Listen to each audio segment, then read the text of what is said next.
Testing, testing, 1, 2, 3, testing, testing.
Good morning, everybody, and thanks for coming. This is today's meeting of the General Issues Committee. I'm Ted McMeekin, today's chair.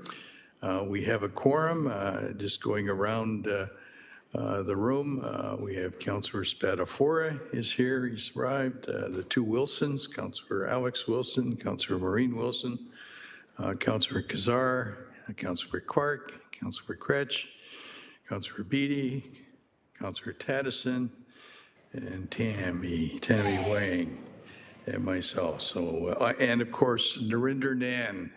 Yes, hi, Narinder. Can you hear us okay? Yeah, okay, great. All right, I'm going to put my glasses on. So good morning to everybody here. A reminder that all electronic devices are to be switched to the non-audible function. My grandson told me that's the little button on the side here. I couldn't find it the other day. He helped me, so that's the one there. And throughout the meeting, I believe there are no ceremonial activities, Clerk? That is correct. Okay, so we'll move forward. Approval of the agenda. Madam Clerk, can you advise of items included in the addendum, please? Yes, Deputy Mayor. 1, withdrawn delegation, item 6.2A. 4, added delegations for 8.4, which are items 6.3A through D. Presentation listed as to be distributed for item 7.1 has been added. Item 8.2, originally marked as to be distributed, has been published and moved to item 7.7. There are 2 pieces of added correspondence, one for 8.4 and one for 9.2. There's 1 added OBL amendment. There is an added item, which is item 8.8. There are 2 added notice of motions. 9.4 has been deferred to a future meeting at the request of the mover, and motion 9.7 has been revised. Very good. Thank you. May I please have a mover and seconder to approve the agenda as presented? Clark, Beattie, thank you. Show of hands, all in favor? Carried and so ordered. Pleased that her worship is here. Welcome, Madam Mayor. Good to see you. Good to see you too. Thank you for everything you've done in my absence. Oh, God bless you. Thank you. Okay, are there any declarations of interest?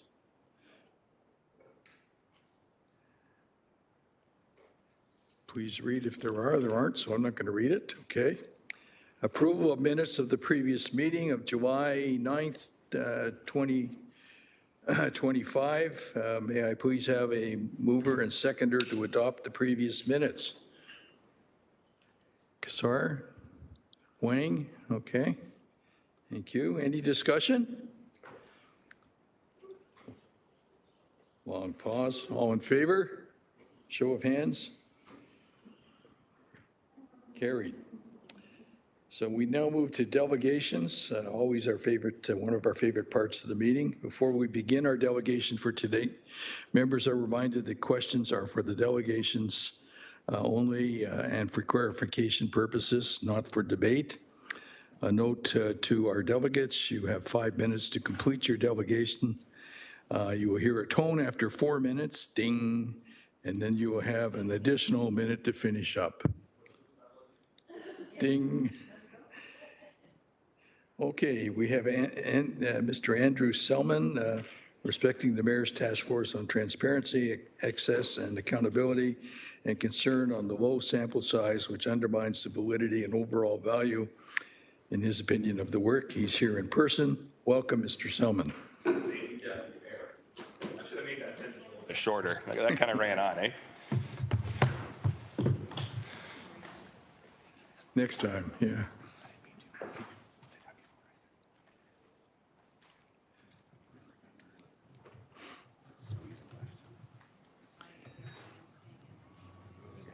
Appreciate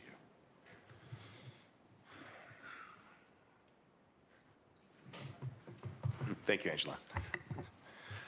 All right, let's get going. Good morning, Deputy Mayor, Madam Mayor, Council members.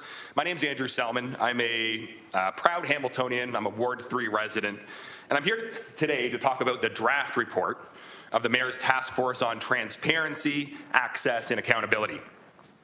Now, the issues detailed within the report will require everyone to work together within the horseshoe here. And I'd first like to address working together. So I'd like to note I've seen some online commentary from Councillor Crutch directed at Councillor Jackson. Now, I believe these were counterproductive to working together, where Councillor Crutch stated the need for Councillor Jackson to retire. And I'm going to quote, "I completely agree with Graham's point here, and I have never understood why some stay in the same elected position for decades." Hold on, who's Graham? Graham Crawford. Okay, thanks. Yeah, I believe it's a financial backer of Councillor Crutch. So Yeah, that's, I'm quoting his own words, but I appreciate you calling that, yeah, that out okay. of order. Just be careful, please. I'm going to be very careful. So I believe these comments do not foster a strong team environment. I personally find these comments to be counterproductive to be working together. They're ageist, and quite frankly, they're rich coming from the first-term councillor. That being said, let's get focused on the task. So the transparency report. I thank the chairs for their work, but I do have 3 concerns that I'd like to address them all today. That would be the small sample size, the hidden cost, and finally, the accountability within the report. I'll tackle each of those and close with a step to rebuild trust and transparency within the constituents of Hamilton. So I'm going to wear a few different hats today. The first hat I'm going to put on is my analytics hat. I've worked with survey data for well over 15 years, so I approached this survey with that informing me, that professional background informing me. So let's discuss the small sample size. So the task force, the webpage, it claimed it reached thousands of residents within this city. But the final report showed we reached only 306 Hamiltonians. That's less than 0.5% of our 600,000 strong city. The survey sample of just 306 people from a city of, again, 600,000 plus, creates a margin of error of plus or minus 5 to 6%, meaning the results could be off by a significant amount. This large margin of error reduces the confidence in the findings, and it fails to reliably represent the diverse views of the entire population of Hamilton. So ask yourself, do 306 voices really represent all of Hamilton's diversity? Our urban, our rural, our young or old? We don't know, because the report only shares aggregate results, such as that 80% of the residents of the city of Hamilton have low or very low trust in City Hall. Now, without the raw data, we can't tell if that 80% represents a broad cross-section of Hamiltonians or merely a narrow group. If we're serious about listening, let's release the full raw survey data. You can redact the respondents' names out of that. It's quite easy to do. This can be shared with researchers, journalists, citizens like myself who'd like to verify and review the results. Now, I will note, I did request that data myself. I was informed that I would have to pursue a Freedom of Information request to get that transparency data. I did find that a little bit ironic. Second, let's discuss the costs. So this is where I put my hat on as a taxpayer who's staring down yet another property tax increase with far more coming on the horizon. The task force was debating between 2 consultants, Enterprise Canada and the Social Planning and Research Council of Hamilton, to run this process, to run this survey. Hiring experts isn't wrong, but hiding the price tag is. As reported in the public record, when council reviewed the bids in July 2024, those bids were redacted. The costs were redacted from public agendas, redacted from a transparency project. And I will note, we did not choose between one of those 2 vendors. We decided to go with both of them. We hired both vendors. Interesting. Now, the final draft report names the consultants but skips any cost breakdown, and rather the draft report. How much did Enterprise Canada get? How much for SPRC? What about the staff time? Without real numbers, we're left guessing. Did it cost us tens of thousands, or hundreds of thousands of dollars to get these 306 surveys? So I do question, with our ever-growing City of Hamilton staff and the costs associated with that growth, do we not have the technical skills here in the City of Hamilton to run a survey of 306 people? I'm confident we do. And finally, third, accountability. And maybe this is where I put on my hat as a parent or as a son. I'm still trying to figure that one out. I'll level with you. A promise of reaching thousands of citizens and reaching only 306 citizens, that's not acceptable to me. Doesn't cut it. Ask yourself, does this meet your expectations? And consider, does it provide value to the taxpayers? That should be addressed by council. A task force without action is just talk. The report's recommendations, dashboards, open data, and ombudsman need commitment. I'd like to close with requesting 2 commitments from the city. First, release the raw, anonymized survey data. Show the residents who responded and how. Let journalists, researchers, citizens review that data. And second, disclose the full cost of the process. Itemize the consultant fees, staff hours, and public dollars spent. We Hamiltonians, we're steel workers, we're teachers, we're business owners, we're shop owners, we're moms and dads. We want a city hall that's straight with us. This task force can be a turning point, but only if we act. Release the data, show Hamilton what transparency really is, and it's not just promises, it's about actions. Thank you very much. Thank you very much for your presentation. Are there any questions of the delegate? Going once, going twice. No questions. Thank you, Deputy Mayor. Mr. Selman. Okay, we have a vote to receive the delegation. Moved by, yes. Councillor Clerk. I didn't see the mayor's task force report on the agenda today. When is it coming to GIC? So through the Deputy Mayor, my understanding is that it has already come and that the task force has wrapped up at this point. I can find details and get back to you. I just don't know them off the top of my head. Okay, thank you. Through you, Mr. Chair, I can add a quick additional information. While the task force report came forward previously, there's also a report from staff coming forward regarding a potential implementation plan. Thank you, Chief. Moved by Councillor Maureen Wilson, seconded by Councillor Clark to receive the presentation. No? You want to speak? Go ahead. If I may, just Yeah, because yeah. the city manager referenced a report forthcoming, but did not intimate timing, is there any capacity to shed light on that right now through the chair? Can you Apologies, articulate Chair. the timing? Through you, Mr. Chair, it's for the fall of 2025, anticipated for late September or early October. Thank you for that detail. Thank you, Chair. My apologies for interrupting. Happy to receive the delegate. Well, thank you. And thank you, Councillor Clark, for seconding the motion to receive. All those in favor, show of hands. Carried. Item 6.2, delegations respecting health impacts and exposure to elevated total reduced sulfur compounds has been withdrawn. So that will be at a future meeting. Delegations respecting Hamilton's climate action strategy annual update, item 8.4. A note to all of us, we'll take one vote at the end of all of the presentations here. Our Carl Andrus is here, I believe. Carl, please join us and share your wise counsel.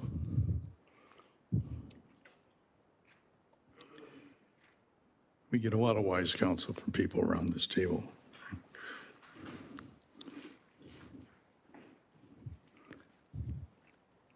Are you okay? I've been a little better, but thank you. Okay, I hope Thank you, things look Deputy up Mayor, for your kind words. Good morning, General Issues Committee, staff, residents, and media. My name is still Carl Andrus, Executive Director of the Hamilton Community Benefits Network. Given a recent encounter with a wild animal, I will not be requesting extra time to speak today. In fact, I will make my comments very brief. We have a busy agenda today discussing the cybersecurity incident, a huge $16.8 million bill that would have covered $200 a month rent subsidy for 700 people for a year, constructed a supportive housing building that could have assisted 40 unhoused residents permanently, created 500 year-round shelter beds, paid for your $2.2 million winter response program almost 8 times over, or made it climate resilient and run year-round for 4 years. But I came here to talk about climate, not cybersecurity. Technology alone is not going to solve the challenges we in Hamilton and around the world are increasingly facing from climate change. Before you is this year's Climate Action Strategy Annual Update. And as much as the cybersecurity issue will dominate the news cycles for a while, you as councillors and your predecessors who began the climate change journey with an announcement of the climate change emergency have much to celebrate. Over several cycles of council, the City of Hamilton and you as its leaders have shown great foresight in supporting and creating the Office of Climate Change, a climate change reserve account to fund this critical work, and supported the initiatives that have generated progress as shown in the report before you. So I came here with fresh stitches to congratulate this council on excellent work. on advancing this critical work and encourage you to adopt the recommendations presented in the staff report to keep the current budget for the Climate Change Fund when you come to this year's difficult budget process, if not increase it. And finally, to note the great work staff has done in increasing tree planting, greening our urban spaces, creating a green building standards, and many other great works outlined in the report to build a more sustainable and resilient Hamilton. Hamilton alone cannot solve the climate crisis, but if municipalities around the world put as much support and care into climate action as this and previous councils have done, the world would be in a much less precarious place. Thank you as always for your time and continued support for climate action. Thanks very much, Carl. Quick questions, comments, Carl? Any? Thank you. Thank you. I hope you're feeling better. I appreciate that. Okay. Our next delegate on this topic is Ian Borzek. Is Ian here? In person, it says. So, Ian? I'm virtual. Sorry, Deputy Mayor. Oh, okay. Well, you're always welcome in person or virtually, so go ahead. Well, thank you very much. For those who don't know me, my name is Ian Borzek. I'm the Executive Director of Environment Hamilton. And today I would like to offer my absolute encouragement to support the staff recommendations put before you by the Office for Climate Change Initiatives in the annual Climate Action Strategy report. Of note, I will just quickly say that I have not read through all of the report in detail quite yet. I have glanced through most of it. It will be my summer reading over August. It's a very substantial report, and I actually really just want to point out, like the previous delegate, that the changes we have seen in the city of Hamilton over just 2 short terms, over this term in particular, with the OCCI fully up and running, with the Climate Change Advisory Committee up and running, and with dedicated staff working on this, we're seeing some really exciting progress by the city of Hamilton that needs to be modeled for other institutions within the city, but also needs to be modeled for our province, for our federal government, and for other municipalities elsewhere. Right now in Canada, if I recall correctly from the stats I was looking at before hopping on, there are dozens of heat warnings across the country right now. At the same time, too, there are hundreds, over 200, in fact, air quality health warnings being advised across Canada because of climate change. Our forests are burning. We're overwhelmingly hit with extreme heat, with 5 extreme heat warnings just this summer in Hamilton alone. Climate change is here. We're experiencing the impacts, and accelerating our action at the municipal level is absolutely necessary. The work being undertaken by staff already is substantial, and it's really important. Of note, I will just really stress that the carbon budgeting framework that's being done is really exciting, and I'm very excited to see how it'll progress going forward. But even more to that, we know that the agreements that were set out in the Paris Climate Accord are not aligned with what we need to be doing internationally. Climate change is accelerating. It's worse than people have predicted. And it's absolutely vital that the city of Hamilton, when it can, and it can in this case, accelerate our target for net zero to ensure that the city of Hamilton is meeting its obligations to residents and setting up a model that can be followed by other municipalities and other institutions within the city. This is really important work that is only going to generate positive outcomes for the community of the city of Hamilton and for our country as at wide. And it's absolutely vital that the staff continue to receive support. In particular, the request from staff asking for that additional support to accelerate that net zero target. I really hope council will ask some good questions of this, and I really hope that we'll engage. I also want to echo the previous delegate that I understand there are other, perhaps more pressing issues in the short term, but we know that climate change impacts are only going to be getting worse. We know that the city of Hamilton has known for a very long time now, well over a decade, that extreme heat is going to be hitting us. Extreme weather events, increased precipitation are going to be hitting us like we already have experienced. So it's absolutely vital that we continue to take this as seriously as we have and move forward into 2026, increasing our ambition when it comes to climate action. So I really want to thank the Office for Climate Change Initiative staff for the work that they've done. But I really want to say that there's more that needs to be done, and it's absolutely vital that we recognize when staff point that out and we follow through on their recommendations. So I'll end my delegation there. I'm happy to answer any questions, but thank you so much for this report, and I'm really looking forward to the staff presentation later in this meeting. Okay, thanks, Mr. Borzek. Stand by. We may have some questions. Are there any quick questions, Mr. Borzek? There are none. So stay tuned. Thank you, committee. Catch the presentation later. Thank you. Don McLean, virtually. Where are you, Don? Are you there? Through the Deputy Mayor, he doesn't appear to be online, and I did send him an email about 10 minutes ago, and I have not heard back. So maybe if we could go to the next speaker on this item, and then hopefully he might respond or join by then. That sounds like a plan. That's Thank what you, we'll do. So we'll move to Mr. Jim Quinn of the Hamilton 350 Committee, and he is here in person. Mr. Quinn, welcome.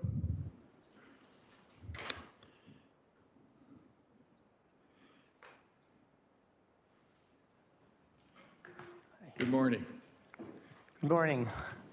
Thank you, Deputy Mayor, Council, audience members. Linda Lukasik and her climate change team has done a great job producing a very important report. I'm not going to speak to that report directly. I'm going to speak in very general terms. And many or most of you will probably already understand this, and this may not apply to you. This morning I biked in to City Hall. It was actually a pretty comfortable ride at first. If you haven't been out recently, it's getting hot. It's getting hotter.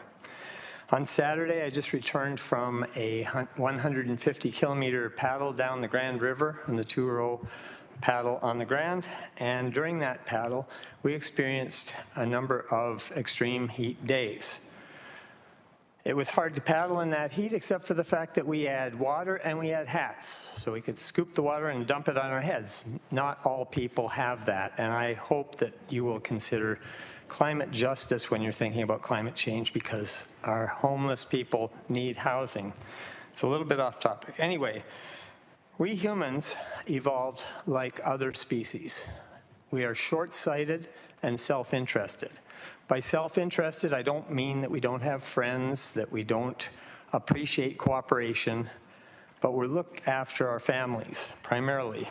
And we are short-sighted because we evolved long ago under conditions where it was difficult to get enough food to survive and to have children.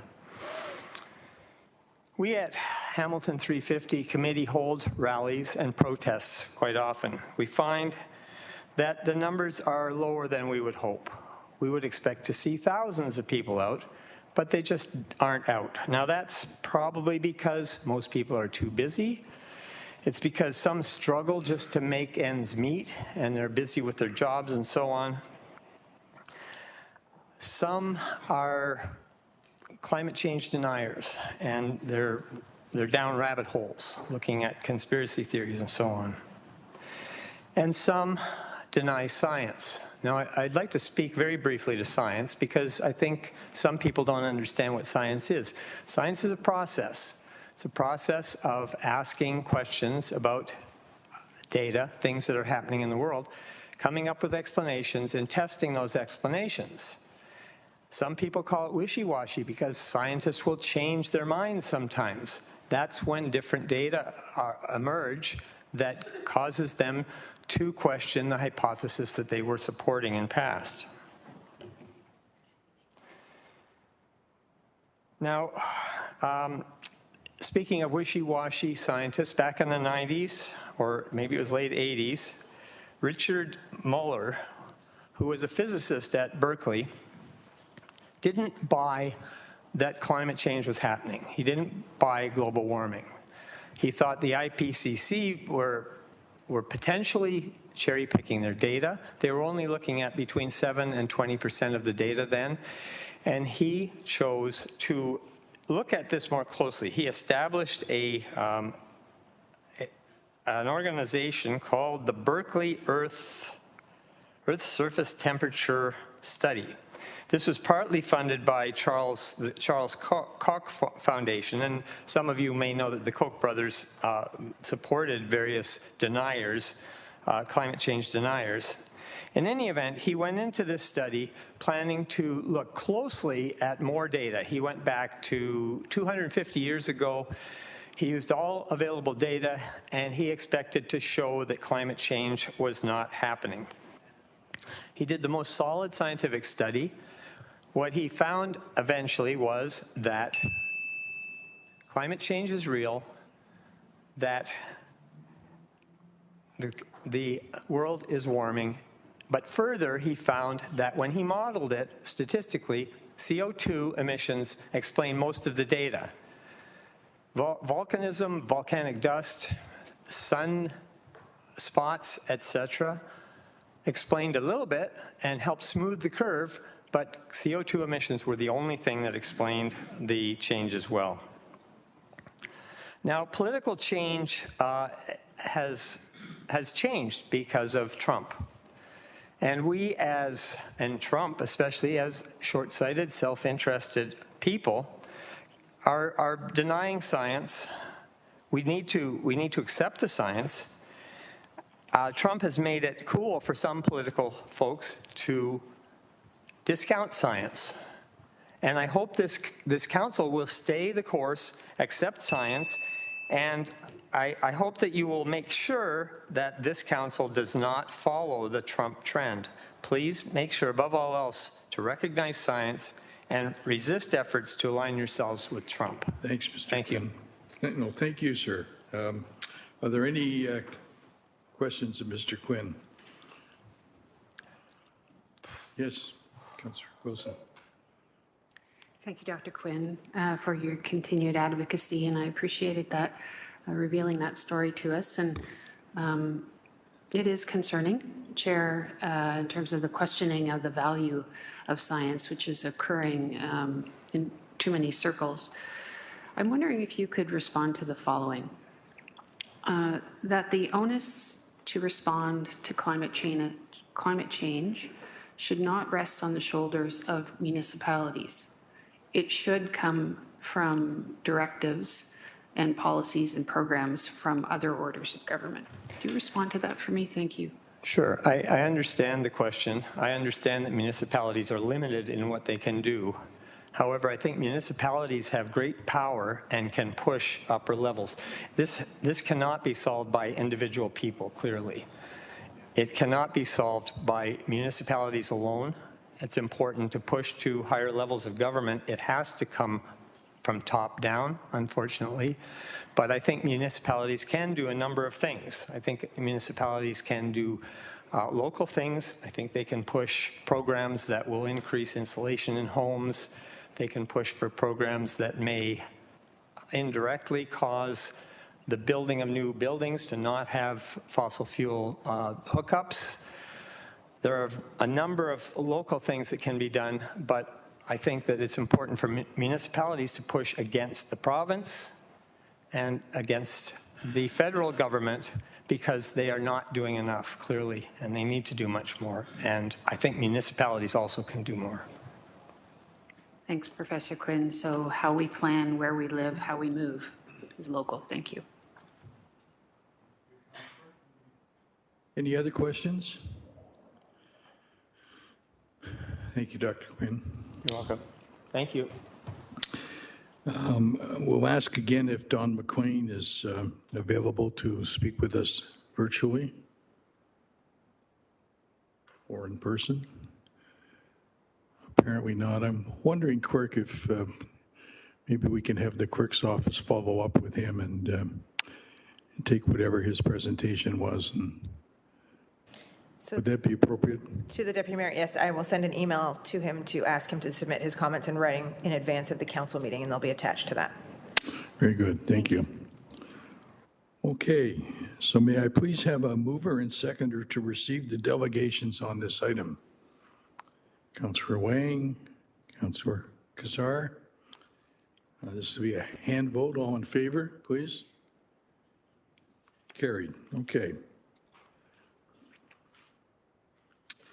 We have several items now related to post-cyber, the post-cyber project portfolio updates. We're going to go to 7.1, but before we do, I understand our city manager, Marnie Clucky, would like to provide a brief overview of the cybersecurity reports, items 7.1 to 7.4 that we're about to receive. Thank you, Mr. Chair, and through you, City Manager Marnie Clucky here. Good morning, members of Council and Mayor. Today marks an important moment in the city's response to the cybersecurity incident. This is the first time we are publicly releasing the detailed findings from CIPHR, our third-party cybersecurity advisor, and that's part of a comprehensive update on the incident, our recovery, and the work ahead.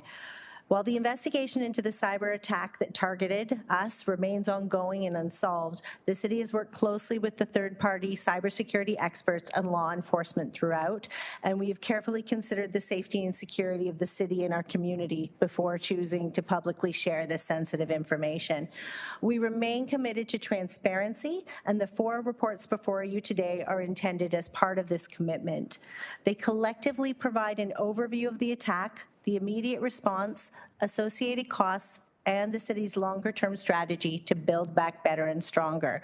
So specifically, Report 25008 includes the full incident summary, which includes the $18.5 million ransom demand, which the city did not pay, how the attackers gained access to our system, and how the city contained the attack. Appendix A of that report was prepared through CIPHR. We have someone here from CIPHR today as well. That offers the technical findings and confirms that no personal or personal health information was stolen or exfiltrated. Report 24005B outlines the financial impact to date, which is $18.3 million spent on emergency response and recovery. Report 25007 updates council on the progress of the 21 approved Build Back Better projects, which will lay the foundation for regular reporting, which we will do at regular intervals moving forward, so council and the public have line of sight to these projects. And finally, Report 25009 outlines the cybersecurity enhancements that are underway to make the city more resilient and future ready. That's at a high level for the safety reasons I mentioned earlier. This incident was extremely serious, as you know, and it's one of the most significant cyber attacks on a municipality in Canada. We can't sugarcoat that. It is costly and it was deeply disruptive. And it touched nearly every part of our organization, from the interruption of routine services to behind the scenes efforts of hundreds of city staff who worked through the night to restore the systems when it occurred. This impact was real, but so is our determination to build back stronger from this. It has served as a catalyst for transformation and a chance to build stronger together. We are making meaningful change and have reaffirmed our commitment to both stronger digital infrastructure as well as improving our service delivery to the public. And while we can't undo what happened, we are applying every lesson learned to strengthen the systems that residents and businesses rely on every day. This work is underway. It has been for a long time and will continue to be, and it's laying the foundation for a safer, smarter, and more resilient Hamilton.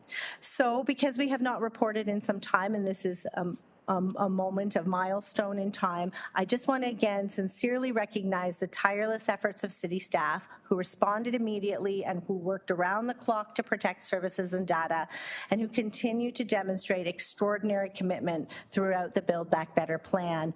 Thank you to Mayor and Council for your continued leadership and support. And I also want to thank the public again for their patience and ongoing support as we have sought to strengthen our systems and services. So with that, I will turn it over to the first presenter, to Director Leishman. Okay, thanks, Ms. Glucky. And Presenter Leishman is here. The Director of Enterprise Portfolio Management, Rebuild and Transformation. That's quite a business card, isn't it? Welcome. Mayor Horvath, Deputy Mayor, councillors, city leadership, and staff and guests. Pat Leishman, Director of Enterprise Portfolio Management, and as always, it is a pleasure to be standing here at this podium to share all the good work that's being done across the city. I'm going to repeat something I said to you last time I was here, and that was, it was Winston Churchill that said, "Never let a good crisis go to waste." Key phrase. It was the city leadership who picked up on that theme and determine how to best take the city forward following the awful event that happened in February 2024, and to capitalize on building a better and stronger city.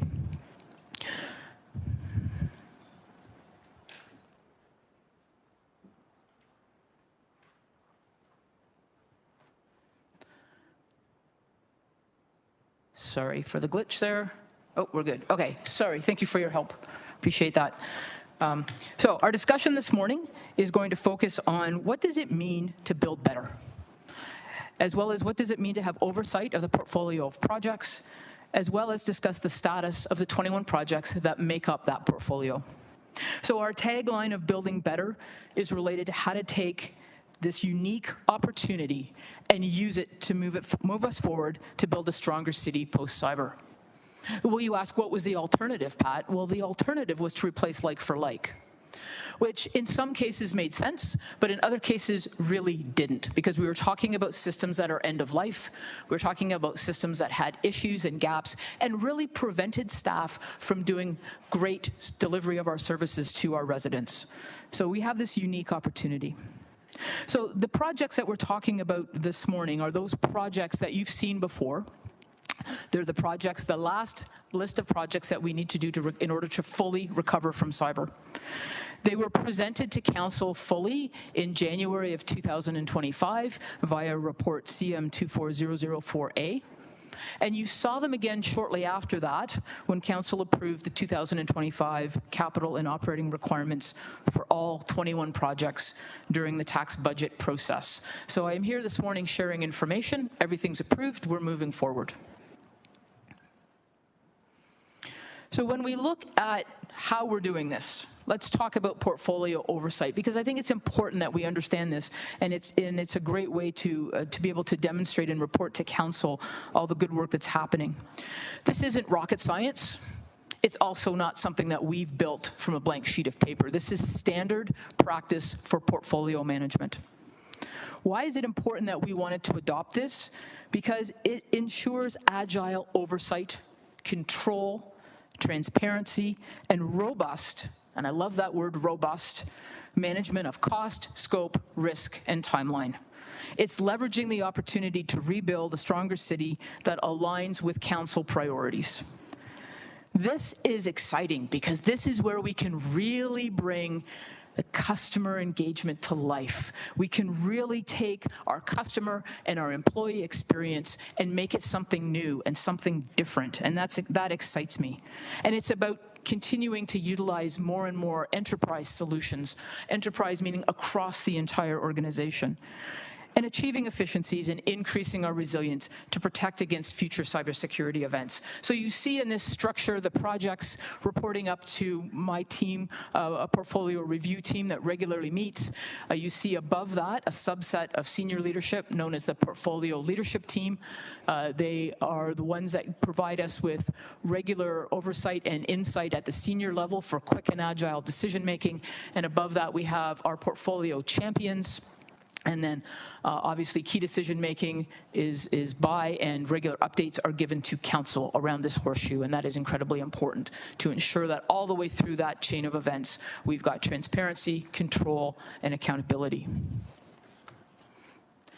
So again, not rocket science and not something new, but from a control of a project through its life cycle. So whether I'm here talking asset management or projects, life cycle management is important. And so as we look at projects from intake to initiation, planning, execution, and closeout, I just wanted to quickly share this graphic with you with the message behind it that says everything we do through this life cycle of management of the project has clear deliverables. You can't just move through this life cycle without demonstrating that you're meeting those deliverables and that they're being signed off by appropriate authorities. So you can't just jump from stage one or gate one to gate two. There are clear deliverables you must show in terms of risk management, in terms of budget and cost. Am I getting too close? Budget and cost management. Sorry about that. There's clarity in terms of how you move through the life cycle. So I'm going to jump to just say that 81% of the projects right now are past the initiation phase, which is great. It shows that we're moving forward in an awesome way. I want to talk briefly about change. Why? Because change is often the lost cousin. And it's important that we understand change and how, as leaders, everyone in the city needs to understand change from the leadership all the way on down, and that we're all embracing the need to change. And those elements of change around having the right vision, engaging and enabling others, implementing and sustaining.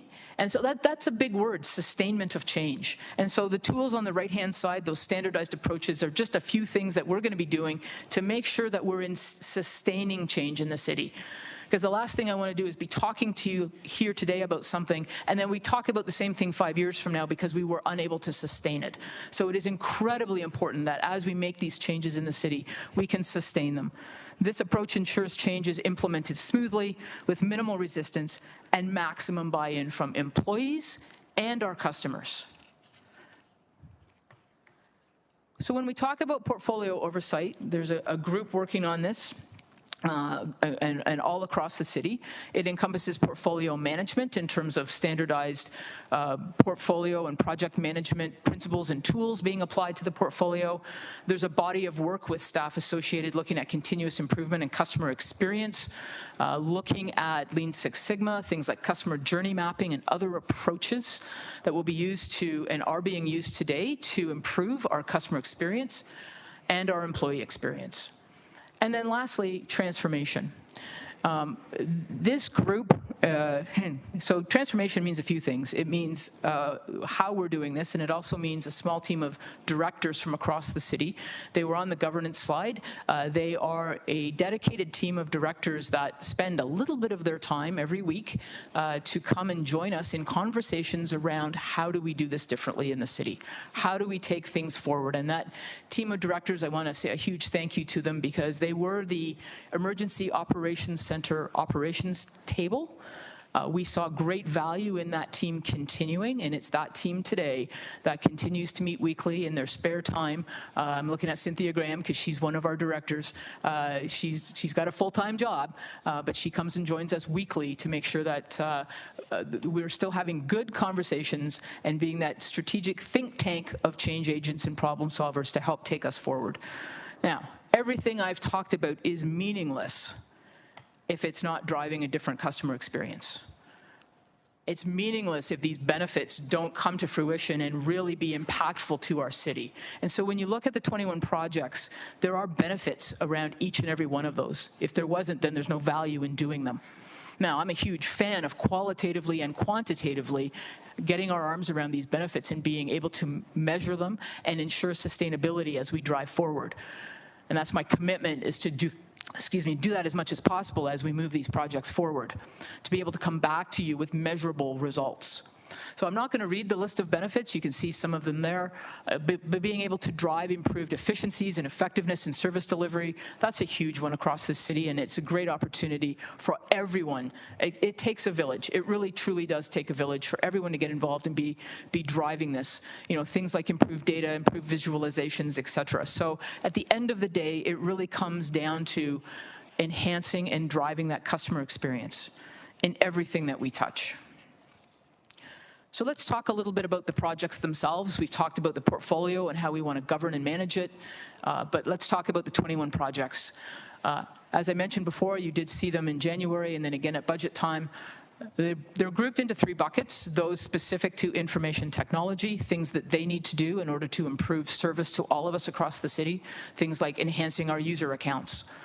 Then there's enterprise projects, those projects that go across the city, such as a new finance system, a new human resources system. There's also initiatives that are specific to the business, and it's important that we recognize that there is uniqueness in our city, things like managing our traffic signals, things like managing our fire service, where there is that uniqueness there that does require certain unique applications. So you can see through this where the projects sit in terms of their progress. We have 2 projects that are complete. One is through Chief Cunliffe, the Fire Department Incident Dashboard. If you have not had a chance to see that, it's been complete since last fall. It is pretty cool. It is a live link that shows live what's happening with incidents. So an incredibly great tool for our community. And IT has finished a tool, or a project on server and test environment restoration. Now, what else do I want you to take away from this slide? our enterprise bar is small, and that's fine, but we need to get more people using enterprise solutions, because that's where we're really going to be able to drive efficiencies. So we'll be monitoring that as we move forward and making sure that we have that appreciation that we're minimizing uniqueness. At the same time, I also want to recognize that while I'm the one standing at the podium, there's a small army behind me. And so I want to recognize all the great work that's being done by IT, by the business themselves. Am I allowed to finish? Thank you. So looking at groups like Chief Cunliffe and the projects that he's doing in fire, work like Cindy Mercanti and what she's doing with customer relationship management. I think of people like Carrie Brooks-Joyner and her team implementing a customer experience strategy. The projects themselves are generally doing well. We do have 7 that we're following a little bit behind, but we have brought them up to speed, and risk mitigation is happening. As far as next steps, we are working on continued work on the enterprise portfolio methodologies and processes, as well as planning, execution, monitoring of the 21 projects, and continued review of opportunities for efficiencies, as well as driving that change management plan and campaign. Bit rushed at the end there, my apologies. Happy to answer any questions. Thanks for your presentation. And before we open the floor for questions, may I please have a mover and a seconder to put both receipt of the presentation and the report on the floor? Councillor Wilson and Her Worship. Okay, is a hand vote? No, we're just going to go. Okay, we have the motion. We're just open for questions and comments. My apologies. There's the speakers. Your Worship.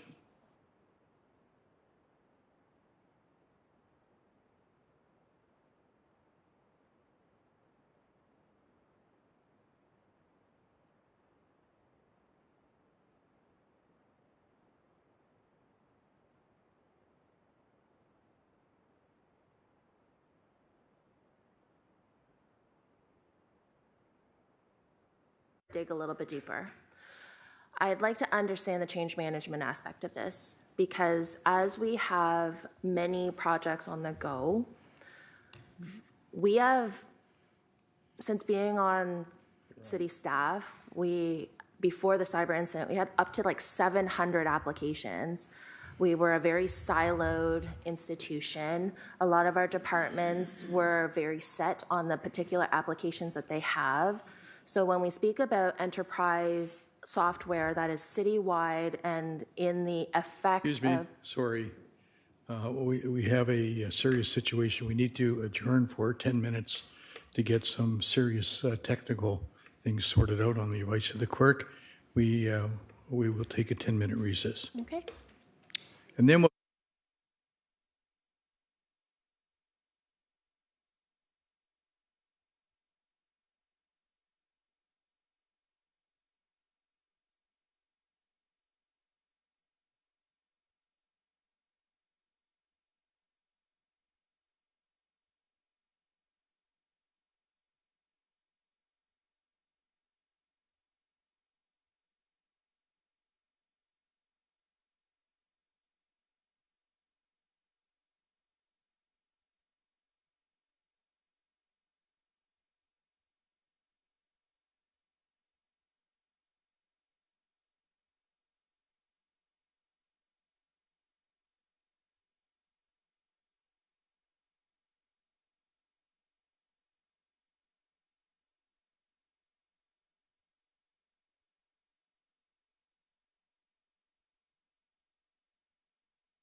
And Councillor Wang, who was entertaining us with some wise words. She is here. Here she comes. Here she comes.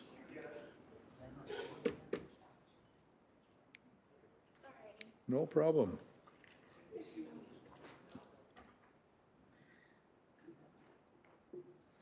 Director, thank you so much again for your presentation.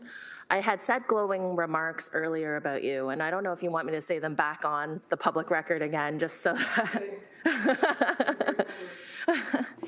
So I'd like to dig a little bit deeper into the last slide on your presentation, which talked about the change management plan.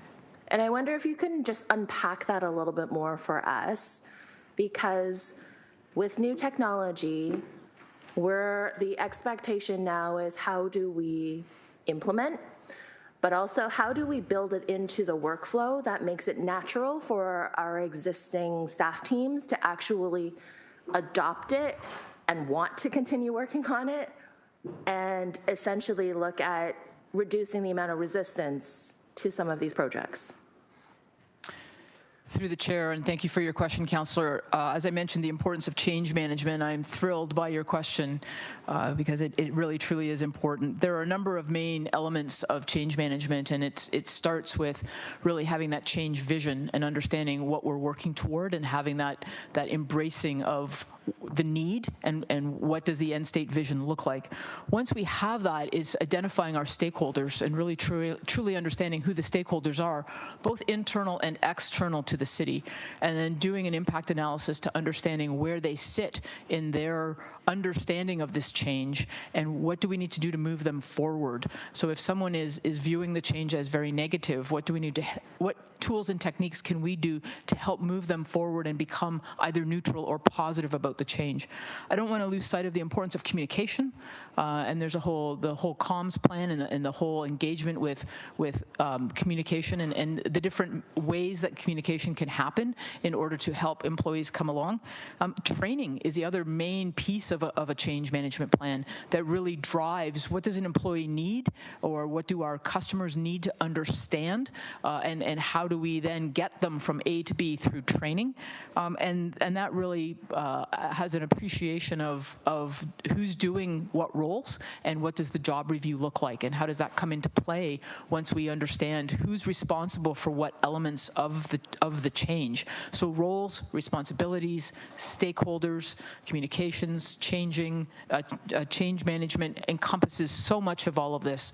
Now, there's change happening at two levels right now. There's change happening for our projects, because as you can imagine, when you're implementing a new planning, permitting, bylaw, and licensing system that has very specific change needs at that project level, there's also a change campaign that we're looking at broader across the city to really look at how do we get customer experience first and foremost in front of everyone, so that we're talking change at that level. So I have here today is Senior Change Specialist Ann MacArthur, who just recently joined my team.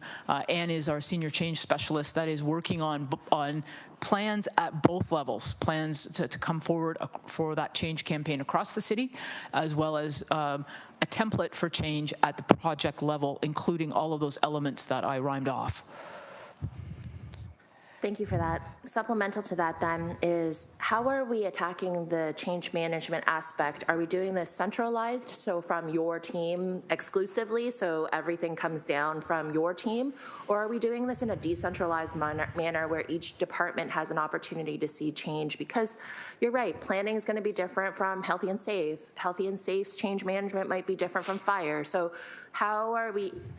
I may be getting into the weeds on this, but I'd really like to understand the sort of the mechanics, and it'll help with how we as councillors can connect with the different teams, but also support as this change management is moving forward. So one of my favorite phrases is, it takes a village. And that's where, in order for change to be effective, it really needs to be owned across where that change is going to be impacted, and the need to be working with staff from that area. So sitting beside Ann today is Jessica Shore. She is our change specialist on the Amanda replacement project, and is at that department level helping to drive change. So it's going to be happening two ways. It's going to be happening in heavily engaged with the areas so that they are owners, they embrace it, and they are the ones helping to drive it.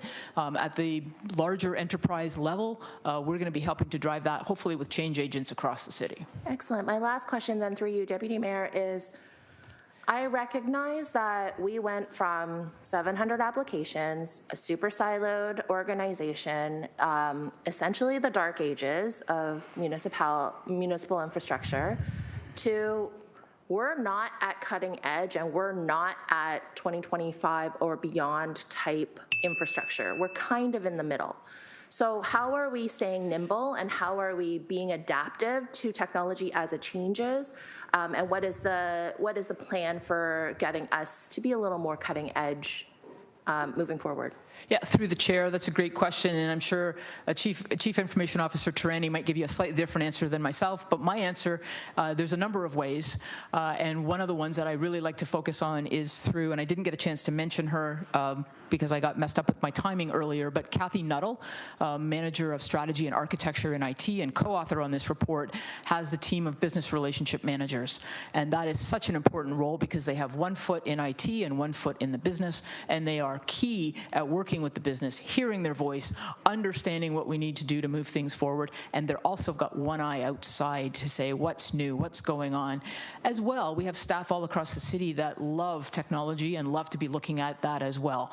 So as we bring all of that together and have those conversations with the right people around the table, that transformation team I talked about works very closely with IT, and we have these amazing conversations about what do we need to do to move forward from a technology perspective. And I know Cyrus, from his perspective, has a lot of that happening within IT as well. Thank you. Those are my questions. Councillor Spadafora.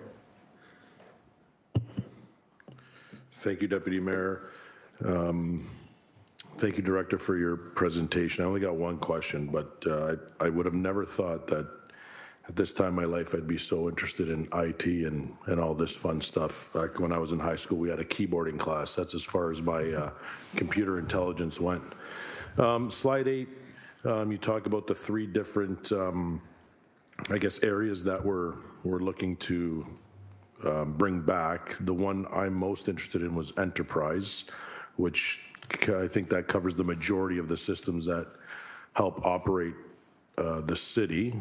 And I know there was a 1, 2, 3, 4 closeout, all the stuff at the bottom. So specifically to enterprise, the one thing I didn't see, you might have mentioned it, but I might have missed it. Do we have a timeline on when that's going to be? I think you mentioned the financial application that we got to bring online. So we're, I don't know, 15, 16 months into bringing that online. Do we know when? Do we have a date? October, November, December, 6 months from now, when that, say, financial system under the enterprise, I guess, whatever you want to call it, tab would be completed? Do we have a timeline? Anything through you, Deputy Mayor? Yes, through the chair. Thank you for your question. Appendix, I've lost track of which appendix it is. It was the slide with the graph on it actually has the timeline. So looking at that project, the finance system for the long-term solution, okay, I'm talking about the end state of a proper enterprise resource planning solution, which would be finance, procurement, and human resources, is due to start soon and will be a 2 to 3 year project. In the interim, finance is actively working on the interim solution, which is the solution that we have right now to get a general ledger back up and running, and that is in the final stages of implementation. Okay, thank you for that. So I just want, just for clarity, so our systems went down, we brought in an interim solution that's going to, I guess, be in place. Well, it's been, I don't know how long it's been in place for, but we've been down for, however, since February 25th of 2024.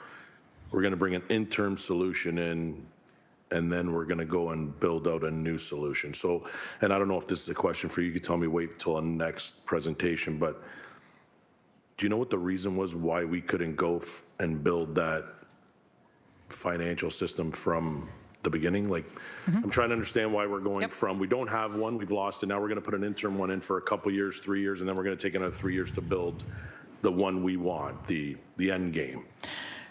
Through the chair, that approach makes a ton of sense to me for a number of reasons. I come from private sector. I've lived 25 years outside of here, and I've worked with a number of different ERP systems. You don't want to throw it in a very hurried way. You want to make sure you understand your processes. You want to make sure you're building it in the right way to be reflective. As Councillor mentioned, we want to be future-looking, not building something that was reflective of 1990. That is going to take a little bit of time. In the interim, I feel for our finance team because they've been struggling without a general ledger, and they are doing amazing work at bringing in a very fast solution to help at least get us moving forward with a general ledger. So first steps, let's get some numbers where we can then report accurately back. Second steps, let's build the proper system that we need to be leading edge, not even leading edge, to be able to function properly in a city moving forward.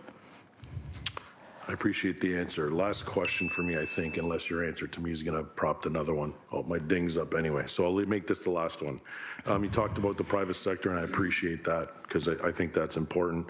And I definitely don't want, I definitely wasn't stating that we should have just came back and put up 1995 technology, but at any time did we think, or did we might have done this, outsourcing to a private company that does this day in and day out, that says, here's some of the cutting edge financial systems that are being used currently with other billion-dollar corporations like this one, that you can use. This company's been using it, it's cutting edge, those sorts of things. I'm just wondering if any of that happened, or if this was just, we think this is the best approach, which is fine. If this was the best approach and that's how we thought it was, I just didn't know if we looked at any private sort of outsourcing to tell us what the best program would be from a financial standpoint. Yes. Through you, Chair. Through the chair, yes, that was looked at through, and I'm looking at Chief Information Officer Tarani because the name of the company is out of my brain at the moment. All the work that we did looking at those other solutions that are out there, and the best benchmarking guidance that we looked at in terms of moving forward. Thank you, Acting Chief Information Officer Cyrus Tarani. Thank you for the question. Yeah, I'll just elaborate on Director Leachman indicated there. To your question, Councillor, through the chair, I will note that the current interim solution is a managed solution. We implemented it through a partner to ensure that we could get it up and running as quickly as possible using external expertise. As part of our review process between the interim solution and our future state, we did look at industry best practices for leading edge solutions. And we deemed that from a proper implementation perspective, as Director Leachman indicated, our quickest route to recovery was to use a managed service for this interim solution that did bring the expertise of third party to get us operational. And most of that system is in place and currently in use, with some other missing pieces to close out the third phase of that interim. And then, as Director Leachman indicated, we will be looking to ensure that we're putting forward a system that is going to meet the needs of the city going forward, as well as how that service is utilized and implemented on the city side.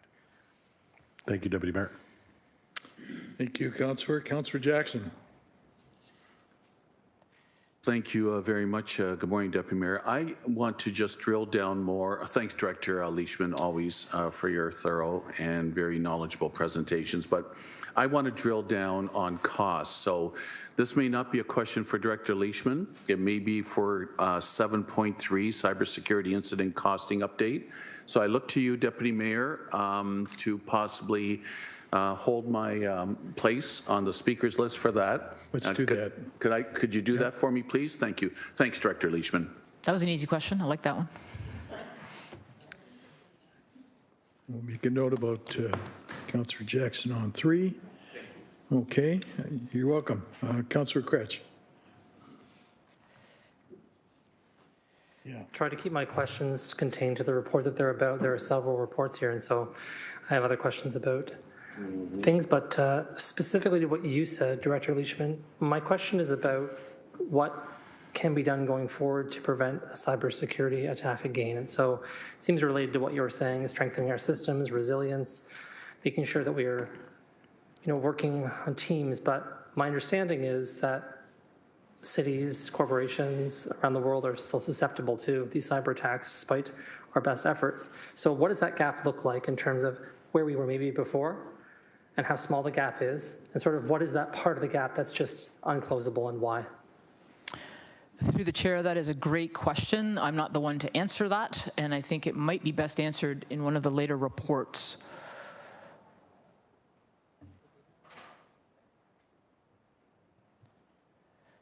Yeah, I'm probably mentally just joining some of these reports together at this point, and if we want to wait till later to answer that question, it's fine with me. Yeah, let's wait. Okay, so when would it be best to ask that question? Under which item? Probably with the next report. 7.4. Okay, 7.4. I'll ask my question then. Thank you. I'll make a note of that. Okay, I have two more speakers, Councillor Clark and then Her Worship.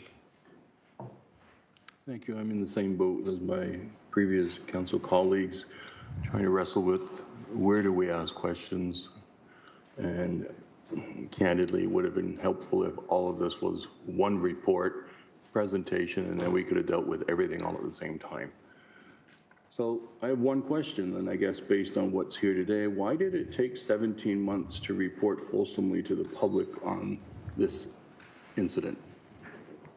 17 months before we shared transparently with the public everything that we're doing. Through the chair, again, I'm looking to the bench. Through you, Mr. Chair, I'll start and then I'll turn it over to our CIO. So there have been updates as we've gone along, some in camera and some costing updates. I also agree that it hasn't been fulsome in a comprehensive and transparent way. It has been our commitment to do so, but we have also been making sure that it is safe to do so, working with law enforcement, working with our cybersecurity experts, early on with the breach coach in terms of how much information we can share and when. Originally, we had said that this would come forward once the police investigation was complete. It is still ongoing. However, in consultation with those third-party experts and the police, they said that at this point they felt it was reasonable to bring it forward to the public, so we did.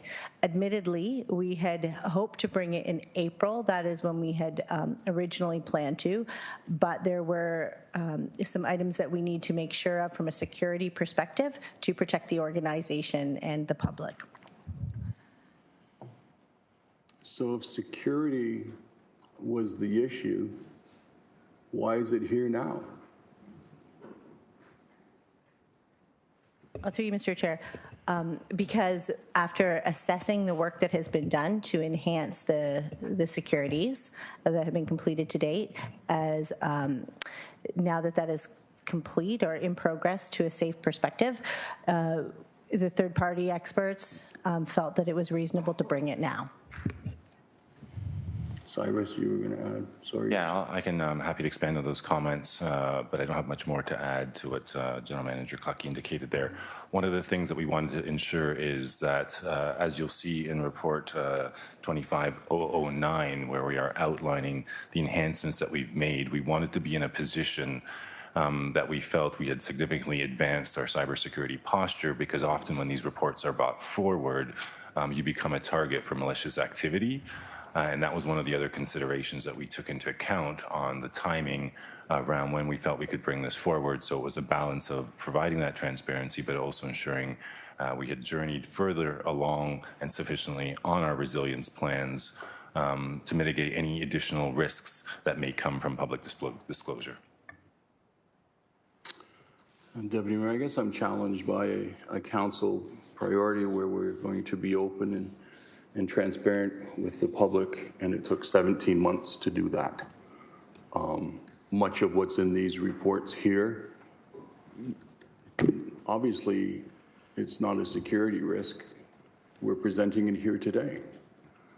And we did not, with the greatest respect, provide fulsome reports to the public, to the media during it. We were very tightly lipped on everything. And councillors were told, you can't talk about it. The insurance contract, can I ask questions about that now? Thank you. If I understand correctly, the insurance contract had a rider on it that required multiple factor authentication. So who was responsible for ensuring that the insurance contract was complied with? The chair just said I could ask the question. Yep. Sorry, I did just notice that on the agenda we have the incident report that's next. So I wonder if that is more this question is more appropriate for the incident report. Well, okay, I'll yield to Councillor Clark. He may not feel it's more appropriate. He may feel it's appropriate right now. But if he's prepared to delay it until... It's one of the most important questions that we'll be asking today. Yes, I agree. Yeah. Go ahead. So the contract was issued. There's a rider in the contract. And to be clear, the contract is not provided to the city councils. Is that correct? We never see the contracts. Through the chair, Lisa Shield, city solicitor. No, the contract. Okay. So who was responsible to ensure that a rider that is so significant that it requires double factor authentication to ensure that you get the benefit of a cyber attack insurance policy, who's responsible to ensure that that was complied with?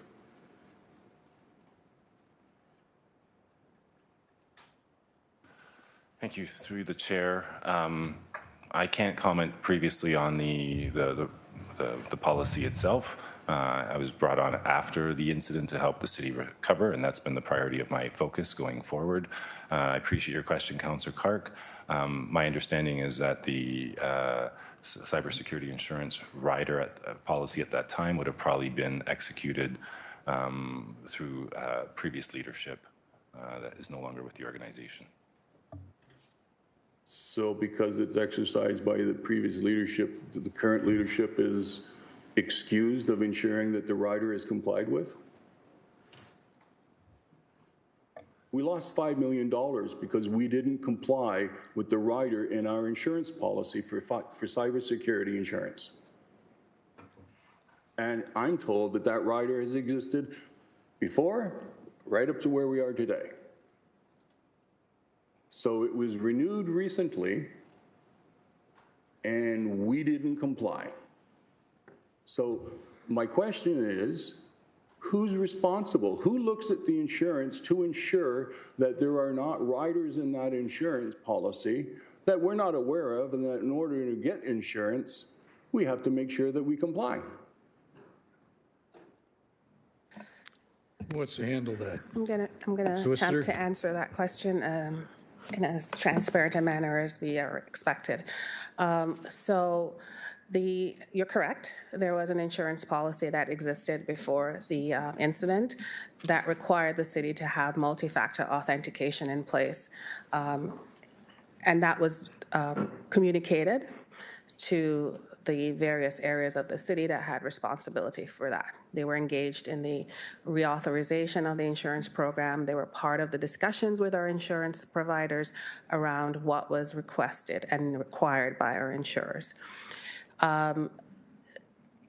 The process, I understand, of getting multi-factor authentication was in place. It was expected to have commenced in January of 2024 as a rollout, and then the cyber incident occurred. That was my understanding.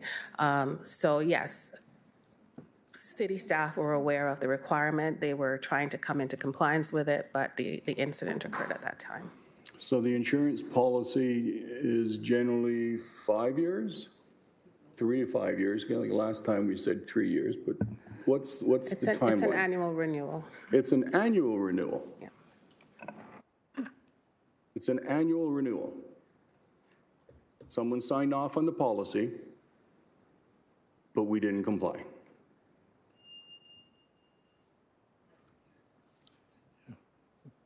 Through the chair, Mike Zagier, General Manager, Finance and Corporate Services. I apologize if I'm going to repeat any information City Solicitor Shields already shared. At the time of the city going out to market with respect to cyber policy, risk management did engage with IT to ensure that any terms and conditions the city would either satisfy or work towards satisfying.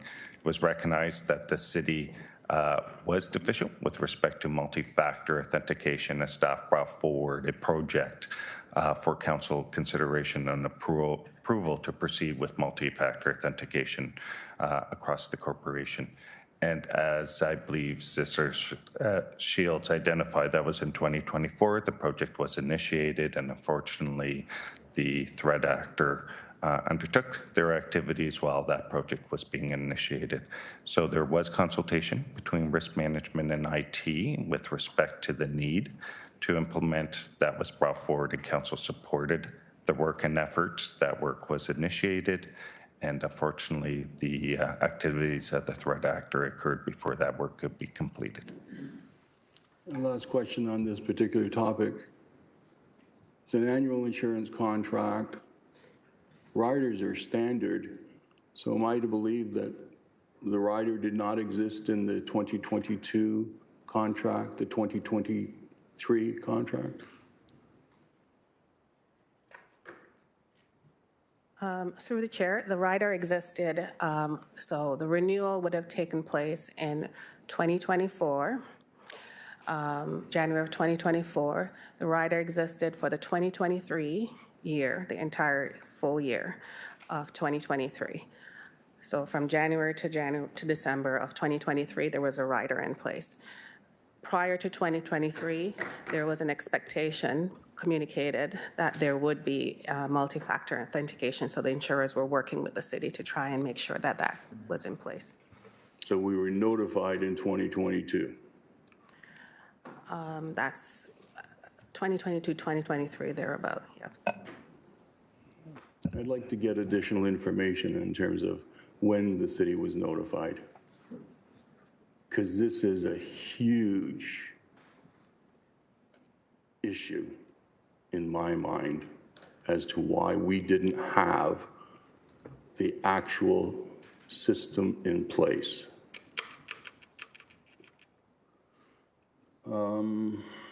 The rest of my questions, I think, are on other items. Thank you.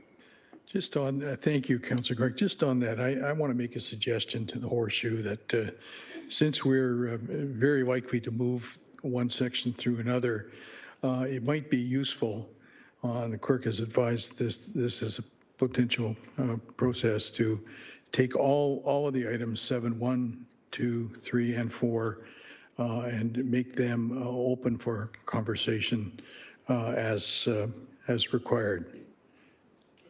Moved by Councillor Jackson, seconded by Councillor Kretsch. Yep, Councillor Wilson. Thank you. Just so I understand, we're going to open up the floor to all questions on the reports now in advance of receiving a presentation on the reports, which may or may not answer our questions?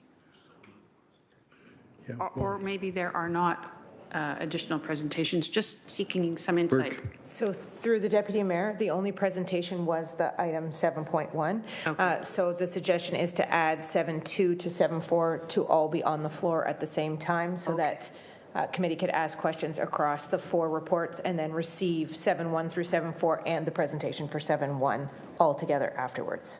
Thank you, Elsie McRae. Thank you. Okay. A hand vote on that? In favor? So they're just on the floor. We're just putting them on the floor to receive after. Yep. Thank you. Through you, Mr. Chair, and I apologize for interrupting, but if there's a desire from the Horseshoe for a summary to be provided on each report that may assist, I know that our acting CIO also had an introduction because there is also Cypher here on the line if there are questions about the appendix. So if the chair would like that, staff are prepared to do that in advance of those questions. Okay. Would that be desirable? I think it would be. Okay, so why don't we go to that quick update, and then we'll open the floor to all questions. Is that agreeable? Okay, that's what we're going to do. Yeah, we'll hear from her worship first.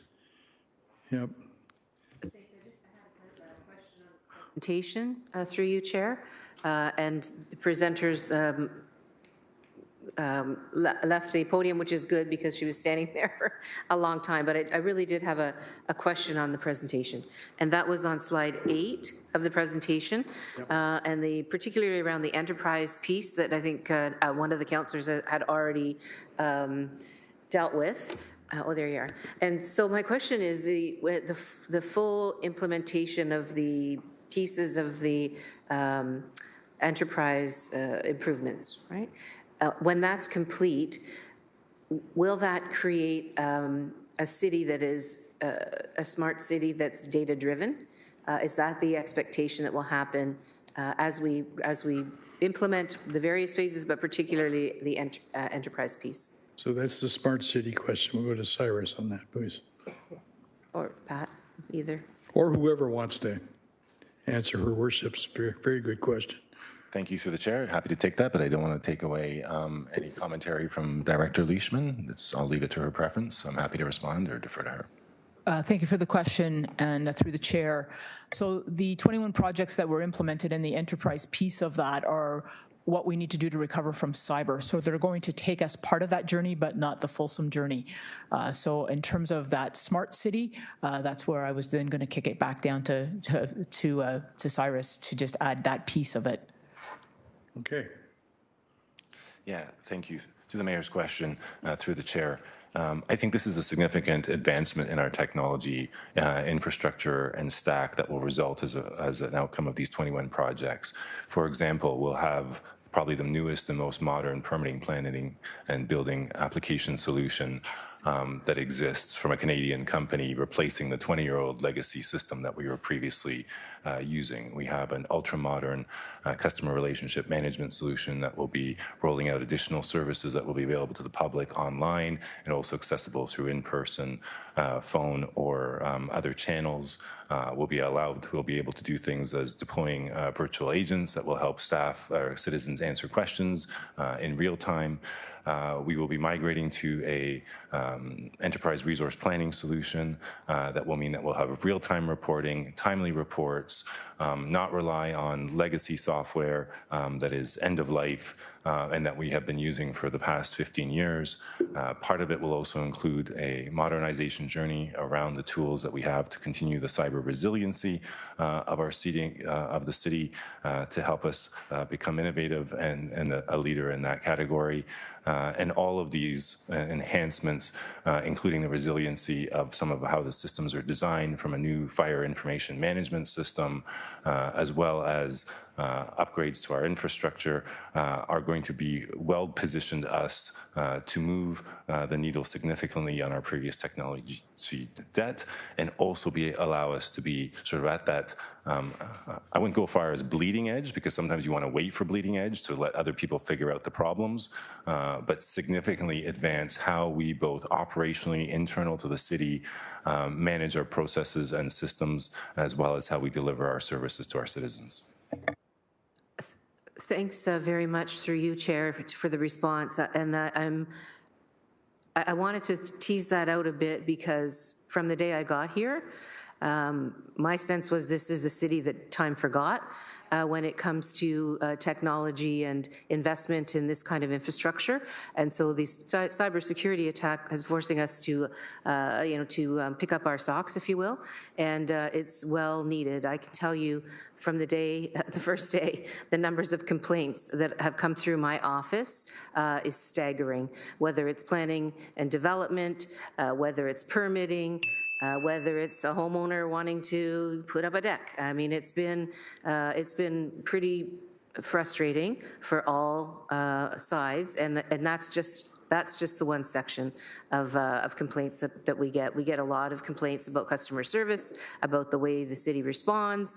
And so all of these things that we identified early on and started working on are finally starting to take some shape. And I just want to say I'm grateful for that, even though it's been tough and it's been fraught, I guess I would say. I would rather go forward than stay where we are. And I think that the future of this city is reliant upon this kind of advancement. And I'm very, very appreciative for all the work that the staff are doing. Thank you. Okay, so thank you, Your Worship. The suggestion's been made by the clerk. I believe, I intuit it may be a good thing to do, to have Cyrus speak, Mike speak, all briefly, and then move into that open question period. If that's agreeable, I think that would help us functionally. Okay, well, Cyrus, please, you had some things you were going to share with us, so now's Excuse the me, time. Chair. Yeah. No, I'm not trying to be difficult. No, you would never do that. I know that. Well, but I do have a question in relation to Director Leishman's. Yeah. Well, okay. So there's several. You want to finish those first, then we'll do that, and then we'll hear the. So I have Kretsch, Wilson, and Spatafora for. No.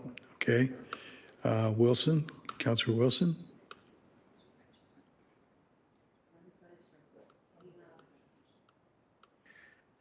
Thank you, Chair. I've always fully disclosed that I don't really enjoy swimming in the IT waters. Right. However, I just want to pick up on the mayor's comments and questions to make sure I have a capacity to explain the status. And if I'm correct in this, and in so doing, I don't want to be a prophet of doom, but it seems to me we had two crises. We had the crisis of the cyber event, which I thought I heard the city manager state was the most significant or a significant cyber event, putting us up there in the top Canada-wide. But then the work that has been ensuing to create an opportunity from this crisis, it revealed that we had an internal crisis. We had aged infrastructure, if I understood Director Leishman.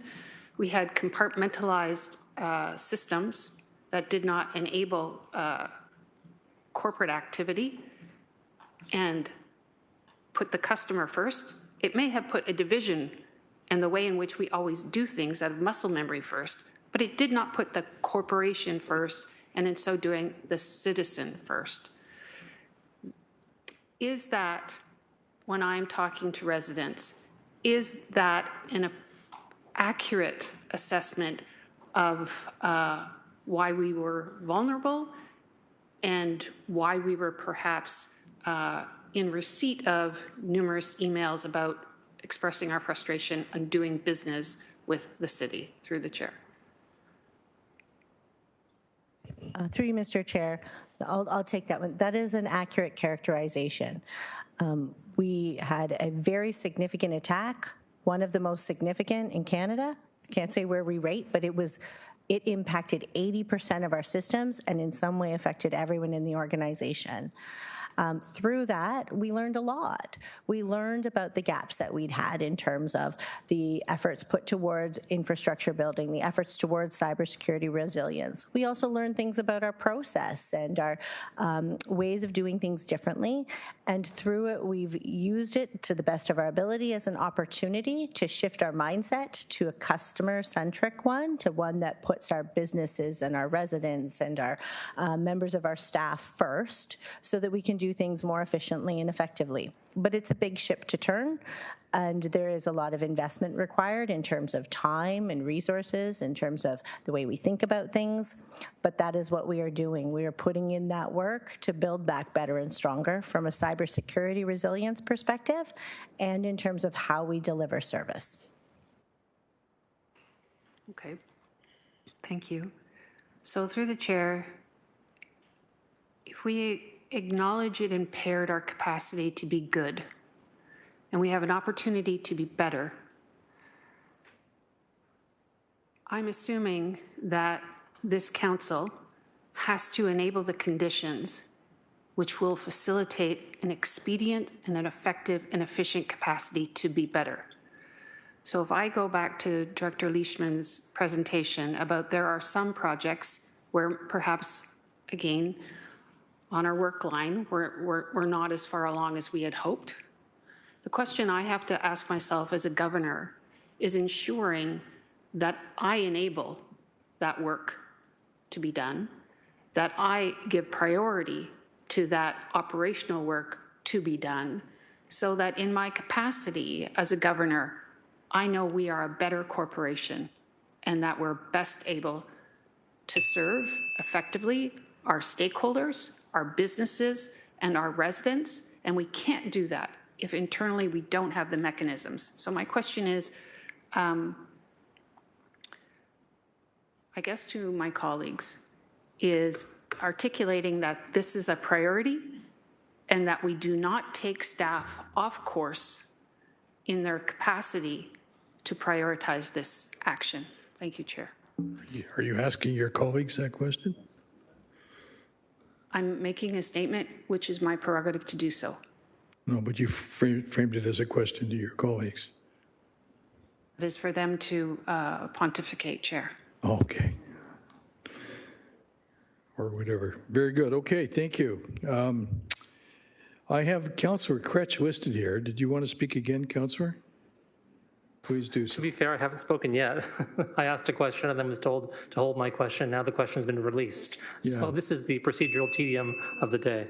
I'll ask my question again. But we're not even there yet. We're still dealing with 7-1. So I don't have a question on the presentation. So now we're going to hear from, I guess, Mike Segerick and Cyrus. Is that right? And then we're going to have our questions? That was the plan, yeah. Great. And, yeah, you were after me, Tom. I don't know. Hey, I'm just doing my best here, folks. So. Yeah, we're all struggling. Yeah, okay. I don't see you on the list here, Councillor Jackson, but did you want to speak on 7-1? Okay. No, I made a note of that. That's right. So we're gonna do what I thought we agreed to do a while ago. We're going to hear from Cyrus and Mike, and then we're going to open up broadly to the questions, because some said they had questions on specific parts, and I've noted those, both Councillor Kretsch and Councillor Jackson. Thank you. You're welcome. You're welcome. I'm just doing the best with the gifts the good Lord gave me. And okay. And she's taking good care of me. All right. Okay. Okay, Cyrus, please. Thank you. Through the chair, I will, before I begin, I will just admit that I'm not good with making revisions on the fly, so I'll apologize if I duplicate some information that has already been shared. Through the chair, good morning, Mayor, Deputy Mayor, Council, as well as members of the public and the media. Report CM 25008 provides an overview of the February 25th, 2024 cyber attack on the city's IT systems. Joining me today in council chambers is Alex Isakoff. Alex is a Vice President Technology Consulting with Cypher Canada. Cypher is an international cybersecurity firm specializing in third-party cybersecurity with deep expertise in digital forensics, cybersecurity incident response, and recovery that assisted the city following the incident. This report and the attached appendix is based on information provided by Cypher Canada and additional staff commentary. It details the incident, cause, impacted systems, initial response, ransom demands, recovery and remediation efforts, as well as challenges associated with a response to an incident of this nature. The report speaks to how, as it's already been indicated, 80% of our IT systems were impacted, and how did the city respond to the attack, including the city's activation of the Emergencies Operations Center, informing our insurer, relevant law enforcement agencies, as well as the Information Privacy Commissioner of Ontario and the Federal Cyber Centre for Cybersecurity. In addition, the city immediately engaged cybersecurity experts to support containment, recovery, and investigation efforts, as well as the city's ability to contain the incident within 2 days. Throughout this process, we prioritize the protection of data and the continuity of core city services, both during and in the months following the incident. The report outlines that there was no forensic evidence that personal or health information was stolen from our systems. The report shares the ransomware demanded by the cyber criminals of approximately 18.5 million Canadian dollars and what a ransomware attack is and recovery options, as well as implications and risk. It also speaks to our cybersecurity coverage and the ultimate denial of our coverage claimed by our provider. The report outlines how the city relied on existing backups to restore the vast majority of our systems, and that the city had restored nearly all its services, either fully or in a slightly modified manner, by October of 2024. I'd also like to take a brief opportunity to thank our staff, partners, and community for their resilience and ongoing support, and especially recognizing the countless hours that staff across many departments spent, including IT staff working often 24-hour shifts to help restore our systems in the early stage of the recovery, as well as council members for their ongoing support of both our cybersecurity and Build Back Better roadmaps. In closing, this report indicates independent experts have validated our recovery response as aligning with industry practices for an organization of our size and complexity. In addition to recovery work, since the incident, the city has continued to implement a range of new digital services and operational solutions in areas for enhancements in public services and customer experience, public safety and emergency services, financial and operational systems, transit information systems, as well as significant enhancements to our cybersecurity resilience. More on the latter this details will be shared in report CM 25009. And I would welcome the opportunity to have our Chief Information Security Officer, Kush Sharma, also provide an introduction to that report after the financial cost report that Mr. Zagaric will speak to. Thank you, and happy to take any questions as appropriate, myself and both Alex. Thank you. We'll hear from Mike Zagaric first, and then we'll move to questions.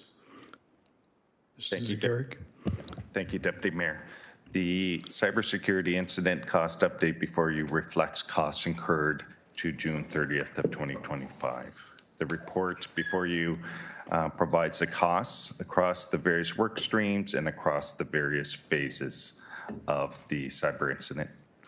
During the response and recovery stage, the city was reliant on experts like Cypher Canada and Deloitte for critical work, including hardening of our IT systems and assisting with interim solutions to services such as vendor payment and procurement functions. The incident rendered our financial and procurement systems unrecoverable, which prevented restoration of applicable information and data. And like other presenters, I too want to thank the community for their patience during the early days of the incident, specifically as it relates to vendor payments and some of the delays around property taxes. I too want to thank staff across the organization for their commitment to the response and their continued commitment to the response as we continue to recover with respect to some of our functions, including our financial functionality.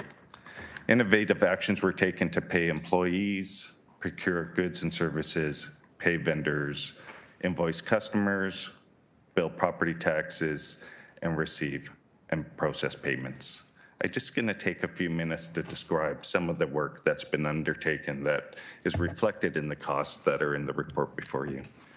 In March of 2024, Deloitte was engaged to provide cyber incident recovery and rebuild services.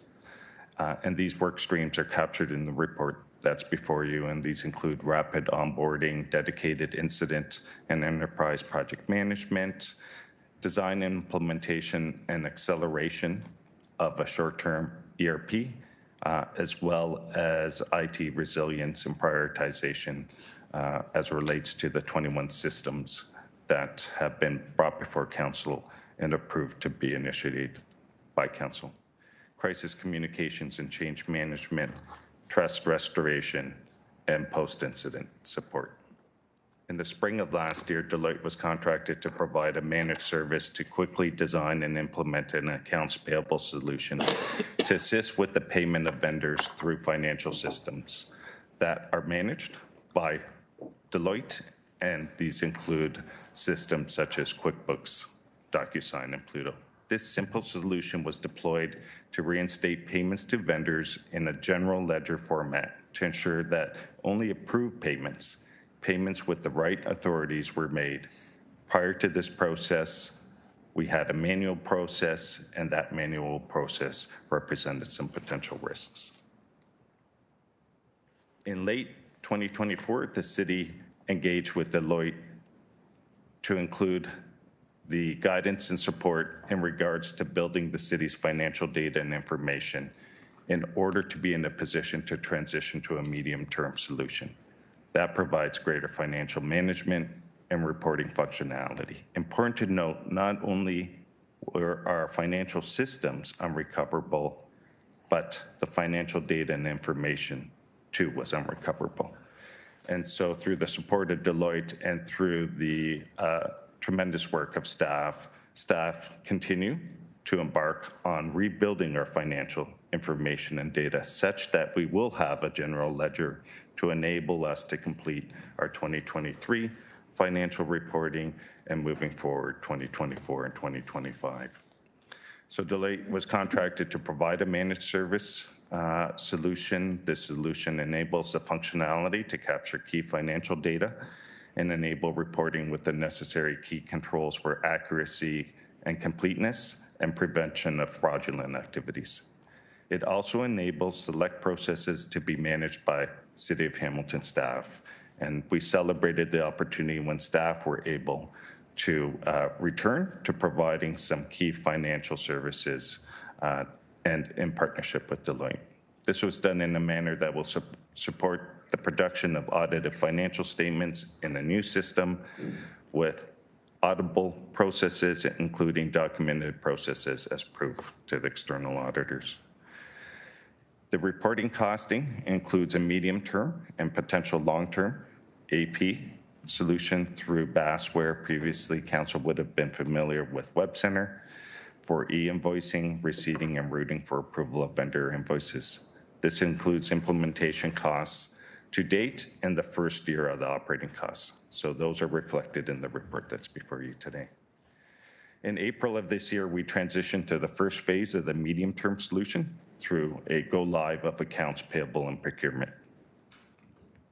In June, the medium-term solution further evolved to include the functionality of accounts payable, customer invoices, and journal entry processing. These are all critical as we continue to build back to enable us to fulfill our requirements as relates to financial reporting, as mentioned previously, for the period 2023 through to and including to date 2025. In parallel with the critical work, Deloitte has been assisting the city with strategies for data rebuild and construction, has been developing processes and tools for financial management and procurement functions. Examples include the opening of a January 1st, 24 trial balance. So I apologize for the financial language here, but it's critical, I think, that I share this information with committee and council and the community. As well, accounts payable vendor balances are being reestablished. Accounts receivable customer balances are being reestablished. Vendor invoices and credits are being reestablished. Customer credits and payments are being reestablished. General ledger transactions are being reestablished. Purchase order balances are being reestablished. Procure to pay requisitions and purchase order processes are being developed. Reporting and integration between business solutions are being developed and evolved.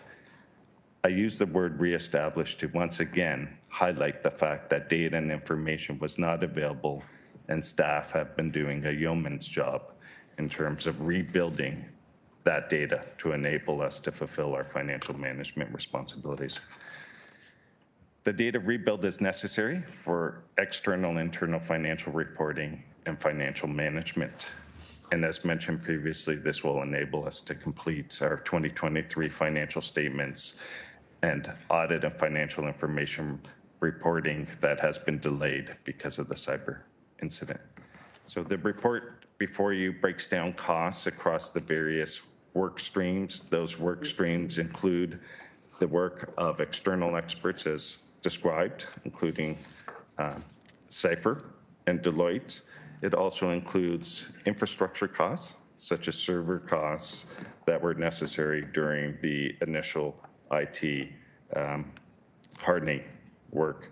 In addition, I just want to flag, it does include staff costs, approximately $1 million in additional staff costs. And what this really reflects is the overtime, and I'll be clear, a portion of the overtime, only a portion that staff were compensated for as it relates to the cyber response to date. And going forward, staff are continuing to put in some extraordinary hours with respect to the response. So through the chair, I appreciate the opportunity to provide a little more description to the costing and the activities that have occurred to date. Happy to answer any questions at the time that's appropriate from committee. Thank you. Thank you. That's pending. I think we have one more speaker.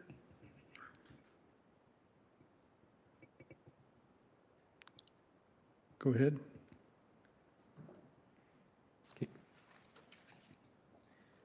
I'll just, if I may, just do a brief introduction for members of council that may not have yet met our Chief Information Security Officer, Kush Sharma, and I'll pass it over to him to speak to CM 25009 about our cyber resiliency enhancements. Thank you.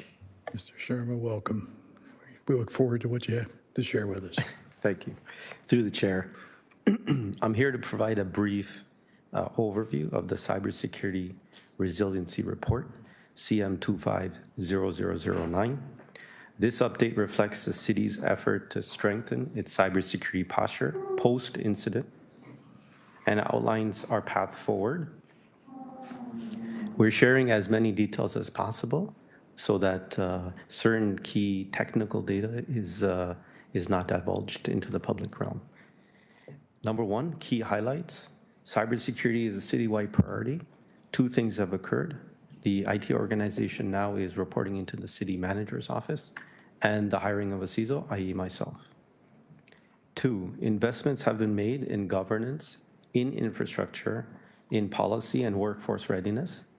Three, our approach is guided by industry experts, and we're looking to align to leading practices going forward. So we are enhancing the current posture of cybersecurity to bring it up to the next level and improve that maturity even more. Three, we've strengthened the security monitoring. So that is the viewing of the specific logs and the technical aspects of the different devices we have across the city so that we have a central correlated security operations center set up now. And that is a managed service through experts, 24 hours, 7 days a week. We have data recovery and access control systems that have been enhanced, and we have a third-party managed service provider that is helping us with the disaster recovery, i.e. backing up all of the data of the various systems. Three, we have security awareness through training, so we're enhancing our awareness to the employees, to staff. We are going to extend that to vendors, suppliers, et cetera, to council, mayor's office, et cetera. So we're going to really make that security awareness program more robust. We have a program in place. We do exercises, simulations with staff to see if we can penetrate through clicking emails, et cetera. Those are constant and ongoing. And then we retrain employees if they do click the link that we sent to them in an email. So we are actively involved in those throughout the year. And I've instructed the team to enhance those. So October is Cybersecurity Awareness Month. We will see a larger campaign at the City of Hamilton than in previous years. Third thing, ongoing priorities. Well, multi-year investments in cybersecurity. Number two, reinforcement of governance and accountabilities across the city. I have the full support of the city manager and the CIO. Expanded workforce readiness and security culture. So embedding security principles within the business itself, right? Speaking with my colleagues across the various service offerings to ensure that when they're implementing a system or implementing a process, security is thought of, and we are at the table. I've received great support from my colleagues since I've joined. I had joined late March, just so that everyone is aware. We have improved incident response capabilities. So we have a much more robust incident response plan. We've upgraded that through a third party. We're integrating it with various business lines across the city. For example, the Emergency Response Center. So we also have completed and deployed what are called security run books. What that is specifically technical instructions based on an attack. So if it's ransomware, denial of service, etc., we have specific technical steps that our staff can now look at and take. And those were developed by third-party cybersecurity experts. In conclusion, we have a more structured, strategic approach to security based on risk. So we look at the top priorities of the city, and we put those resources that we have towards those top priorities and work our way down. It is definitely delivering more measurable results. We're accomplishing a lot more, a lot faster. We are adjusting the culture within the infrastructure, security, IT, other teams. We are moving at a faster pace. My background was from private sector for 27 years. I was also the former CISO for the City of Toronto, where I built the security organization from scratch. So we are taking those lessons learned from those different environments, and we're applying it to Hamilton to move quite a lot faster. So we remain committed to advancing the work. Thank you.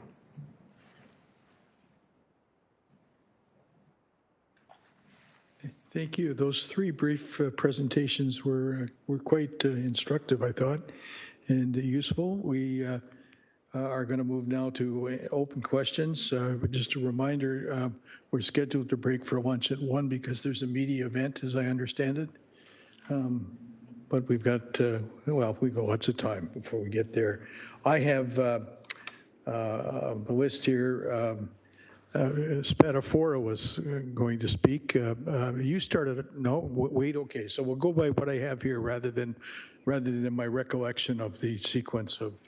I don't want any special treatment there, Deputy Chair. I'm sure it'll make the news. Well, you'd be worthy of it, but I'll take your advice and not do so. So we'll go with, let me just say, Jackson, Kretsch, Paul, Spadafora the second time, Clark second time, Wang a second time. Councillor Jackson. Thanks so much, Deputy Mayor McMeekin. Appreciate all the information provided by various members of senior leadership teams. So can I just break it down for my everyday taxpayers and constituents in Ward 6 that I know just want plain, simple language, please, through you, and I'll start with the city manager.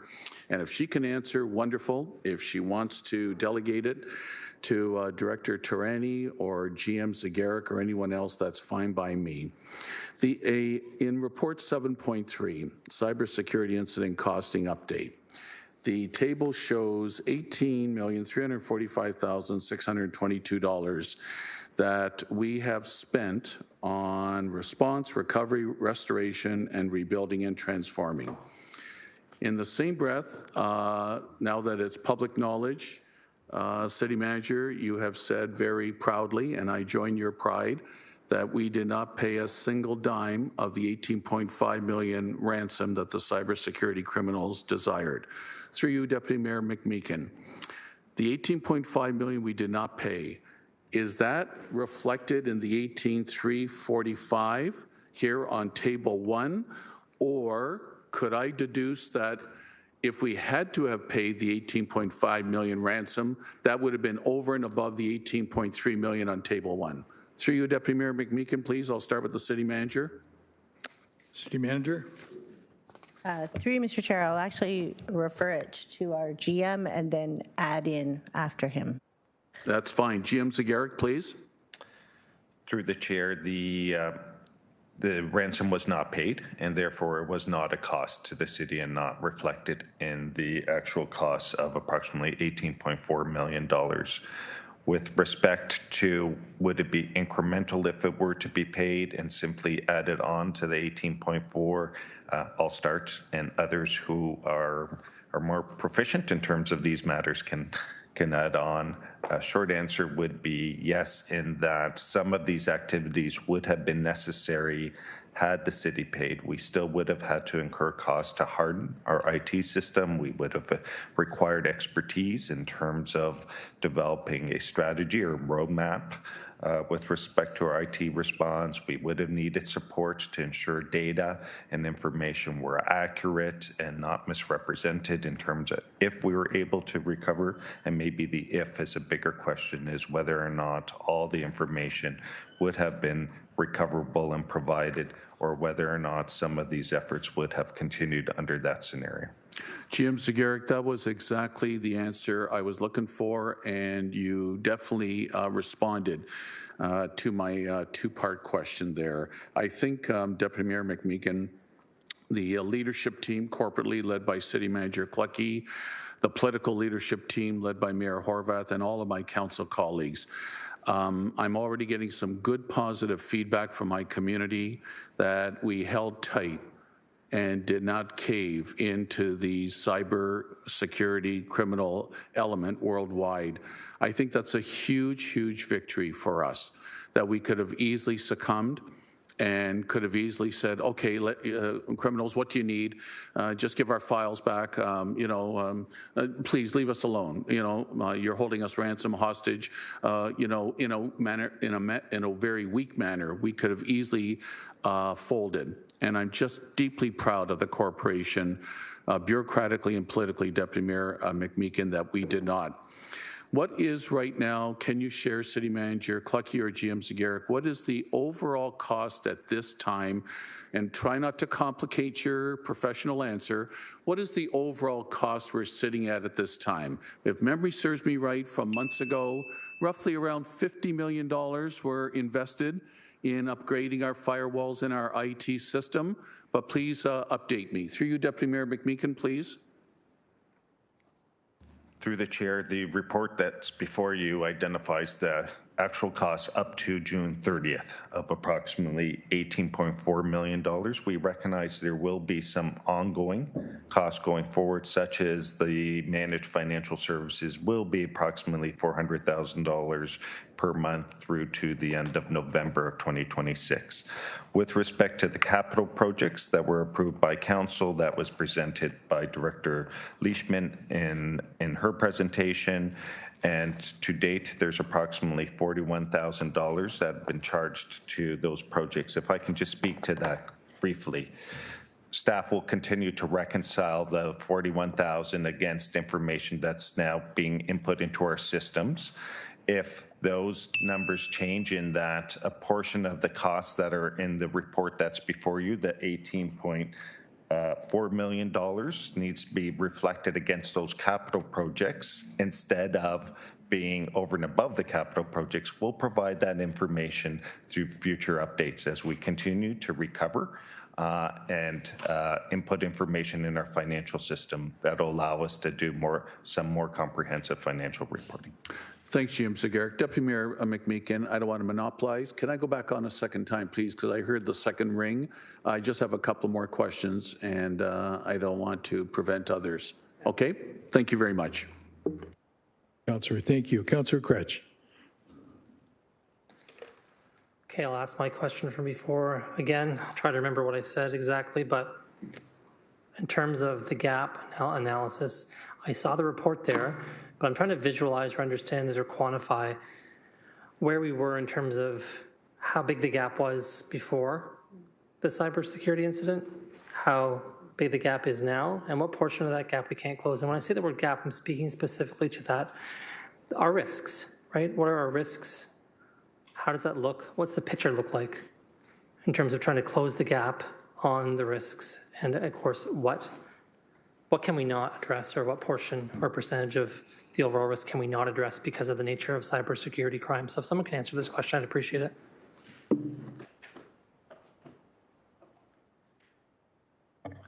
Thank you. Through the chair to Councillor Kretsch, I'll start, and then if anybody else wants to add. So I think based on the assessment that was conducted by Deloitte, we have already seen a significant shift in our sort of NIST security standing. That's an industry standard.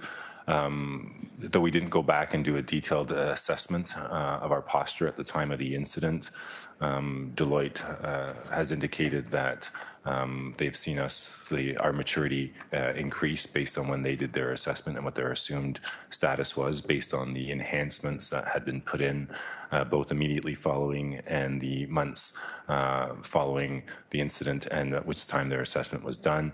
If council recalls, we brought forward report CM 24. I'm going off the top of my head here. Give me a second.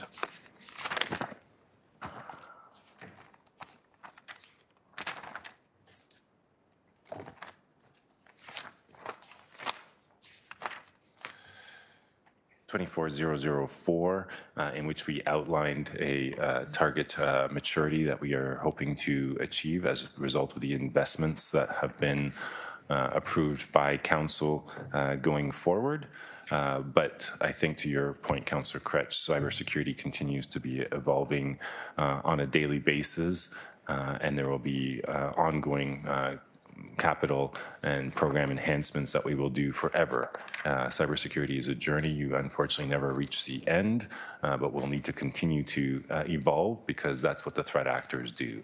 They mature, they change their tactics, they use AI. They are continuing evolving. We're seeing significant threat activity as a result of some of the global conditions that exist. And we will need to continue to evolve, but I feel that the commitments that have been made by this council going forward over the next 2 years are going to ensure that we will be in a very positive place as it relates to our maturity, both in the public sector and going forward. I don't know if our CISO, Mr. Cush, would like to add to that, but I hope that answers the question to the best of my ability. I think what you're saying is no, we can't quantify the distance. We didn't measure it at the time we weren't measuring our risks at the time the cybersecurity incident occurred, so we're not really aware of how great those risks were, and so we're not able to provide sort of a metrical or quantifiable understanding of how much we've reduced those risks. Through the chair, we will be conducting a similar exercise at the end of the year, and then we will be able to see the progression and the progress. Fair enough that you're doing that at the end of the year, but I'm asking specifically, we didn't measure that, I'm assuming, or measure or know or quantify those risks along the way, so we don't really have an accurate sense of where we were before this started. Is that accurate?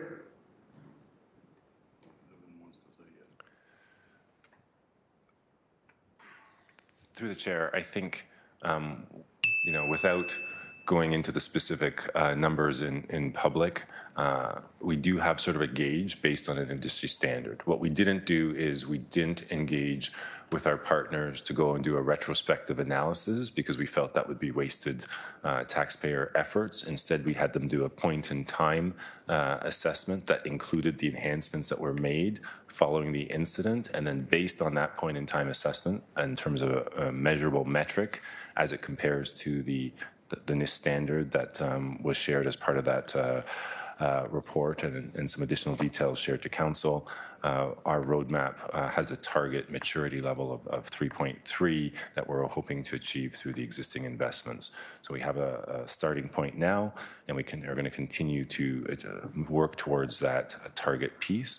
So we have sort of a measure, and I'd prefer not to get into the details of the specifics around that measurement at this point in time in a public forum. Fair enough, but you're still, I just want to be very, very direct and clear. We didn't measure this before the cybersecurity incident. I just want someone to basically and plainly just answer that question. Because you've said no, as far as I can tell, in a more convoluted way. I'm just looking for a straightforward answer. No, we didn't do it. Yes, we did it. Through the chair, I'm not aware of that similar assessment having been conducted before I was involved with the city's IT department. So no, thank you.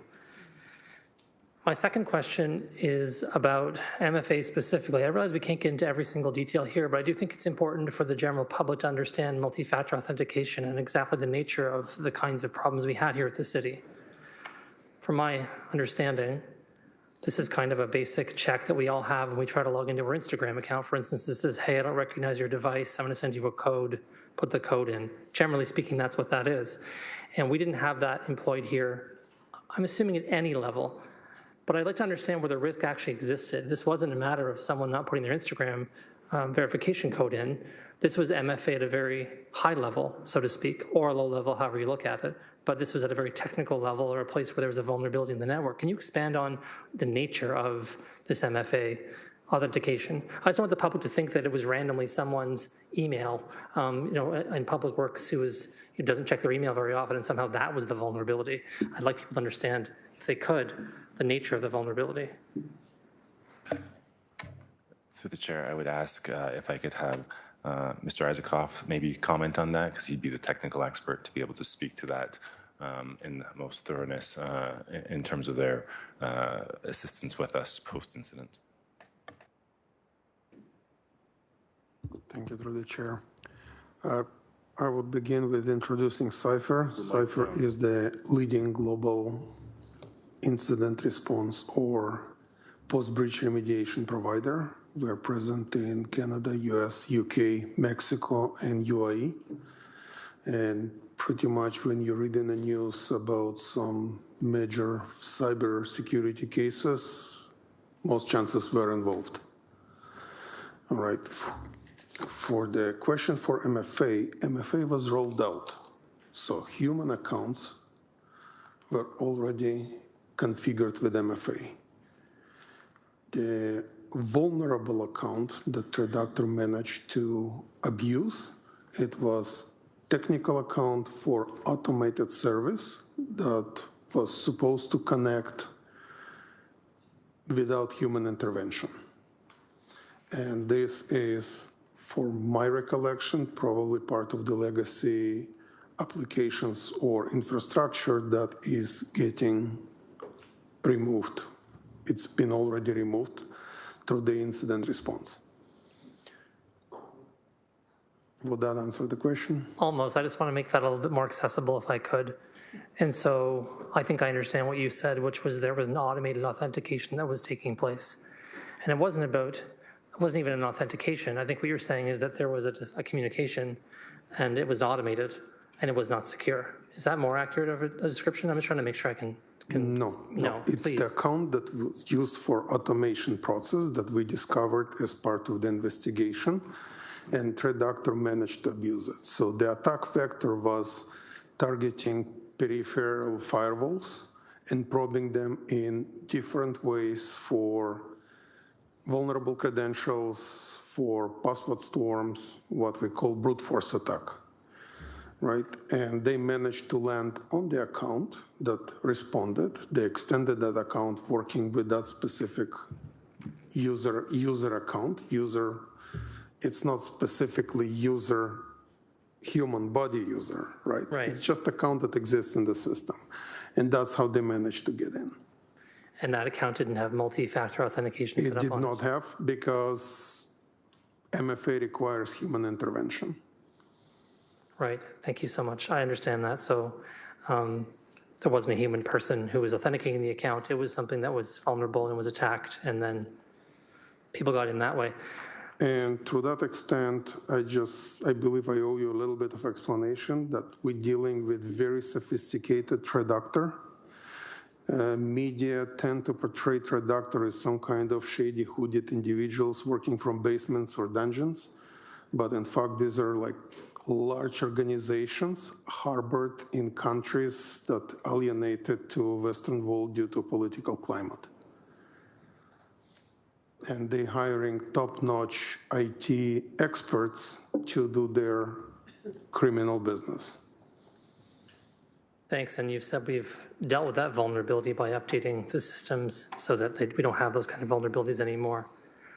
If I can say briefly, my only comment on the subject is, I'm glad we were making this change. My personal reflection when I came to the city as someone who did a fair amount of IT work in my previous life was one of surprise at our network when I saw it, surprise at the standards we had here, and shock, frankly, at the looseness of it all, if I can say it that way. there weren't protocols in place for many parts of the city, including how we connected devices, what we did with the devices, who had access to things, and there was virtually no training provided whatsoever to councillors with respect to what to do here. Now, this didn't happen because of councillors' negligence of any kind, or councils for that matter, but there have been several reports I've monitored outside of being an elected official where I saw recommendations being made to address this and the investments not being made to pick up with those for whatever reason. I'm not blaming any one individual or any council for that. I'm just saying that we had a path, we knew we had these problems in place. And I would say, just in my conversations with IT staff and everybody else here, everybody else seemed to also knew we had these issues in place. When you ask the average person, people would give you a look like, yeah, the IT network isn't doing great here. I really hope that beyond what we're talking about here from a technical perspective, from a cultural perspective, we just do a better job of listening to one another. Mm-hmm. Because there are so many people I know in my very first days here who raised this red flag for me, and I raised that red flag up the pole, and nothing happened. People just kind of went, yeah, and so I think this has to be taken more seriously. We're never going to be able to close the gap to 100% because there's always going to be new things evolving is what we're hearing today. Fair enough. There'll always be that little window, which is a vulnerability because new technologies happen and we're going to try and keep up with them. But that wasn't what happened here. It was a big window and we had many vulnerabilities. And this just happened to be the one that people got through. And so I think hopefully in the next term of council, when that council is elected, we do take some time to spend doing cybersecurity training with councillors in person, addressing questions. Not everyone has the same skills and abilities when it comes to addressing these issues also. And so it should be accessible, it should be easy, and I hope it's been taken seriously. I know that everyone's taking it seriously today. I'm just saying when I got here, that wasn't the case. So let's keep that culture going. It's the only way we're going to prevent these things from happening because there's a ton of human intervention in these things, right? We can only do so much to protect our systems technically. If the people don't take it seriously, we're not going to get there. Thank you. Thanks, Councillor. Councillor Pauls. Thank you. And if I'm really slow, it's because I had dental work, so my mouth is still frozen. But anyways, I just want to talk about the authenticator. It seems like the insurance company does not want to pay because we did not have the authenticator. But I'm wondering, that's not bulletproof. That wasn't the bulletproof. If we had it, we wouldn't have been attacked. We would have been attacked anyways. That's what I'm hearing. My question is, how can we make sure we have full coverage with all the riders we need that when it happens again, if it happens again, we are covered? So the insurance company said if you had that in place, it was bulletproof, but it wasn't. Am I correct? Through the chair, Lisa Shields. It was an exclusion on the city's policy that they would not pay if the root cause of the ransomware attack was because of a lack of multi-factor authentication. And so that was the case. There was no multi-factor authentication in place. That was the root cause of the breach. How it happened, methodology, that was their explanation and answer to our request for coverage. In our renewal for the insurance program for cyber insurance, there are no exclusions under the policy currently because of the extensive work and remediation efforts of the IT staff, finance, investments that the city have put in place, all the different things that we're talking about today that have improved substantially the city's cybersecurity posture. As we note, they appreciate that we will never be fully 100% bulletproof from any cyber incident. That's a reality. But they require the city to have certain infrastructure in place, and we're on that continuum of making sure that that is the case, and they're satisfied. Yeah, I find it kind of strange that, whether we had it or not, we probably would have been attacked anyways. And but they're saying you didn't have that, so you're not covered. So I just want to make sure that when the city does the policies, make sure we have all the information, and especially when it's yearly, like Councillor Clark said, it wasn't a 3-year policy, it was yearly policy. So who sits down with them and talk about all the different incidents that could happen and make sure we were covered? So I just find it really strange that because of that, they're saying if you had that, it would have been bulletproof. Maybe you wouldn't have been attacked, and that's not the case. We probably would have been attacked anyway. So that's my only questions. Thank you.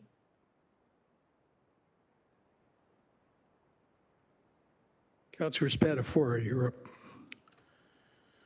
Thank you, Deputy Mayor. I have some questions that cross against different departments, and if I can't get through all, I'll ask to go on a second time if needed. So I just want to start with the, from an IT standpoint, obviously we've been working since this happened to stop it, clean it up, start building back better. So since we've been attacked and we've started building back, have we done any external testing on what we have currently? Have we had third parties? Like, what are we doing to, I guess, test along the way that what we're doing is working? Maybe it's, the third party could show us maybe some other vulnerabilities that maybe we're not seeing. Are we doing any of that testing as we're building out this new program? Through you, Chair.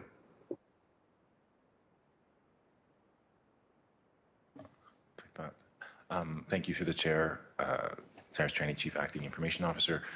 Yes, we did that third-party assessment, approximately, if memory serves me, 6 months following the incident as a measurement of where our controls were post-incident. Cypher assisted us with that external testing. And that information has also, where they found additional areas for enhancements, have been incorporated into the work that we've been doing on an ongoing basis. And we have a regular program in place now as it relates to that type of testing for our systems that are verified by independent third party. That's good to hear. Thank you. My next question, I'm hearing a lot that we're going to be continuing to invest in cybersecurity, cyber resilience, all those fun words, and I think that's important. I know someone mentioned earlier we went into EOC at some point. I'm assuming we're out of EOC, so are we going to start? I know we've had Deloitte holding our hand for the last, I don't know how many months it's been. Are we going out to tender for these projects, or are we just going to continue to give Deloitte millions and millions of dollars? And again, I don't know if we're procuring them currently, if we're putting it out for tender, but someone from procurement could kind of give me an idea of what we're doing when it comes to who we're using, and are we putting them out for tender or not? I don't believe the Director of Procurement is here, but perhaps General Manager Zagarek could answer the question.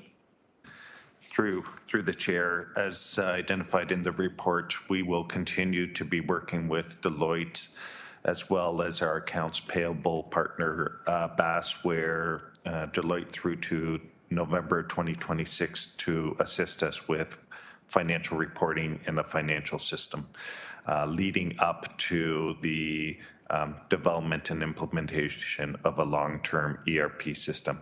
That long-term ERP system, we will follow city policies with respect to the procurement of that long-term ERP system, and I believe that was discussed previously in camera with council. Thank you for that, GM Zagarek. Looking at staffing, and I don't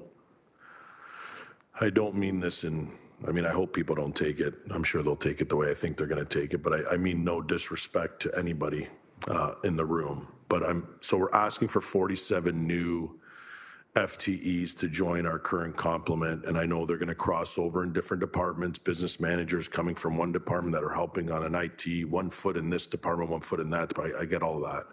I believe we have 151. The report says we're going to add another 47. So we talked a lot about, past terms of council not investing and all these things about it's always in the past people's fault. And we have 6 of them here that at least have been in their second term. one's gone now, but why didn't we invest in any of these things is my first question. And I'd love to see if all the money was spent that was provided in IT. Did staff come forward asking for millions of dollars to update that? And what I'm trying to get to is, if we had these 115 employees, 51 employees, and I know they weren't all hired today or yesterday or during this term of council, they've been here. Now we're going to layer on 47 new ones, which is millions of dollars, and we're expecting a different result. Right? 151 people that were here, some of them, I'm thinking a lot of them were here when we lacked some of the basic IT things we needed. We're going to layer on 47 new ones and hope for change. So that's my first question, and then I'll follow that question up. I have one more, and then if I'm out of time, you can put me on a second time. Okay, so I think the question is been stated. I'll leave it to the city manager to respond. Through you, Mr. Chair, and I'll start and then send to my colleagues, because I just want to clarify something about the 47.75 FTE. So while that was requested and approved through previous reports, there were 20.25 FTEs requested for this year to address it. And of those, the plan was and continues to be to use existing positions, vacancies, and gapping dollars for that. So I just don't want to give a misimpression that those are net new. I want everyone to know where those positions came from. Certainly, we're not only relying on staff. There are a number of layers to this in terms of we have to build our resiliency and our infrastructure. We have to do training. We have to make sure that all different layers of this are addressed. And so it's a multi-pronged approach. In terms of historical information, I'll have to look to my colleagues because that predates me in terms of what was asked for. They may be able to give some insights. And perhaps our new CISO can also, from his early days, and not to put him in the spot, just talk about the level of staffing we have for this area, infrastructure and cyber resiliency, compared to what he's seen in previous organizations. So perhaps from a historical perspective, I can look to GM Zagarek. Sorry, just to interject here, I want to make sure we get the councillor's question answered. He's got one more, and then there's a series of speakers that are trying to manage that. I think he asked what the result was going to be of the increase. So if the increase is 47 or the increase is 22 or whatever it might be, what's the result going to be? Are we going to get something better for that? Can we just have that question answered? And then if he has further questions, we can go from there. Sure, through the chair. Those specific resources are going to be used to bolster and make more efficient, speed up the process of implementation of the various systems and projects that have been approved. Specifically in infrastructure and cybersecurity, I thank the council for making the investment in additional resources and funding. We are doing a complementary kind of approach for cybersecurity. One, we are going to be hiring those specific resources through the mechanism that the city manager spoke to. Second, we've also partnered with third parties that are experts and leaders in the industry. So we look at, for example, the Gardner Quadrant and other mechanisms, and you see the specific services and technologies on the top right. So we are focused on bringing specific industry players that are at top of their game. And we are, with that hybrid approach, we can upsize and complement to protect the city a little bit better and move the projects a lot faster. Thank you. Last question for me, and the 47 FT comment wasn't where we're going to get the money from. I'm just trying to understand, by increasing a complement on top of a complement that didn't get us where we needed to be, is problematic for me. And the reports are public. You could have got hired yesterday. The reports are public financially as what happened previously. You can look and see the money that was unspent over the years on IT. My last question is, was there ever a conversation with SLT, city manager, and whoever's been involved in these conversations to look at a true hybrid model, a way to reduce our reliance on internal staff and outsource large parts of our IT department because it's cheaper? It might be more expensive on the contract, but I would think when you start putting in pensions, benefits, and all those things, the last thing is the accountability part. We hold a contract accountable. Someone doesn't meet their contract, we can hold their contract accountable. I unfortunately don't see accountability here, and I get it might be because we can't hold people accountable that aren't here anymore, and maybe everybody that was here previously is now gone.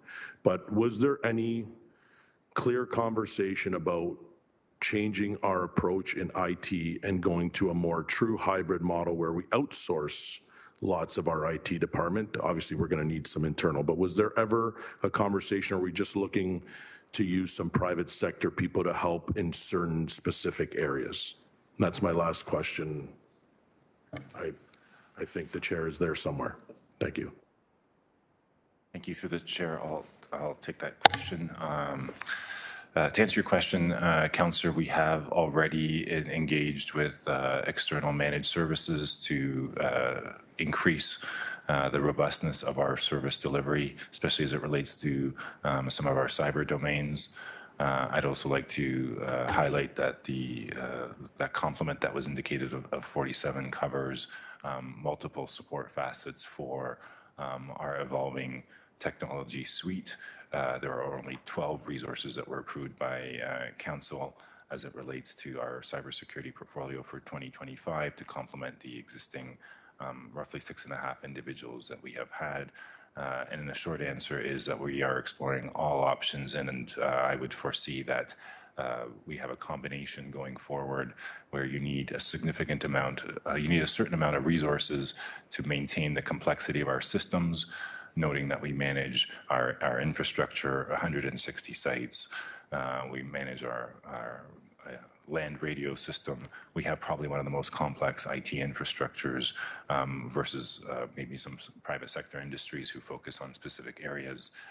So that going forward, we'll be exploring all options as it relates to making sure that we are providing the most efficient and cost-effective service. And that will include a combination of staff that we will require to manage those systems, as well as managed services to bring in the subject matter expertise where it makes the most sense from a fiscal perspective and efficiency perspective. If there's interest, I'm sure our guests could also speak to challenges around public sector resourcing as it relates to some of these areas if needed. Chair, if you could put me on a second time. Thank you.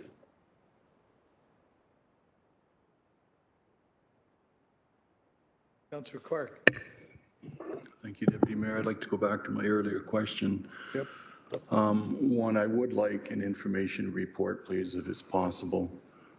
I just want to know, in what year did the City of Hamilton first have an exclusion clause in their insurance policy for multi-factor authentication?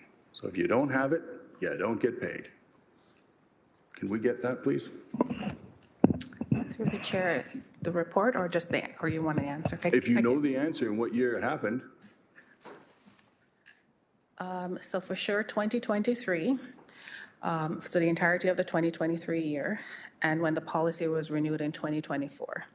The request for multi-factor authentication and the discussions around it started in 2022. So when we were about to renew, so there was no exclusion in 2022.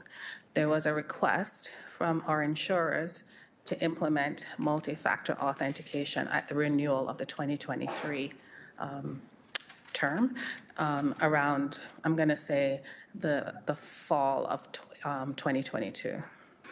And so then at what point did the City of Hamilton begin working towards multi-factor authentication?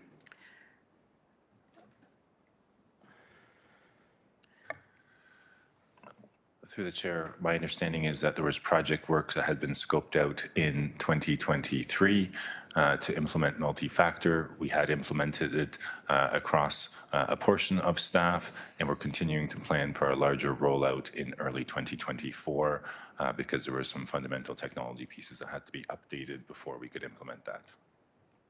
But the exclusion was already in effect and we hadn't complied.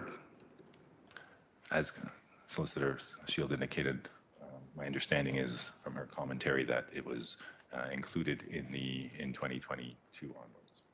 2023 it was included. 23 onwards. And you didn't get it done until 2024. Actually, it wasn't in my office. It didn't happen until after the breach. That's correct. As I indicated, from what I've learned since I joined the IT department again, is that there were plans in place to implement that project actively in 2024. It had been deployed out to a subset of users as an initial testing of MFA, and the deployment was to be rolled out in 2024, early 2024. The cyber incident hit, and it was subsequently implemented following the cyber security incident for the broader user base. So to be clear, the city had full knowledge that we were not compliant with the exclusion in 2023.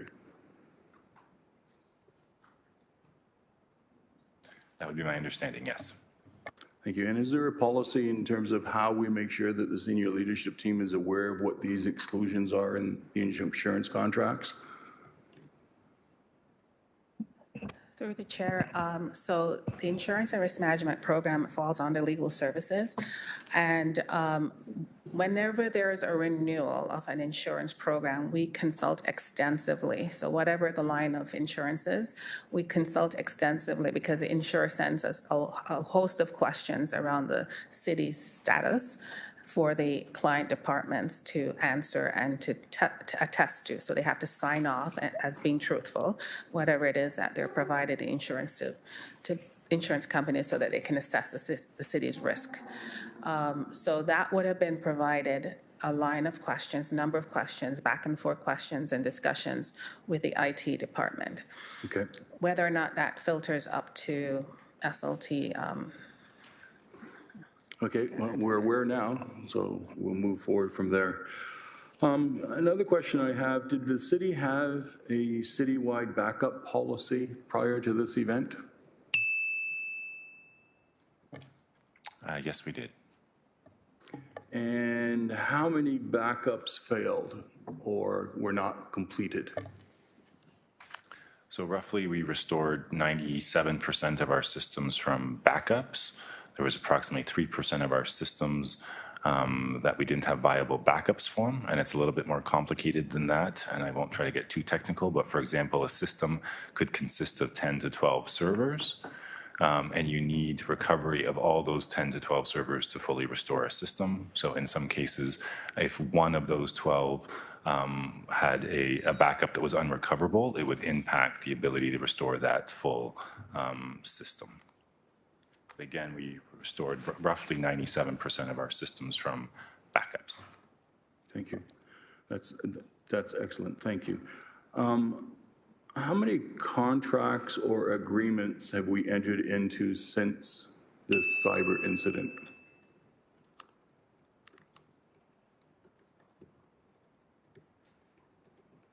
There's a plethora of people working on this, and they're from outside of the city. How many contracts are there? Agreements are there? I don't have that information in front of me. I can comment that from a consulting support perspective, the two firms that we used were Cipher and Deloitte. And if that is a question, I'm sure staff as a whole could, I don't want to speak on behalf of staff, could go back and get a more detailed response if required. I'll also note that we don't have any current engagement with Cipher at this point in time, and we've wound down a significant portion of our engagement with Deloitte as well. Thank you very much. And last question, Deputy Mayor. We heard 18 million today. I've heard my good councillor friend from Ward 6 indicate 50 million, and his memory is one of the best around this chamber. So can someone help me understand what's the variance between 18 million and 50 million? Through the chair, I'll start and GM Zagarek can add, but I think I'll try to just put it in simple terms. The 18 million is associated with emergency response and some of the recovery efforts. And by that, I mean some of that bridging work as well, like the financial system helping to get invoices out and such. The 50 million is associated, and that's a round number, with the reports that were brought forward in terms of rebuilding. And so approximately 30.4 million of that is associated with the 21 projects and rebuilding in that way. And then there's for 2025, sorry. And then in 2026, there's an additional 14.5 million that is associated with the capital for those projects rebuilding, some of which were end of life, some of which were newly needed based on the categories we presented previously. So that's where the numbers are coming from and why it may feel like a discrepancy reporting on different portions of this. Thank you. That's very helpful because residents are trying to ask, how did they have different numbers? One last question that popped into my head. I heard the explanation that the weakness was in some type of automated system that bad actors, likely organized criminals, got access to and wiggled their way in through that area. Are those automated systems now shut down and we're no longer relying on automated systems?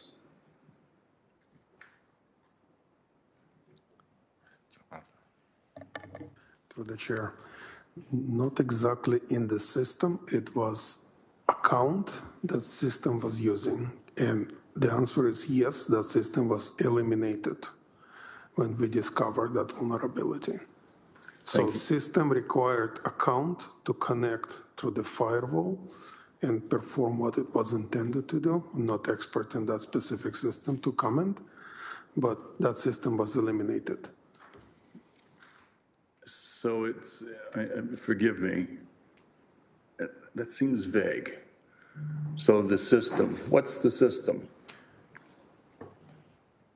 Application, script, something of that nature was connecting remotely to the city infrastructure to perform certain data actions. That was part of our discovery through forensic investigation.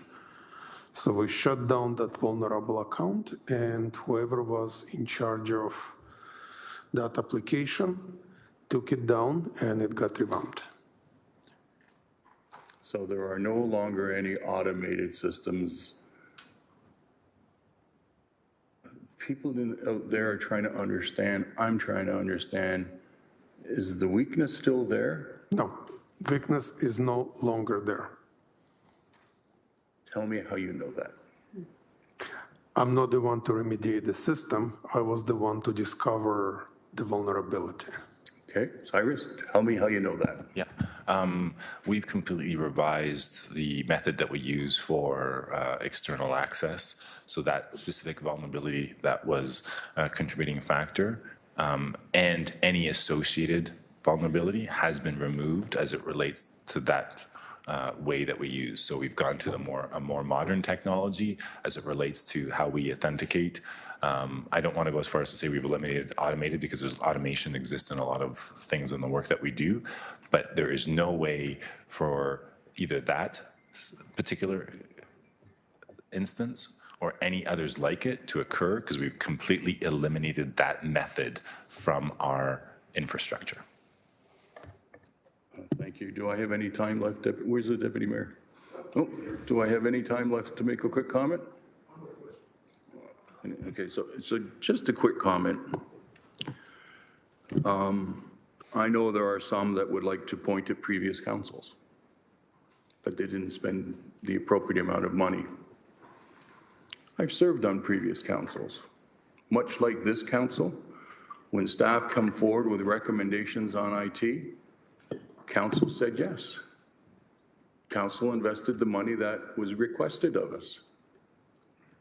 So the real question becomes, why wasn't multi-factor in there? Because notwithstanding the insurance company requiring it, it was already the standard internationally across every sector. Why wasn't the system more robust based on what we were told staff were going to do? Air-gapped buildings, systems for backup. All of that was explained to us, but it doesn't appear that it was ever done. So how does council find out it wasn't done if staff doesn't share it with us? And so I find it very frustrating, and I find it immensely frustrating that there has been zero accountability for this. Absolutely none. This chamber, we will be held accountable in a year and a bit. Front bench and all the staff, no accountability for this incident. I can't explain that to my residents. Thank you.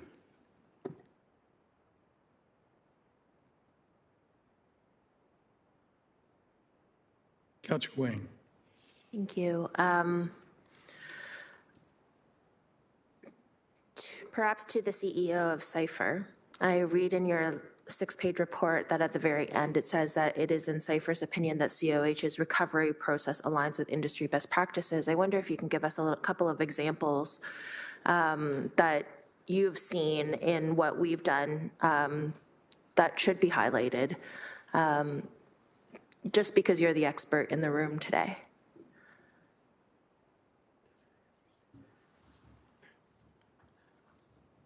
I cannot comment on other Cipher clients due to privacy, obviously, but I'm pretty sure you know about some of the cyber victims in public sector.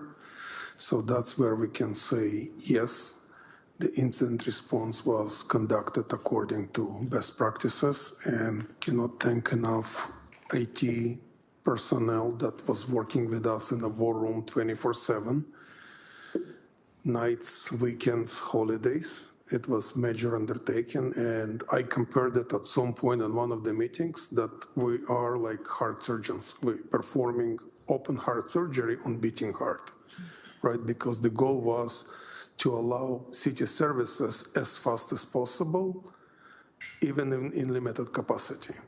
So from that perspective, kudos to city staff assisting us. Now, one of the comments was made earlier, and I would probably sound something very unpopular in this room, but this is unfortunately a common problem for public sector that we see day in, day out. IT is always looked as a cost center and not as an asset that continuously need investment and improvement. And that common notion of don't fix what ain't broken. It's working, it's producing, it's printing the bills. Don't touch it. Now for MFA, again, very unpopular. When we got in and we realized through investigation what happens, our very first question was, why wasn't the process expedited? We see some significant amount of account covered by MFA and some are not. And we heard we have major resistance from people working for City of Hamilton because they're arguing about use of their cell phones, of their airtime, company phones, personal phones. This is, again, something unfortunately very common for public sector organizations. And when incident is happening and everyone is facing harsh reality, all of a sudden, yeah, we agree, we're okay with it. So this is something that needs to be brought to the city staff awareness that IT is not there to make their life miserable, it's there to protect city assets. Thank you for that. Through you, Deputy Mayor, I'd like to direct my next questions to our new CISO. As we have heard previously, we are implementing enterprise resource planning, citywide, big enterprise systems. How are we ensuring that if we have a further or new cyber attack, that if they are able to enter one sort of endpoint, that they're not infiltrating the whole of the system? So just help me understand, as we're building back better, we're building much more integration and citywide sort of interconnectiveness, but isn't that also a potential vulnerability? Through the chair, I am working closely with my colleagues across the business functions with the transformation office. We have the full support of the city manager, CFO, CIO. They have cleared many bureaucratic roadblocks for me, and we are moving quite fast compared to other municipalities. In terms of what we call lateral movement, to your point, where they get in and then figure out a specific account that could be breached, and then they move across, whether it's east, west, or north and south. We have segmentation technologies that have been implemented since the breach. We have deployed certain protections for monitoring 24 hours certain assets. I prefer not to get into which assets. We have a centralized security operations center that did not exist previously, and that is run with a third party, which is one of the leaders in the world, that are complements to our team.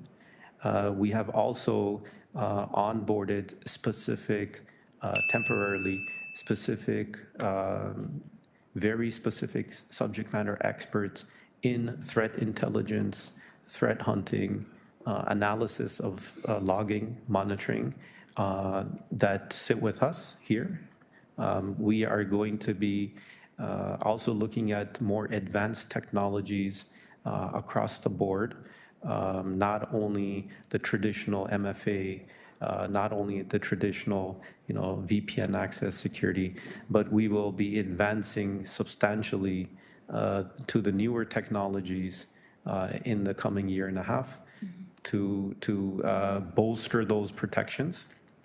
And we will deploy a concept called zero trust, which is a common methodology in security across the world, which means we do not trust and we always verify.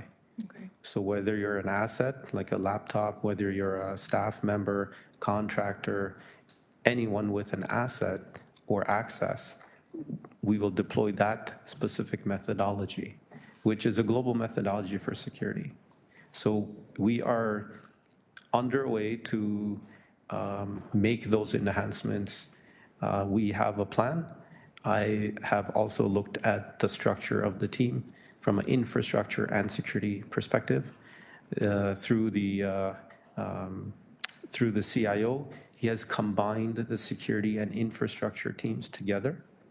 So the network, the data center, the cloud, the radios, databases, security, in one team under myself. That is an innovation that most municipalities do not do. This has allowed myself to quickly respond to any threats. So attacks happen every day, right? This is common practice, whether it's government or private sector.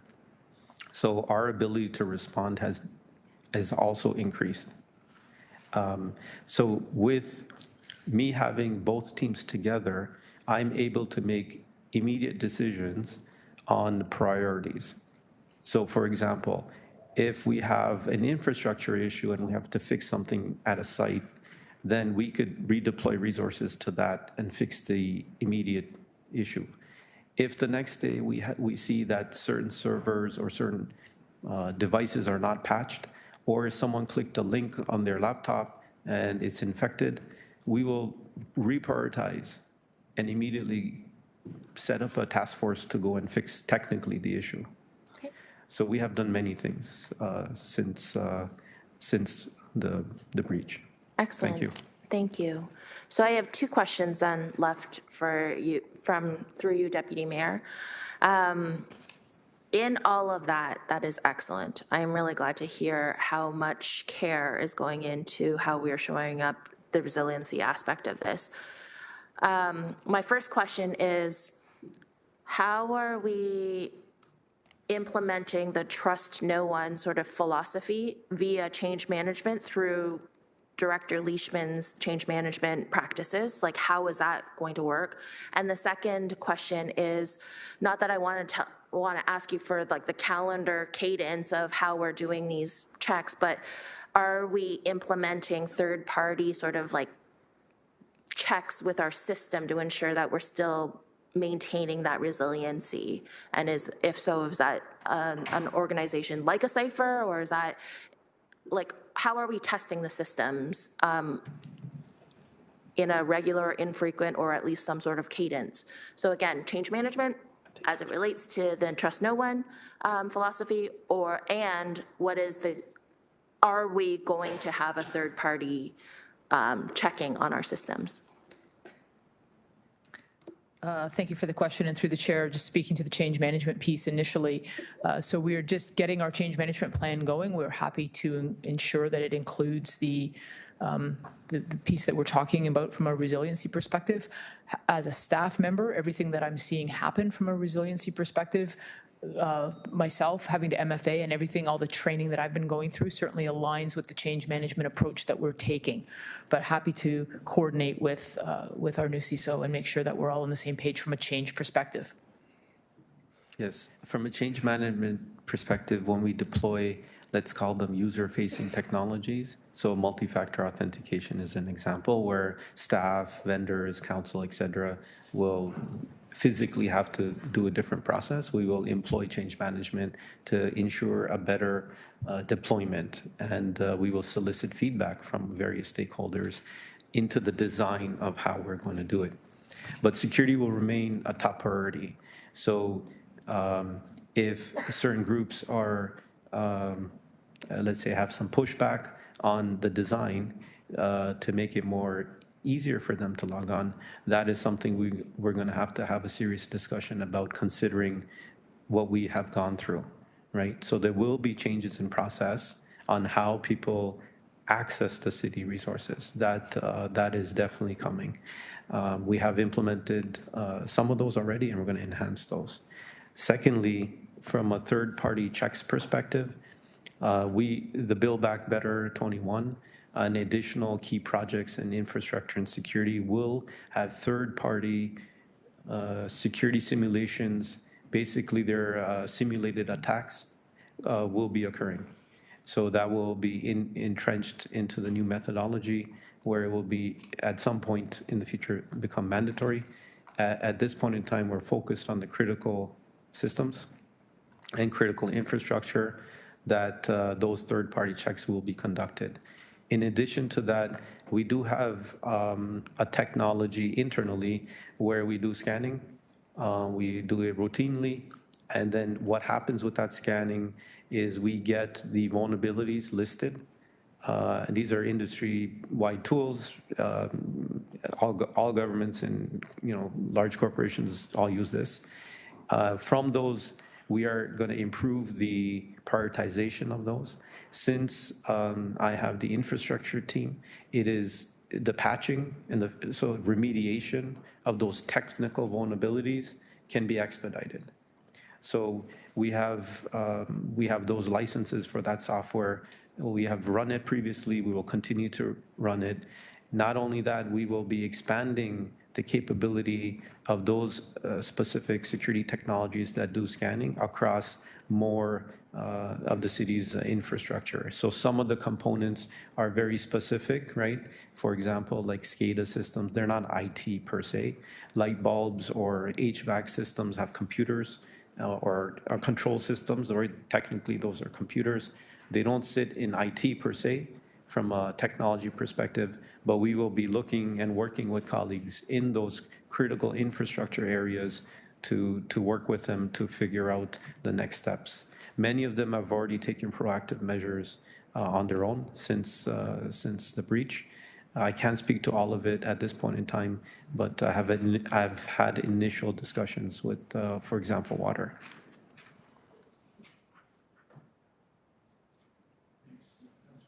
Councillor Maureen Wilson. Thank you, Chair.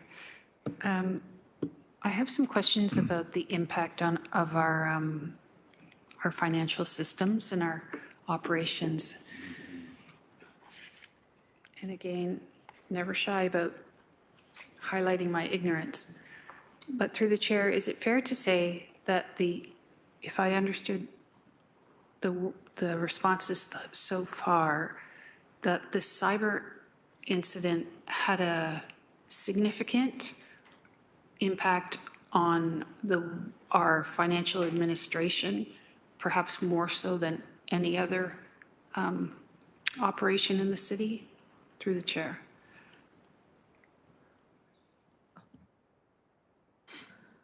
Through the chair. It has had a significant impact on the organization at large, but certain areas have had a harder time than others. IT, of course, is one of them, and our financial services section under GM Zagaric is another, because they had to get an interim solution in place while delivering a service in a very manual way. Getting vendors paid and paying staff was very manual and very arduous. They had to prop up another system. They're doing activities that they've done before, but in a manual way. And they have to put efforts towards a permanent solution that will meet the long-term needs of the city. So as you can imagine, we've had people during the incident working around the clock, but that has continued to have these extra pressures placed upon them. And so, I mean, we're very proud of them in terms of they've really stepped up, and they've had to give up a lot to do so, give up time with their families and give up time they might spend leisurely working extra hours and trying to get things back up and running while simultaneously keeping the ship afloat. So if in layperson's terms, I think what I've heard is we are a corporation. We have to, because we buy services and engage with taxpayers. We have we're very transactional, and we had this emergency hit us. We had to continue doing that stuff, and we had to do it old-fashioned manually because we were obliged, legally and otherwise, to ensure those transactions were supported. And that at the same time, we had to jump on board the cyber emergency train and respond to that emergency. And thirdly, we had to be, the finance department, corporate finance department, had to be part of the rebuilding team. Is that a fair summation? Through the chair, that's a very accurate characterization. To borrow a metaphor that was used previously, the finance team has been flying the plane, repairing the plane, and building a new plane while in midair. Okay. So if I could then, through the chair, understand what is outstanding in terms of our financial systems, in terms of that work to get us back to or forward to a fully functioning financial department. Through the chair, I do appreciate the city manager's comments with respect to the corporate services and finance team and the tremendous work that they've been doing since this incident. To be clear, we will not have a financial system. The financial system we will ultimately be working towards is the long-term permanent ERP system that was captured in Director Leishman's report as being one of the 21 projects that were approved by Council. We will continue to work in partnership with Deloitte, leveraging their expertise, their support, and their operation of a finance system so that we can proceed towards some critical functions that we're currently not able to deliver on. So in the early days, as the city manager identified, staff responded in an expedited way to reinstate payments to vendors, to reinstate payroll. And in some ways, the community might have thought that the event was over and finance was through the journey with respect to cyber. But behind the scenes, what the community was not seeing was the fact that in addition to the system not being viable, we do not have access and did not have access to our general ledger. And really what that means is our chart of accounts and the balances in those chart accounts. We have had to rebuild that data. That means staff having to search manually for sources to rebuild that data. We're doing that in parallel with those manual solutions. We're doing all of this work in a mindful manner to ensure that we minimize risks and anticipating that our external auditors are going to review these processes and ensure that there are no risks or shortfalls with respect to those processes. With respect to where we stand today, as I mentioned, in April, we transitioned to the medium-term solution, and this medium-term solution is going to be our solution likely for the next 18 months as we try to rebuild our financial functionality. With respect to AP and procurement, in June, with respect to accounts receivable, being able to invoice our customers. We'll continue on the accounts receivable with respect to statements. We are rebuilding, as I mentioned, the general ledger, working towards a fall report back with respect to our 2023 audited financial statements. And staff, under the leadership of Acting Director Shelley Hesmer and Director Brian McMullen, have been engaged with our external auditors to determine whether or not this will represent a change to their audit plan for 2023. The positive news is it suggested it will not represent a change, but there may be some additional work in terms of validating some of the information that we are recreating and inputting into the system. So in terms of the next steps, working towards those, the completion 2023 audited statements, and then our 2024 audited statements, establishing the general ledger so that now we'll be able to leverage the system that Deloitte is assisting us on in terms of administering and supporting some of the transactional functionality so that we can generate more routine reports. What does that mean? We are now preparing for September a 2025 variance report, but not in a form that committee and the public might have been accustomed to. We're having to do this manually across the departments through our F&A staff.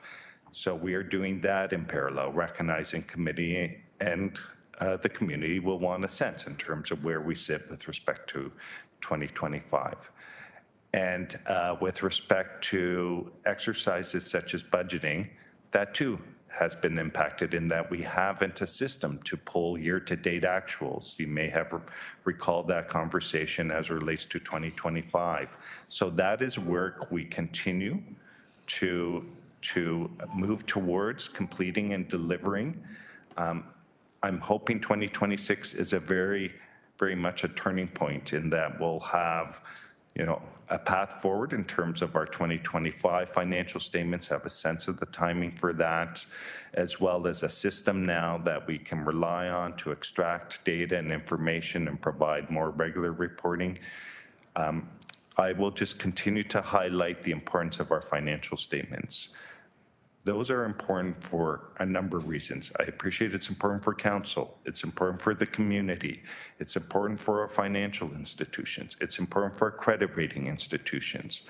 But it is critical for us to be able to issue debt as well. And so that work is critical for us to complete for those reasons. And again, that is a bit of a summary through the chair in terms of where we sit and the next number of months as it relates to recovery of our financial functionality. Thank you. Thank you. I know that during the last budget exercise, an overview was given of the impact that this had on the last budget exercise, but I think it's certainly helpful for me in having to reconsider that exercise and what was said now that we have this fulsome information. And I suppose you have answered my question, which was, how did this crisis affect staff's capacity and ability to complete and publicize, I suppose, the last budget? And what will, if I've just heard you on the importance of the financial, sorry, just going to my notes, the financial statements and our capacity, it's critical for us to issue debt. That is that what I'm hearing must be your priority? It must assume your time. And so I just want to make sure I understand that and how that is impacting this situation, our next budget. Through the chair, the completion of our 2023 financial statements and a time frame for 2024 financial statements were a priority for this year. We identified that as a priority, allocated some dedicated resources in our finance staff to develop a work plan and a path forward in terms of the completion of that body of work for a variety of reasons, including those that I've listed. With respect to our budget process, our budgeting system, important to note, we have a separate budgeting system. Our budgeting system is available to us. It was not impacted. Okay. The one limitation we will have for 2026 is we haven't a system to pull year-to-date actuals in a efficient and effective way that committee and the community would have seen reported in terms of our budget documents. You would have had the opportunity to compare year-to-date actuals relative to 2026 forecast. We are doing an exercise in a manual way to deliver before council this fall for forecast for 2025. So we are working towards delivering a forecast, but it will not be in the same form. And again, it is a very much a manual exercise, but we understand the importance of having that information going into the 2026 deliberations. Thank you, Chair.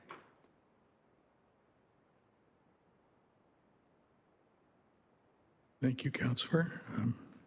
Councillor Jackson.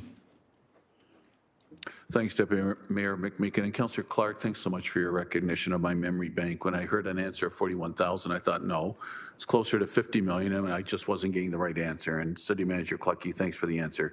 So a couple of quick things from a service standpoint.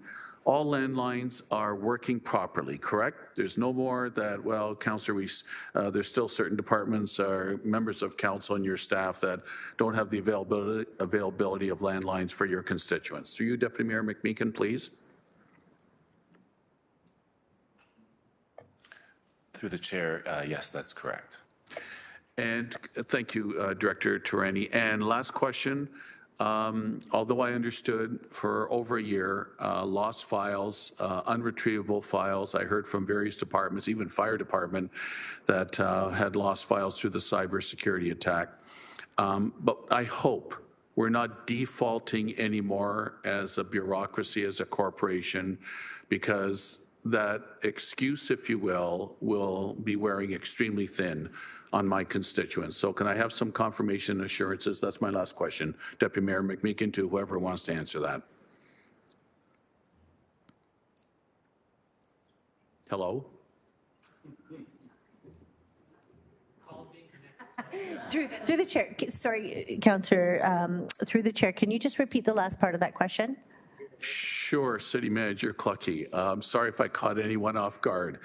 I get it over a year now, that since the cybersecurity attack, almost 18 months, and I get for a long, long time, we had to explain to our ratepayers calling in, our citizens, our residents who could not access City Hall for whatever reason.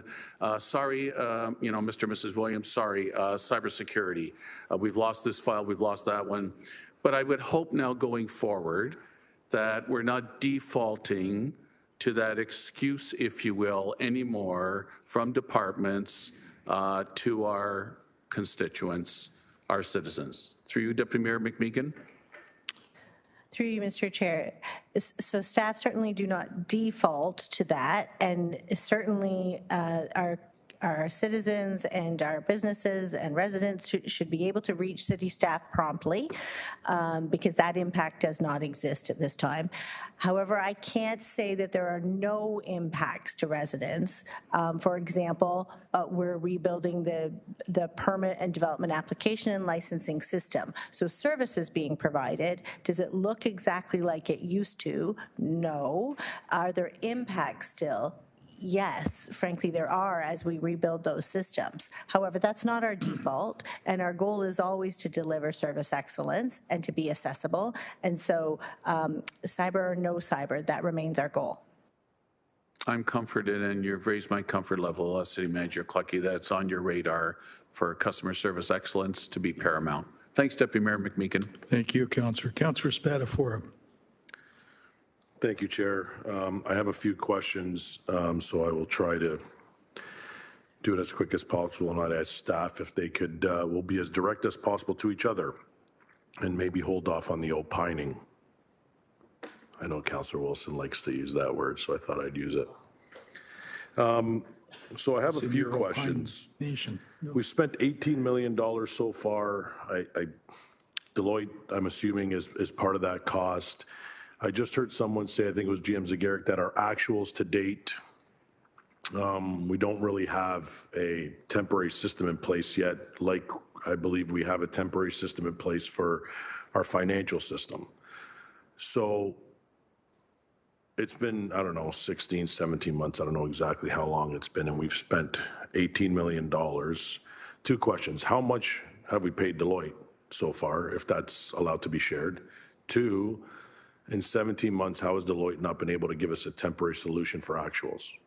Through you, Chair McMeekin. Oh, there he is. Through the chair, I believe the report identifies the costs associated with all of the work streams. Deloitte is supporting not just the financial work streams, but the cyber resiliency, the communications, the project management is just short of $11 million.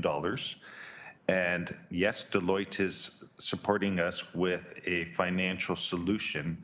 However, there's a lot of work that has to go into populating that financial solution. We have over a year of transactions that we are working with Deloitte that are going into the solution. And so this isn't as simple as turning a light switch on and now you have a financial solution. You need a starting point, which is the body of work. Staff are working in conjunction with Deloitte to establish a starting point of January 1st, 2024 with respect to our general ledger. And then a body of work needs to occur now into our medium-term solution in order to enable financial reporting on a regular basis. Thanks, GM Zagaric. I'm going to shift to a different department. I believe he was introduced, I don't know the exact title. I believe the last name is Sharma, C-I-S-O. CISO is the title. I don't believe you've been here that long. So one of my questions is, as if we were doing any work previously to this attack or during the, I would say previously, we procured agreements, services that maybe don't meet the new plan.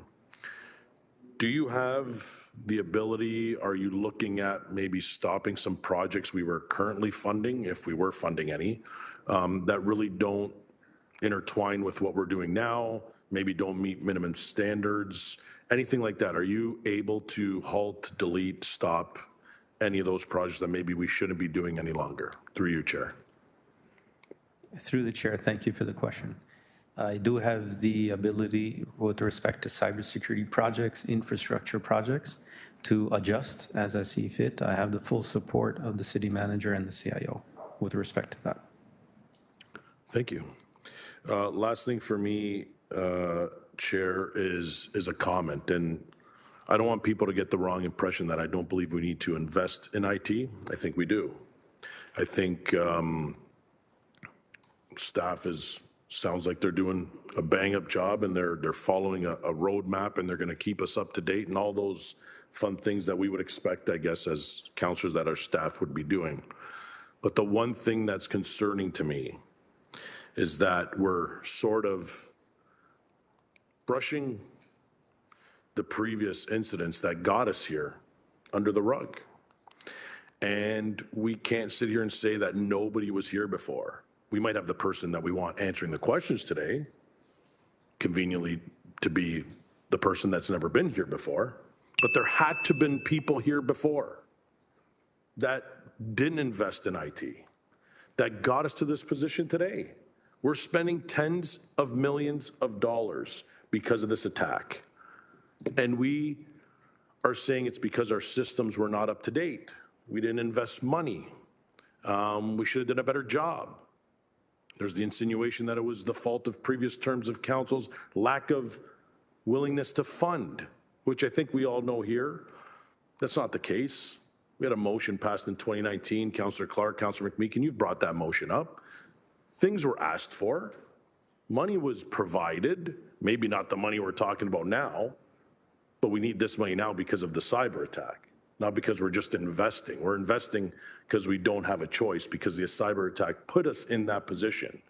But investments, money was given.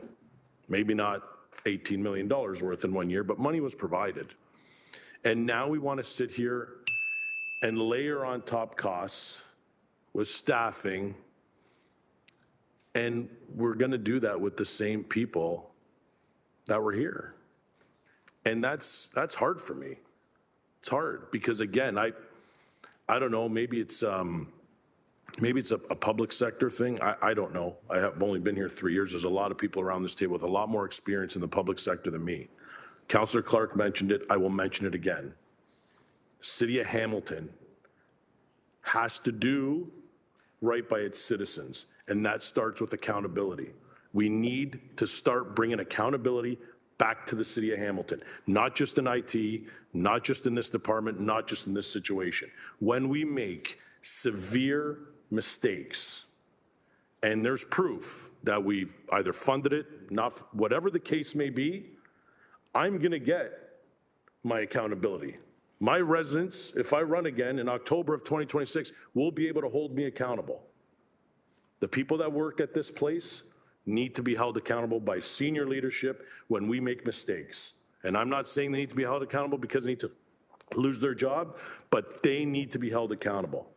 We have a duty to our residents when we're asking for historic tax increases because we're investing in their city.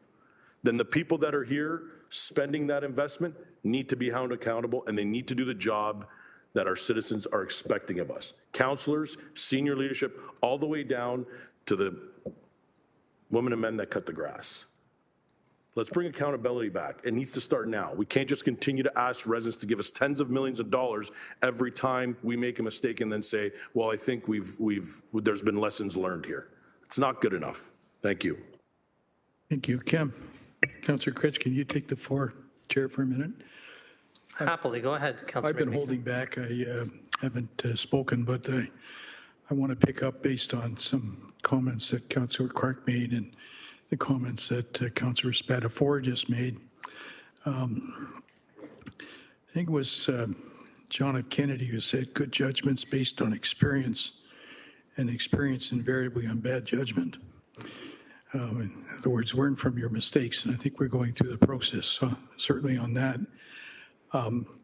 I was handed not that long ago from the archivist in Flamborough a news article which highlighted the 2019 council, you just referenced it, Councillor Spatafor, passing a resolution to actually build a designated backup system in order to protect data and avoid attacks. I don't think that ever happened. If it did, I'd like to know it did, because if it did, it didn't work. And if it didn't, I want to know why it didn't happen. It was a resolution of council. I see a couple of nodding heads here.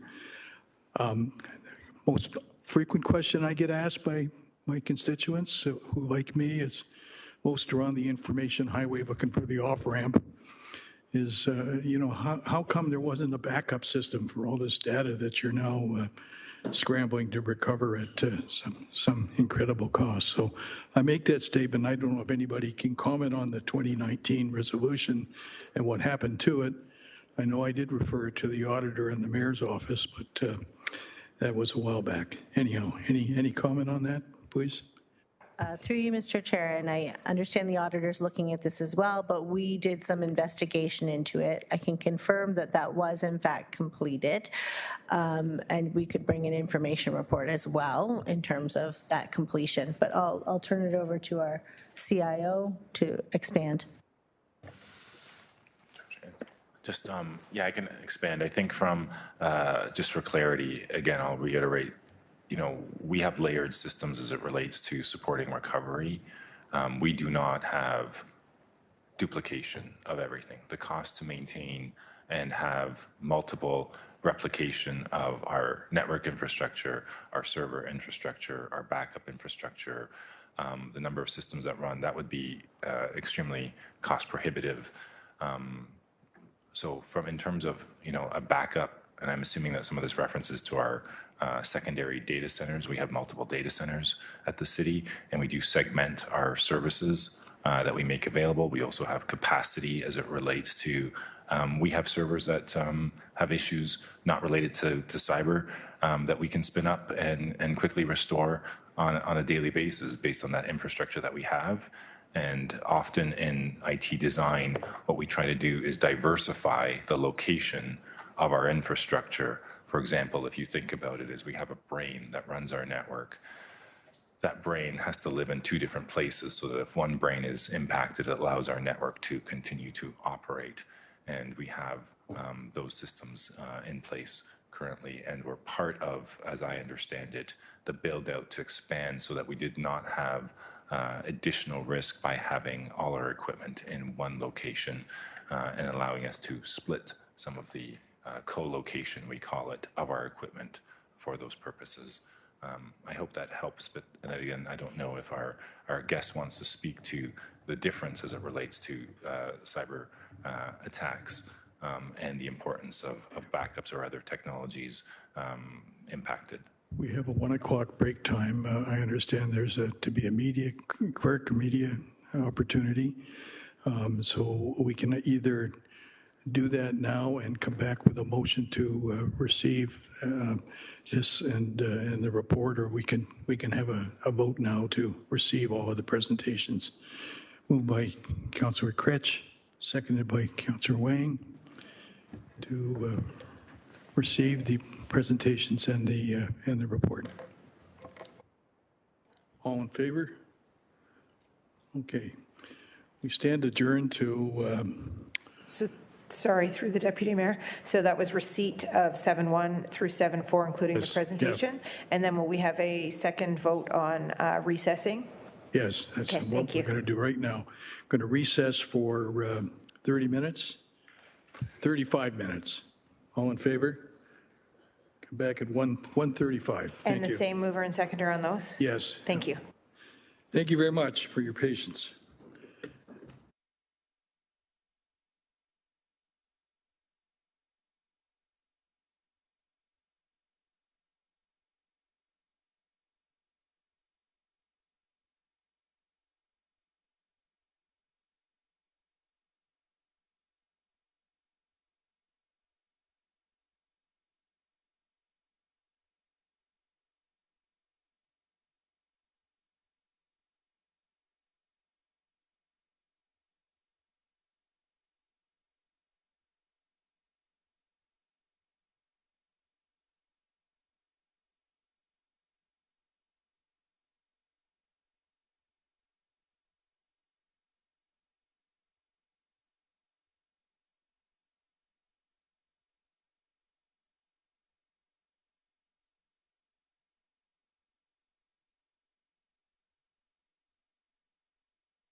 We have quorum. Hope everybody enjoyed their lunch.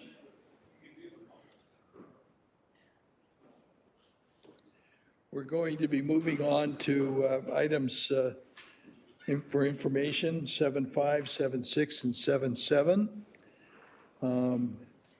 If there are no objections, I'd invite a mover and seconder to put these items on the table for information.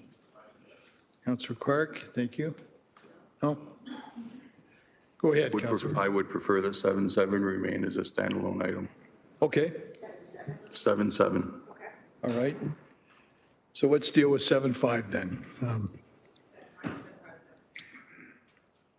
Annual energy report, any discussion on that? Councillor Wilson?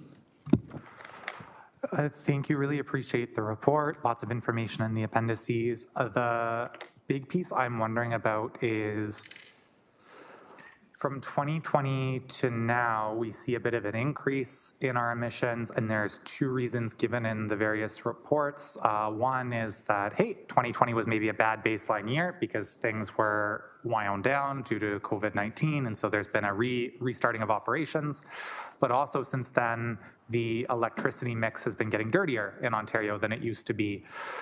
Is there a way to break down the relative contribution of those two factors to the emissions increase? So for example, restart's a small part of that picture. The majority of the increase is related to the electricity change, or just trying to quantify what the impact of those two factors is on the increase in recent years.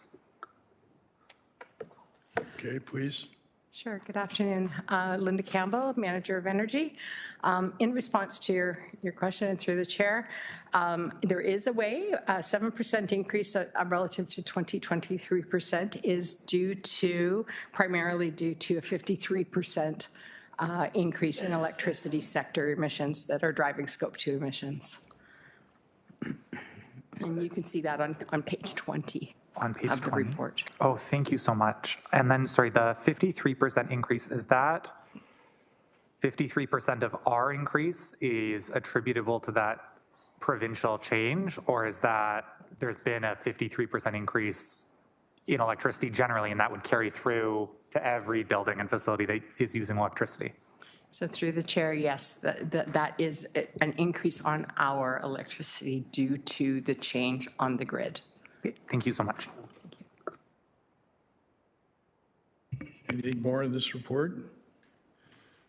Okay, a mover and seconder to receive it. Wayne Wilson, okay. All in favor, hand vote. Great, that carried. That brings us to 7.6, Convention Center Parking Garage Emergency Column Replacement. Or 2. You're moving it? Okay. Is there a seconder? Councillor Beatty, any discussion? Okay. Councillor Spatafor. Thanks, and hopefully there's someone here that could answer some questions. Staff's probably wishing I went to even less class and I wouldn't be able to read the report after the amount of questions I'm asking today, but I'm struggling with this report, and I'm not struggling with the emergency repairs. Emergency repairs make sense. We have an emergency, we're going to fix it. Yep. The fact that we had to have an order of complying from our own city building department in order to get to this point is, I don't know, disappointing. I think it says in the report I'm going to read here that structural risk assessments in addition to conditional assessments undertaken by Reed Jones in 2015 and 2020 all identified the need to conduct urgent repairs. An order to comply was issued under the Building Code Act requiring repairs by November 1st, 2024. So I'm just trying to understand how we could have a report from someone. I'm assuming we paid this Reed Jones entity because it's not internal. So we paid someone to give us a report in 2015. We paid him again in 2020. And then in November of 2024, our own building department had to come in and say, hey, you guys need to fix your own parking garage. Can someone just give me a little bit of clarity on how something like this happens? Like, you would think we would know that our own assets are in the state that they're in and we would repair them accordingly. So I'm just trying to understand if there's someone in the room, because I understand this might be for everybody's time that's here today. If someone could provide some clarity to this through you, Chair, and I don't know who's going to answer that. So through the Chair, Acting Director of Transportation Planning and Parking, Steve Malloy. I'll do my best to start. I also have our project manager from parking as well to help fill in the blanks. So the bit of the history of it, previously in the 2015 timeframe, the convention center parking was managed through facilities, and then around 2019, it was 2020, it was transferred over to parking.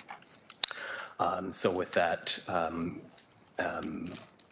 those studies were done to determine, because it's an older facility from 1976, to look at the management of that asset. So through those studies, we had programmed money to do a rehabilitation of the convention center in Summers Lane, which money had been provided. And over time, we had programmed to do some of that repair work, and then doing monitoring as well. And we had planned to do work, and as we continue into monitoring, there was a deterioration before that work could be completed. So based on that, we have tried to do some patchwork before we got to the bigger work. And then that's kind of where we landed through monitoring. Staff had noticed that deterioration. And that's where the notice to comply was provided. And hence we had an emergency contract to repair that. And through that further investigation, there was additional work that had to be done as part of a change order. But we are expecting, hopefully in the next couple of days, if not next week, to have the more fulsome work to be completed as had previously planned and budgeted for.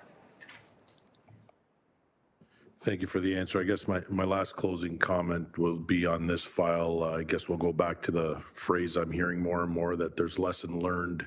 I'm hoping that we do a better job of knowing when our facilities need to be repaired and we don't get to a point where we're at an emergency repair point.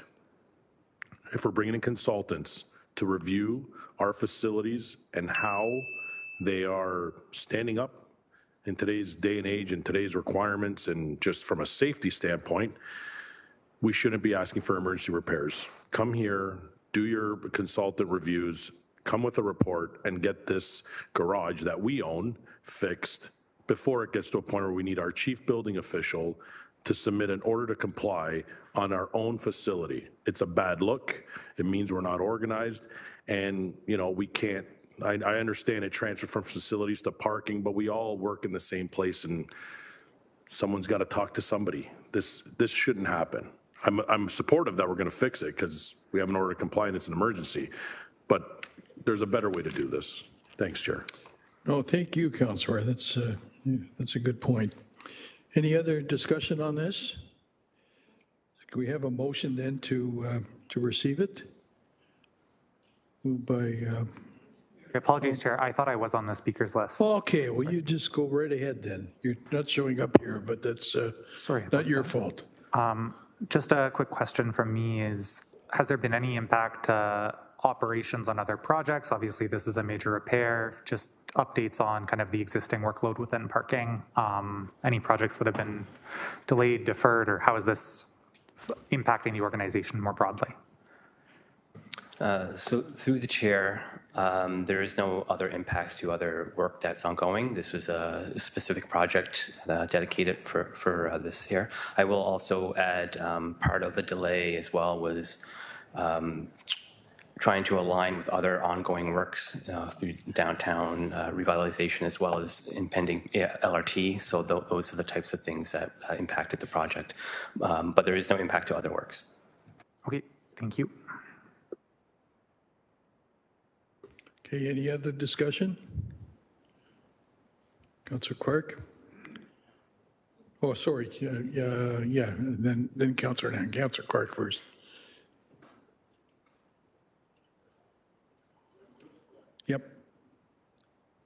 Thank you, Deputy Mayor. Sorry for that confusion. In last term, Council passed a bylaw requiring staff notify Council if there's any imminent risk to health or safety of our employees or the public.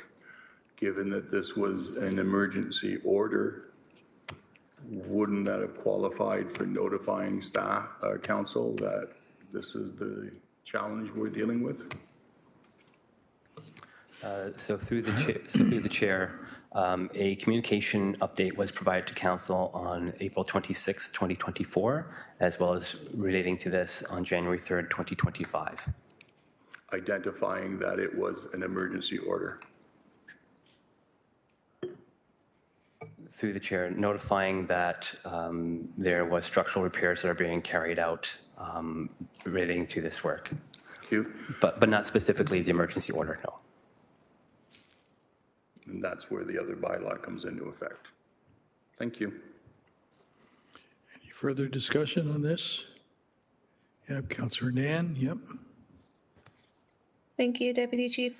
Just wanted to clarify, so appreciating the questions and the report and the emergency work getting done. Just wondering, does this facility fall within our asset management, our facilities asset management?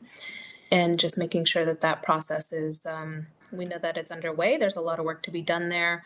We've had our first assessments done. We're clear about where our data sets are strong, where they're low, where they're at medium scale. So if somebody could just connect the dots here between the emergency work and where this facility fits in our asset management strategy. So through the chair, yes, it does fit within our asset management facilities, but I will defer the rest of the answer to Joanne Starr. Hello, through you, Chair. Joanne Starr, Manager of Parking Operations. To answer a councillor's question, yes, the parking garage does fall within our municipal assets. Actually, through our asset management group, we did do a comprehensive asset management review of all of our facilities and assets, and so this is part of those works. Okay, so was finding out that this facility was at the state that required emergency, was that flagged within the asset management process? Is that what you're saying? This is just the next step of that process being initiated?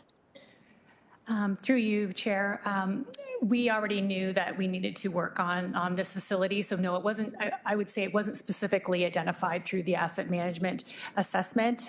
We were already actively working on repairing our garage. Great, thank you so much.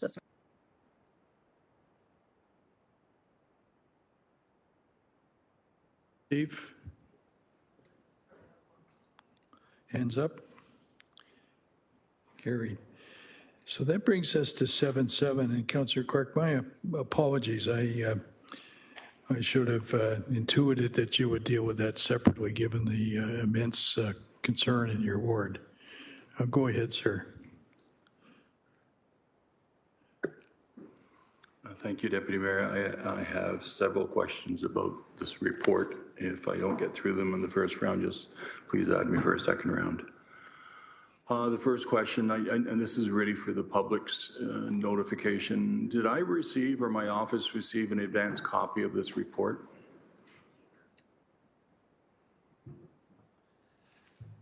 Through the chair, Kirk Weaver, Acting Director, Financial Planning, Administration and Policy.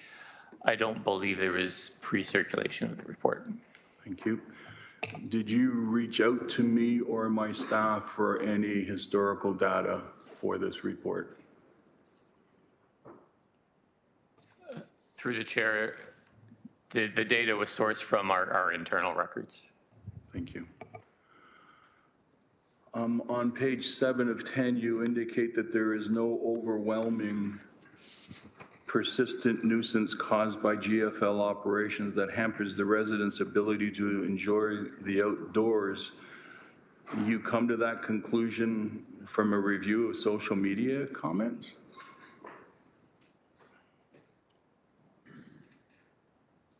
Through the chair, that was the tenor of the social media comments. Oh, so that's a quote from the social media, a social media comment. Is that what you're saying? Through the chair, it was a general tenor of multiple social media comments. And the tenor is your subjective opinion? Through the chair, it's provided for information for council to consider. No, I'm trying to understand, how did the city come to the determination there's no overwhelming persistent nuisance? Was it based on the number of odor complaints per se? Through the chair, no, it was the social media comments were reflecting that there was no persistent nuisance caused by the GFL operations to enjoy the outdoors. It was not intended to be data-driven. That's interesting because I'm hearing the exact opposite from residents that live in the community. So the next question that I have is page 2 of 10. Give me 1 second here. This statement in the first paragraph says these funds could be potentially applied to neighborhood priorities to the extent that such initiatives may ameliorate the odor nuisance. However, it's improbable that this initiative outside of the GFL boundary would have any impact on the odor generation factors. Is staff suggesting that if we spend more money on community infrastructure that it would somehow ameliorate the nuisance of ongoing odors over 3 years? Through the chair, it's intended to provide an option for a funding source option for council should they wish to provide a compassionate grant for this area to address some of the nuisance odor issues, and also it would not impact outside of the 3-kilometer radius. The sentence reads, these funds could potentially be applied for neighborhood priorities to the extent that such initiatives may ameliorate the odor nuisance. So it was not speaking to a compassionate grant, it was speaking to funding commitments for infrastructure from this fund. And the objection from the residents is you can build hundreds of parks. It's not going to change the fact that they can't go in their backyard because of the odor. Do you understand what the residents are saying? Through the chair, I do understand that what the residents are saying. Thank you. I really appreciate that. On page 4 of 10, in the middle paragraph, this is the landfill site in question has been active for more than 40 years. Where did you get that figure from?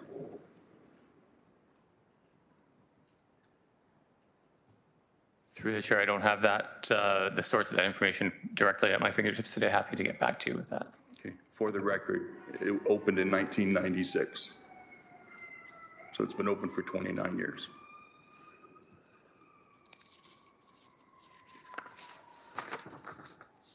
The SLR consulting report that you mentioned a couple of times, that was paid for by, and I've lost track of my note right now.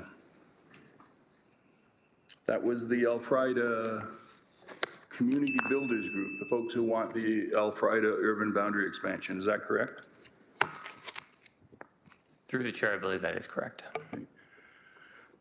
And you have provided the document that they have provided with regards to summary of annual odor complaints. Did you happen to verify, or did you just accept it from that source, which I guess came from the planning department? Through the chair, we used it, provided it as it was received by us from the Elfrida Community Builders Group. So again, nobody reached out to my office to verify the authenticity of the document or the counts, correct? Through the chair, that's correct. Did anyone reach out to the Ministry of Environment? Through the chair, I don't believe that was done in the preparation of this report. Thank you.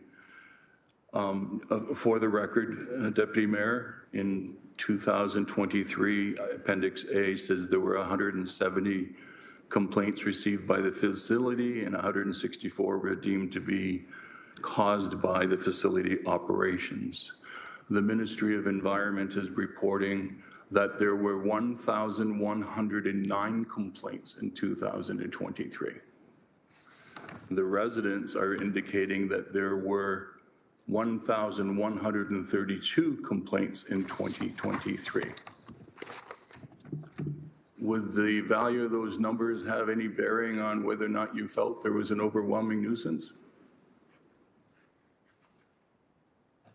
Through the chair, that certainly that would impact the value of whether there's a nuisance. It wouldn't change the ability of us to provide an area rating option or direct property tax relief through any other alternative other than the compassionate grant avenue. I guess I'm frustrated a little bit, Deputy Mayor, that the City of Hamilton introduced Appendix A, which is sourced from the Elfrida Community Builders Group, who might have a little bit of bias in terms of what the numbers are that they're reporting, and yet the ministry is reporting otherwise. For the record, there was 1 complaint in 2021, 0 complaints in 2022, 1,109 complaints in 2023, 939 complaints in 2024, and 884 complaints as of July 29th in 2025. Those are some significant numbers for odor complaints.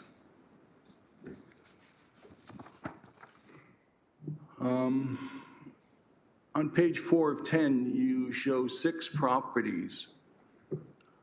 5.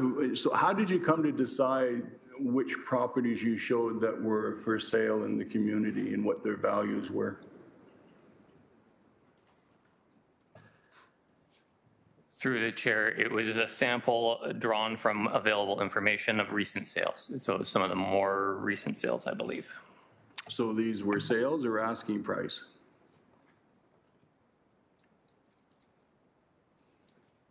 Through the chair, the table contains both the impact assessed value and the recent listing price. The listing price? The listing price, not correct. the sale price?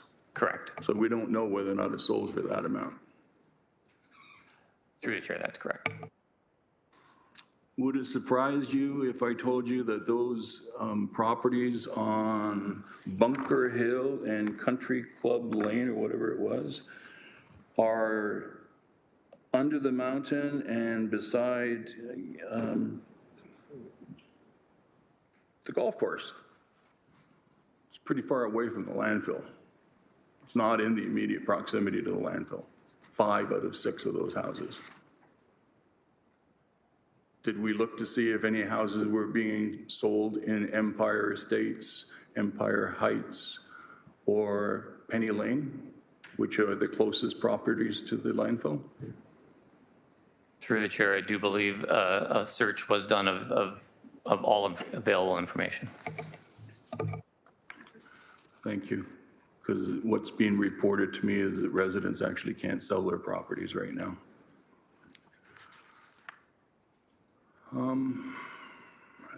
The last page that was a little bit disconcerting for me is page 8 of 10.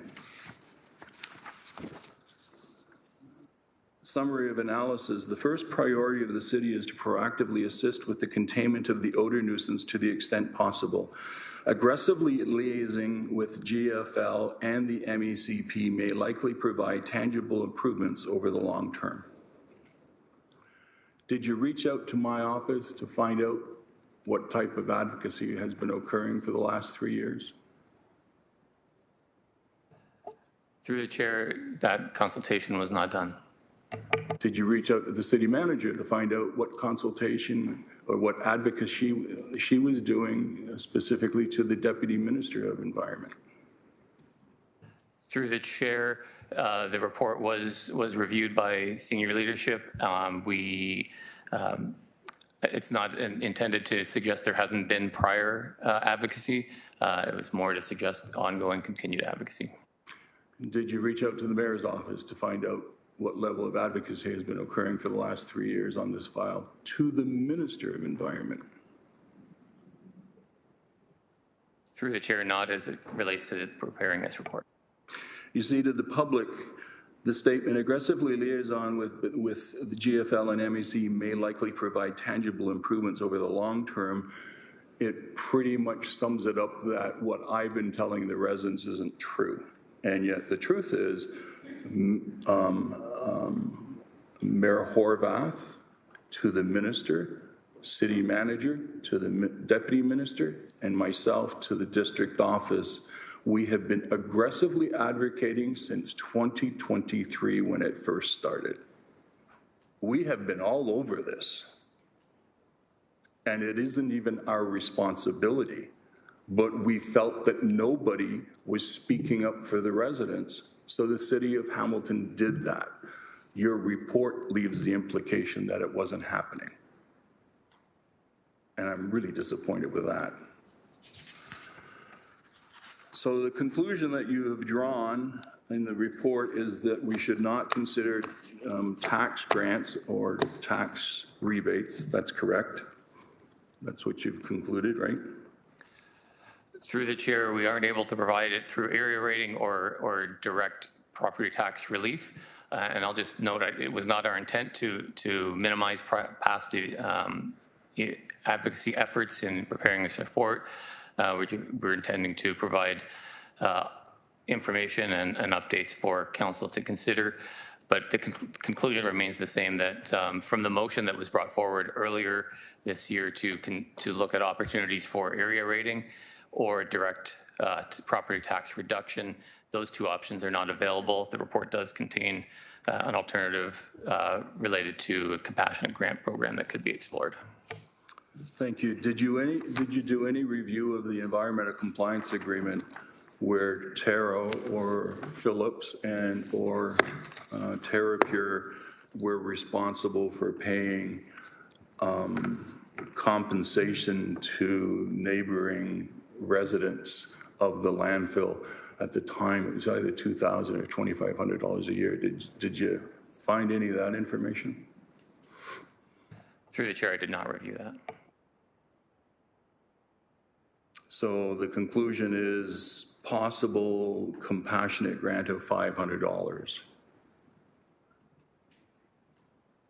Through the chair, the amount could be determined by council. That was an initial suggestion as a possible program. Okay.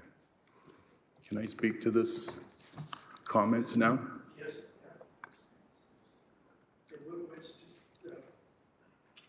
Make that official because it's coming up as an adjacent item, so let's go right to that now. I thought the adjacent item was moved into 7.7. Yeah, that's, yeah. So I'm on 7.7. You're on, yeah, go. Okay, thank you. Yep.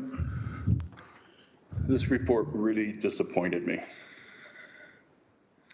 because what it has done is it has infuriated residents in Upper Stony Creek.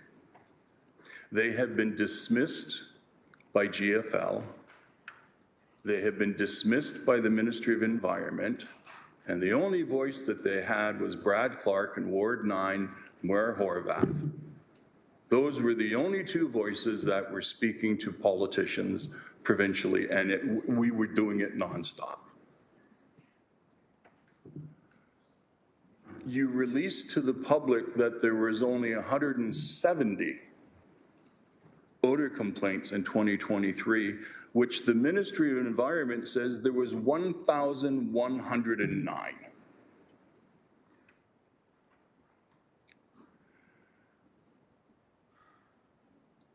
I don't know how to describe this except to say, put yourself in the shoes of the residents that live there. As far as I know right now, there have been a handful of councillors who have gone up there, and the mayor, to smell this. I'm not sure the front bench ever went up to visit that landfill.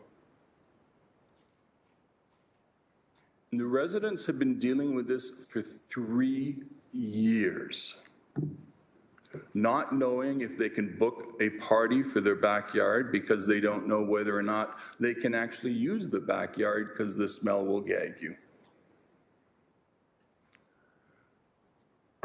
And then they get this report, which they really feel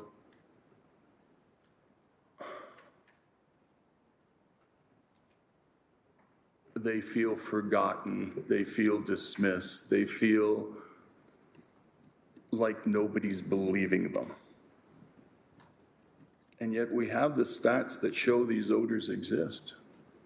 These are not passing gas odors of a truck going by or passing odors from a city garbage truck in the height of a heat wave, which can be pretty bad. These are odors that they've been experiencing 24 hours a day for 3 years, depending on the wind. And then I get this report from our staff, whereas I was really talking about the financial aspects, they delved off into all of this other information and didn't even provide accurate information to me, to council, to the public. The residents didn't want to come down here because they don't want to justify this report.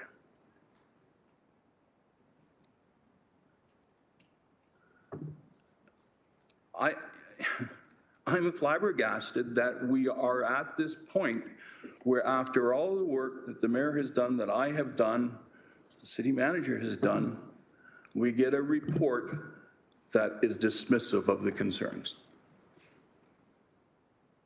Not a significant nuisance, not an overwhelming nuisance, gathered from social media. Whereas the ministry themselves are showing, oh yeah, it's a big nuisance.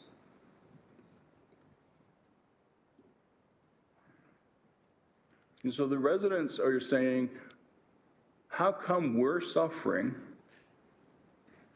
and there's no offset for them? I would have expected the report would have said, well, GFL should have been paying some compensation to these residents, like they did in 1996. And it's important to recognize that the folks who are living near that landfill bought their houses under the assumption that that landfill was going to close in 2019 because they were at capacity. And then the province expanded it. They extended the life of the landfill. And so those residents hear from people on social media all the time saying, well, you bought a house by a landfill, what do you expect? The records have shown since 1996 that odor complaints in that landfill on an annual basis have averaged between 4 and 10 a year. Witness odor complaints in 2021, 1. Odor complaints in 2022, 0. And then an explosion, 1,109 complaints in 2023. And it's not just the folks who purchased houses realistically in the last few years. I've lived up there for 35 years. I smell it, and I'm 1.3 kilometers away from the landfill. My family's had to deal with it. All my neighbors have had to deal with it. So, Deputy Mayor, I'm not going to vote to receive this report because of the inaccuracies in the report. I can't justify voting to receive it because of those inaccuracies. And I will speak with the residents group who have been working tirelessly, and these are people who are professional, tracking the odors, understanding what particulate matters are in the odor, what chemicals are in the odor, and looking at the impact on people's lives. So much so that they have a professor of a university who's been doing a study on it for them at no charge. That report will be released soon. But this is the first time in my political career where I'm voting not to receive a report because of the inaccuracies in the report. And it pains me to do so, but I'm tremendously disappointed.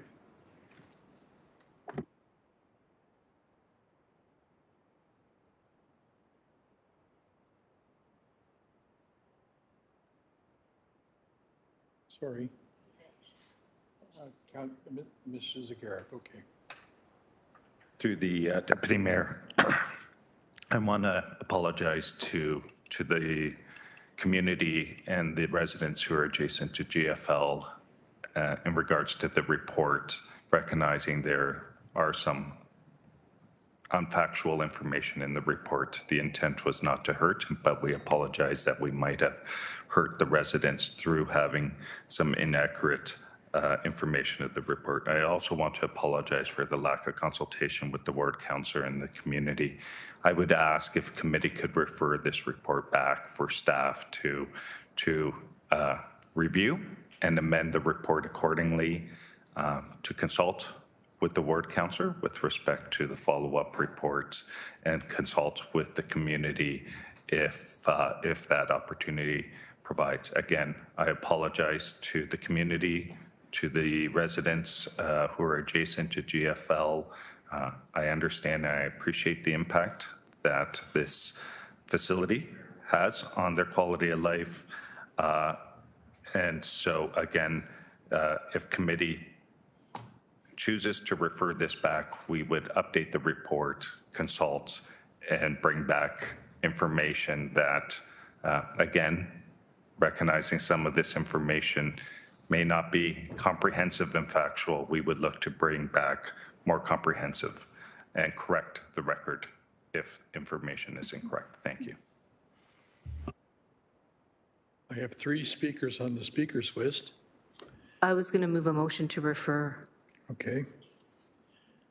So I move, and I think Councillor Beattie seconds, the referral of this item back to staff for more accurate information, consultation with community and with the ward councillor's office, and appreciate the remarks of Jim Zagaric in his response.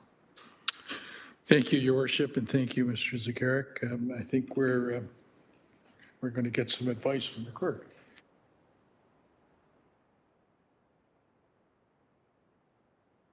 That Councillor Nan's been waiting for 20 minutes to speak to this. So before we have the vote on the deferral, referral, on the referral, Councillor Nan.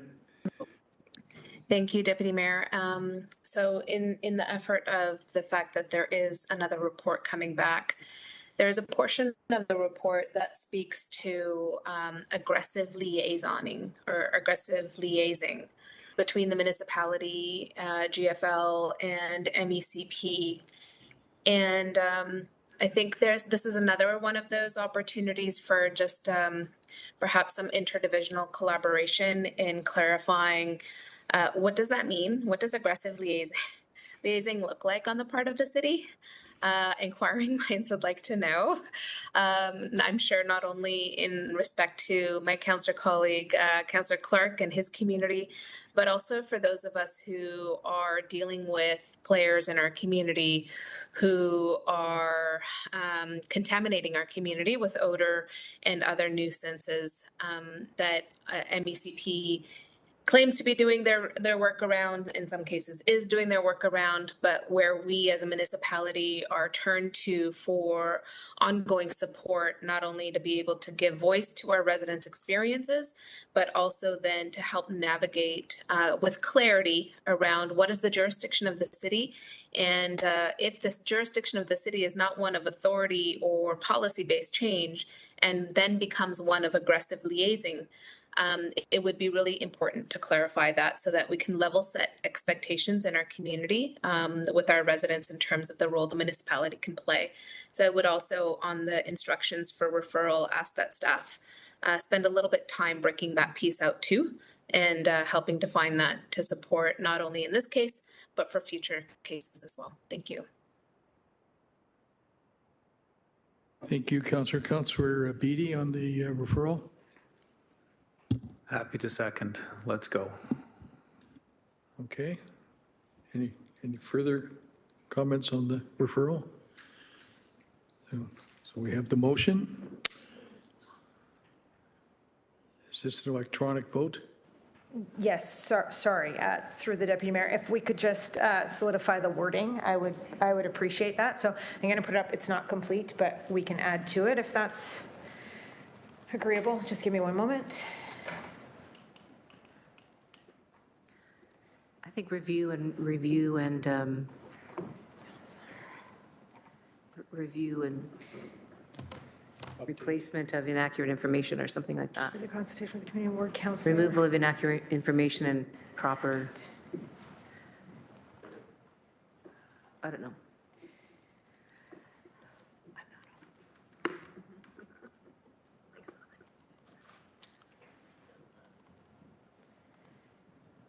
So I can read what I have, and please feel free to correct me. Be referred to staff for further consultation with the community ward councillor and verification of all information provided. And report back to the General Issues Committee. Am I missing something or want something changed? Your worship, does that reflect what you were getting at?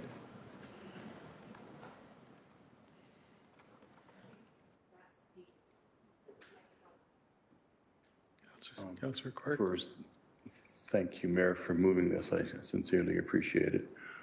Instead of the term community, can we say the community group and put in brackets stand, capital S-T-A-N-D? They are the community group that have been doing all the research and getting air monitoring up and running themselves and et cetera. So they're the ones that have all that information rather than a broader consultation with the overall community. They've been kind of gathering everything. Ward councillor, absolutely. I'm hoping implicitly that means with the mayor, because the mayor has been involved with this from day one. I walked over to her office and she embraced me and said, we'll work together on it, and she has kept her word, and I thank her for that. And as well as the city manager's efforts throughout this process with the deputy minister, which sometimes is challenging because you can't get them on the phone.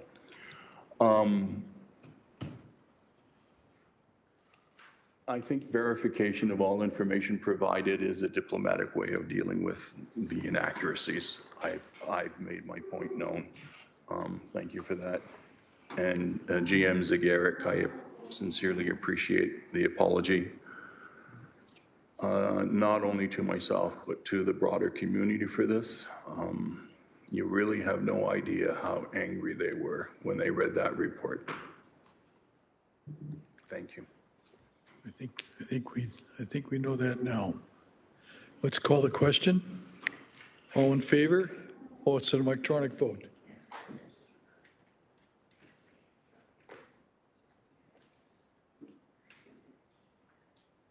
So a vote of yes is to refer.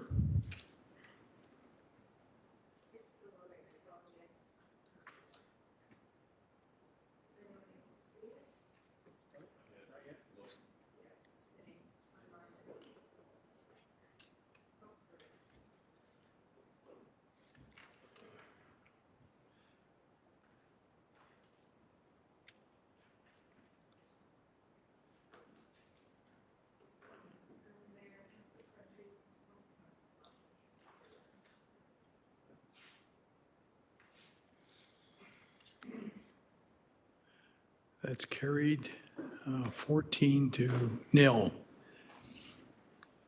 Thank you, Councillor Clark, and others who were engaged. Okay, that moves us to items for consideration. Item 8.1, strengthening local procurement and resilience amid U.S. tariffs threats citywide.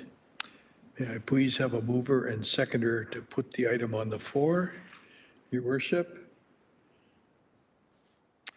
Councillor Wayne. All right, any discussion on this? Councillor Beattie.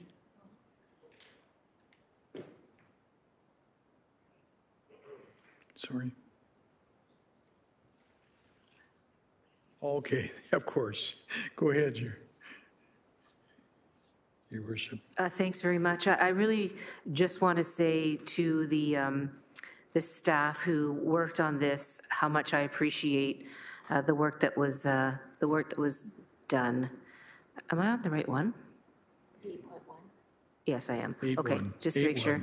Yeah. I was very impressed, frankly, with the work that the staff have done on this, and I think that it's important to acknowledge that work in a time of such disruption and such uncertainty. And that's the big challenge that we have right now. I think there was a mention of housing prices and things like that, and I know some of these things were discussed at a previous committee. But the reality is the uncertainty that's being created in our community, particularly, much more so than many, many other communities, because we are, in fact, the epicenter of the steel tariff challenge. And of course, we know that there's news coming on April 1st that may further impact where we are. Moving the kind of sentiment about buying local, making sure that we're using every tool we can to support local business into actual actionable items is really important. And I just I know that it took some time to get to where we are with this report, but it was, I believe it was done in a thorough way, and there might be things that councillors identify as other things to explore, but certainly this is a really a good start. And I know there was consultation with other other communities who are looking to do the same kinds of things. And hopefully with a discussion today, we'll be able to start moving forward. So thanks very much.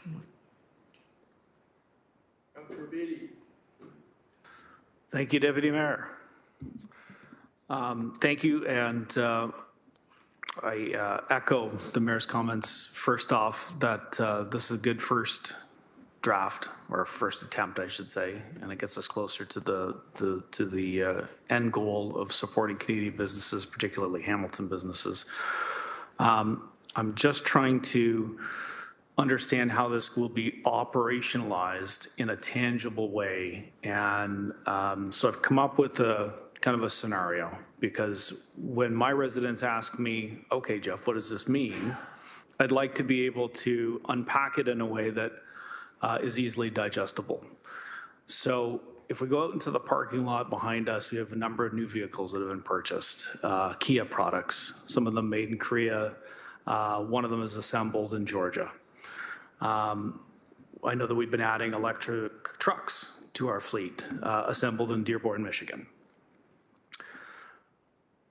Conversely, we have vehicles assembled in Alliston, Cambridge, Woodstock, Windsor, and Oshawa that would also meet the same criteria as those specific vehicles that are currently purchased from outside of Canada. How do we operationalize this in a way, and I've read through, and essentially we send out an RFQ, an RFT, RFP, whatever they are, and there's allowances now given that give preference, and this is just my word, it's not written instinctively into this, preference to Canadian vendor or a vendor of Canadian goods. I'm still not really down to the nitty-gritty how we would prioritize and say that perhaps our next round of fleet replacement, for example, instead of buying something that's made in Georgia or Dearborn, we're going to prioritize something made in Oshawa or Woodstock or Alliston as a preferred replacement for that vehicle purchase, knowing that they may not necessarily be Canadian-owned companies that we're ultimately buying these from, but they do contain a heck of a lot of Canadian steel, and they're on assembly lines using Canadian workers, Ontario workers specifically, in other communities which we would like to offer that support to through our purchasing power. So is there a tangible way in a real plain speak fashion that you may be able to help unpack the direct impact that would help myself in particular, but potentially other members of council in explaining this to residents in our communities? Through the chair. Thank you. Anybody want to tackle that? Go ahead. Good afternoon. Through the chair, Tina Ayako, Director of Procurement. With respect to vehicles in particular, we currently buy vehicles from Canadian businesses, as per the definition in the report. The vehicles we buy from retailers, from the big manufacturing companies, but they are all Canadian businesses at this moment in time. If we were to accept a tender that came in from a US-based business that filled out their attestation that they in fact fell into within the definition of US, we would look to put their bid aside if that was allowed for in the tender and award to a Canadian business. At this moment, we are not going down to the good level or the origin of the good or where the good is being manufactured. The next stages of considering that is after this report has come through. With our consultation that we do with the other municipalities in the province and with the province itself, there's only 2 municipalities that are actually going down to the good level at this point. So we're watching to see what movement they make and what actions they take. But once you get down to that origin of good, it's very difficult to determine how much is Canadian content and what is other content from other companies. So it's much more complex. Thank you. And through the Deputy Chair, if I could summarize, there's more to come. Other municipalities might be slightly ahead of us in terms of the depth to which they're going to understand the composition of the actual goods, because that's really where I was going, was that we can go down to a locally owned Kia dealership, for example, not to pick on Kia, but we may be purchasing a vehicle that doesn't have any Stelco steel or doesn't have any Dofasco steel or Algoma steel in it because it's manufactured or assembled possibly in Korea, possibly in Wayne County or wherever the heck Bryan County, Georgia. How do we prioritize as a steel city some of the content, and I'm picking on automobiles because it's easy.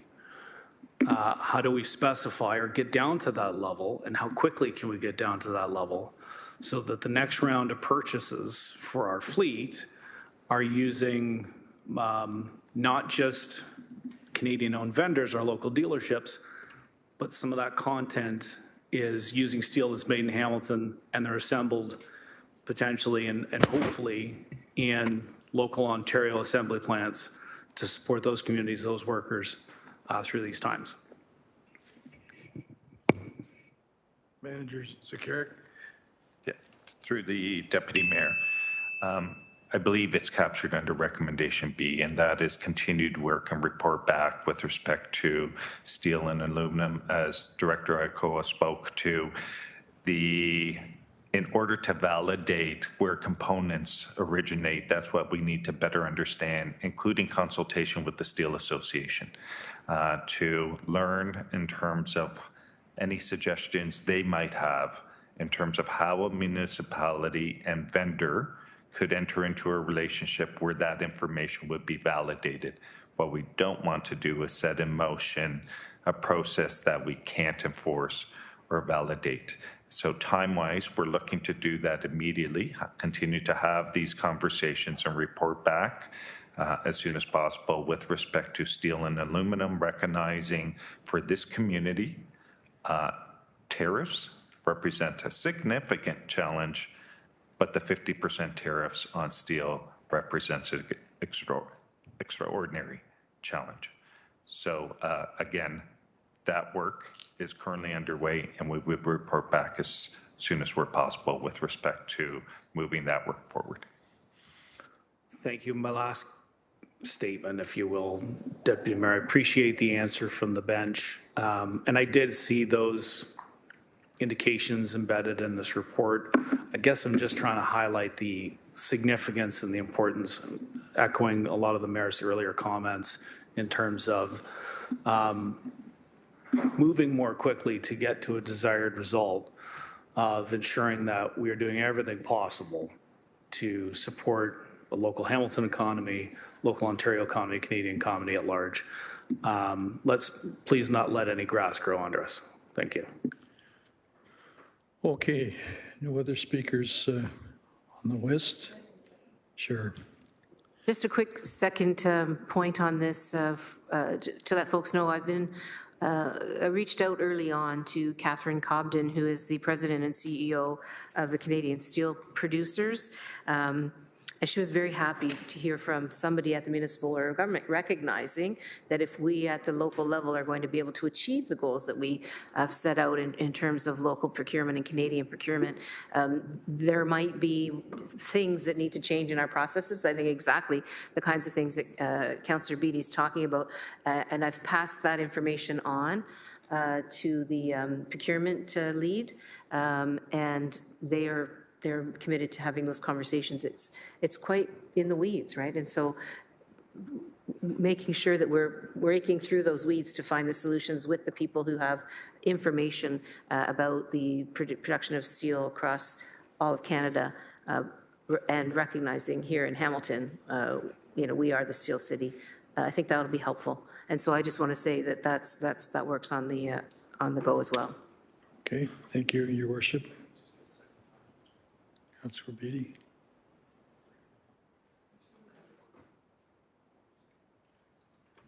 Did you want to speak, Councillor Beattie? Councillor Clerk. Thank you, Deputy Mayor. So trade deals with the U.S. are basically being blown up by Mr. Trump. And in place of those trade deals, he's putting in tariffs across the board all over the world. What's happening with CETA as it applies to Canada? Has there been any change there at all to anyone's knowledge?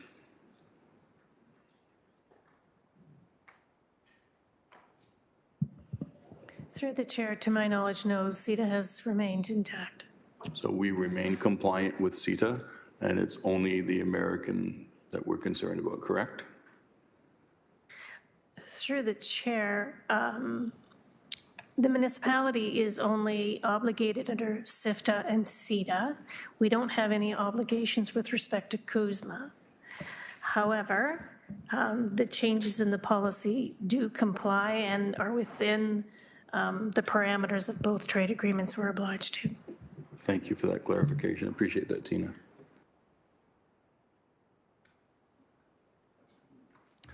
Thank you for your indulgence, Deputy Mayor. You're doing a fabulous job. Something occurred to me. We have a number of priorities here at the City of Hamilton. The vehicles that I talked about were purchased as part of fleet replacement under a desired goal of electrification. It strikes me that the comparable vehicles that I mentioned that are manufactured in Ontario are not direct equivalents in that they are ICE engines, internal combustion engines, for example.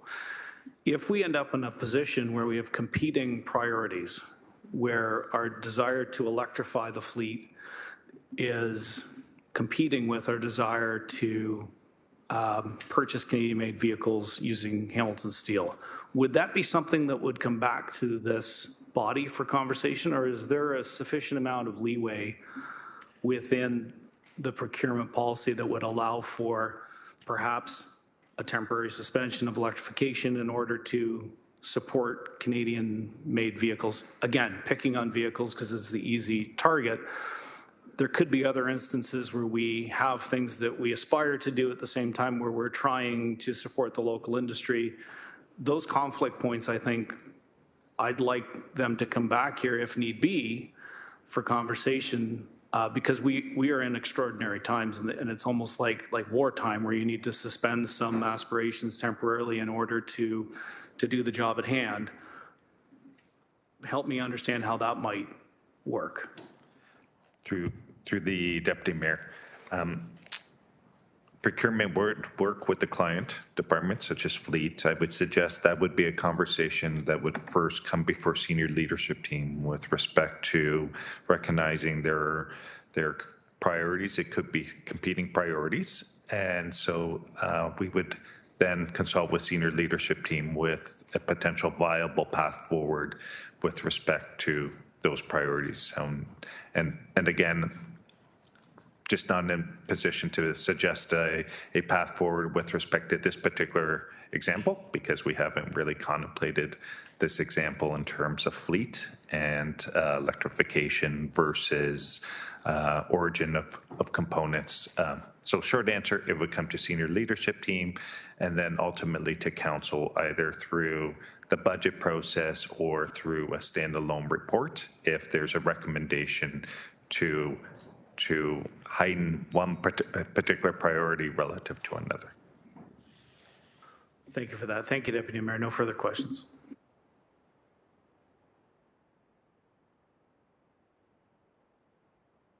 Any further discussion? So before we go to the vote, just want to ask the clerk if there's any clarifying or clarification that's necessary here.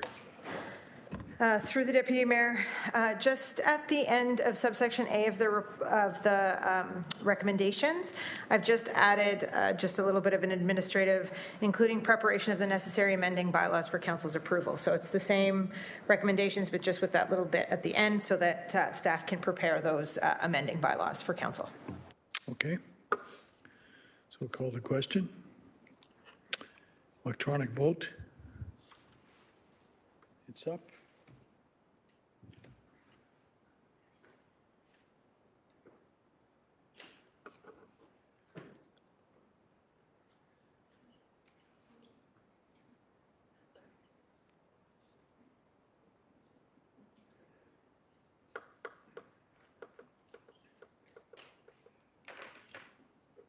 That vote is carried 13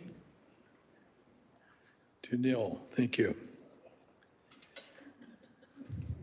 That moves us to item 8.3, proposed allocation of City of Hamilton municipal tax funds citywide. May I please have a mover and a seconder to put this item on the floor? Councillor Wang, Councillor Spadafora.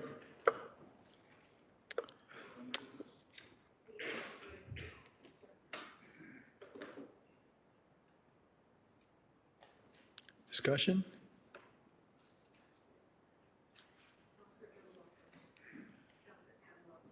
Okay, Councillor Maureen Wilson.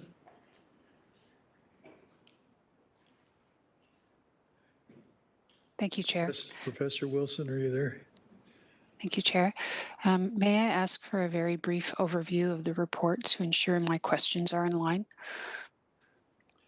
You can ask, yes, you can. Thank you.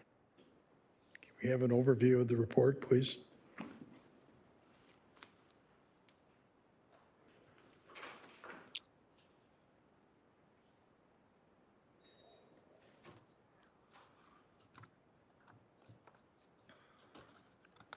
Good afternoon.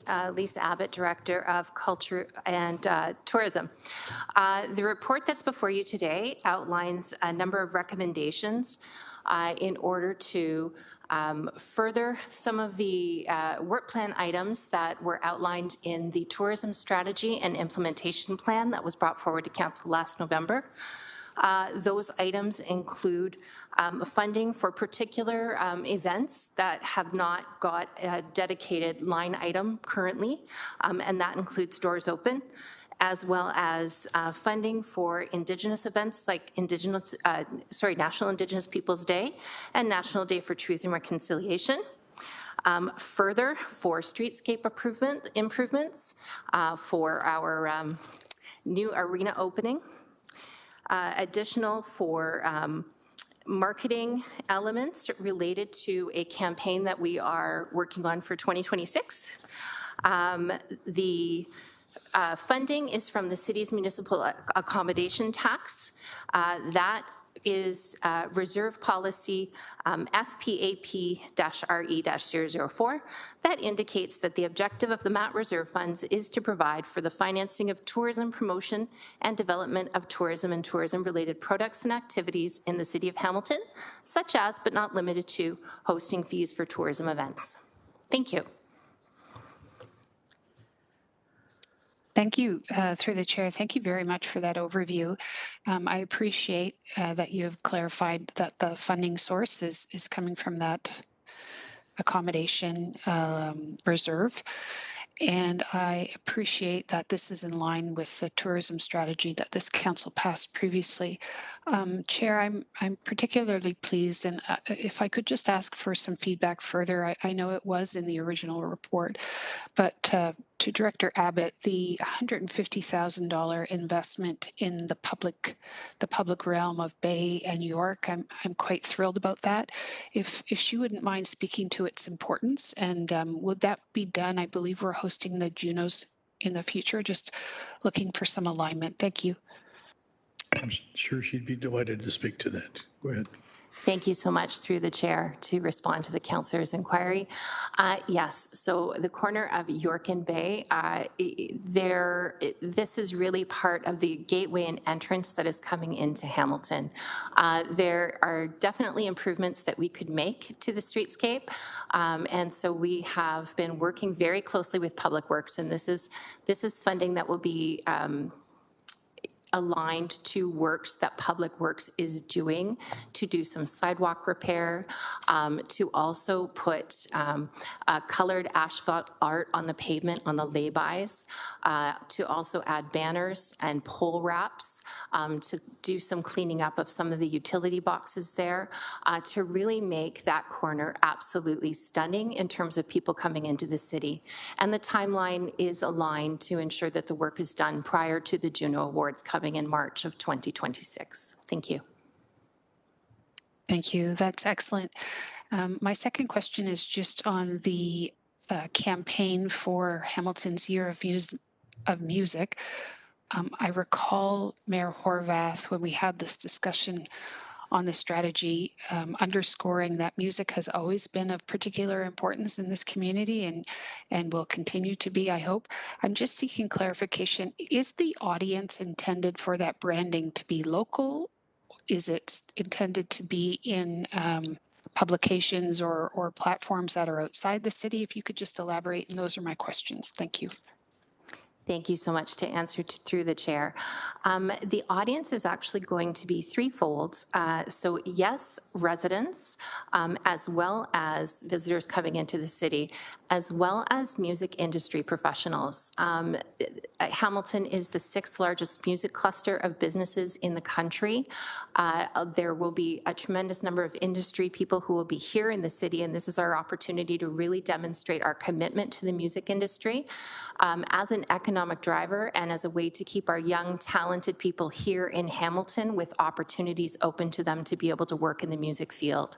This is a branding exercise, of course, and it really is just a way to signal to folks that this is one of the city's real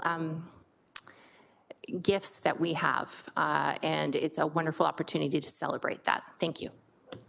Thank you. Thank you, Chair. Thank you, Councillor. Any further discussion? We'll have an electronic vote then, please. Vote is up.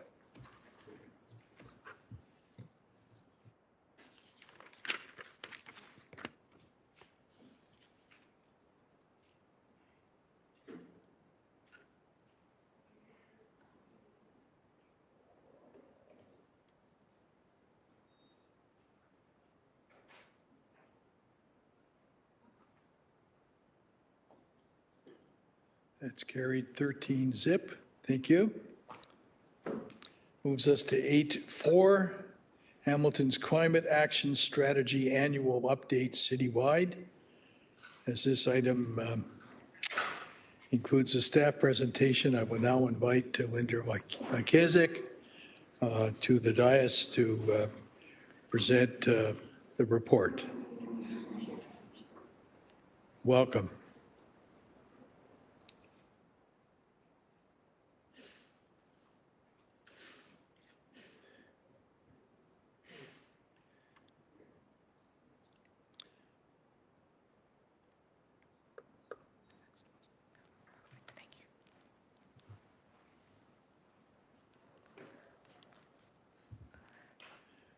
Okay. Thank you very much, Deputy Mayor McMeekin, Mayor Horvath, and members of council. Really appreciate and the opportunity to present today. I'm very pleased to be here in front of you to share the Office of Climate Change Initiative's annual progress update on implementation of Hamilton's climate action strategy. I'm here today with Trevor Imhoff, Beatrice Ikoko, and not pictured but recently hired project manager Amy Angelo, now in her third week with the city. Amy comes to us from Neighbor to Neighbor, where she most recently worked as the manager of the Community Food Center. Our presentation today will cover these items, and I'm going to jump right in with an update on the first item on our list, the feasibility of accelerating Hamilton's net zero targets. So just to very briefly recap, last October, Council directed staff to assess the feasibility of accelerating Hamilton's net zero by 2050 target date. A preliminary feasibility assessment has been completed, and that's attached as Appendix C to our report. And that preliminary assessment has confirmed that acceleration is feasible and advisable given the growing scientific imperative for rapid climate action. It brings financial benefits and climate co-benefits like reduced air pollution sooner and avoids increased costs from climate impacts in the future.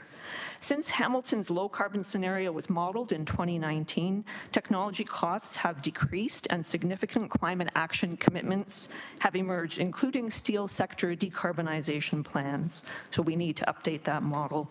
Key opportunities exist to realize acceleration through business and industry decarbonization and through EV uptake and modal shifts to public transit and active transportation.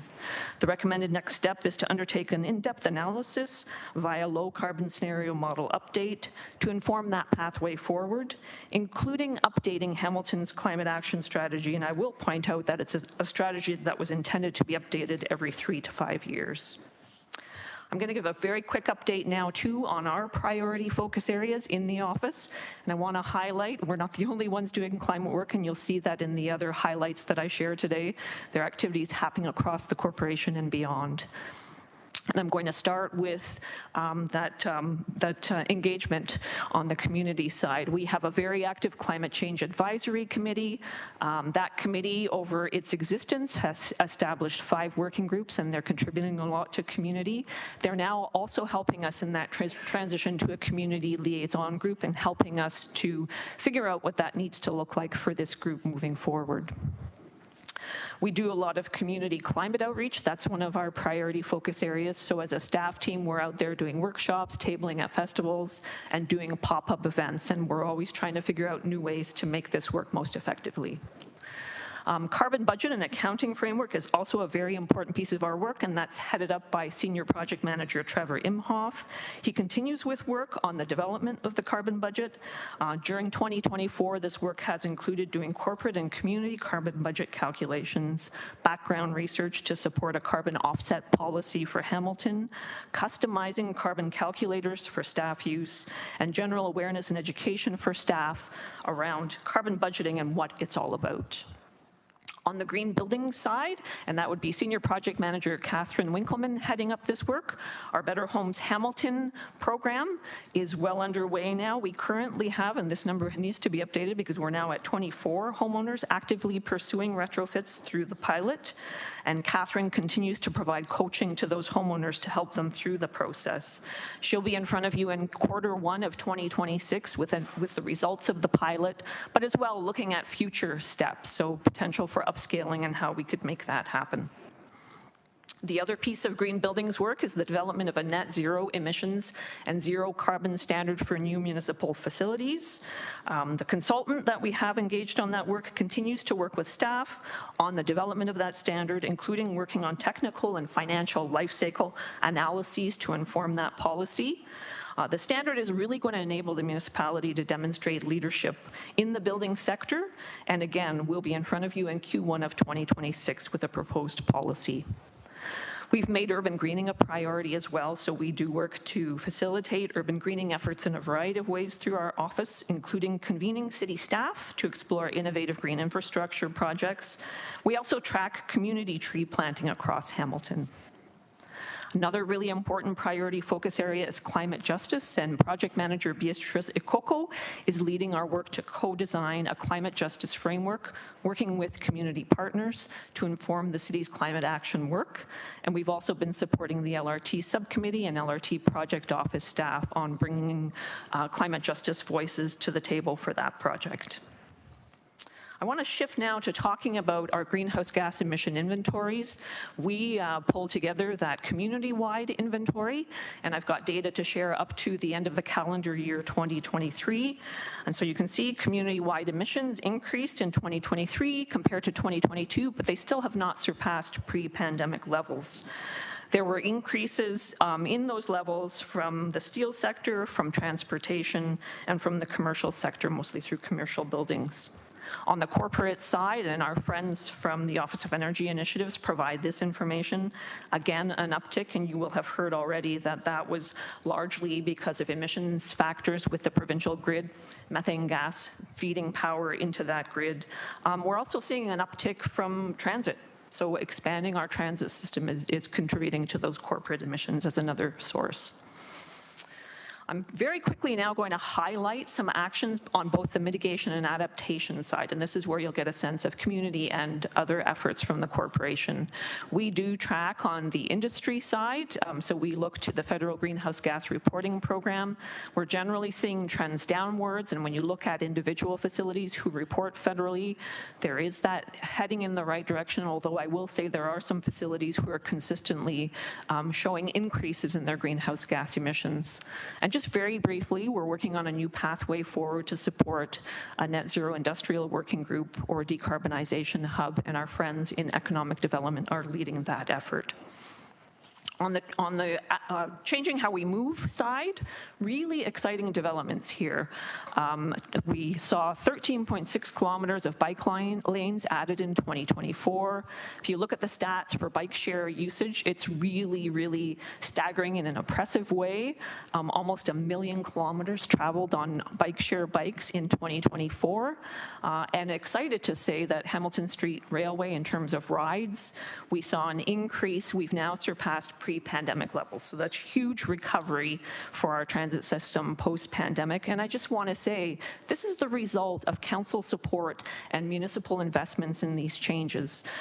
If you build it, they will come, and I think this information confirms that for us. On revolutionizing renewables, just very briefly, the Waste Management Division is actively pursuing renewable natural gas and how they can generate more of that using our curbside organic waste. So there are some feasibility studies underway. And have to share, that Hamilton Community Enterprises has demonstrated a positive business case for their energy harvesting project, which would tap into waste heat. So I think in the future, we've got a really wonderful opportunity to access more energy that's low carbon. Growing green is another important mitigation piece.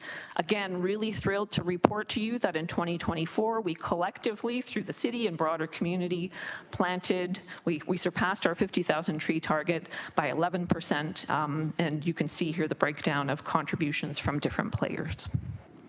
On the adaptation side, the Rain Ready program was developed in 2024, and 2025 saw its first year of implementation through Green Venture, and I understand that uptake went really, really well. We also, as the Office of Climate Change Initiatives, partnered with Hamilton Fire Emergency Management staff to pilot a session where we talked to people about Hamilton's climate action strategy and the need to prepare for emergencies, so that 72-hour kit. And we're looking in the future to continue those workshops, particularly for more impacted Hamiltonians. I just want to share this story too, and this is about partnerships and making things happen in positive ways. So our tree giveaway through Environmental Services has been happening for a couple of years now through a partnership with Hamilton Naturalists Club, and each bring their strengths to the table, and they've made that program even more effective. Just want to share too that we have had challenges with enabling actions. So if you look at Hamilton's community energy and emissions plan, it speaks to how we need to pay attention to financing these actions. So there is an action there that focuses on our corporate energy reserve, as well as pursuing innovative financing options like green bonds and community bonds. So a bit of a delay on those efforts, but we really need to hunker down and pay attention to those pieces. And then just a comment here too that we do really may need to better coordinate internally around FCM, Green Municipal Fund granting opportunities and other ways to access money externally. I also want to recognize community climate action. So I direct you to Appendix A in our report. Each year we pull together good news stories about things happening in community. So this is just a teaser with some visuals, some wonderful D-pave projects on Barton Street, a really sustainable development out on Queenston Road near Centennial from New Horizon Developments. And now on to the recommendations in our report. I'm going to skip through the first four and zero in on the fifth, which talks about a request for an amount of up to $100,000 from the Climate Change Reserve to support an in-depth exploration of the potential to accelerate our net zero by 2050 target, including updating that low carbon scenario modeling for our community, and then using those insights provided through this process to update both our community energy and emissions plan and the climate change impact adaptation plan. Again, enough has changed that it's time for us to circle back and to pay attention to ensuring we're doing what we need to do, including tapping into those emerging opportunities. Also, that staff be directed to submit funding applications to the FCM's Green Municipal Fund to support this work. And that the Office of Climate Change Initiatives be directed to initiate the development of consultation plans with city staff, community partners, and residents to update Hamilton's climate action strategy, including updating the 2 plans that constitute the strategy to ensure that Hamilton is responding to the most recent scientific projections to help reduce climate impacts and costs. And I would add too, this is a community-wide strategy, so it's important that we go out and we talk to community partners and residents about any updates. And then finally, we'd like to come back to you before this year is over with more details about that pathway forward, with timelines and a proposal for updating the strategy. Thank you very much, and my team and I are happy to answer any questions.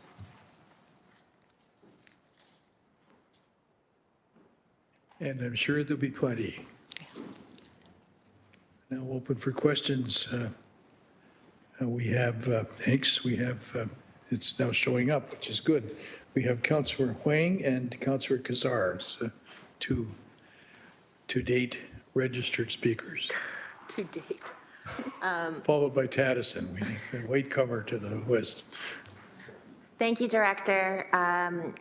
It is amazing to see all of the work that your small but mighty team has been able to accomplish, definitely in this past year.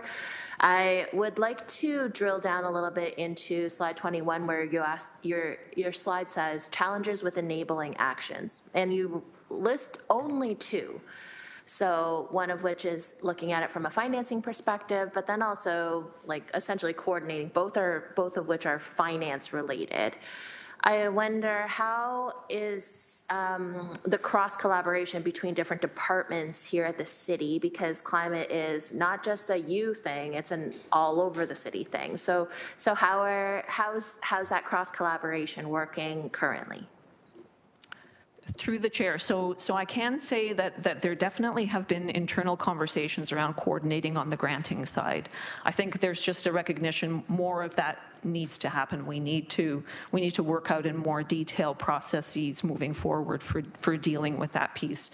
So I would say work in progress. And I think on the other 2 pieces as well, we have colleagues in other divisions who have these, we go to them every year and we ask for updates. So I think we're hopeful we'll see movement forward. This is just, part of our reporting is that we go through and we receive updates on progress.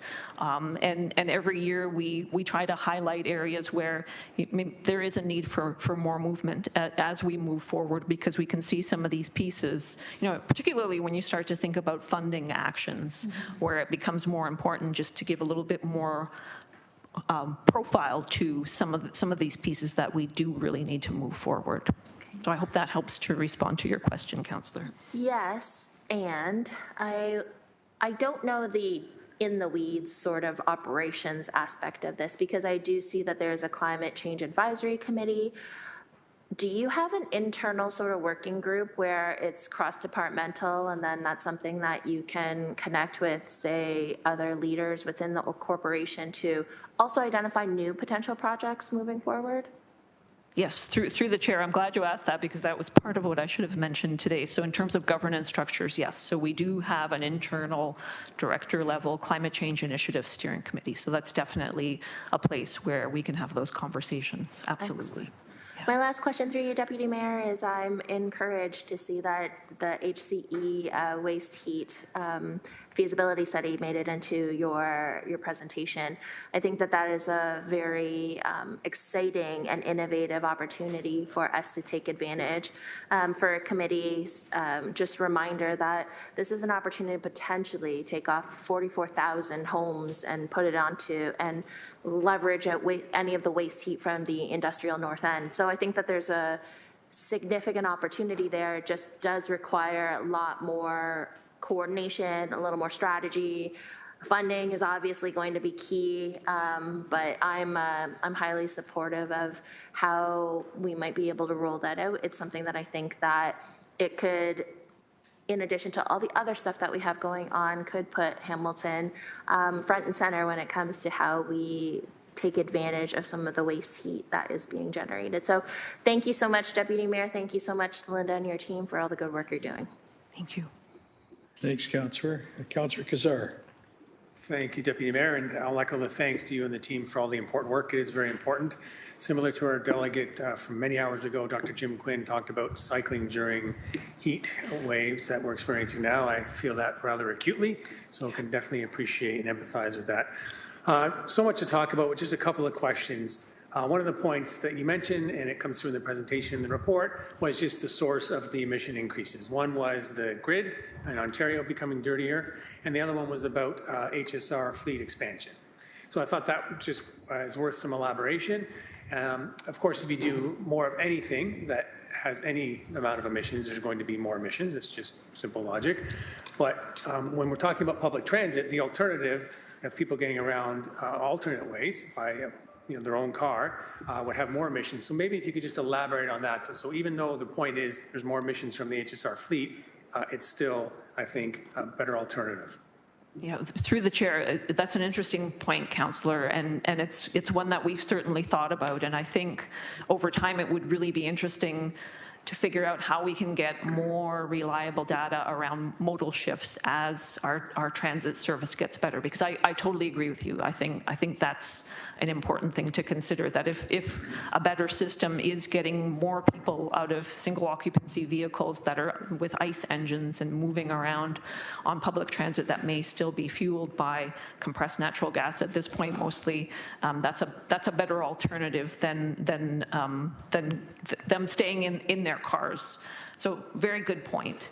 But I think ultimately over time, we do need to be thinking longer term about, as that system expands, what is our strategy for decarbonization? I know that when we look at Hamilton's climate action strategy, that is ultimately part of that vision, is to see a transit system that has transitioned away from fossil fuel power to something alternative. Yeah, I would definitely agree with that, Deputy Mayor. And Director Lukasik, you mentioned the word alternative in there, that HSR is an alternative for people. So it's just providing more options, which I think is important when we're also talking about affordability as well. So thank you for that.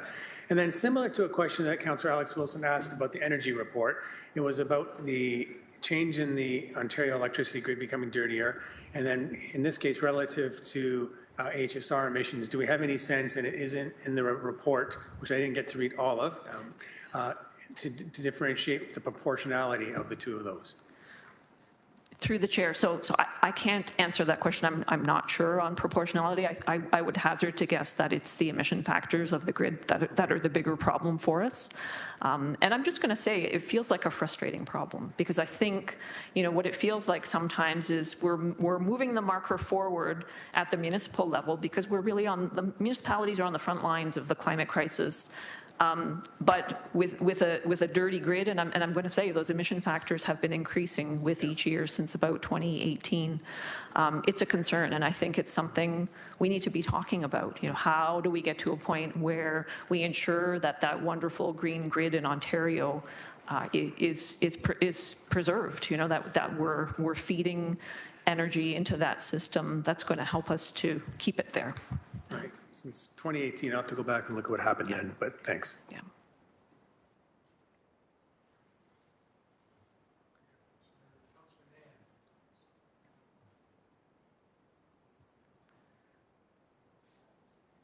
Councillor Nan, are you, hello? Yeah, I can hear, and I hope you can hear me too. We can, yes. Thank you, Deputy Mayor. It's a challenge right now with the internet connectivity and then a sick young one who needs her mama. So appreciate the presentation and just a quick question around the Federation of Canadian Municipalities Green Municipal Fund. Really glad to see that in the list of recommendations, Director Doctor. Curious about, are we in a position right now, or is this work that's to come from the recommendations once approved in terms of being grant ready? Have we identified projects that we think are viable for the GMF as they're preparing pretty substantive rollout in applications, if not already underway? Yeah. Sure. Through the chair, I can try to start to answer that question in a very preliminary way. I know that we are definitely looking at FCM Green Municipal Funding opportunities to support our ability to update things like the climate adaptation plan. I know that there is a stream that offers that kind of support. But I know, for instance, within our team, we've been facilitating through Catherine Winkleman's efforts, interesting conversations around innovative green infrastructure. So we are looking at a collective effort that could potentially leverage some climate change reserve funding that's already been allocated for that purpose with additional funding through GMF. So those are two right there. I'm sure there are other possibilities. I think, we maybe just need to get a little bit more collectively strategic about making sure we're tapping into every opportunity that we can. Excellent. Happy to see that. And however I may be able to support on the back end through FCM, that'd be a pleasure. Thank you. Thank you. Thank you, Councillor. Councillor Taddison. Similar to a question that Councillor Nan just asked in regards to FCM. It's on page 24 where you said that staff be directed to submit funding applications to the Federation of Canadian Municipalities through its Green Municipal Fund to support this work. So I guess I'm asking, is that work related to the acceleration of Hamilton's net zero target by 2050? Through the chair, I think ultimately it could end up there. I think our original intent in including that recommendation is that we acknowledge that we need to update the strategy, and there needs to be, the acceleration piece is very focused on mitigation, so reducing those greenhouse gas emissions, but we're also very mindful in the Office of Climate Change initiatives around the urgency of keeping the spotlight on climate adaptation. So I know for sure that we're aware there are opportunities through GMF to support that work as well. So I think probably first and foremost it was driving that piece, if that helps to explain. It does, thanks. And so if that's the case, and like you say, we're on the front line of climate crisis and adaptation, I just have a question of process and the power that your office brings to the city. Is it truly necessary for you to seek council's approval for staff to submit funding applications to FCM? Shouldn't or couldn't that just happen the moment your office requests it of them? Through the chair, I'm actually going to look up at GM Zagaric. You may want to comment, GM, on the process around, around the application process. Through the Deputy Mayor, it is common practice to request that authority from council, especially if a project has not come before council previously for consideration. If the city were to be successful with respect to a grant application for a project that has not come before council for approval, it then would have to come to council for approval, assuming that there's a segment of the funding that the city would be responsible for. So short answer is yes, for those reasons. So therefore, I anticipate seeing you bring many more things in the next few years to council for us to review and support. Correct? Through the chair, hopefully, yes.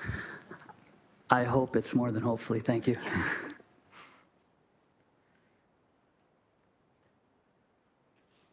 Hope springs eternal, Councillor.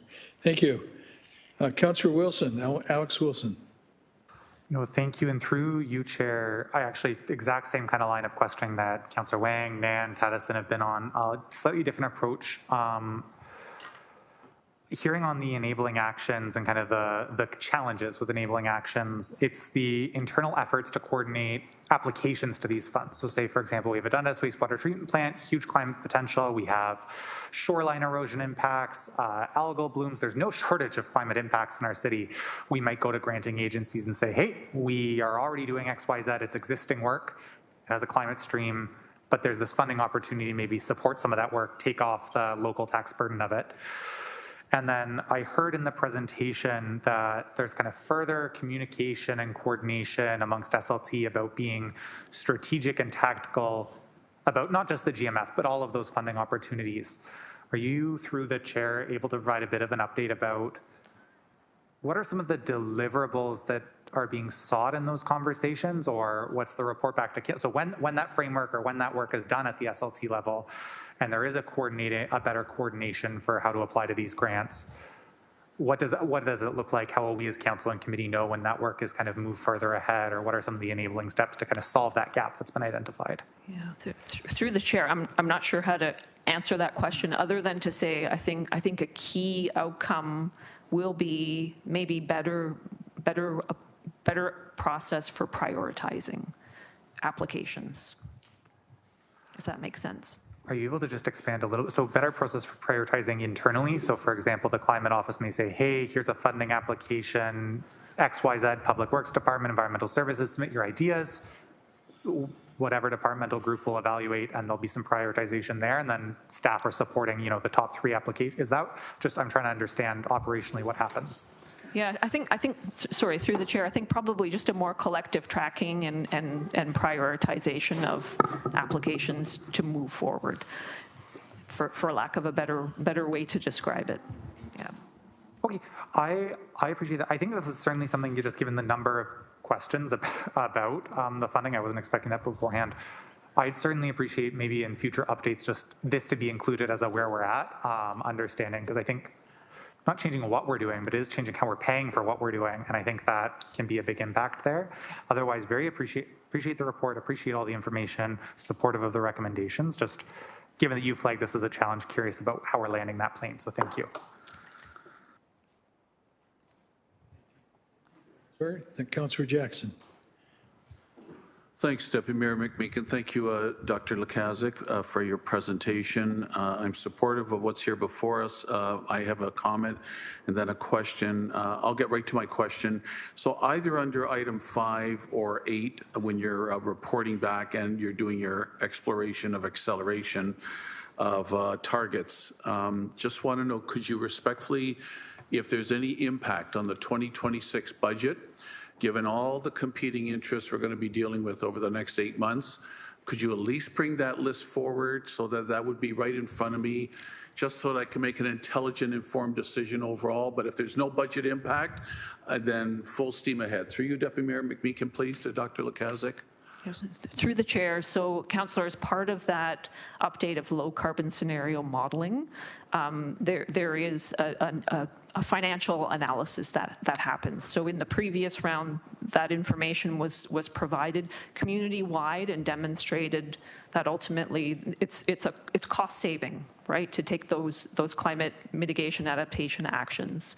So we're anticipating, and the preliminary assessment is showing we'll see the same again this time around, but we will certainly be coming back with details. And I should say too that it's the updating of the strategy that will determine the actions that we're committing to. So I think there's still some time before we'd be in front of you again with actions that could have shorter term municipal budget impacts. So I appreciate that. Sorry, Dr. Lakazik, my apologies. You were just wrapping up. No, I was just going to say likely not as part of the 2026 budget. I would say that's likely too soon before we'll be in front of you with details around shifting actions that could impact on budget.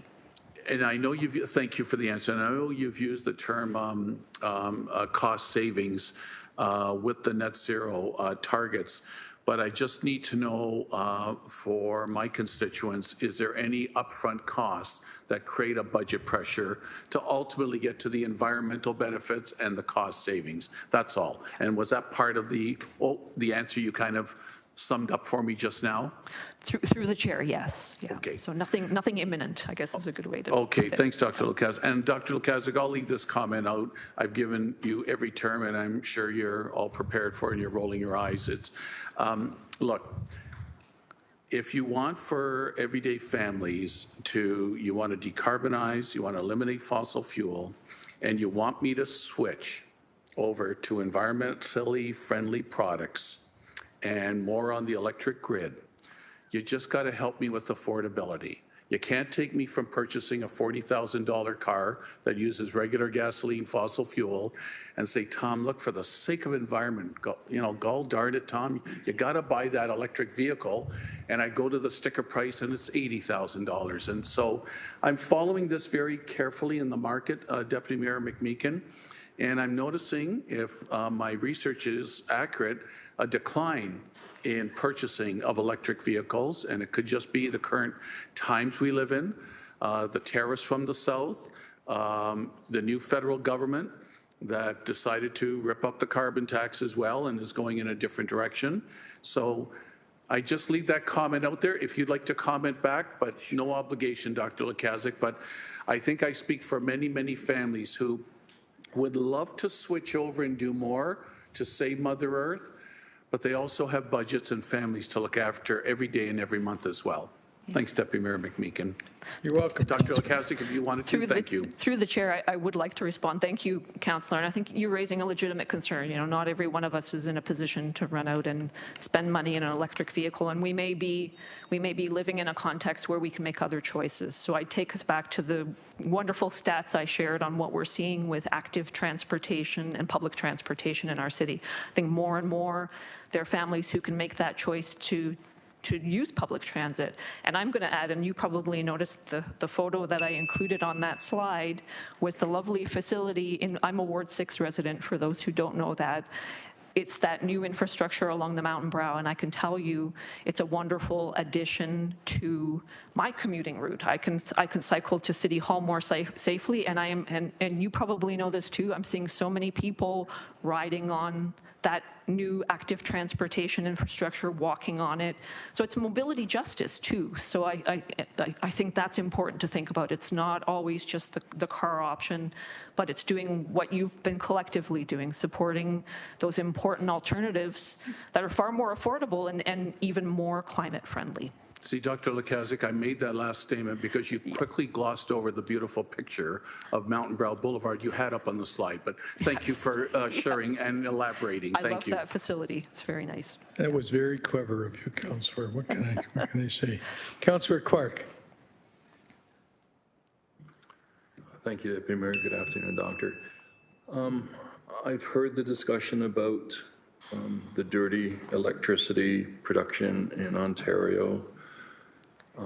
But I've equally seen several reports that are raising concerns about fast transition to electric vehicles because we do not have electricity capacity, notwithstanding the desire to have more green electricity capacity. The IEO says that they don't have if we made the switch today to buses, for example, and everyone went to cars, the grid would collapse because there's not electricity. So what's the strategy that the province is doing, because they're responsible for it? We shouldn't be paying for electricity production out of the property taxpayer. How are they going to help to get to decarbonization and net zero? Through the chair, Councillor, it's a huge question, but it's a really important one. I'm going to say right off the top, I think we need to be talking more about conservation, because that always seems to get lost at the provincial level and to a certain degree at the local level. So I think that's one piece that could help moving forward, just in terms of the projected needs. But recognizing, though, that there are increasing demands for electricity. We're promoting air source heat pumps, right? We know that there's another burden on the system. So one thing I'm going to say is there are more and more conversations emerging in Hamilton around And it says it in our climate action strategy, the need for a next generation grid and for lots more local innovation. And any of you who were in planning committee yesterday, you'll have heard some of that conversation around things like battery energy storage, non-wire solutions, and that whole idea of generating more energy locally, figuring out ways to be able to store that energy so that it's there when we need it. It's a changing landscape, and I'm looking over at Trevor Imhoff on our team. He and I have become energy junkies. So Trevor, I don't know if you want to add anything just in terms of, that need to transition. You may want to share too, Trevor, some of the pieces that we've been trying to work on through the Office of Climate Change Initiatives, but very important question for sure. Thank you to through the chair to Councillor Clark.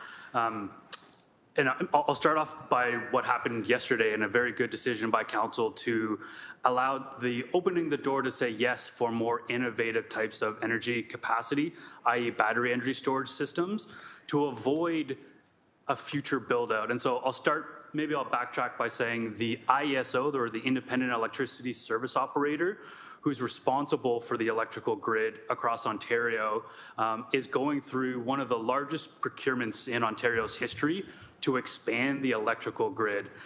So I will say, and I don't give them much credit or kudos, but kudos to the Ontario government currently on taking electrical expansion seriously based on historical ISO forecasts due to electrical vehicle electrification rates, combined with space heating electrification rates in buildings.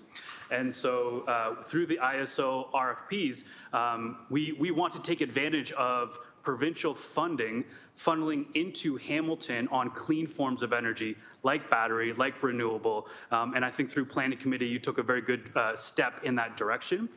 And then we're also working with, we've been working on the technical steering committee with Hamilton Community Enterprises for years now on the energy harvesting initiative.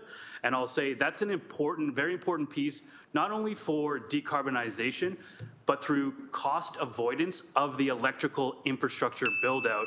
If you capture waste heat up to, and I'm going to make up this number, but 18 million watts of electricity, you therefore don't have to build out that same electrical standard infrastructure through grid and wires.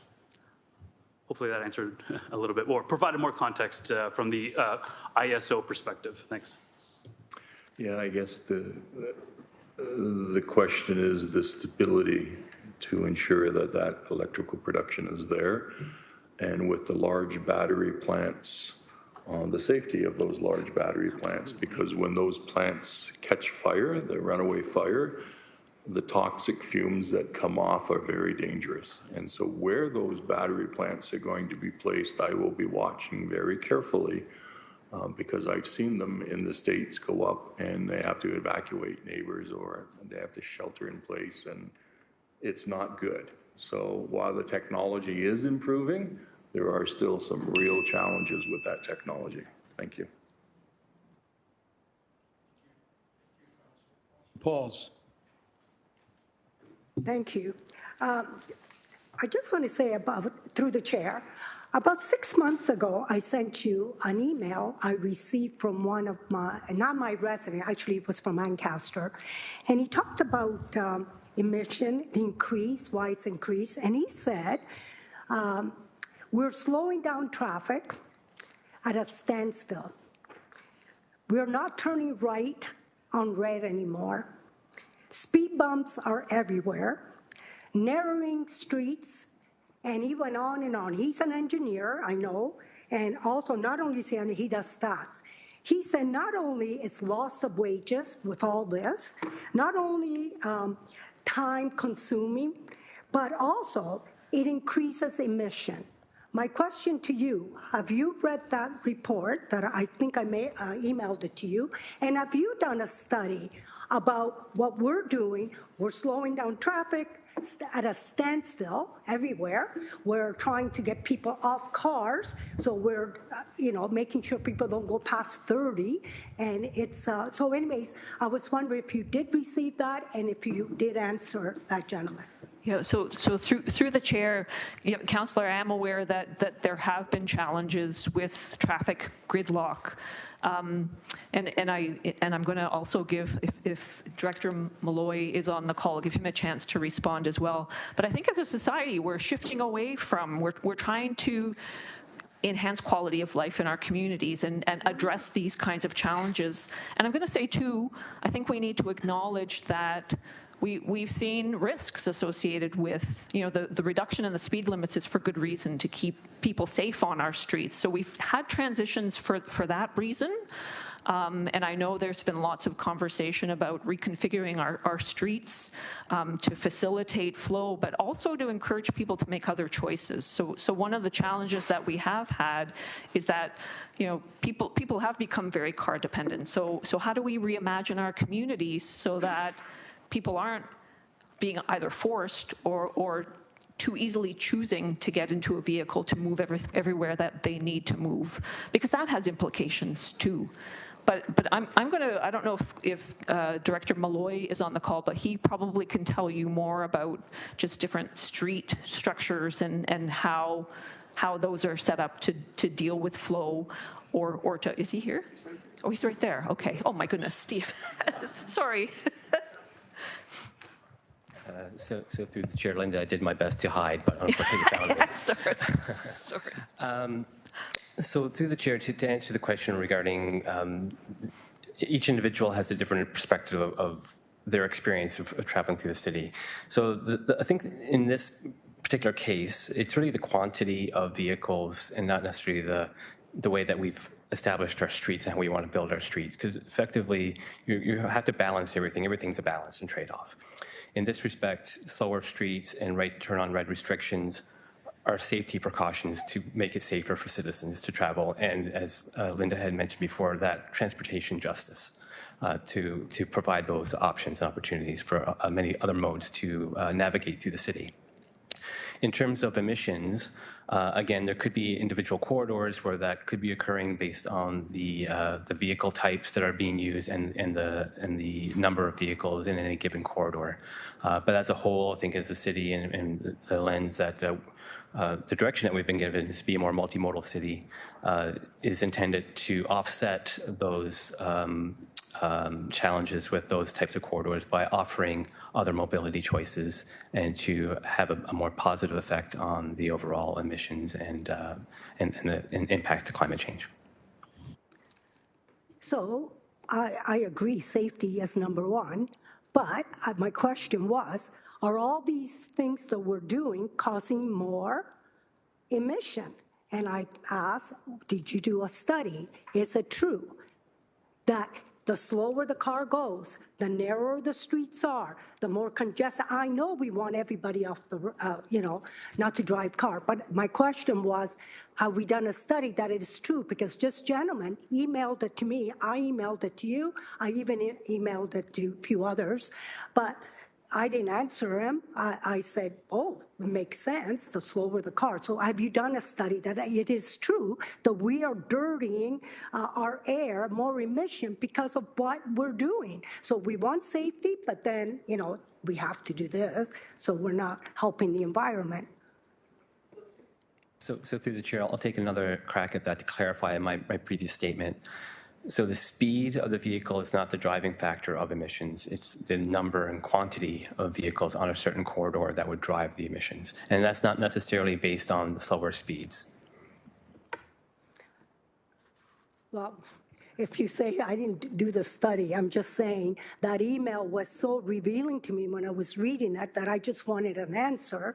And I just wanted to know if we did, speed bumps everywhere, which people are requesting, but the car goes, stops, then starts again. Obviously, there's more emission coming out. I just wanted an answer if we did that study and if it's true, that's all. So that's my question.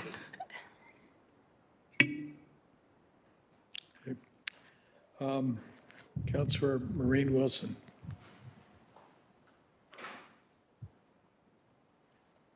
Thank you, Chair. Thank you to Dr. Lukasik and her team for all of their work. I just wanted some clarity in the report. There's a reference to carbon budgeting, and I think a forthcoming report in Q4 of 2025. I'm just hoping to understand better what to expect in that report in terms of a deliverable. Thank you. Sure. Through the chair, I'm going to ask Senior Project Manager Trevor Imhoff, who leads that project, to respond, Councillor. Through the chair to Councillor Wilson, thank you very much for that question. What you can expect in Q4 of this year will be tailored or custom-made greenhouse gas emission calculators. We've had to pivot and make them project-based for project managers to use on a variety of large major projects. So the idea will be to customize these calculators and develop a phased implementation plan to phase them in, most, I'll say importantly, of how we integrate these calculators into our existing and ever evolving and improving budget process. And I think GM Zagaric spoke to a little bit about that earlier today, just around those phases of the different systems. Ideally, we would want to embed these enterprise-wide. Given the issues that were previously discussed, we had to pivot, and we are developing project-based, Excel-based calculators for project managers to use through the project charter and then these subsequent budgeting processes. And what is still be determined is what does that phased approach look like, and what does that implementation plan look like? So you'll see these calculators developed. I'm happy to run you through them when developed, as well as an implementation plan, combined with some updates around what is our overall community carbon budget, what is our overall corporate carbon budget, using that fair share calculation approach, as well as a draft offset policy of how and when do we need to use offsets to achieve that carbon budget. Thank you. Thank you very much for that. In terms of the premise of seeking to accelerate our target, could you help me understand whether that engagement will be calibrating the cost of not doing so? And I just, if I could just give it a little easy, I hope, and within reach answer.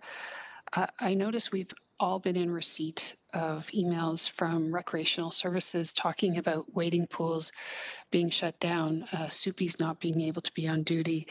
I think I understand yesterday in Toronto, a CUPE grievance was filed against the City of Toronto because the air temperature, I think within an enclosed pool facility, had reached such extremes that they deemed it to be an unsafe work environment according to their guidelines.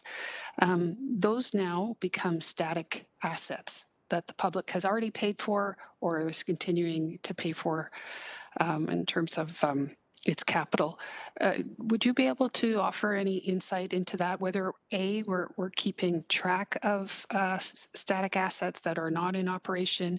Are we keeping track of, do we have any grievances that have been filed as a consequence of health and safety, those sorts of things, through the chair? Through the chair, Councillor, I can try to start to answer your question, and I think fair to say we haven't been, but we probably need to be. In our we call it the giant chart, the appendix with all the updates on actions. We did get some good information from Recreation Division staff. Director Steve Savor and his team were very helpful and willing to work with us to figure out what kind of data could they start to share with us. And it's interesting because our conversations were more around that recognition that there's a need to extend out services like, you know, pools and how soon they're opening and that sort of thing.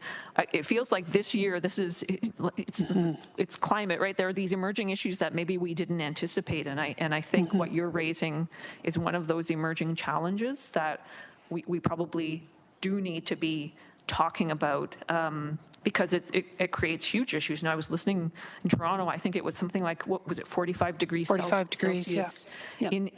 with the indoor pool facilities, when I think past approach has been, in extreme heat, it's those indoor facilities that are providing that space where people can go and more safely cool off. Well, maybe that's not so much the case. So we've got these challenges we've got to deal with, and they are all ultimately tangled up with, and maybe an impact related to the cost of doing nothing.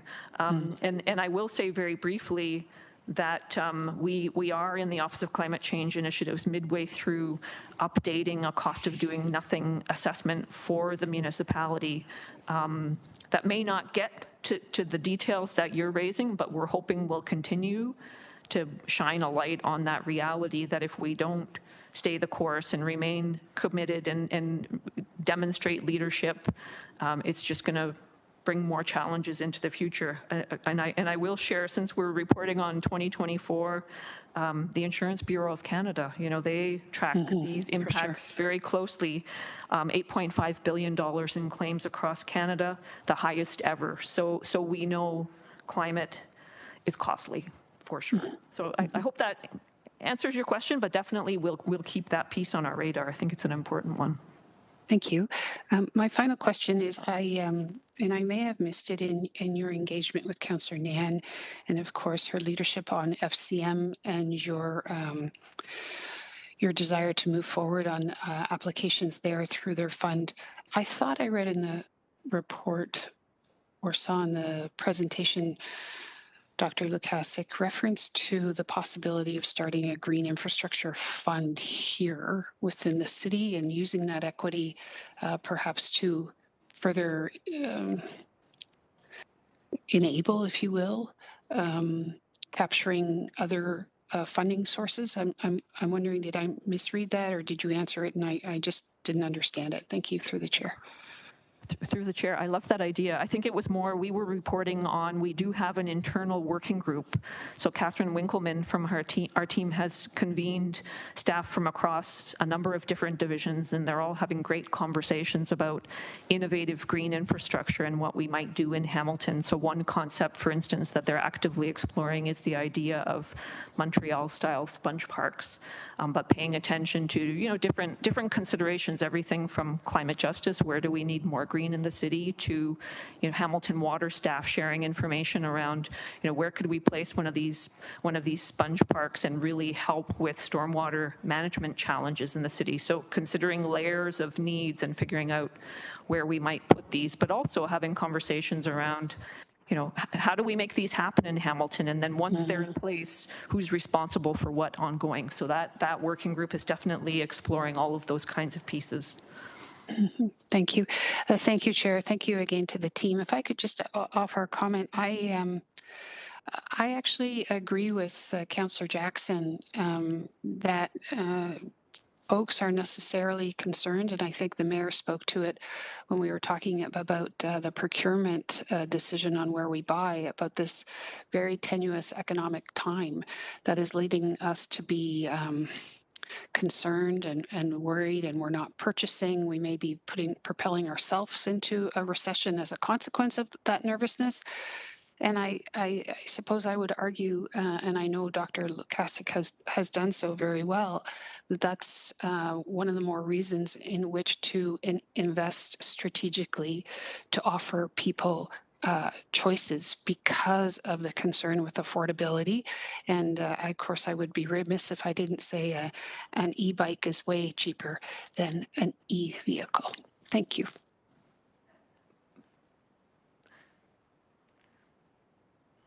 Thank you. Councillor Kassar, please. Thank you, Deputy Mayor. At risk of shocking Councillor Jackson twice, I'm also going to agree with you and offer some comments. But just to the comments around, there's lots of focus on cars and electric cars as the one and only solution to do anything about emissions, which is a huge fallacy. Yes, it's part of a solution. There are many solutions, but if you look at page 5 of the appendix, 71% of emissions in the community are from steel industry and industry. Transportation is a much smaller part. So solving emissions and the climate crisis cannot, should not, and will not fall on individual consumers. That's just not a solution. So we can do our part, and we all do whatever we can, but it's not, the expectation is not to expect everyone, our wards to go and spend more money than they need to. So on that, I absolutely agree.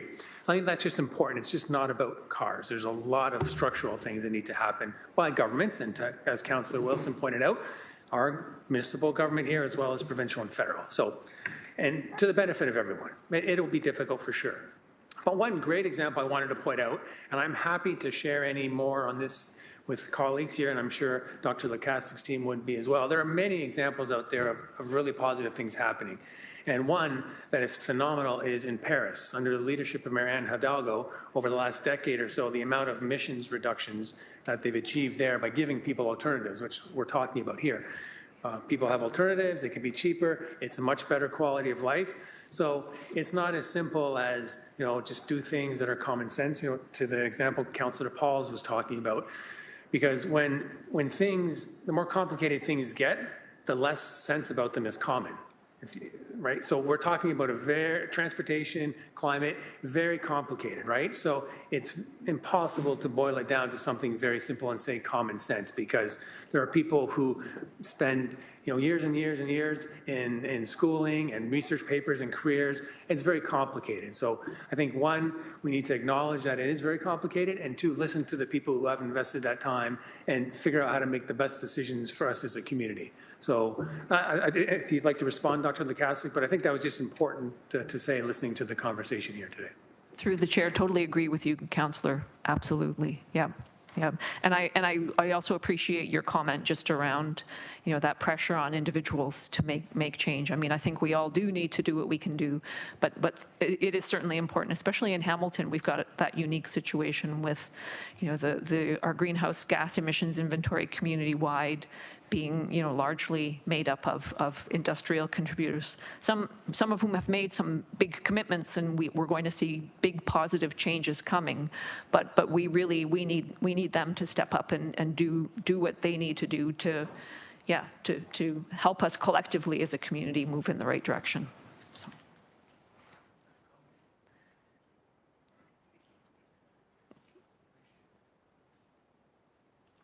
Thanks, Councillor. Councillor Clark. Thank you, Deputy Mayor. So specifically on item 5, it speaks to the funding for an in-depth exploration of the potential to accelerate Hamilton's net zero by the 2050 to, I'm assuming, 2040. But it doesn't indicate an exploration of what the cost would be to do that. So how do we capture that? So through the chair, I'll start, and I'm also potentially going to put you on notice, Trevor, because Trevor lived through the first process of going through that low carbon scenario modeling back in 2019 to inform our current climate action strategy. But we would certainly be looking at updating that modeling, and then coming out of that process, we start to get a sense of, what are the financial benefits and financial impacts to actually implementing that identified low carbon pathway moving forward. And I will say again, and again, we've got this in the preliminary assessment. We know going into this round that the costs for at least some of the really important decarbonization technology have come down. One huge example, for instance, is solar. So it's a bit of a different landscape moving into this process, but Trevor, I'm just going to tap you if you wanted to add a little bit more on the details of what that process looks like. Through the chair to Councillor Clark's excellent question. So the low carbon technical scenario model, back when it was originally approved in 2022, included what I'll say generally as a macro financial estimate of the total community-wide investments needed to achieve the targets and the actions modeled in that plan. And I'll say where that fell short was looking at packaging and looking at financing strategies, which I believe, and I don't want to speak for the overall team, but in my mind, that's this next iteration. So Again, going back to 2022, roughly it was estimated, again, community-wide, which includes all levels of government, roughly it was going to cost $11.4 billion in investment. However, when you look at the energy savings, the cost avoidance, the cost of doing nothing, in that span of, I believe it was modeled out to 2080, you would see approximately a $66 million, again, community-wide savings, which showed overall from a macro financial standpoint, it's good business, it's a good investment. Yes, it does require upfront investments. It requires investments from every level of government, but over the long term, it provides the financial savings. What I hope we can do through the FCM funding and being successful through the FCM funding is to then look at how can we package these actions and create a multi-year financing strategy which better coordinates higher levels of government funding, for example, better coordinates with other departments. And I'll just use like corporate facilities, for example. We're working on a corporate net zero policy that will require the corporation to invest money in order to achieve more high-performance corporate buildings. Through these update and accelerated actions, we hope that we can come back to you, probably not this year, at some point next year, with a multi-year financing strategy in order to achieve those accelerated targets, combined with financing strategies, thinking, and I'm kind of talking a little bit off the cuff here, but looking at how can we use municipal green bonds, for example, to fund these accelerated actions? How can we use the energy reserve? How can we use the climate change reserve? But in my mind, most importantly, how do we partner and leverage other sources of level of funding, like FCM, for example?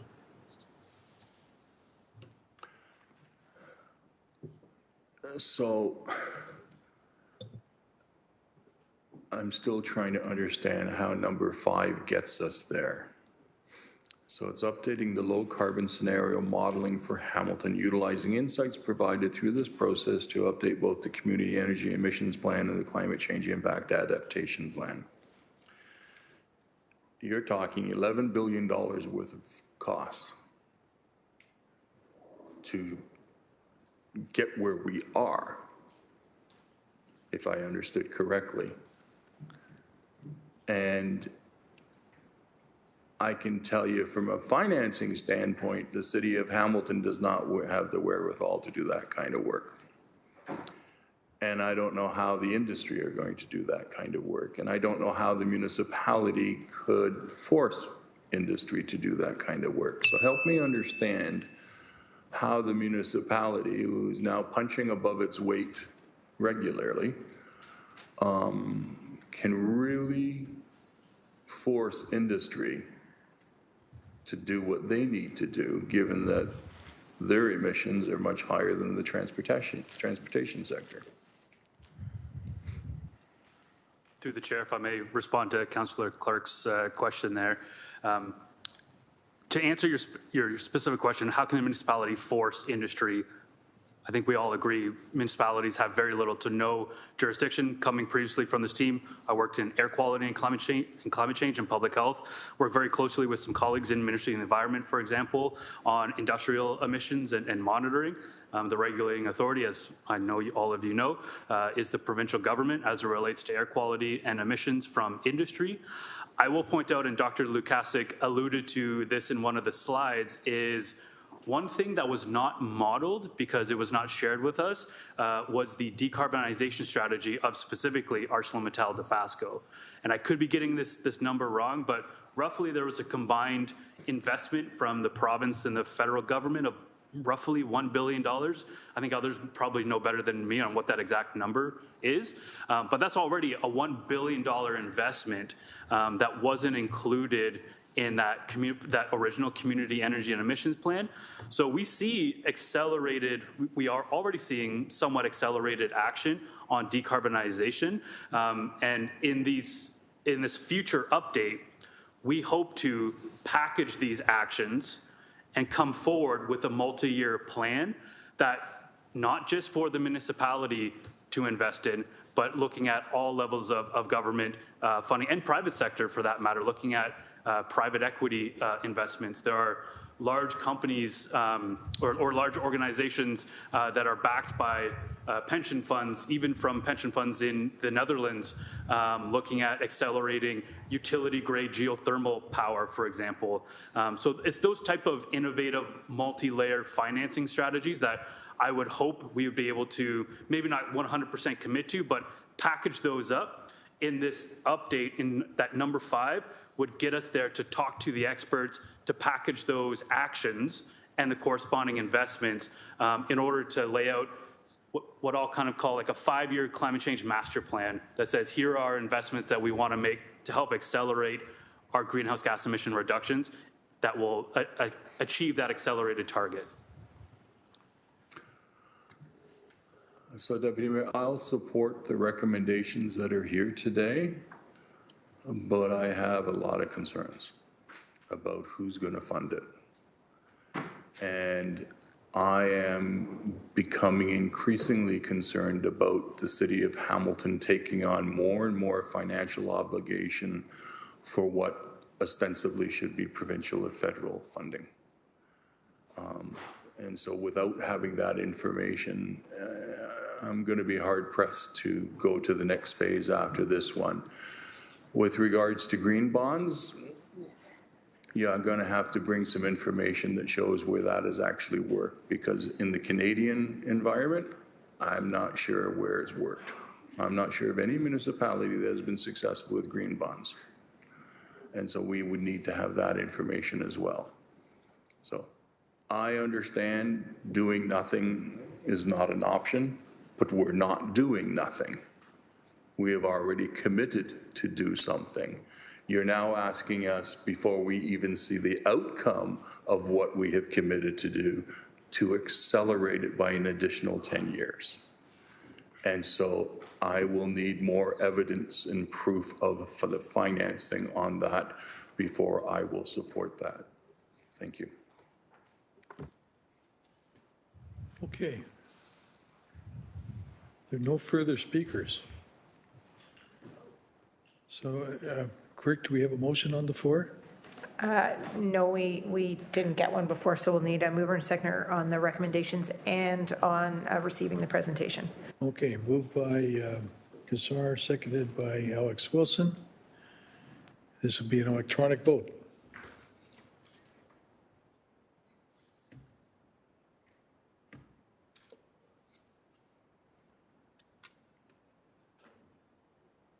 Thank you, Dr. Wukasik, you and your team. Informative as ever. This is carried 14 zip. Great, thank you. Okay, brings us to 8.4, which is a piece of correspondence which we need to move. Moved by Alex Wilson, seconded by Tammy Wang. Show of hands to receive. Carried, okay. 8.5 is funding reallocation to support 2028 International Children's Games bids citywide. May I please have a mover and seconder to put this item on the floor? Okay. Esther? Athletic Esther, okay. Councillor Taddison, yep. All right, is there any discussion on this? Councillor Wang. I'm okay to cede the floor to Councillor Pauls because she's the one that's moving it, and she's clearly the biggest cheerleader for this. She's okay, the only one I have here is Clark, so we'll go to Paul. Rocking the shirt too. I want to tell you that today I had an emergency dentist procedure, and I told the dentist, if I can't talk by 2 or 3 o'clock, I'm not getting it done, because I wanted to make sure I was here. Now that's dedication, don't you think? Anyway, so my freezing came out about 12 o'clock, so it was good. Okay, first of all, I noticed that Mark Vu's here, and Greg, and I want to thank you for coming. They've been involved for almost, I think, 30 years, and I really appreciate it. I want you to know that Mark Vu has a volunteer group that he leads, a big one, and they actually received the Hamilton Order, King Charles, and the Canada Sovereign Volunteer Award, so congratulations. So, but before we go, I was wondering if Director Lisa or Ryan would explain quickly about this report, and then I could ask a couple of questions, and then I hope you all can support it. And after you know what's happening, I think you will.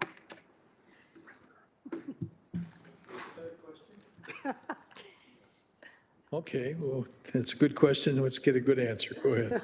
Wonderful. To respond to Councillor Pauls through the chair, my first comment will be, I did tell our new GM that Councillor Pauls would probably be dancing while we presented this report. I'm just going to turn it over actually to Manager McHugh, who could provide a bit of an overview. Thank you. Through the chair, thank you, Lisa. As Lisa said, I'm Ryan McHugh, Manager of Tours and Events. So the International Children's Game was first held in 1968, and this is an event that's held every year annually.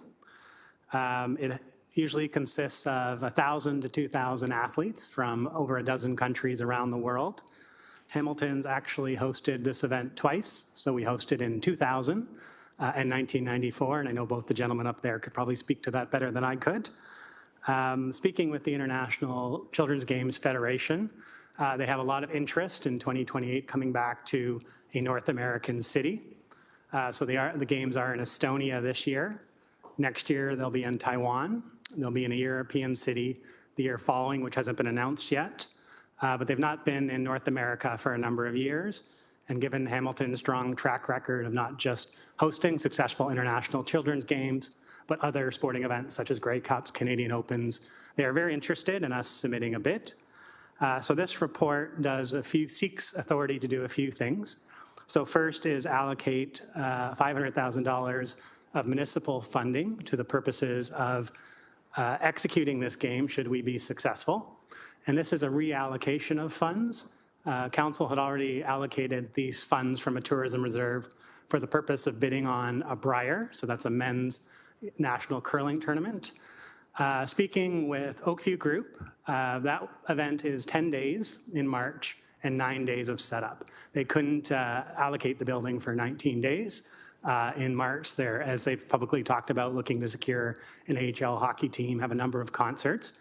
So although we can't get the Briar, that's a very positive that building will be so busy that they can accommodate something like this. So we're recommending we take that funding and reallocate it to this use. We're also looking for the authority to talk to other orders of government about securing the remaining funds required to secure this games, depending on the number of athletes. Looking to, traditionally, the last few years, it's been about 1,000 athletes from about a dozen countries. To execute a games like that successfully, we anticipate we would need a total budget of about $2 million. So in addition to the allocation of $500,000 of municipal funds, we'd look to secure the rest from other orders of government. So if approved today, we would be able to, with our government relations team and the mayor's office, request those funds from the appropriate ministers. We're also looking for the authority to formally submit a bid, and that bid would, of course, be contingent on securing the rest of the funding required to successfully execute the games. So in terms of next steps, if this were approved today, we would notify the International Children's Game Federation that we'd like their formal RFP.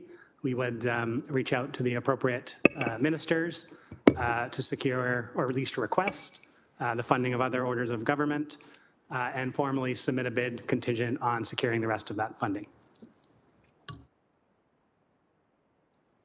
And thank you, through the chair. I didn't see the chair there. Through the chair. So let me get no new money. We already have $500,000 because we're not doing the Briar 2027. As soon as you get the green light from our colleagues here and our city, you will ask the province and the Fed, and we will not proceed until they agree as well for some funding. And you said the budget is roughly about $2 million, but that is also depending the number of children we want to invite. Not only we invite, maybe we want to invite 2,000 children, that would cost roughly $2 million. Because I was looking that the city in 2000 They, 25 years ago, gave 300,000, 25 years ago, and they had about 1,000 children, 1,500 children. So in a way, this is 2025. We already have the 500,000. And if we want to reduce it to 1,000, it will cost less. Am I getting it right? Through the chair, yes, you have that correct. But the main thing that I want to say is that in 2000, the economic uplift was amazing. That Canada Tourism did an economic impact study at that time. The federal government rated us #2 most important event, second to the tall ship. So can you imagine that? We were the top event in 2000. So I just want to tell my colleague, you know why I'm excited? Because I've been there. I went to Leon. A mayor, you would have loved it. All the mayors were there. Everybody was there cheering their own city. And it was so amazing. It brings people together. I really believe that's what the city needs. We talk about music. We talk about arts. We talk about expanding our culture. We talked about yesterday about the Francophone, how important it was to them. And it's not that I only think about sport. It's not a sport, only a sport. It is uplifting the city. It really is. And last year when I went, I was shocked. Leon, Mexico, where there were personnel with guns protecting the street, and you see these kids coming around competing. It was uplifting. Music till 12 o'clock at night, different basketball games, volleyball games, all under one tent. It was amazing. And you saw a little bit of video last year when I brought them down. This is what's happening. I leave Friday. I can't wait to go because this is something that I really believe our city needs. And like I said, no new money. It's there. And you know what? I know there'll be lots of sponsors that would want to be part of it. You know, I know that the province just gave $1.5 million for the Juno, so they will give us some money. We'll make sure of that. But anyways, right, Ryan? So as soon as we give the green light, we've got 2.5 years to work on it. So let's try to give 100% the green light so that they could work, tourism could work to get this done. So when I go to Talim, do you know what people want? They want 7 minutes now. Okay, I know, but I get excited. I know, I chose. They want Hamilton pins, so I got a lot of them. They want to see the Hamilton flag, the Canadian flag. We are promoting Hamilton, we're promoting Canada, and I think it's so important, especially now. So I hope I could have your support, and I hope we can move this along. Remember, it's 2028, and if I am privileged to be still on council, I'll be there no matter what. So anyways, God bless. Go ahead. I'm fine. Thanks, Councillor. Thanks for your passion. Councillor Huang. Thank you. Highly supportive. I just want to understand timing. So we say yes to this, it goes to council, gets ratified, you still need to ask the province. So when is the deadline to actually, for this bid? Through the chair, so the International Children's Games Federation has a board meeting in August. So if this is approved today, on their agenda would be that we have a formal resolution to bid. They will send the RFP. They obviously would like to name host cities as far in advance as possible, but they understand that seeking approval from other orders of government, we have to move at the pace of our relationships and the programs that are in place. But it would be quite likely they'd like to come in the fall for a site tour. Likely within 6 months, we would need to submit a bid, and that's okay if at that time it's contingent on the rest of the funding falling in place. So we will have to move quite quickly to put in an international bid for a games which could include as many as a dozen sports with athletes from a dozen countries. But we're in a well position to do so with our local partners such as McMaster University. Okay, thank you for that. So how is the competition around this? do we have a good chance of actually getting it? So through the chair, I can just say through all the conversations staff have had with International Children's Game Federation staff, they are very excited to come to North America. And Hamilton has a track record of success with this event and others. So they, won't speak to how they would rank in other competitions, certainly not publicly, but we feel we are very well positioned, especially if we get early support from this council. Last question then is, are the winners to get the 2028, will part of your report back also include what are the other infrastructure or amenities that we might need to shore up in order to make this a world-class host city?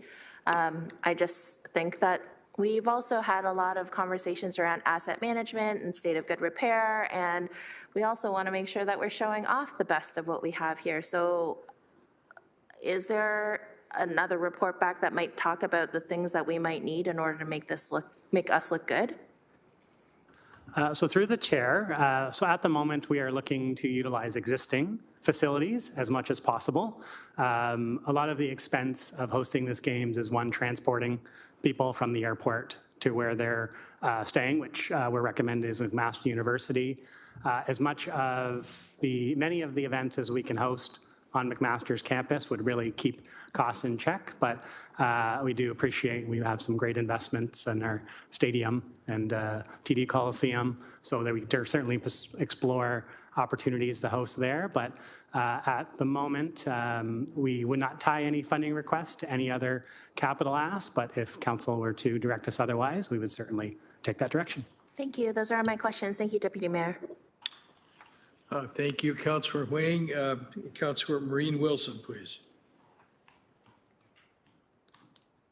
Thank you, Chair. Thank you very much to Councillor Wang for asking most of my questions. If I could just make sure I understand that runway that was set out by staff.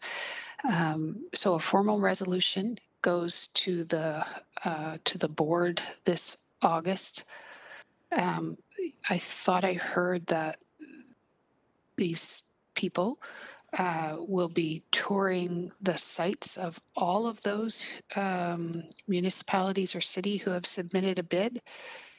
And then, sorry, when is the actual deadline for a bid and the decision to be rendered? Through the chair. So through the chair to Councillor Wilson, yes, you described that process correctly. So we have not received the formal RFP yet. Once we indicate to the International Children's Games Federation that we have, council authority to pursue this further, they will send us a bid, and in that bid will be the formal timeline and process. But to date, the conversations we've had with their staff indicate it would be about a 6-month process, and they would like to do a visit of a prospective host city to just view the facilities which we have in place. And we were well positioned to host it in 2020, and since then our facilities have only gotten more plentiful and stronger.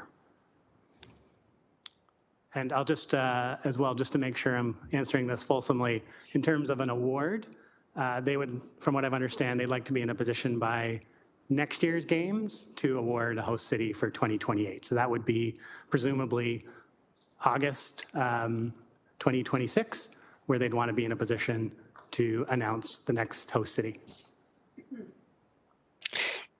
Thank you.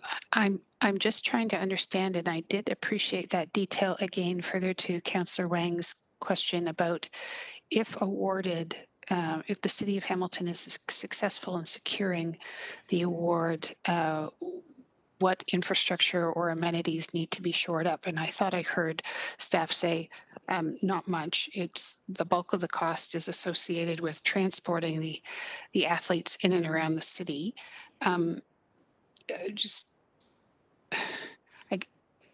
That's good to hear. I guess what I'm still trying to understand is if the city is not successful in securing provincial and or federal dollars, like what is the deadline for us to have intelligence on that in terms of this process, such that we would have to deliberate as a council to assume that $2 million cost or not? So through the chair, that we do expect that will be detailed more in the RFP we will receive after the board meeting in August. Speaking with the International Children's Games Federation staff, they've had times where they need an extension to maybe a year and a half, sometimes 2 years, but really that's out of our control. And if you approve this today, we're taking on no obligation to pursue any shortcoming of other orders of government.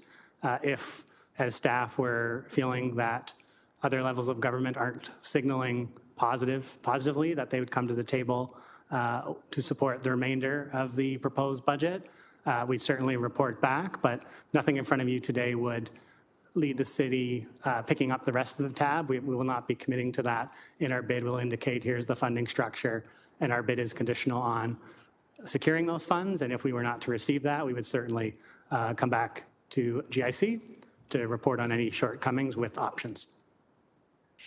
Okay, thank you. Just so I'm clear, the council, this may be the extent of council's involvement in this decision-making, save and except if the $2 million is not secured, and then you will be coming to council to advise us of that. And are you going to be looking for approval of continuing to move forward, or will that decision have already been made by that time? I'm not unsure. I'm not clear on this through the chair.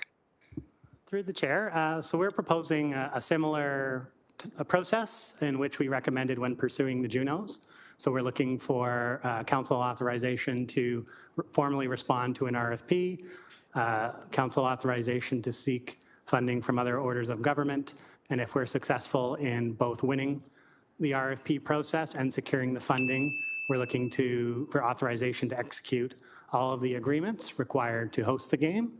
If it's council's desire for us to do a report back before any agreements are executed, we'd be happy to do that. Thank you.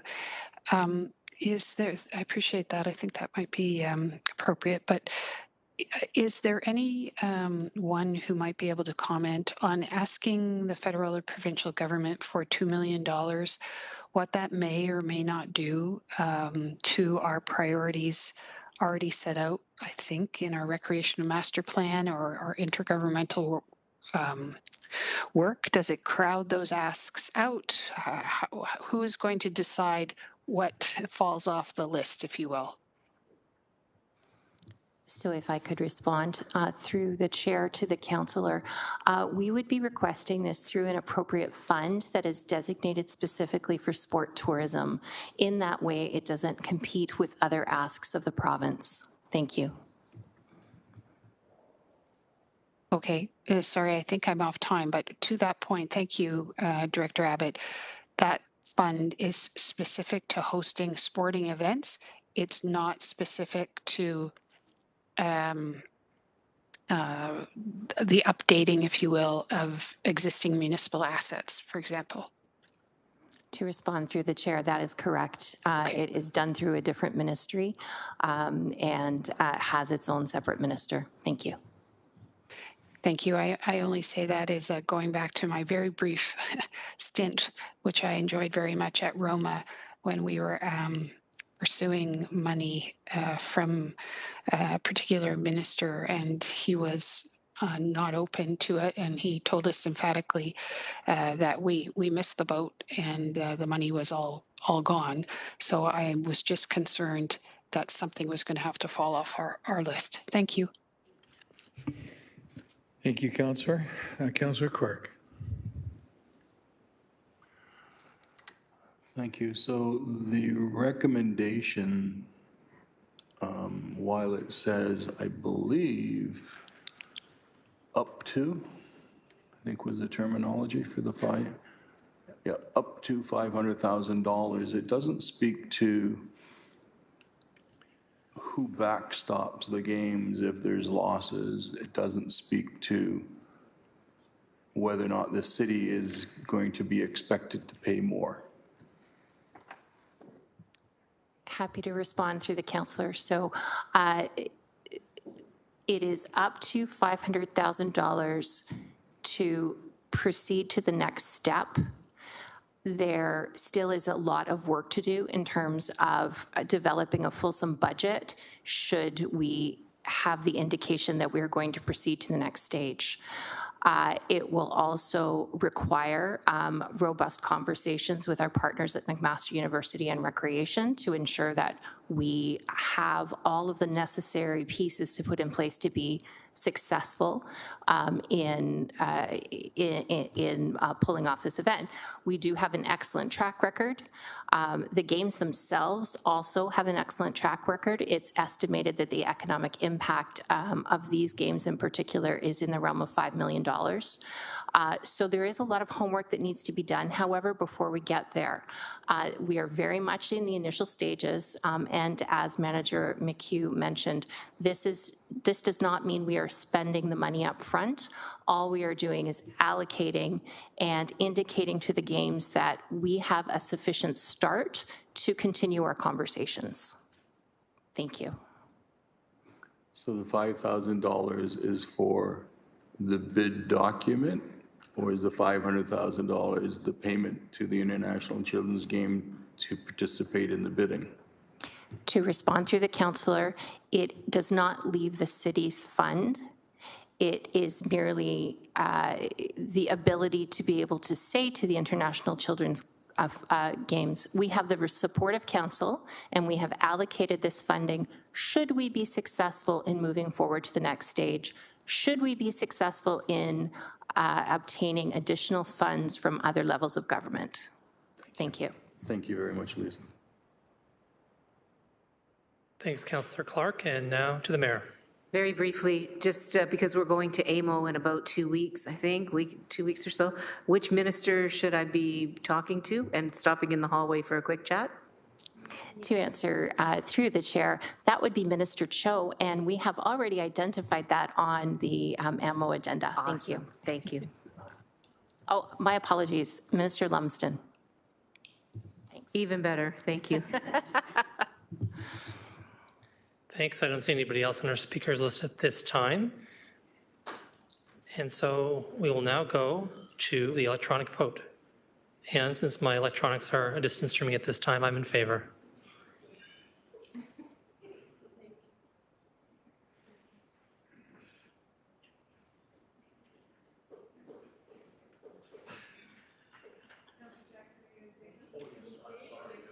Councillor Jackson's in favor.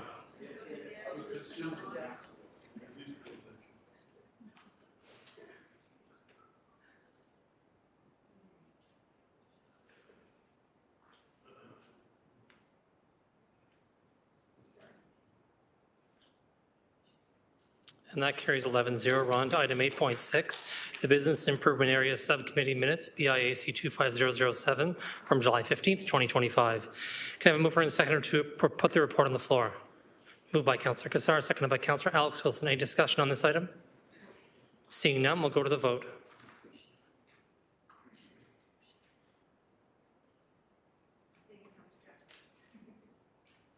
I'm in favor.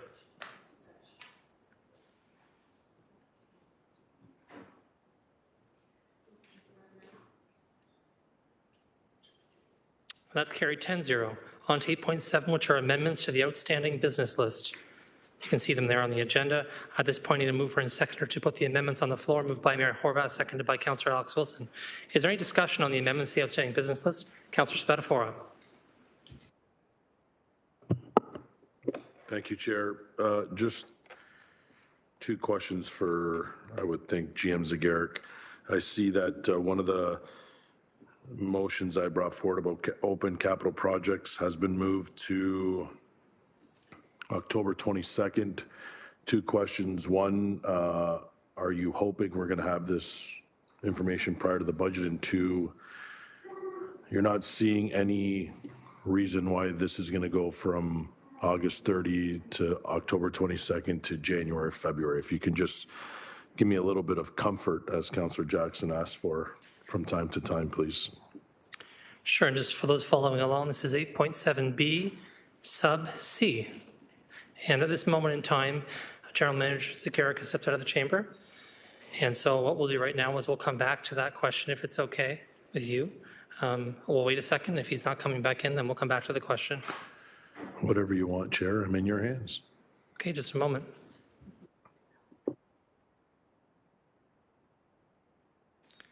Okay, if everyone else is fine with this, we're just going to take Councillor Spatafor's question regardless. I'm assuming you don't want to make a change or amendment here anyways. You just want the answer to your question? Cool. We'll go ahead with this. When JM Zagarek is back, we'll ask him the question, whatever that might be. Awesome. So at this point, we're having an electronic vote for amendments to the outstanding business list.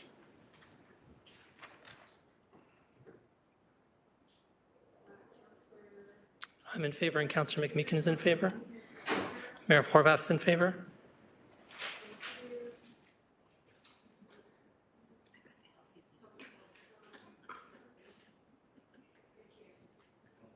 That's carried 10-0. And one last motion in this section before I turn the chair back over to Councillor McMeekin. 8.8, HSC 25037, the Canada-Ontario Community Housing Initiative and Ontario Priorities Housing Initiative Agreement 2025 to 2028.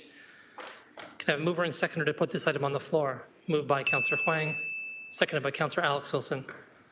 Is there any discussion on this item? Not seeing any, we'll go to the electronic vote.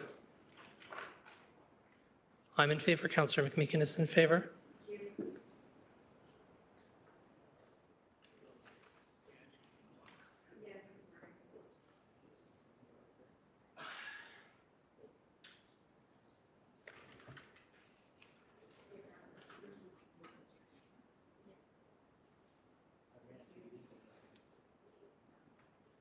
And that carries 11-0 in just a moment. Thank you.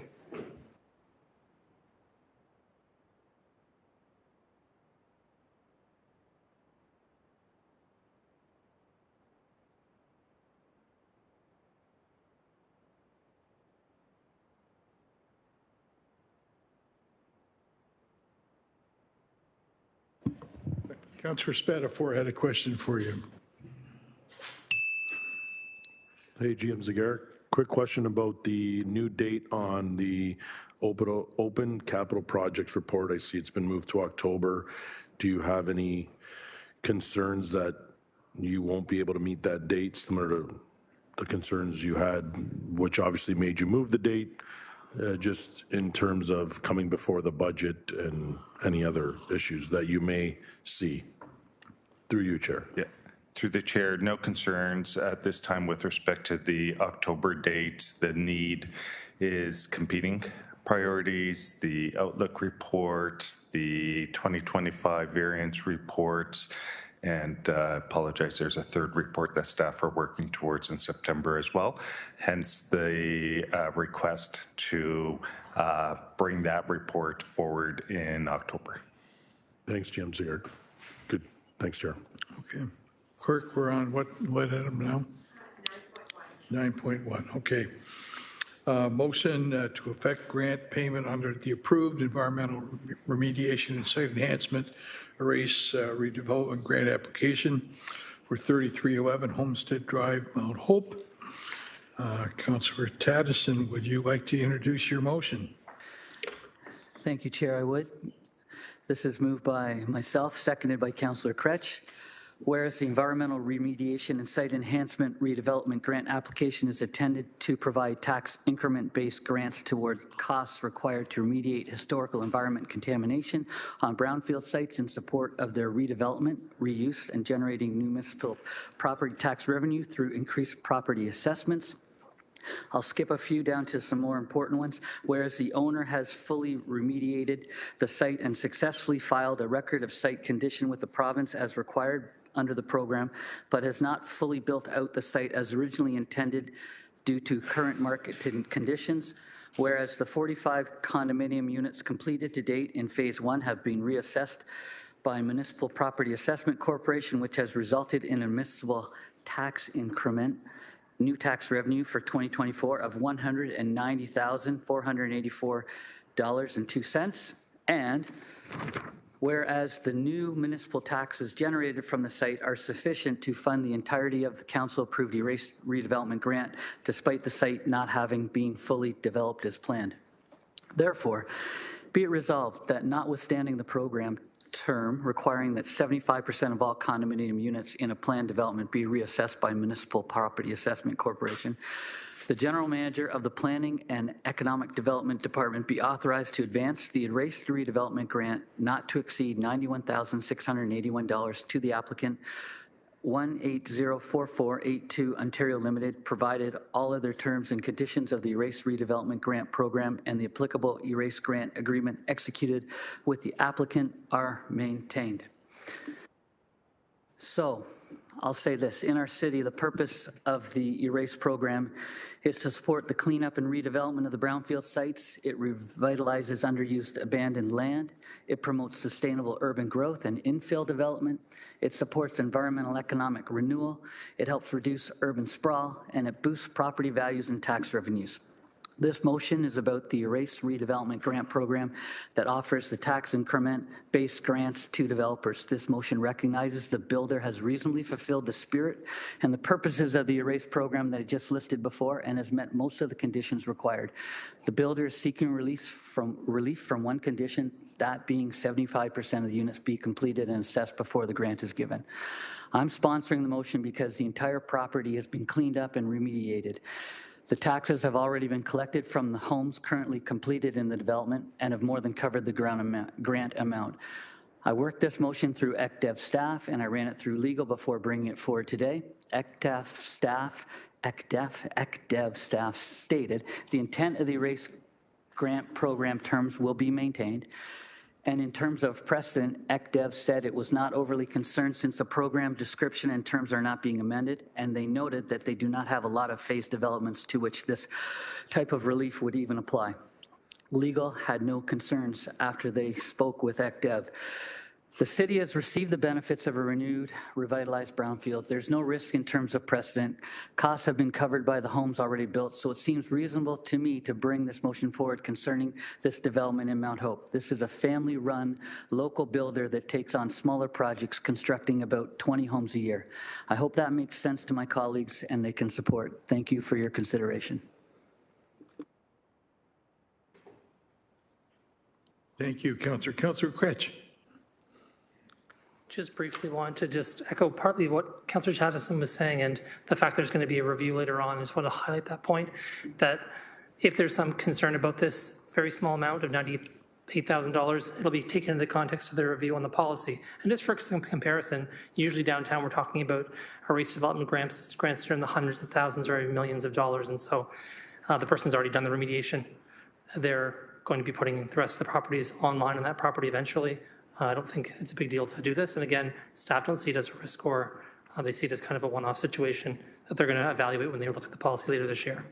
Okay. Any other speakers? Okay, thank you both, councillors. We'll go to the electronic vote, please.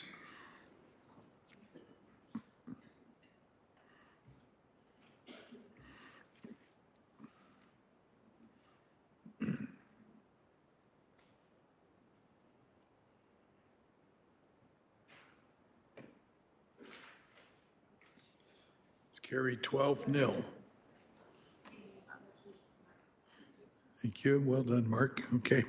We'll move to 9.2, health impacts of exposure to elevated total reduced sulfur compounds, TRS Ward 9. Councillor Clark, would you like to introduce your motion? Yes, I would, Deputy Mayor. It's moved by myself and seconded by Councillor Jeff Beattie. Health impacts of exposure to elevated total reduced sulfur compounds, TRS, in Ward 9. Whereas the Hamilton Air Monitoring Report on GFL Environmental Inc.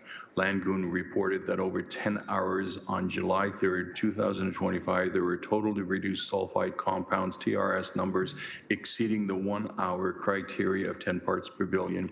with numbers hitting 51 parts per billion at midnight, 45 parts per billion at 2 a.m., 63 parts per billion at 3 a.m., 28 parts per billion at 4 a.m., 112 parts per billion at 5 a.m., 177 parts per billion at 6 a.m., and then finally 85 parts per billion at 7 a.m.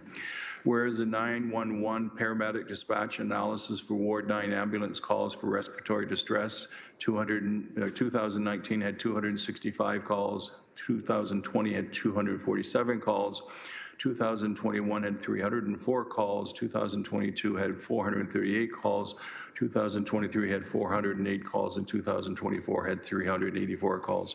Therefore, be it resolved that staff be directed to review this data and report back to the General Issues Committee by the end of Q3 of 2025 on the impacts to public health of public exposure to these total reduced sulfur compound numbers exceeding the 1 hour criteria of 10 parts per billion, and that staff be directed to report back to the General Issues Committee by the end of, Clerk, I'd like to change that, if I may, to Q4 of 2025, just to give sufficient time to actually do the analysis on the paramedic dispatch analysis of Ward 9 with the increase in respiratory distress that correlates to the exposure of strong hydrogen sulfide odors.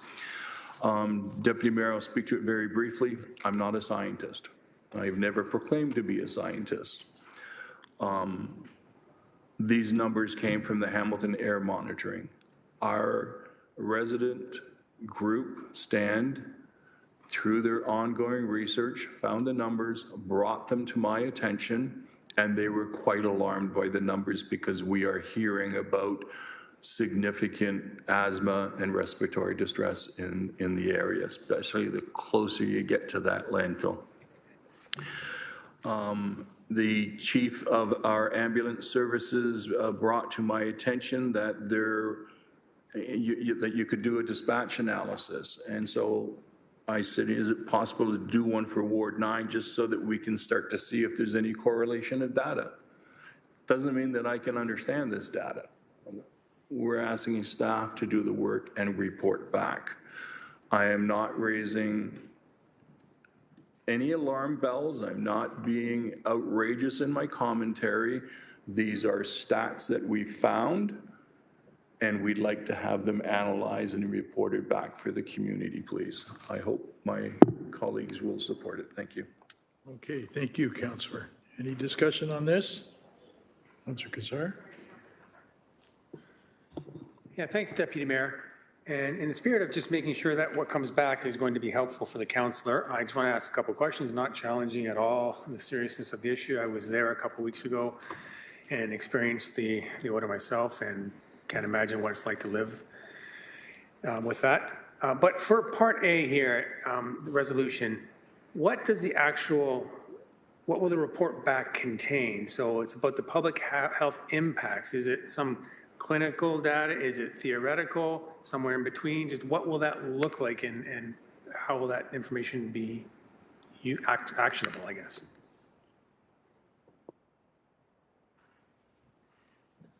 Through the chair, Grace Mader, General Manager, Healthy and Safe Communities, for Councillor Kassar. That's a very good question, and so I've shared the motion with both Dr. Richardson and with Chief Sanderson, and so what we'd like to do is have the opportunity to discuss what that could possibly look like and what kind of an approach we'll take to that, and we'll include that in the report back. Okay, thank you. And then the second question, kind of similar to Part B of the resolution, it's talking about the paramedic dispatch analysis, and I think already there's a correlation, as Councillor Clark mentioned. Similarly, there is the intention here to determine causal effects here, or is that still to be determined based on the work?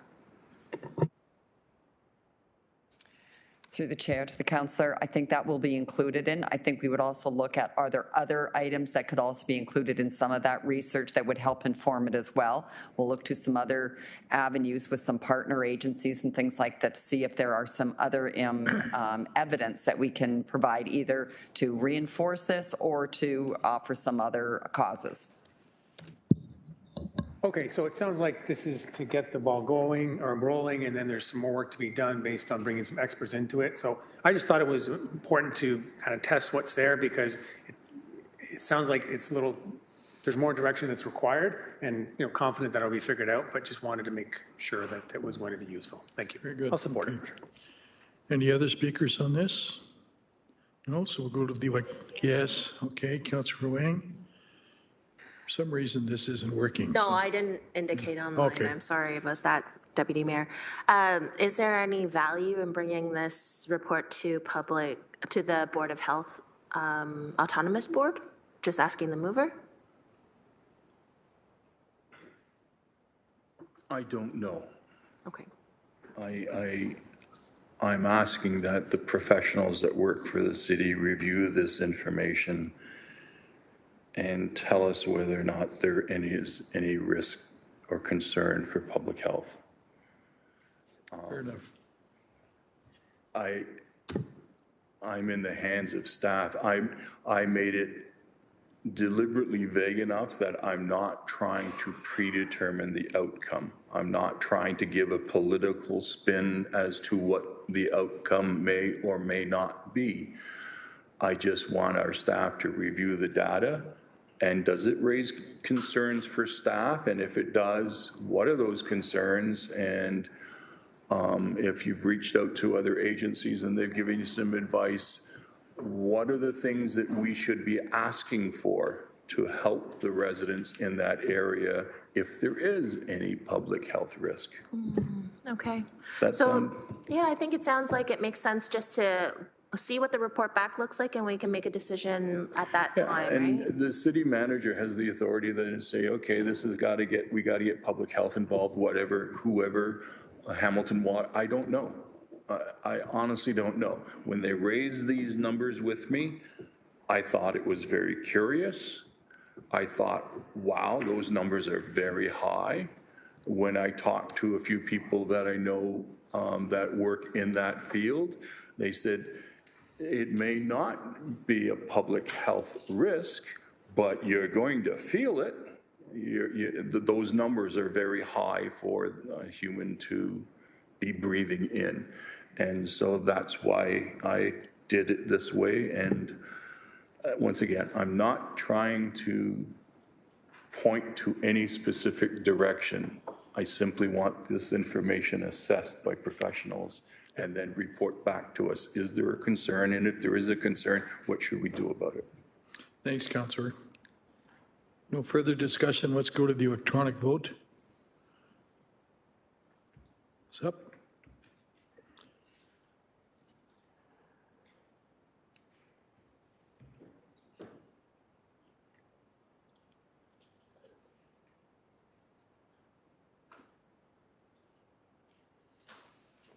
It is carried 12 to zip.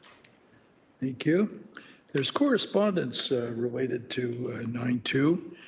If there's no objection, may I please have a mover and seconder to simply receive the correspondence? Councillor Clerk, Councillor Beattie. With thanks to the folks who shared their personal experience health-wise with council, it is not easy for residents generally to talk about their health. It's usually a very private matter. It's something that's kept in the family. And so these four individuals who wrote these letters, I do want to thank them personally for taking the opportunity to share what they are experiencing with council. Thank you. Okay, no further discussion. Show of hands, please. Carried, okay. That brings us to 9.3, amendment to item 17 of December 4th, 2024, General Issues Committee Report 24-021, Neighborhood Project Grant Award 9, item 11.1, which was approved by Council on December 11th, 2024. Councillor Clark, would you like to introduce your motion? Amendment to item 17 of the December 4th, 2024 General Issues Committee is moved by myself and seconded by Councillor Jeff Beattie. Whereas the name of the recipient on the grant approved by Council on December 11th, 2024 was Ward 9 Neighborhood Protect is incorrect. Whereas the name of the recipient of the grant is undetermined at this time, and whereas Lori Whitley has been coordinated and has incurred expenses on behalf of the new Neighborhood Watch in Ward 9 since August 2024 and is requesting to be reimbursed for those expenses. Therefore, be it resolved that item 17 of the General Issues Committee Report 24-021 respected Neighborhood Protect Grant Ward 9, 11.1 be amended to read as following: Neighborhood Watch Program, that a grant in the amount of $1,011.27 be funded from the GFL landfill royalties account number to be provided to Lori Whitley, the coordinator of the new Neighborhood Watch Program in Ward 9 for expenses incurred, and that the grant in the amount of $3,980.73 to be funded from GFL landfill royalties be put on hold until the recipient's name can be confirmed. So here's the situation. Lori Whitley entered into an agreement with Neighborhood Watch and created Neighborhood Protect, which is what is that name of the program now. So she's got it up and running in, I think, now 4 communities in Ward 9, and they are doing good work. There's a website. She's out promoting it, sending out flyers, knocking on doors. All of that type of work is being done. The original intention was to give them a grant to Neighborhood Protect, and then Neighborhood Protect would distribute the grant as the items come in. So if you spend $100, you get $100 back. Neighborhood Protect apparently objected to that and didn't want to be a party to that. And so we were stuck in a situation where the resident coordinator had spent this money. She has all of the receipts, which will be provided to finance staff so that the money can be sent to her. But we can't proceed with the $5,000. I can't distribute $5,000 to an individual. It has to go to a not-for-profit. It has to go to a charity. It has to go to an organization. And until there is an organization of that ilk, we're not distributing the rest of the money. And I've made it very clear to Lori what the challenge is. It's about accountability. It's about fiscal foresight and due diligence. So I apologize to Lori, but I made it very clear we can't proceed with the rest of the money until there's actually a not-for-profit up and running, and the community is now looking at how they're going to set that up. Thank you. Okay. Any other speakers on this item? Go to the electronic vote.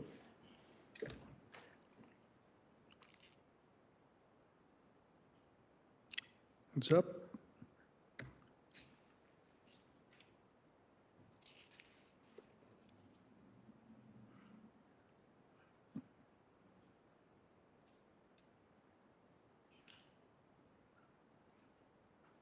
That's carried 12-0. Thank you.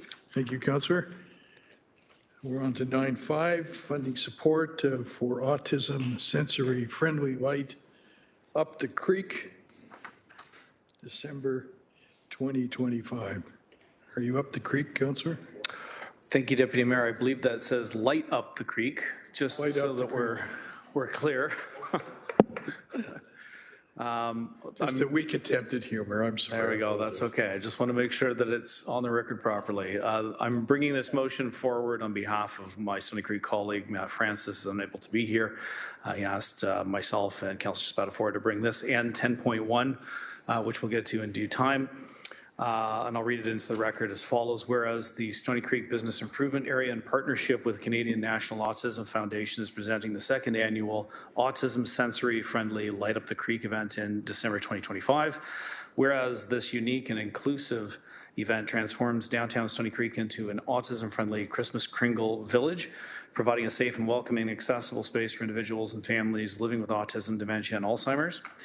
Whereas the event features sensory-friendly light displays, quiet spaces, interactive parkette areas with toys and games, horse and buggy rides, Santa visits, food vendors, and inclusive programming, ensuring that families who often are left out of traditional holiday celebrations can fully participate and enjoy the experience of the season. And whereas the Light Up the Creek is a first of its kind in the region type of event and addresses critical gap in inclusive, sensory safe holiday programming, therefore be it resolved that the purchase of autism sensory friendly light displays for the Autism Sensory Friendly Light Up the Creek 2025 event to support the Stony Creek Business Improvement Area and Canadian National Autism Fund be funded from the GFL Royalties Reserve 117036 at an upset limit including contingency and HST not to exceed $10,000.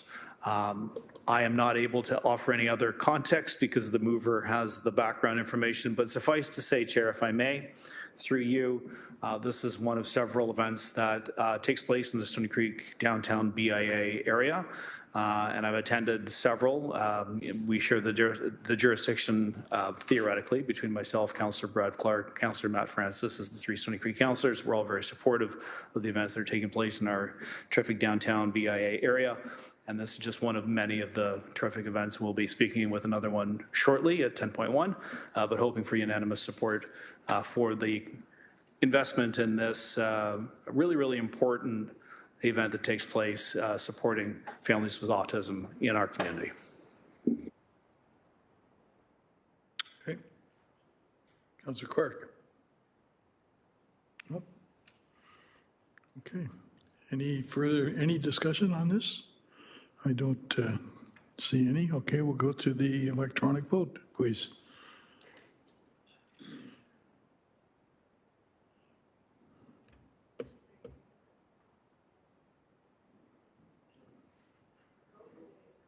Loading. It's okay. All right, thank you.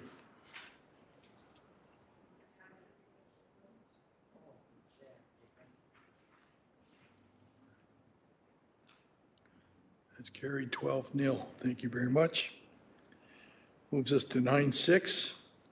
Legal interpretation, applicability, and relevance of City of Hamilton bylaw number 19-044 entitled, quote, to appoint and to prescribe the duties and responsibilities of the chief administrative officer, end quote, and strong mayor powers pertaining to the dismissal of first level senior management.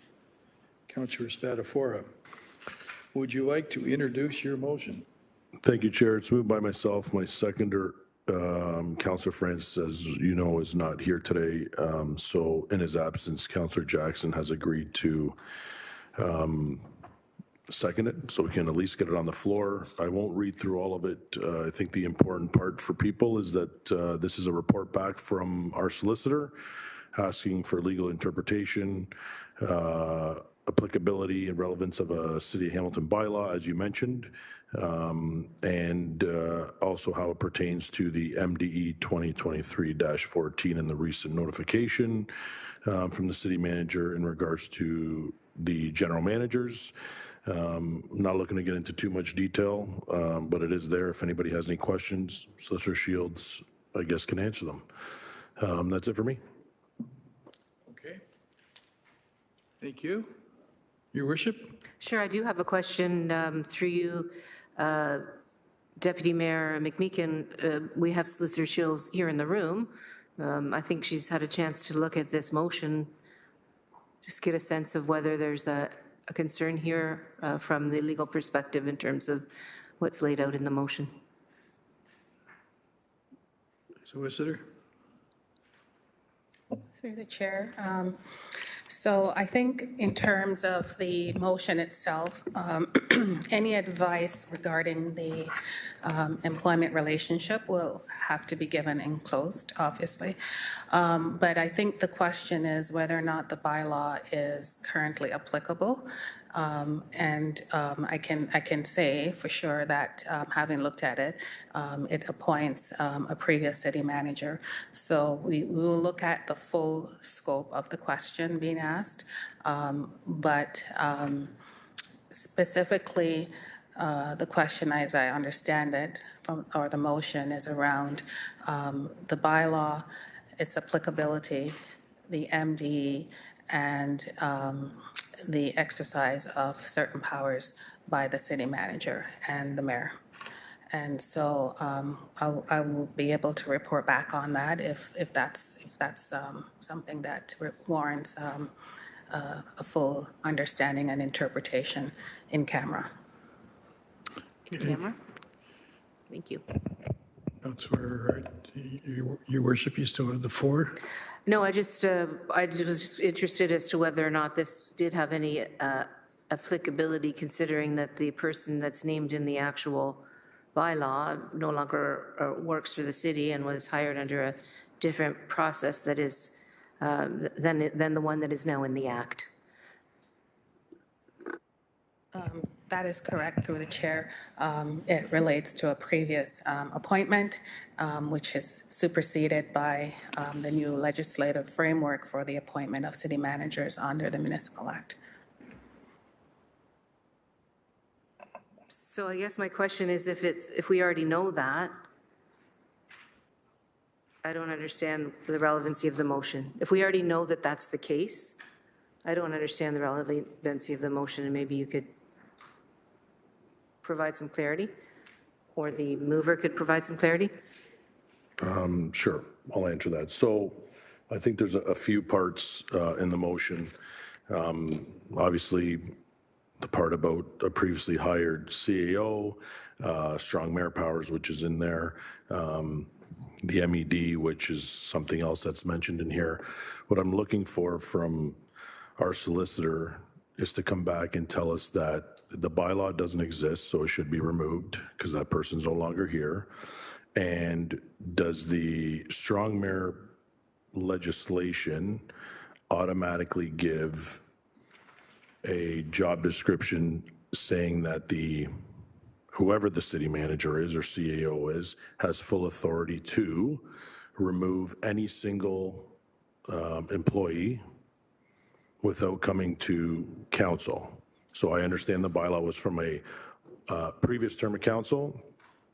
I guess the bylaw is superseded by the strong mayor power, and I just am looking for a legal report back showing that the strong mayor powers, I understand it gives the authority to you, Mayor, to hire the city manager or CEO, whatever term we want to use.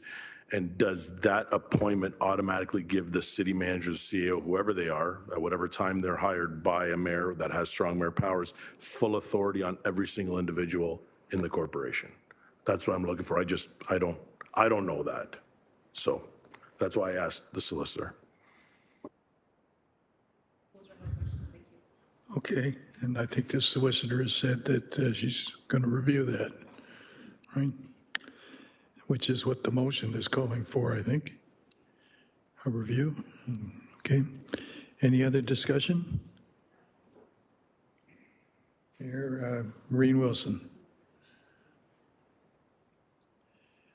Go ahead, Councillor Wilson. Thank you, Chair McMeekin. I'm a little confused. I'm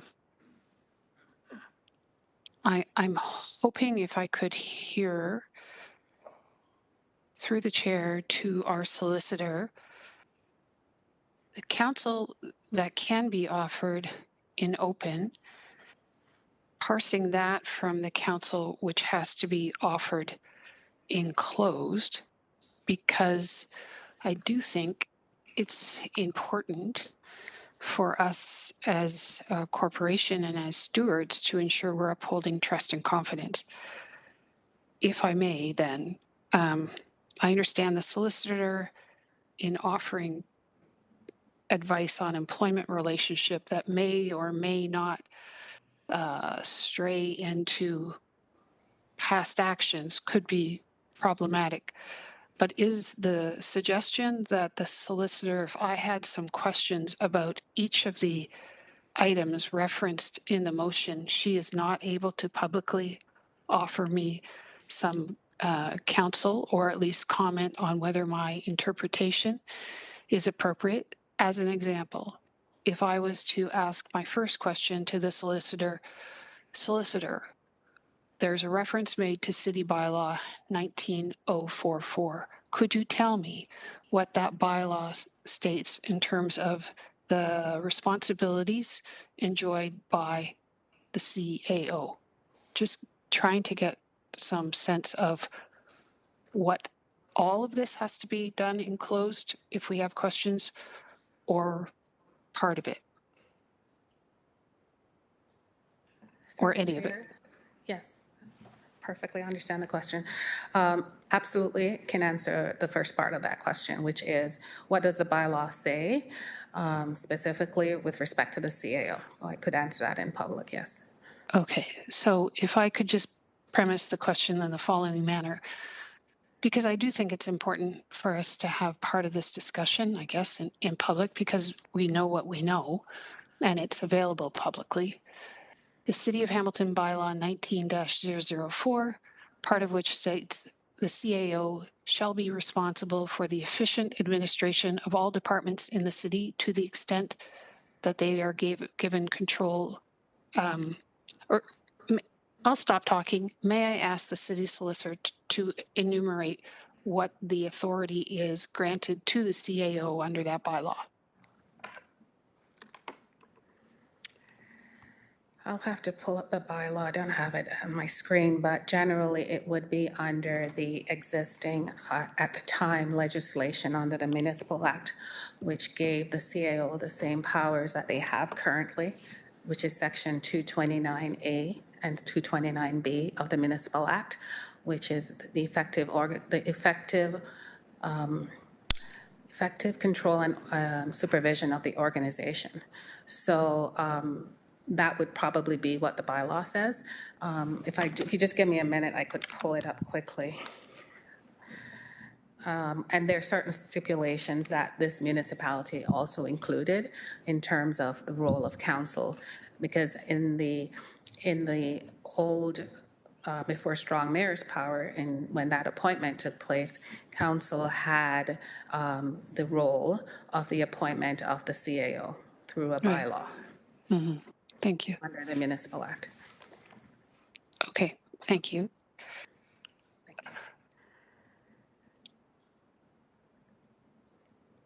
So I have it up here now. Yeah, it's still 229. So the same section is referenced in the preamble in the bylaw, and it lists out the duties and responsibilities and appoints Jeanette Smith as the CAO. So general control and management of the administration of the government and affairs of the city, and shall perform such duties as council by bylaw prescribes, is exactly what's taken from the section of the Municipal Act.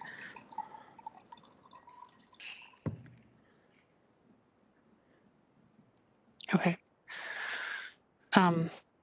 If I could ask through the chair to the solicitor, when the province of Ontario introduces regulation and statute, that could the solicitor comment on, does that regulation supersede, if you will, municipal existing bylaws? Through the chair. Well, through the chair, with specificity to this bylaw, well, there are two things that happen. One is that this city manager is no longer with the city, so that bylaw obviously would be of no effect.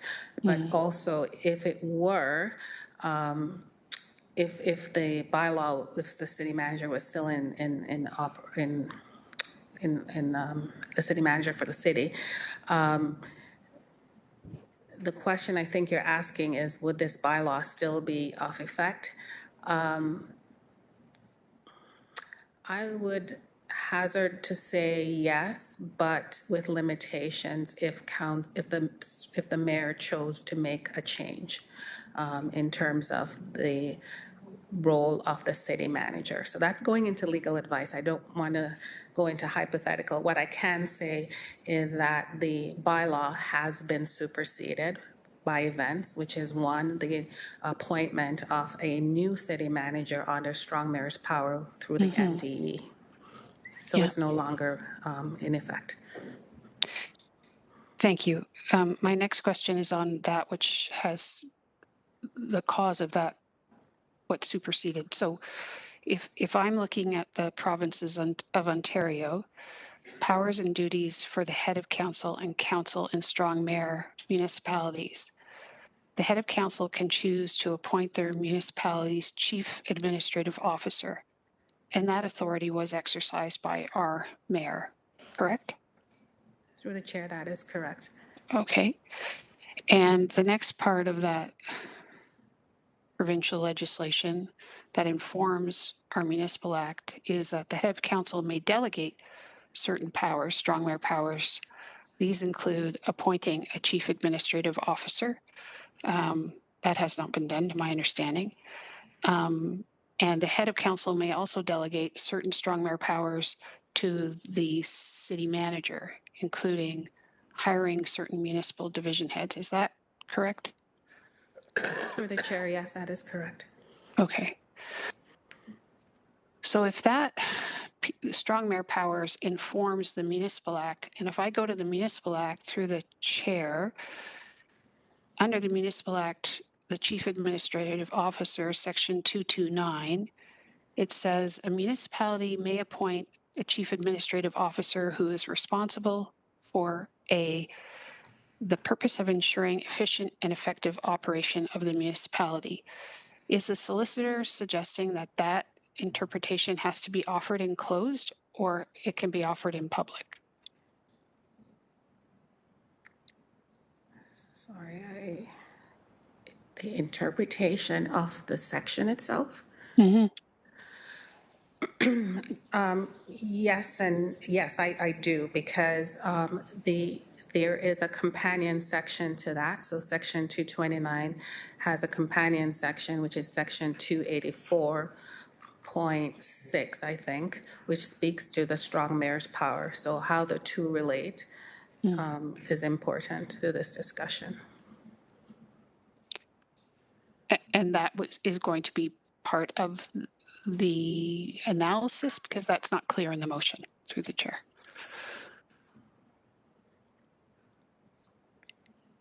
Is that a question for me, Councillor? Yes, yes. I suppose I would answer the question from the motion with this, which it was that the intention, as I read it, is behind the MDE as presented, and maybe this will be the answer, is that it was intended to give the city manager the full scope and authority that existed under section 229. Right. Thank you. Appreciate that. Thank you.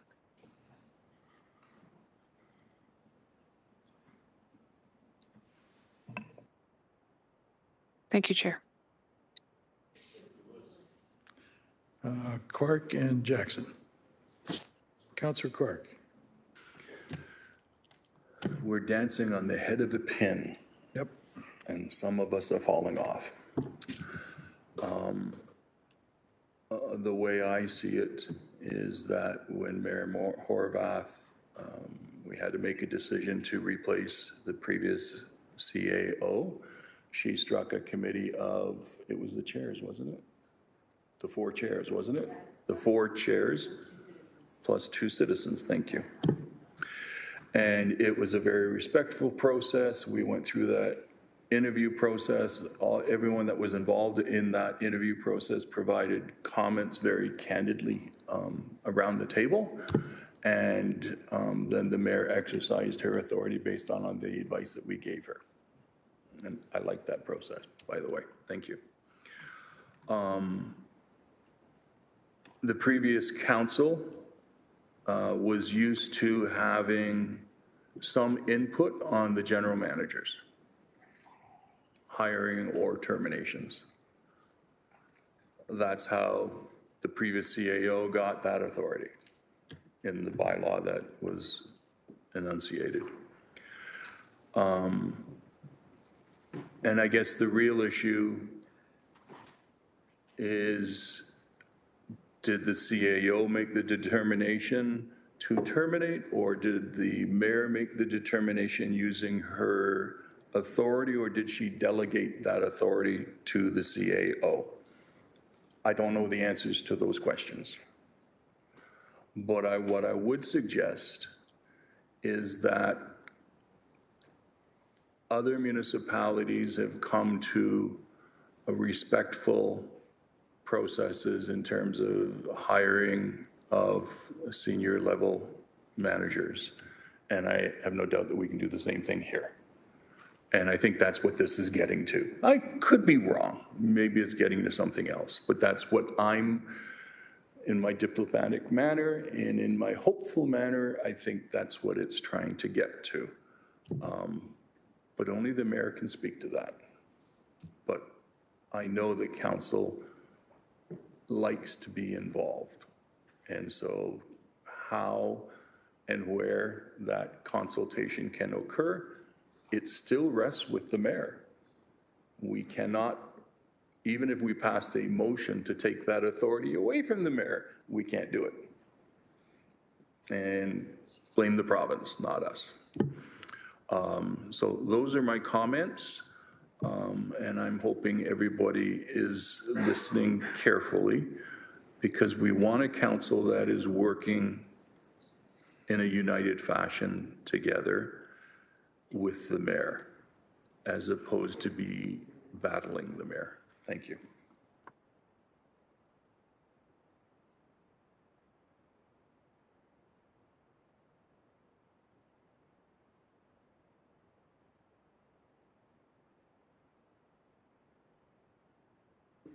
Yeah, thanks, Deputy Mayor McMeekin. I just want to make 2 or 3 comments crystal clear. I am a huge supporter of our current city manager. I think I've said that many, many times publicly on many issues that have been brought to the fore and ultimately council has decided, and with SLT and ultimately her being the top bureaucrat's leadership. So I want to make that crystal clear to begin with, number 1. Number 2, the province's super mayor powers has thrown a massive curveball into democratically elected municipal councils. And I think our vote back in February of a unanimous 16-0 vote, asking the province, can we please revert back to where every member of council with the mayor as the supreme head of council, but can we revert back to what, well, we unanimously felt was the more democratic way of municipal governments operating. And thirdly, I want to say, through Councillor Spatafora's research, so I come from a time and place before this term of council. I just need to know if 19-044 is still applicable. That's all. Because I come from a time and place, piggybacking on Councillor Clark's comment, where I respect the city manager's decision, especially on personnel matters, but there was a step in between. And so if 19-044 is no longer applicable, let's find a way to repeal that bylaw. If it is applicable, can we have a discussion about it? And how does it intersect with the new super mayor's powers and the current administration that we have in place that overall I've been supportive of? So that's why I'm supporting, and I seconded Councillor Spatafora's motion. Thanks, Deputy Mayor McMeekin.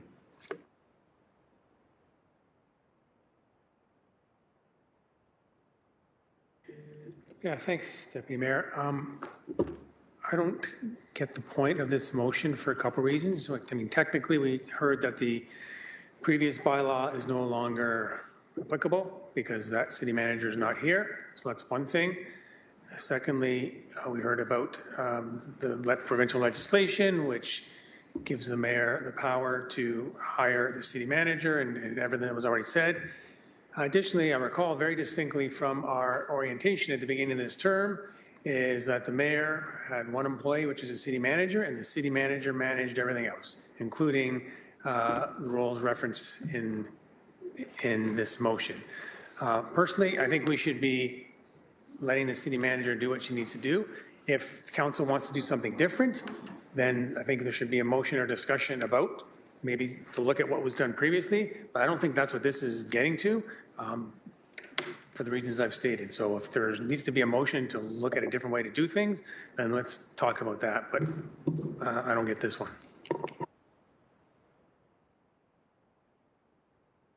I have two speakers, the mayor and then Councillor Spatafor.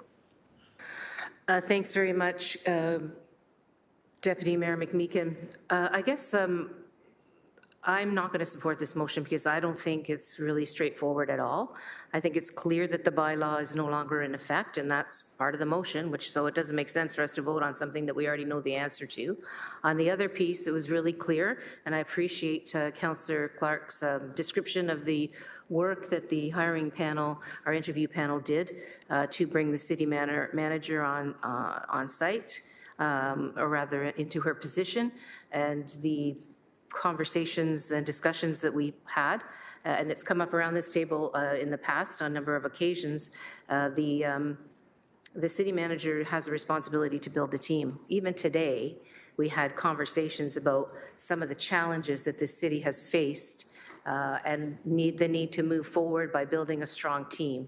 And that is that is one of the responsibilities that as mayor I conferred onto the city manager because she knows what the city needs. She was able to see very clearly in the context of the cybersecurity breach where there were gaps, where there was opportunity for stronger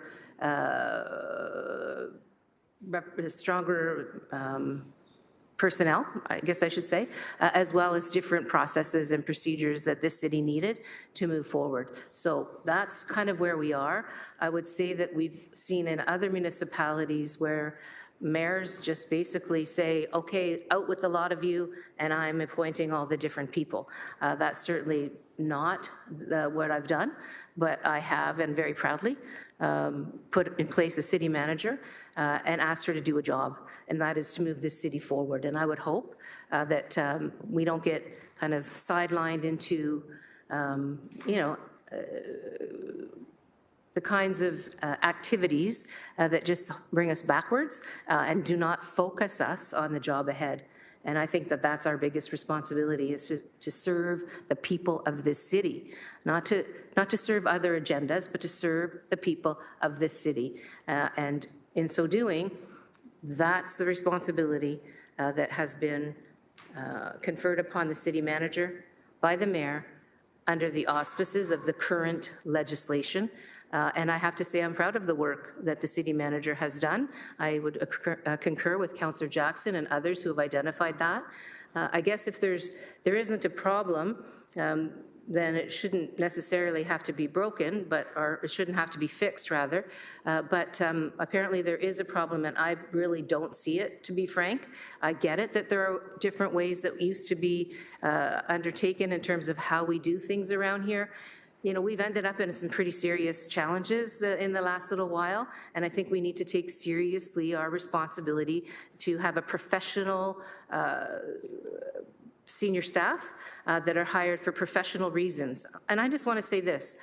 I can recall when the last city manager prior to this one was hired and the debacle that occurred in that process.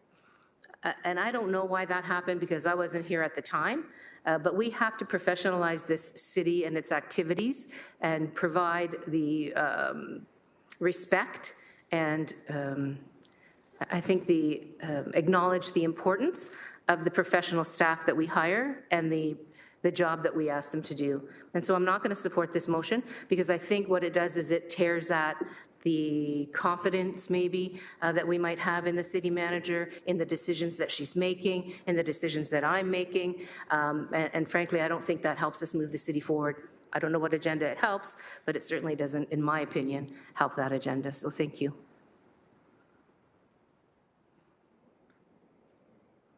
Thanks, Your Worship. Councillor Spatafora.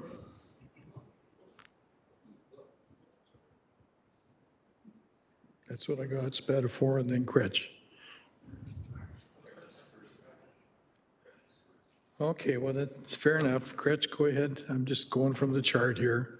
Thanks. I just want to echo partly what Councillor Kassar said in terms of this being a little confusing. And maybe there's an easy way to sort the confusion out, because for me, I think the only question is whether or not you, Mayor, really delegated these powers to the city manager. When I look at the MDE, right, it's not really crystal clear that you delegated these powers to the city manager, though it does say something specifically about human resources and managing the human resources of the city, subject to 284.6 of the Act.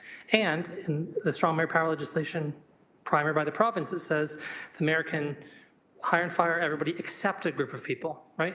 And the people were in this motion aren't on that list. So you do have that authority. I guess I'm asking you if you can just clarify, because it's not clear to me, did you delegate that authority to the city manager? Yes, that was my intent. That's what that language was meant to cover off. Okay, cool. For me, I'm not going to vote in favor of this then. The legislation says the mayor can do the delegation. Those people aren't on the exception list. Done deal. Thanks.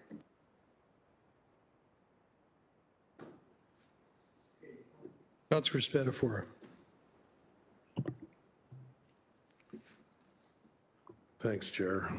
And I guess I'll do my best to do a good job of serving my residents, because I guess that's not what I'm doing. I'm moving an agenda by the sounds of it. So we had a bylaw of a previous city manager. Strong mayor powers came in not when this term started, so we had a bylaw that was sitting there. We didn't have a new bylaw, but we had a bylaw. And then the bylaw clearly states that the city manager had no authority, that one in the bylaw had no authority to fire GMs. She had to come and give a recommendation to council, and then council had to make the decision yay or nay. Strong mayor powers comes in and gets rid of the bylaw. Fine. My question, and the reason I asked for legal interpretation, is because I don't have any information that states that the strong mayor power legislation, it was used to appoint. Awesome, great, fantastic. We've hired a CAO. My only question was all the delegated authority given to the city manager? And if it was, that information was never provided to me. If I'm supposed to interpret language, then I guess I didn't interpret properly, or maybe I'm not smart enough and because I'm focusing on an agenda rather than serving my residents. That's why I asked for legal interpretation of the wording. I can take Councillor Clark's word, the mayor's word, our chair's word, Councillor Kassar's word, that this is all fine and everything's good. All I've asked for is a report back from our solicitor saying what we're doing and how we're operating is correct from a legal, legislative perspective. I'm not questioning whether or not the city manager that was hired by the mayor is good or bad. I don't think it says anything in there. I don't think it says that Councillor Spatafora dislikes the decision of the city manager. I would like the power to remove her. Doesn't say anything about the city manager. All it talks about is legislation and bylaws and asking for a legal report back from the solicitor on interpretation and how she interprets the language, because I don't know, I might have missed the meeting. I don't remember ever this group being sat down and explained in detail how the strong mayor powers work. I don't remember that. But again, maybe my attendant, maybe Joy will be able to say that I missed that meeting. At the end of the day, it's regrettable that someone and people around this table think that the reason I brought this motion forward because I have an agenda to get rid of, maybe I don't like the city manager and I want to get rid of her, or I don't like the decision the mayor made and I want to get rid of the decision. That's not the case. Case is very simple. It's in the therefore be it resolved. And at the very back, all it says is that the city solicitor will report back on legal interpretation. End of story. If you want to dig deeper into my agenda or my, I guess, dislike for the city manager, dig away. You don't want to support it? Don't support it. I'm good either way.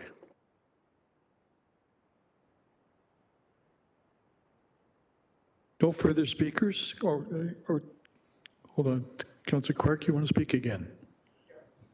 Okay. Well, okay, do you want to put it on the screen so I can read it? Taddison for the first time. Hey, sorry about that.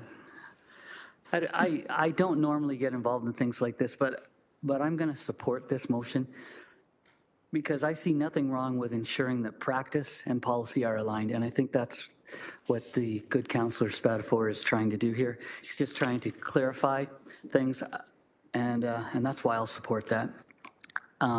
This motion to me is about the process. It's not about the outcome and the decisions that were made. Thank you. Okay. Okay. Taddison now, but you're done, so Councillor Clark.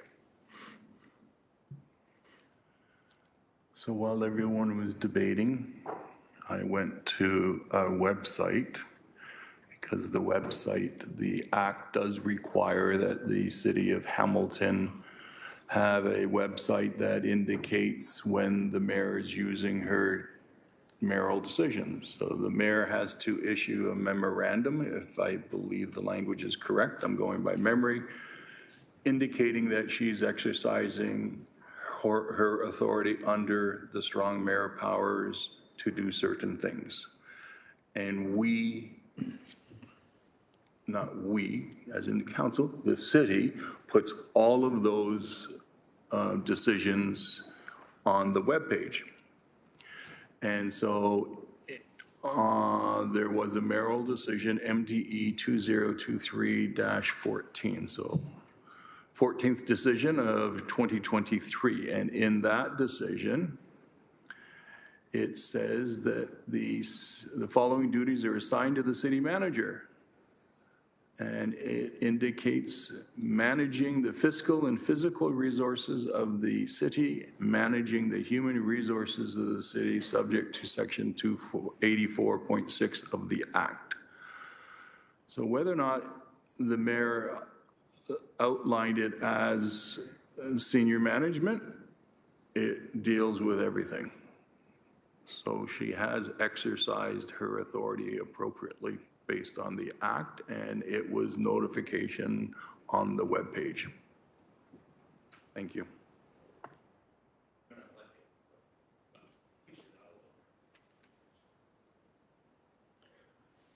Well, respectfully, I may not be a lawyer, but I've written an awful lot of legislation and bylaws in my days. And so with the greatest respect, if you actually went to the page and read it, you would see exactly what it says. Thank you. Okay, I don't see any more speakers on the list. And it's been a fulsome debate. So we're going to go to the vote. And then we're going to move to extend the hours because we have a lot more to cover yet. So the vote is up.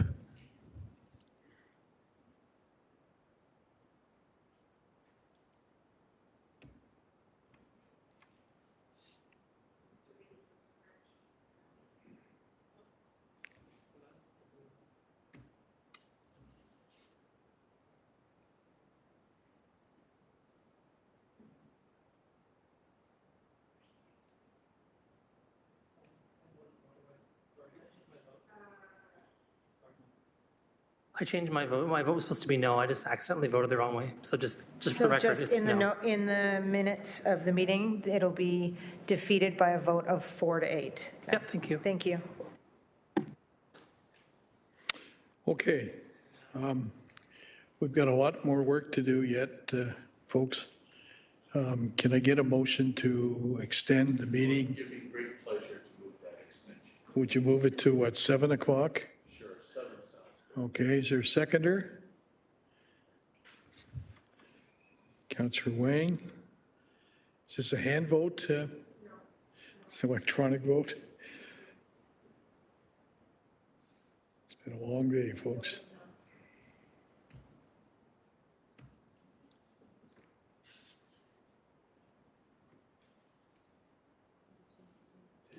Ted, go home, turn the barbecue off.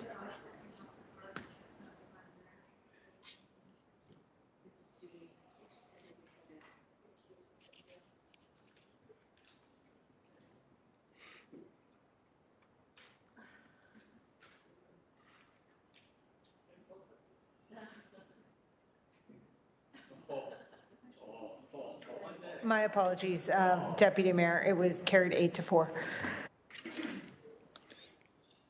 Okay.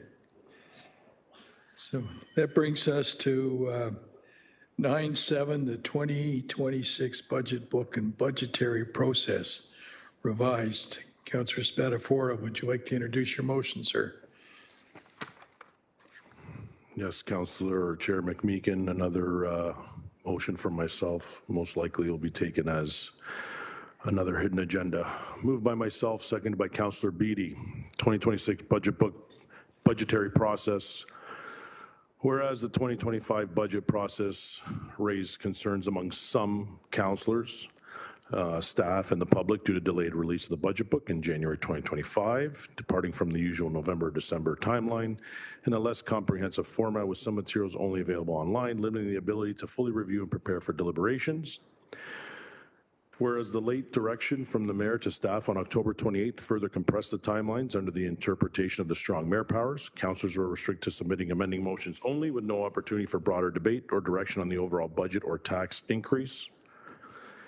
Whereas the majority of amending motions brought forward by councillors were jointly ruled out of order by city clerk and the budget chair without procedural support to revise them, and even successful motions were subject to potential veto, regardless if the veto was used or not, creating frustration over the lack of meaningful influence or formal council vote, unlike the 2024 budget process. Whereas in response to concerns raised, the mayor committed to a more collaborative 2026 process. Councillor Maureen Wilson, as budget chair, engaged with councillors to gather feedback, acknowledging publicly that strong mayor powers have significantly changed the budget process and that it is a councillor's responsibility to work within the framework while ensuring transparency and accountability to residents. Whereas by unanimous vote, 13-0, 16-0 at GIC and council, the mayor supported at council as well the following: the city council asked the premier to exempt the city of Hamilton from the use of the strong mayor powers, that the city of Hamilton finance and legal staff research and report back on how other municipalities have strong mayor powers applied and strong mayor powers to their budget process, if at all. Whereas in April 22nd, 2025, CBC article titled Budgetary Transparency Report Card gives Hamilton City Hall an F. The C.D. Howe Institute gives the City of Hamilton a failing grade, one of only 4 among Canada's 32 largest cities, citing multiple issues with transparency, reliability, timelessness, including the removal of consolidated operating capital budget totals, inconsistent accounting methods between budgets and year-end statements, and difficulty comparing projections to actuals. And whereas on June 18th, 2025, we request that the mayor include in the 2026 budget directive that no additional full-time equivalent positions that are non-legislative positions, excluding HPS, fire, paramedics, and Macassa and Wentworth Lodges, be added in the 2026 operating budget, and that the existing FTEs be repurposed and reprioritized to align with the support council's 2026 strategic direction and priorities. Therefore, be it resolved that the mayor be requested to issue direction to staff to prepare the 2026 budget no later than September 10th to allow for meaningful engagement with council and the community throughout the budget development process. That the mayor follow the receipt of the following reports, be requested to incorporate any council directions related to the 2026 budget in the formal direction to staff, and they are listed there. There's 1, 2, 3, 4, 5 items. B, that recognizing the legislative requirement for the mayor to propose the budget under the strong mayor powers granted by the process, the mayor be requested to commit to a collaborative and democratic budget process by engaging council early in development of priorities, targets, and funding strategies, making draft versions of the proposed budget available to council prior to formal introduction, that the mayor be requested not to exercise the veto rights allowed under the legislation, and then the veto period directly following council's votes on any final budget amendment. That staff be directed to compile a 2026 tax budget book comprised of the 2026 tax operating and capital budgets, and under separate cover, the 2026 tax capital detail sheets in a hard copy format for council members with distribution no later than December 3rd, 2025. And that staff be directed to review could do better grading the fiscal accountability of Canada's municipalities 2024 by C.D. Howe Institute to determine best practices and metrics used for evaluation so as to improve the city's failing grade and return to a higher grade as was achieved in 2016, 17, and 2021 for the 2026 fiscal year.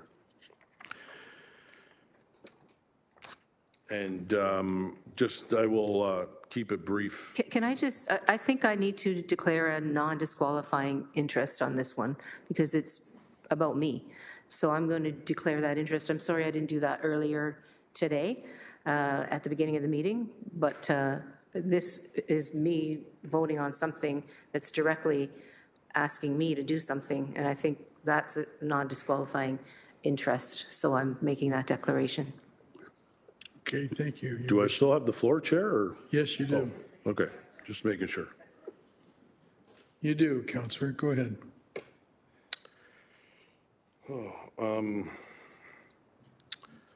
So again, I want to, I guess I should be clear.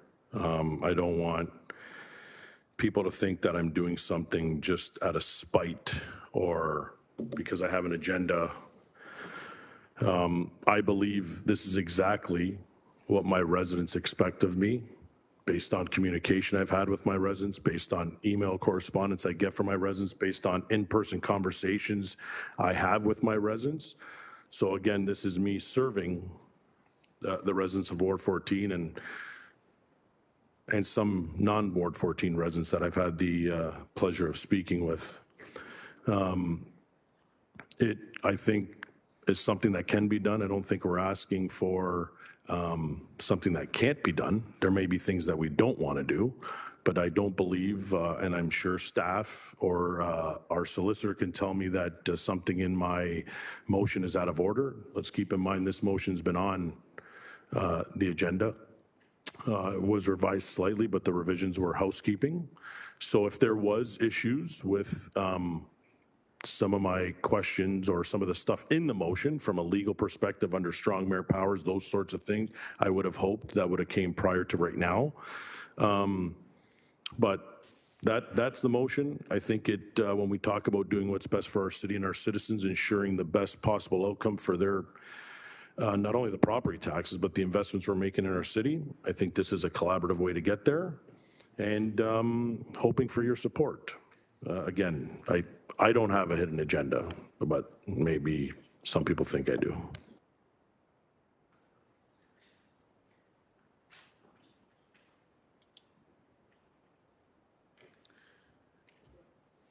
Councillor Beattie. Thank you, Chair. Through you, normally I don't feel called to justify my support or alignment with a motion, but I seconded this motion. There perhaps is an extra layer of scrutiny being applied today. I don't know, but I thought that I would just have it on the public record that I wasn't satisfied with the 2024 budget process. I made that very well known to my colleagues in the room. Wasn't very satisfied with the 2025 budget process, and I've made that known too. And I've expressed that to the mayor. I've expressed that to the outgoing chair of the former budget process. And I am interested and supportive of moving in a direction that brings us towards a better budget process. And I'll continue to support what I view to be those motions that lead us in that direction. And that's why I'm seconding this.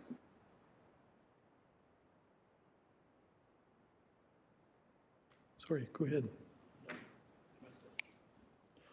Thank you. Thank you. Councillor Taddison? No. Councillor Alex Wilson? Thank you. Through you, Chair, I just have a couple questions of just pure clarification. Starting on number or letter A, the September 10th deadline, just a question through you to the bench. Is there a current goal deadline for when the budget gets presented? Is this already that date? Is it not that date? If so, is there issues with meeting this? Just trying to understand what's the existing start date for that budget process and how close or far is September 10th from what's already planned? Through the Deputy Mayor, first I'll highlight I'm interpreting this motion to be exclusively on the tax-supported budget and not the Hamilton the water budget. With respect to our timelines, we are currently working towards having our budget documents completed December 20th to get to printers and ultimately towards a dissemination in January. So a September 10th would not be achievable to, if the question is having budget documents for September 10th, that is definitely not achievable for a tax-supported budget. Okay, I'm going to just skip over A for a second and move to the first B. This is a question through you, Chair, to the mover. I just don't understand. I understand the dotted lines. I just don't understand the sentence. Be requested to incorporate any council decisions relating to the 2026 budget. So my understanding, and I tried to go back to the original reports referenced, is that all of the motions ask for just information report. They don't ask for direction. And then I look at the additional motions referenced in the whereas, and I think that the only direction, and I could be wrong here, is the last whereas, the FTE related one, is the only council decision related to the 2026 budget that wasn't just a request for information. Just a request to the mover is, what are you trying to accomplish with B here? Is it just once these reports are done, what's the mayor trying to do, or what's the ideal outcome that you're hoping to receive? So these reports will most likely not be back in time. So what I'm asking for is when they do come back, that they are incorporated in those directives, reports, the budget. Because again, I don't know the timeline or the schedule of when anything is coming because we haven't been told. But the vehicle utilization and fleet optimization review is going to come back with information that will most likely give us some good information in terms of budget. So I want those 5 motions that we're waiting for report back to be incorporated once they are back. I just don't know when they're coming and how we'd be able to incorporate them unless they're in here.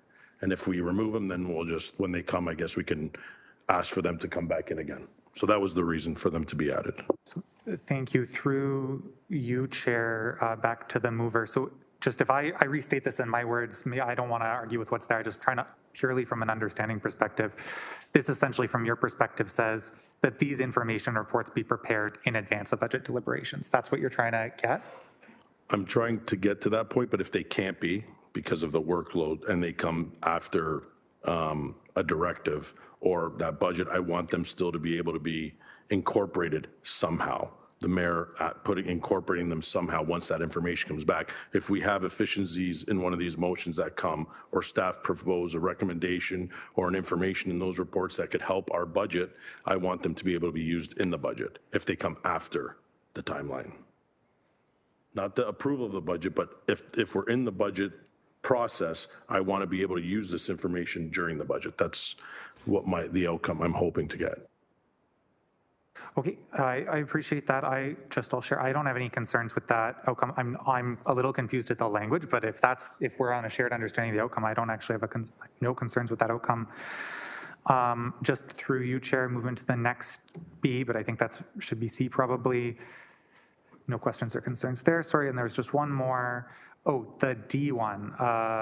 That staff be directed to compile a 2026 budget book by December 3rd. So through you to SLT, Chair, just wondering, I heard earlier, I think it was late December was the deadline, just wondering, late December and December 3rd are a little bit closer together, but is there a sense that this timeline's possible? Are there barriers to getting the budget book by December 3rd? Just trying to understand the feasibility.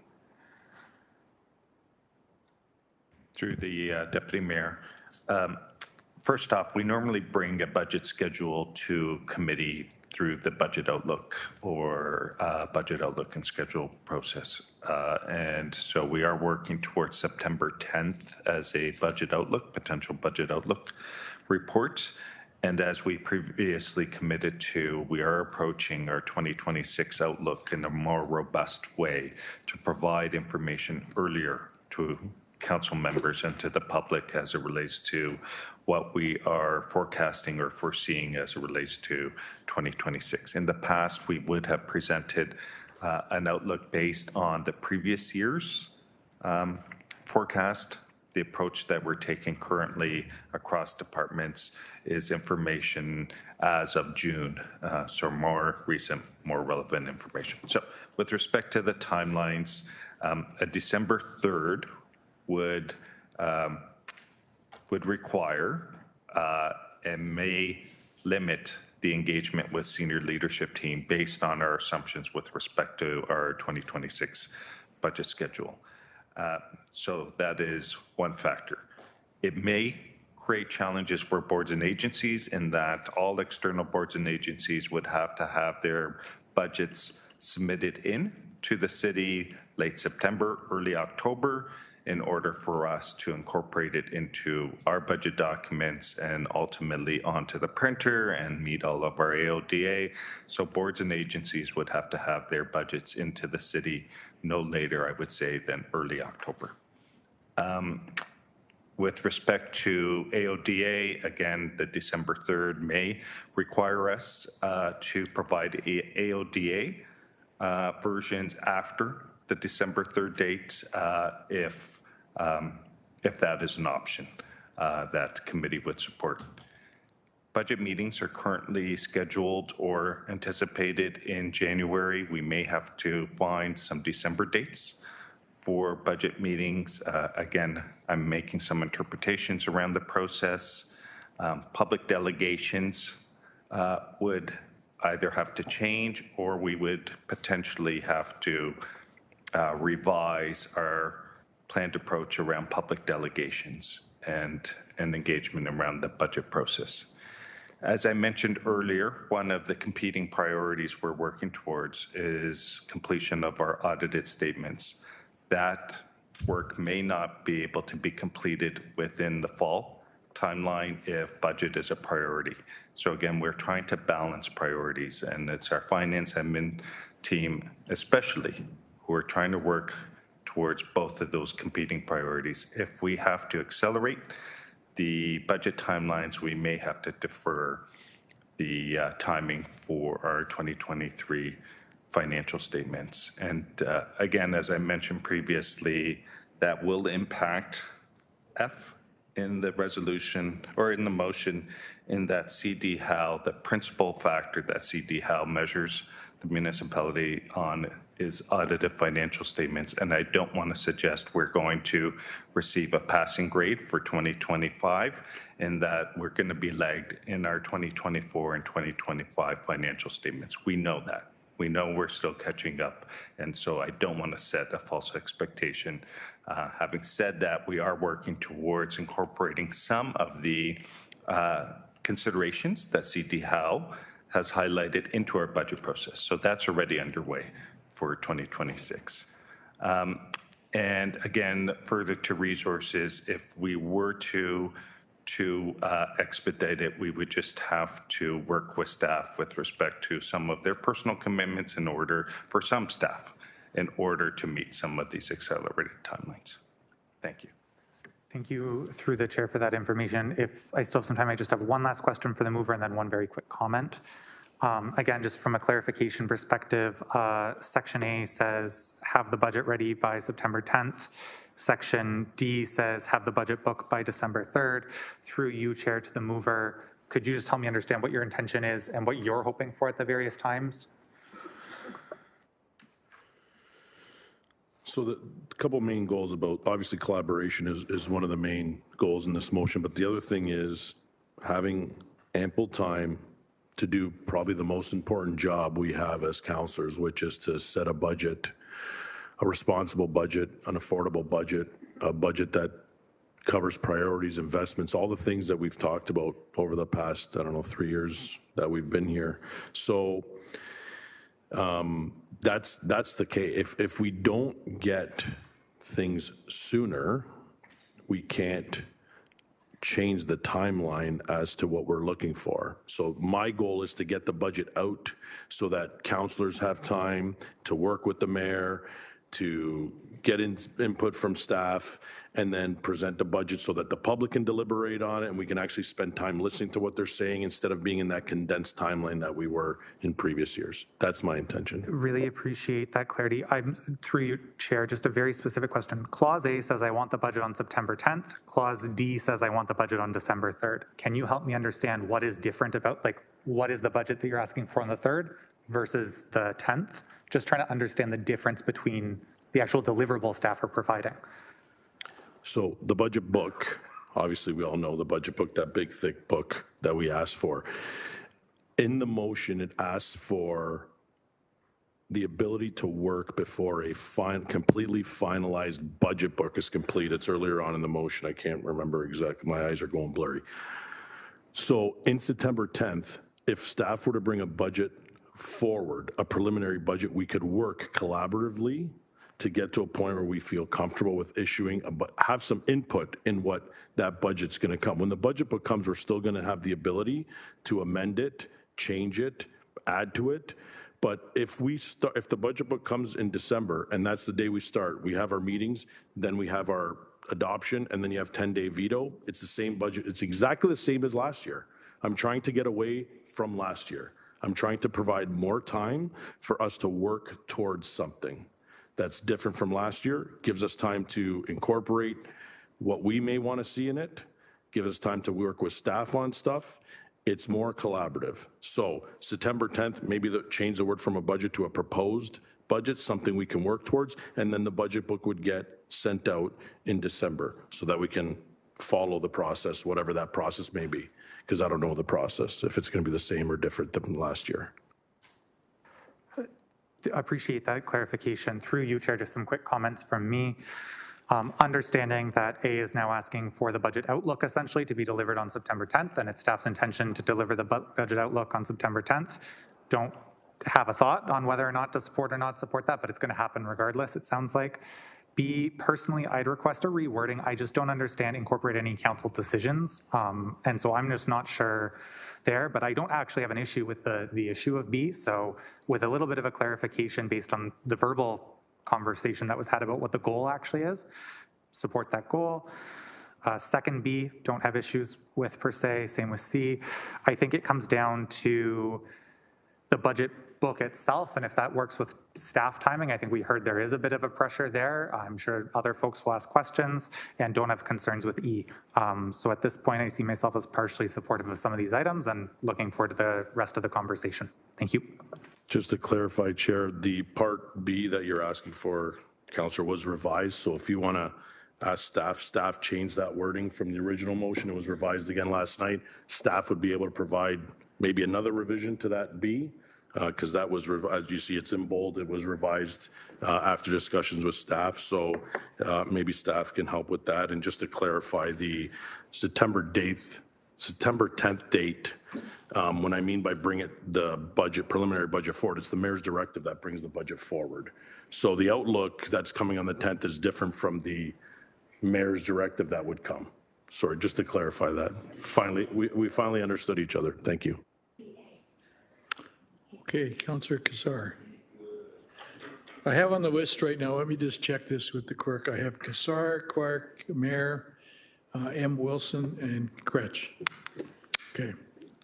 Okay, thank you. And to start off by saying absolutely supportive, Councillor Spatafor, of trying to improve the process. So I think it'd be hard to find someone to disagree with that.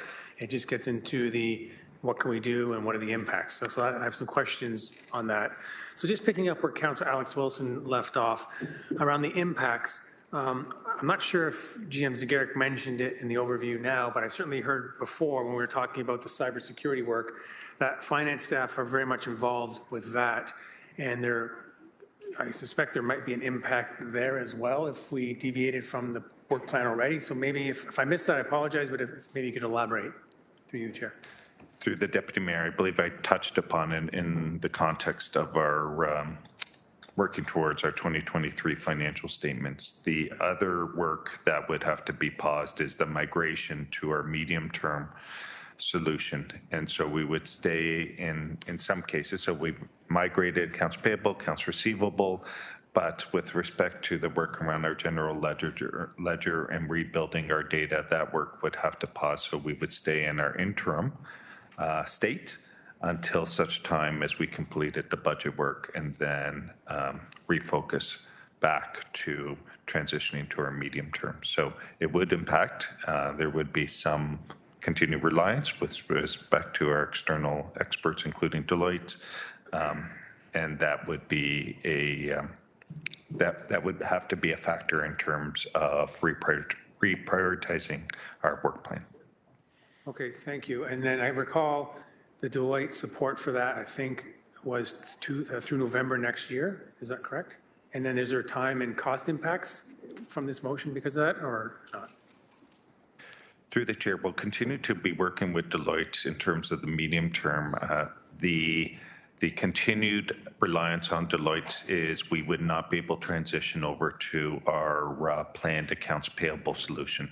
And so we would have to continue to rely on Deloitte, and there'd be associated costs for Deloitte to administer the sort of financial end of our accounts payable process. Okay, so Deputy Mayor, then there would be a financial impact to this motion, is that what I heard? Through the Deputy Mayor, there would be a financial impact if that work to our new accounts payable process is delayed. I'm suggesting it would have to be delayed if we had to move either to a September 10th or December 3rd. I just don't know how delayed that would be. Okay, fair enough, thank you. Then in terms of Councillor Spatafora's expressed desire when explaining to Councillor Wilson about making the process quicker, pardon me? Is that correct? That's right. Yeah, right? Starting. Yes, starting it more quickly. But we're still held to, or giving more time, I think is what you said, more time to work and talk, right? So once we start the process, there's a legislative requirement to complete it under a certain amount of time.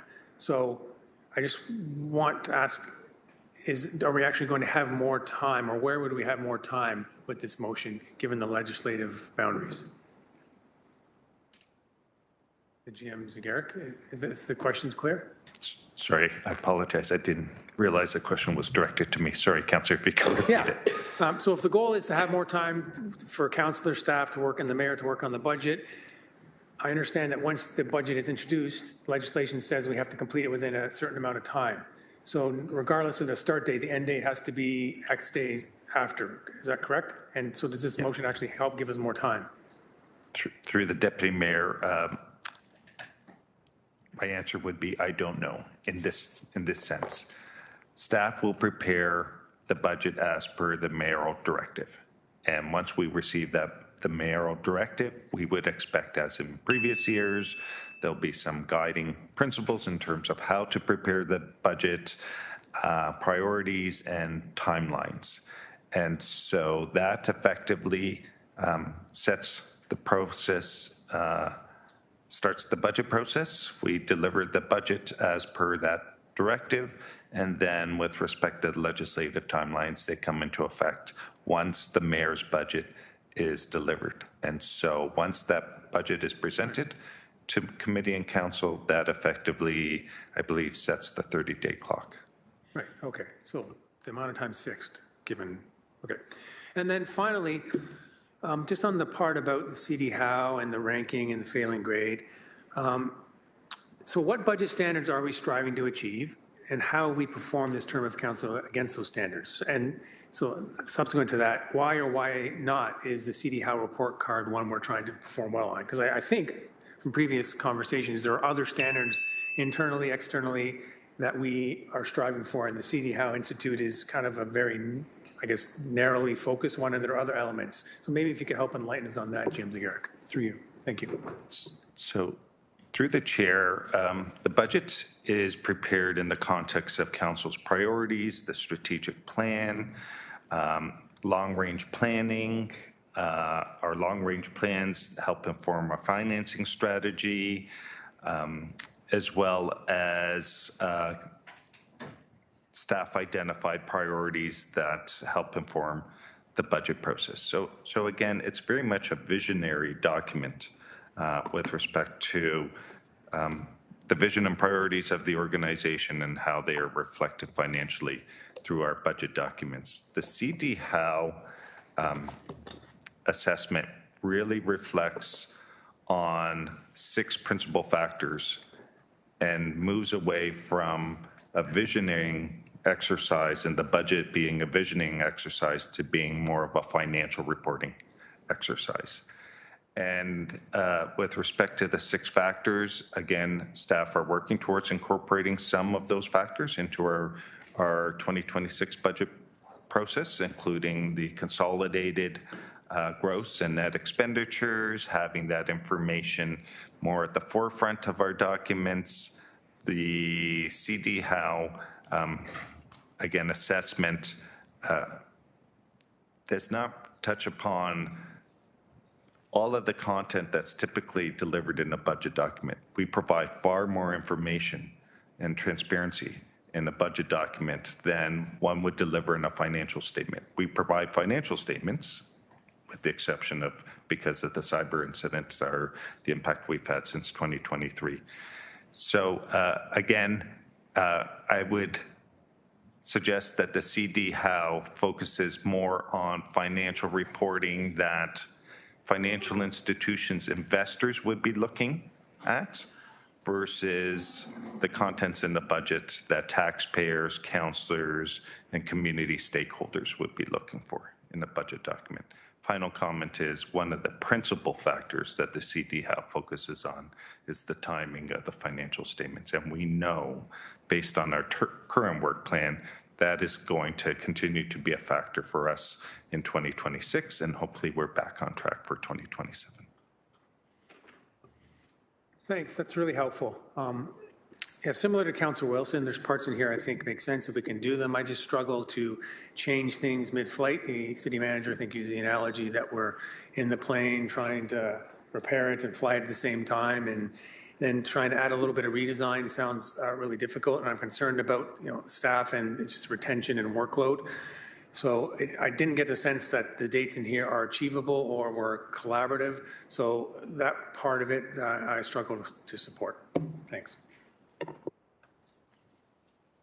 Thank you, Councillor Clerk. Thank you, Deputy Mayor. First, I'd like to apologize to Councillor Mike Spatafor for snapping at him. It was inappropriate. It's been a long and arduous day for all of us, but there's no excuse for that, so I do apologize. With the plane metaphor, pilots set the attitude so that you have altitude, so it can either keep flying or it goes up higher or lower depending on what you need to do. And so I guess we could work that analogy any number of ways. What I do recall after the last budget was a commitment that council would have more time with the budget, that it would be front-ended, it would be sooner. And what I'm seeing is it looks like we're only a few weeks sooner, because last time we got the budget in January. Is my recollection correct? Through the chair, that's correct. What we are working towards in terms of improving the budget process for 2026 is, as I mentioned, we're working towards a more robust outlook, budget outlook. So that should identify for committee and the community the main factors and impacts and opportunities that we are forecasting for 2026.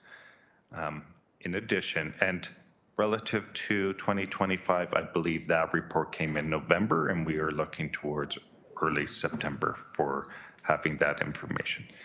And so that will provide a vast majority of the information that will ultimately be sort of duplicated through the budget process. We recognize the majority of our costs are employee-related costs. We'll have all that information in September and be able to inform you what's occurring with respect to collective agreements, benefits, and how that will impact 2026, as well as inflationary and some of those other factors. So we are committed, and we are working towards a more robust outlook document for September. In parallel, we are working towards some of the other items that are referenced in the motion, the report, outstanding report with respect to an inflation rate for 2026, as well as the work in progress that we're now asking to bring in October. So again, the staff did hear clearly from council to receive information sooner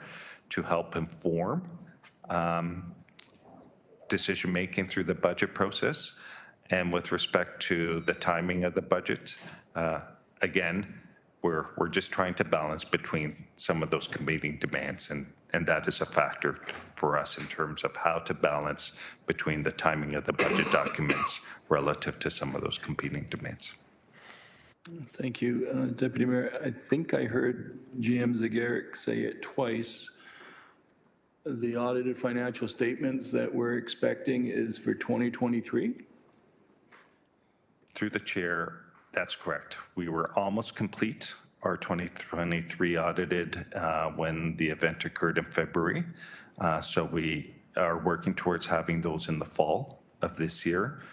And I believe first quarter, second quarter 2024, first quarter, second quarter 2026 to have our 2024. And then we don't have a timeline yet identified for 2025. Thank you. That explains a great deal. I appreciate that. I don't know whether or not this budget process is going to be different. I know there are mayors in the province that have worked with their councils to come up with a more collaborative approach to how the budget is brought together. Council cannot force that on the mayor. Only the mayor can make that determination. We can make requests, but it's only the mayor that can make that determination. I don't like this process at all. It gives very limited time for any changes to the budget. It's very compressed. And I like the process. I know people, the previous process before super mayor powers gave us sufficient runway to make changes. And in some of those budget years where we made changes relatively quickly, we did the approval faster. And in other years, it took a little bit longer. I can remember one year where you're coming right up on when we send out the interim tax bill and you don't have a budget yet, so this is going to be a problem. I think that was the year that GM Zagarek lost most of his hair. I simply don't believe that this is a better process. Bottom line. So anything we can do to ensure that council and the mayor are collaborating with the process and with the decision. The final decision on the final budget is the mayor's. We all get that. But the lead up to that decision is really important. And it demonstrates a resolve to be respectful and to work together to try and figure out the best way to go. I don't recall too many years where we had complete unanimity on budgets. There were a few. There was always a few that were opposed to the budget for whatever reason. But this is my first term where all three budgets I could not support had it come to a vote where I could vote for it. And so I'm hoping beyond hope that we're going to have a process that is informative and collaborative. And then we go from there. Thank you.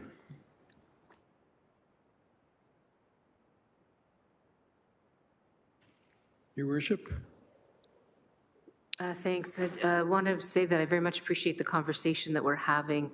And one of the things that I've committed to is to get that directive out to the staff sooner than what happened last time, which I think was near the end of October, actually. And I'm hoping that can be done a lot sooner, because I did actually take to heart the concerns and issues that were raised by councillors and by the budget chair last time around. One of the other things I heard from the community quite loudly and clearly actually is that regardless of the fact that they were happy that we had a new tool, which was the online tool for community and public participation, there was also a desire to have more public participation as well. So yes, councillor participation, but also public participation. And so one of the things I'm incorporating is an opportunity to hear from the public. And so I'm going to be asking my staff to be connecting with the councillors to kind of identify or for you when those public sessions are going to be for the areas that you represent largely by the ward system, but probably in a more regional way, like a number of different wards at once, so that we can get some public input. And I think the most responsible thing to do is to get that public input before finalizing the directive, because that's what the point is. And so hopefully between the public input process, the councillors' input process as part of that or separately, we are definitely, and as I said before, have talked to staff very clearly about the budget coming into the hands of councillors sooner. And I think what Jim Zagarek was saying is that the way that they're going to put the outlook together will be providing councillors even at that point in September with more opportunity. September, am I correct? With more opportunity to see what the lay of the land looks like, so that the things that you're thinking about in terms of possible additions or subtractions to the budget can be addressed earlier, so that we don't end up in the terrible situation that we ended up last time, I think that we all agree with, which is that literally on the very last day, people were bringing forward amendments that our councillors were that they didn't even know were out of order or in order in terms of the process here around our table. And so I just wanted to let you know that all of these things I'm taking seriously, have heard very clearly, don't disagree at all, and we're trying to build in more public participation as well. So hopefully we'll be able to have those budget books in your hands earlier, before the Christmas break for sure, but as early as possible, so that if there are particularly detailed things that you want to work on, that you'll have the time to be able to do that. And there's also a commitment from staff in our conversations to be available to councillors in that process to help you tease out the kinds of things that you might be bringing forward. That's just a bit of information for folks. Thanks, Your Worship. Councillor Maureen Wilson, please.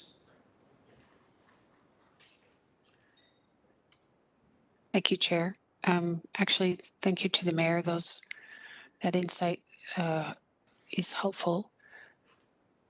And what I thought I heard the Mayor say is she's intentionally going to be having public participation, coupling together a few wards, and that input, along with her conversations with councillors, perhaps at these sessions or independently, will be informing her directive, which is hers to make. I'm still a little confused, and I apologize. I listened intently to Councillor Alex Wilson's questions along with Councillor Cassar's, just so I understand. That the mayor be requested to issue direction to staff to prepare the 2026 budget no later than September the 10th. So I think what I've heard from the responses from the mover is that is actually intended to say he's wanting the mayor's directive to be set out by September the 10th. Can I get insight on that from the mover, please? Yes, that is correct. It says to issue direction to staff. I'm sorry, I guess I should have put directive as opposed to direction, but that's what it states, yeah. So the directive, which is the mayor's prerogative to inform the principles and the priorities for the budget. Okay. Then my next question is one of sequence. On B, you're waiting for the outcome of these reports, and whatever council does with those reports, the outcome of those votes will inform the makeup of the budget. Is that how I read B, please? And thank you to the mover.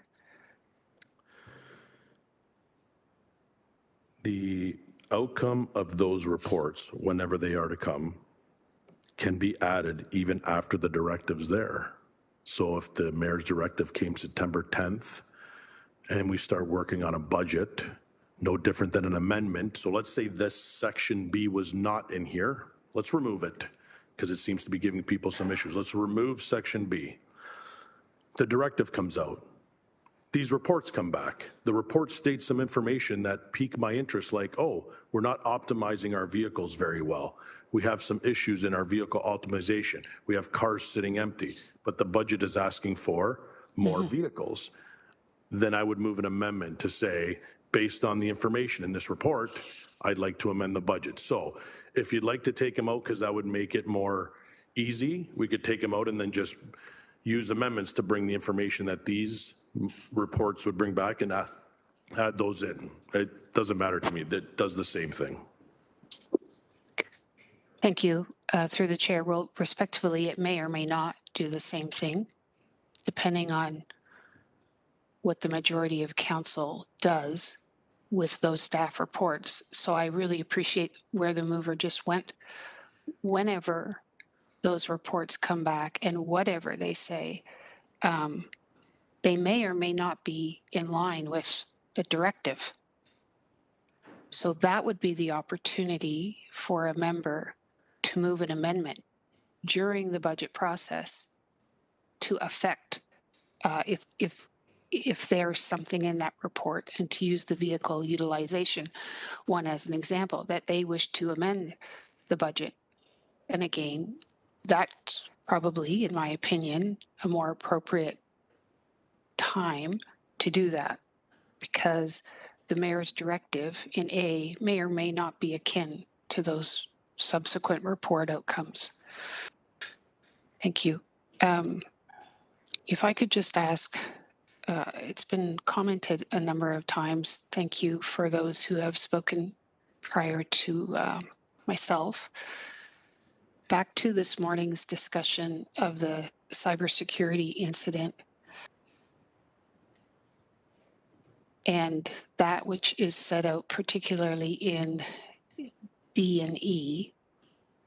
If I understand it, the CD Howe paper, the outcome of that was a consequence of, again, just looking for verification, that we didn't have the capacity in which to submit the audited statements. We didn't have that capacity because of the cyber incident.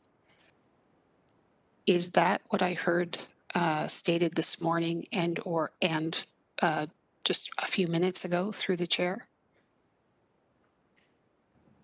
Through the deputy mayor, that was one of the principal factors contributing to a failing grade. It's assessed on whether or not the audited financial statements are available 90 to 180 days from the start of the calendar year, I believe. And so because of the cyber incident, we were near completion of our 2023 audited statements. Unfortunately, we weren't able to complete our 2023 audited statements. So again, just wanting to meet or manage expectations until such time as we've caught up with 2023, 2024, made our way to 2025, while we will make efforts to make improvements with respect to some of the areas CD Howe have highlighted, that will continue to be a barrier with respect to achieving a positive grade. Thank you. So I guess my concern is that we're relying on staff to fully disclose their capacity. And as public servants, they will do as per council direction.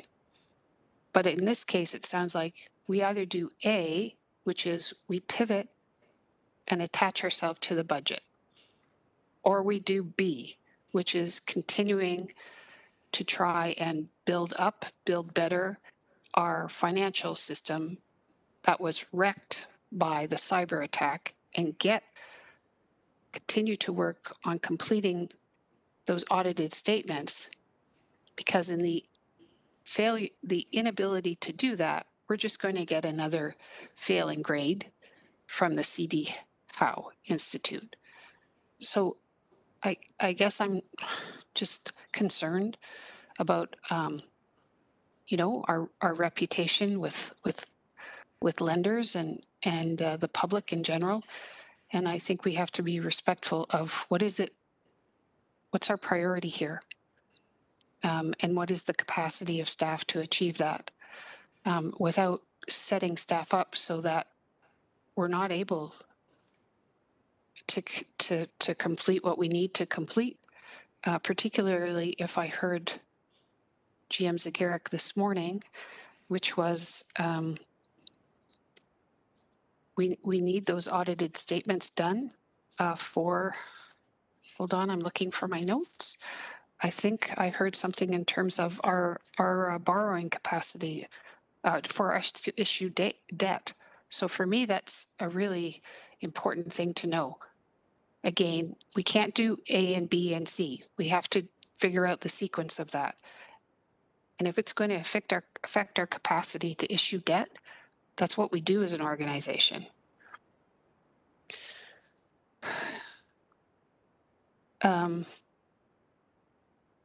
My understanding then, as soon as, could I just get clarification through the chair to the GM of Corporate Services? In your practice here, has the municipality ever issued like a draft budget, or does it issue, I think the term you used and what we've used in the previous years, a budget outlook? That budget outlook goes on to a prepare council for what will ultimately be in the budget. Is there such a thing as a draft budget? Through the chair. Through the chair, that has not been our practice. It's the latter, Councillor, that we present budget outlooks. Again, our expectation is the budget outlook will look different this year. It'll be more robust than the budget outlook of previous years because, again, we're basing it on more timely information, frankly, June information relative to February of the previous year information. So we heard clearly from committee and council to provide information earlier, and we're trying to do that through the outlook that we are working towards for September. Okay, thank you. And just a clarification, we had 1 year in which we were not AODA compliant on our budget. And is the GM suggesting that that would be compromised with this date? Through the chair. Through the Deputy Mayor, a December 3rd date may require, we may be required to release AODA non-compliant documents with the expectation that we will release AODA compliant documents at a later date, possibly in the new year, if we're directed to deliver a budget by December 3rd. Why that is there is between about 10 to 15 days of lead time in order to go through having all of those documents AODA compliant. Thank you. I have one final question, Chair. I apologize. So my understanding of the legislated timeline for the budget, once the budget is publicly delivered, and in this case, the suggestion is no later than December 3rd, once it's publicly on the table, the fixed timeline starts. And so that fixed timeline would be going over the holiday season. Is that correct? So I guess where I'm trying to understand is, would that actually give us the public less time? Because I'm assuming that 30 days hence would take us to January the 3rd. Can you just help me out on the timing through the chair? Because I am concerned about public access as well. Through the deputy mayor, and I'm going to make some assumptions, is if staff, through the mayoral directive, were to deliver a budget on December the 3rd, that effectively starts the legislative requirement. This is a legislative requirement of the 30 days. So yes, the traditional holiday shutdown that the city practices would either have to be amended or it would further reduce time for committee and staff to discuss the budget.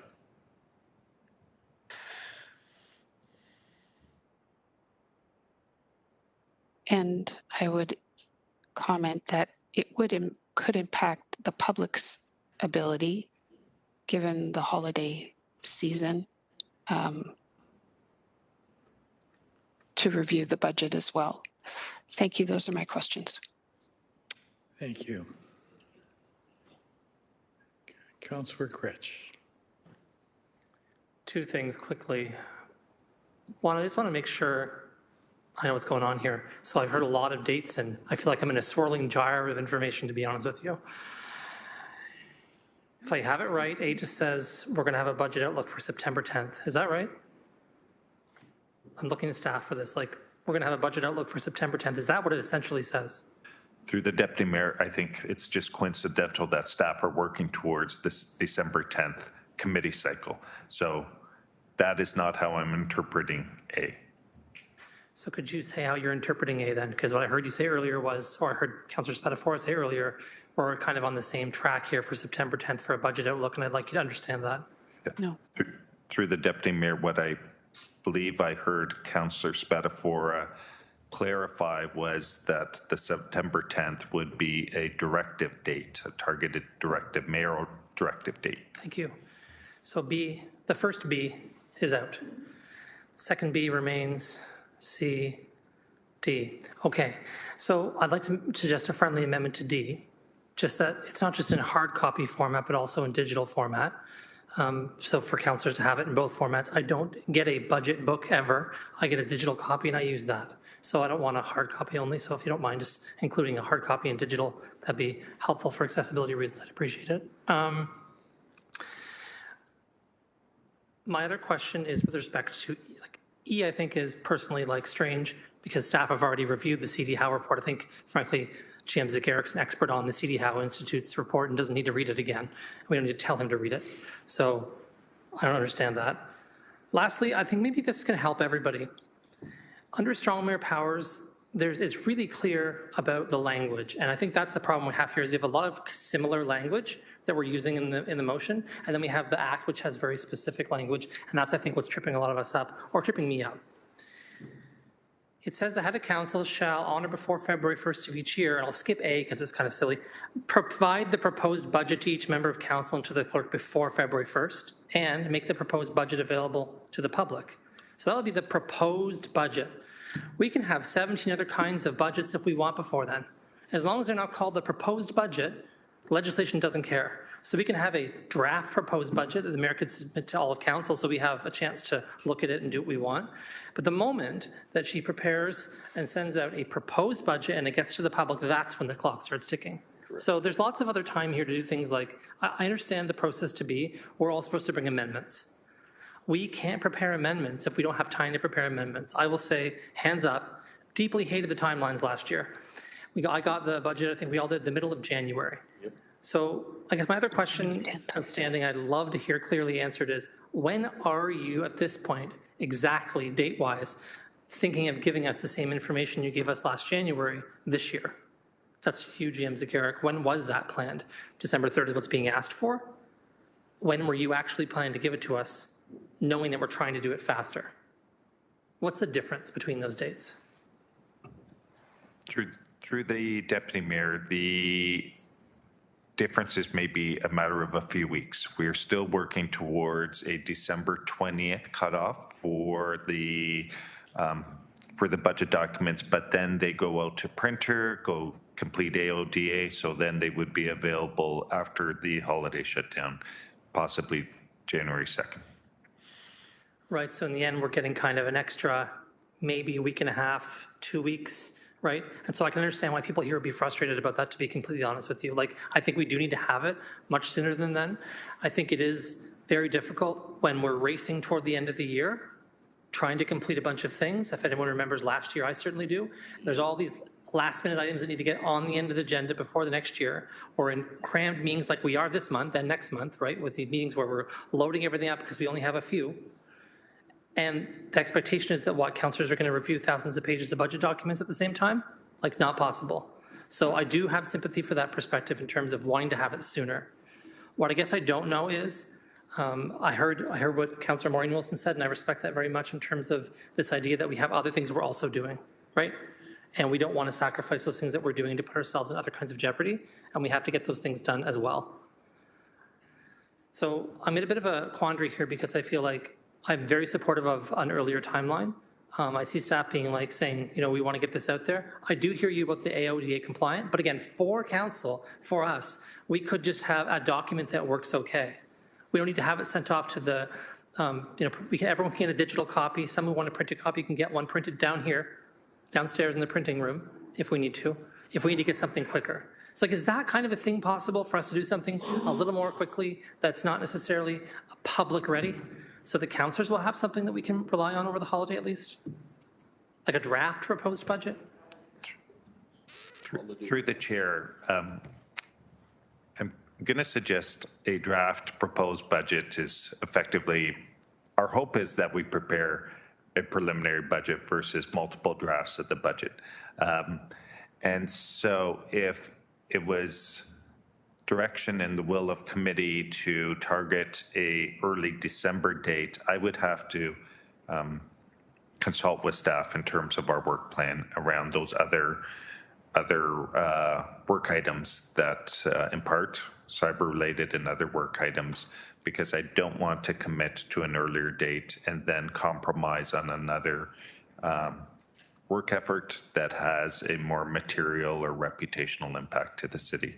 So again, unfortunately, I'm just not in a position today to commit that a early December would be achievable with no impacts. I would need to consult with our team and with senior leadership team in terms of the achievability of a early December date.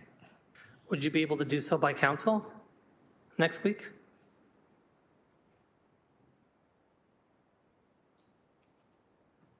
Through the chair, I can make best efforts in terms of some of the work items that corporate services and more specifically finance are working towards. But as well, it's not just a corporate services and finance, it's the availability of city departments as well. So I just don't know whether or not that gives us the time to consult with across departments. And again, boards and agencies would be another group of agencies that we would have to consult with in terms of getting their information earlier as well. Right, and so I guess what I'm suggesting ultimately here is that maybe there's some kind of form of the budget that's not perfectly sorted out in terms of we don't have all the boards and agencies information in it, but we have all the core information for our capital assets, the detail sheets, all that kind of stuff. It could be part of a draft budget that's circulated. I'll stop talking now. I just wanted to get a better understanding of what all the timelines and pressures were, because that's important for me. Ultimately, I don't know. I'm going to keep, how I'm going to vote on this motion. And I would ask that every single section of the motion be voted on separately, because some of them to me I don't even get them. So if we can just vote on each one of the parts separately, which I'm sure the clerk loves, and I'm sorry for that, but I think it's important for us to do that because some I support and some I don't. I'll leave it at that.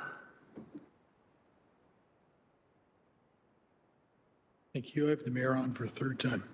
Go ahead, Madam Mayor. I'm just going to be really brief. One thing is I'm grateful for this conversation because it clarifies some misinformation that people might have around that I actually do the budget myself. I don't do the budget. The staff does the budget, and it's their timelines that we're struggling with. And I just think it's important that people know that. And so I would hope that as we talk about these things going forward, it's really clear and always maintains, clarity is always maintained in the fact that I don't actually physically do the budget. So that was one thing I thought was important to remind folks who may be still paying attention to this meeting somewhere. But I do wonder, though, whether we can just call, that if we don't have it ADOA compliant, and it's not properly kind of formatted and sent to the printer, if that can't just be the draft budget that we receive as is before it's made, proper in its proper printed format and with the compliance that's necessary, it only goes to the council. That's the draft on December 20th or earlier.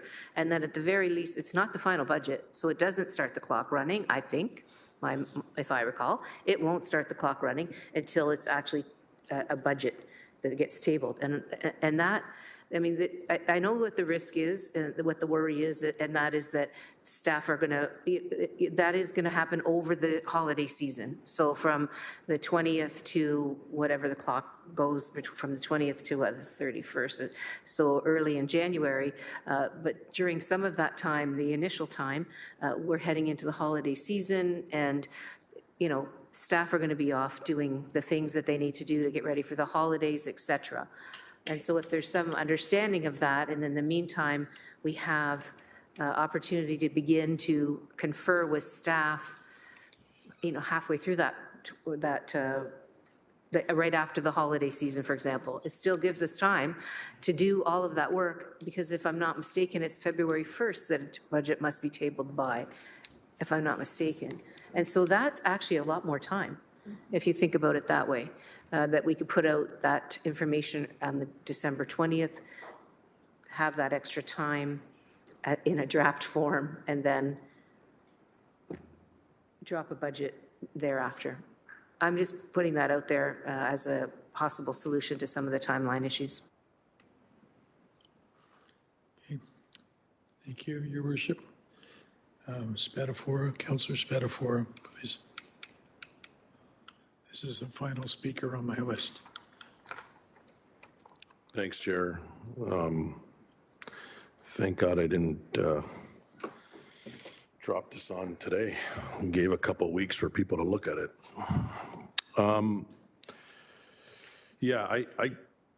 What I'm struggling with is we got an outlook, and it's not a draft, but sounds like the outlook's different than what the draft it's going to be. So now it's going to be a different sort of outlook with more robust information, which sounds to me like it'll be more like a draft than an outlook. But maybe I'm wrong. Who knows? Wordsmithing, I guess, my words, and English being my second language.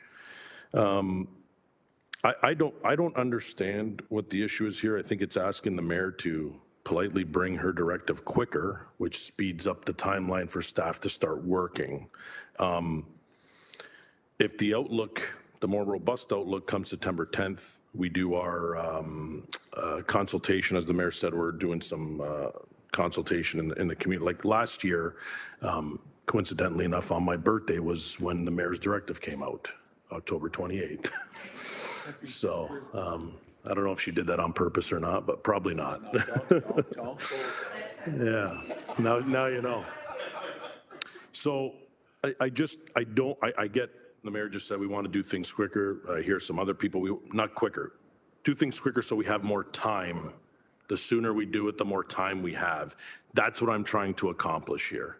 I'm trying to speed up the process for the mayor to tell staff what to do so that a draft budget comes in December. We just heard that until the mayor puts her stamp of, here's my budget prepared by staff on my behalf forward, then the clock starts.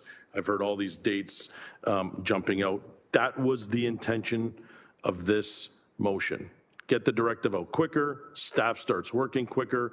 We approved our last budget on February 13th. We cannot wait again until October 28th and expect a different result.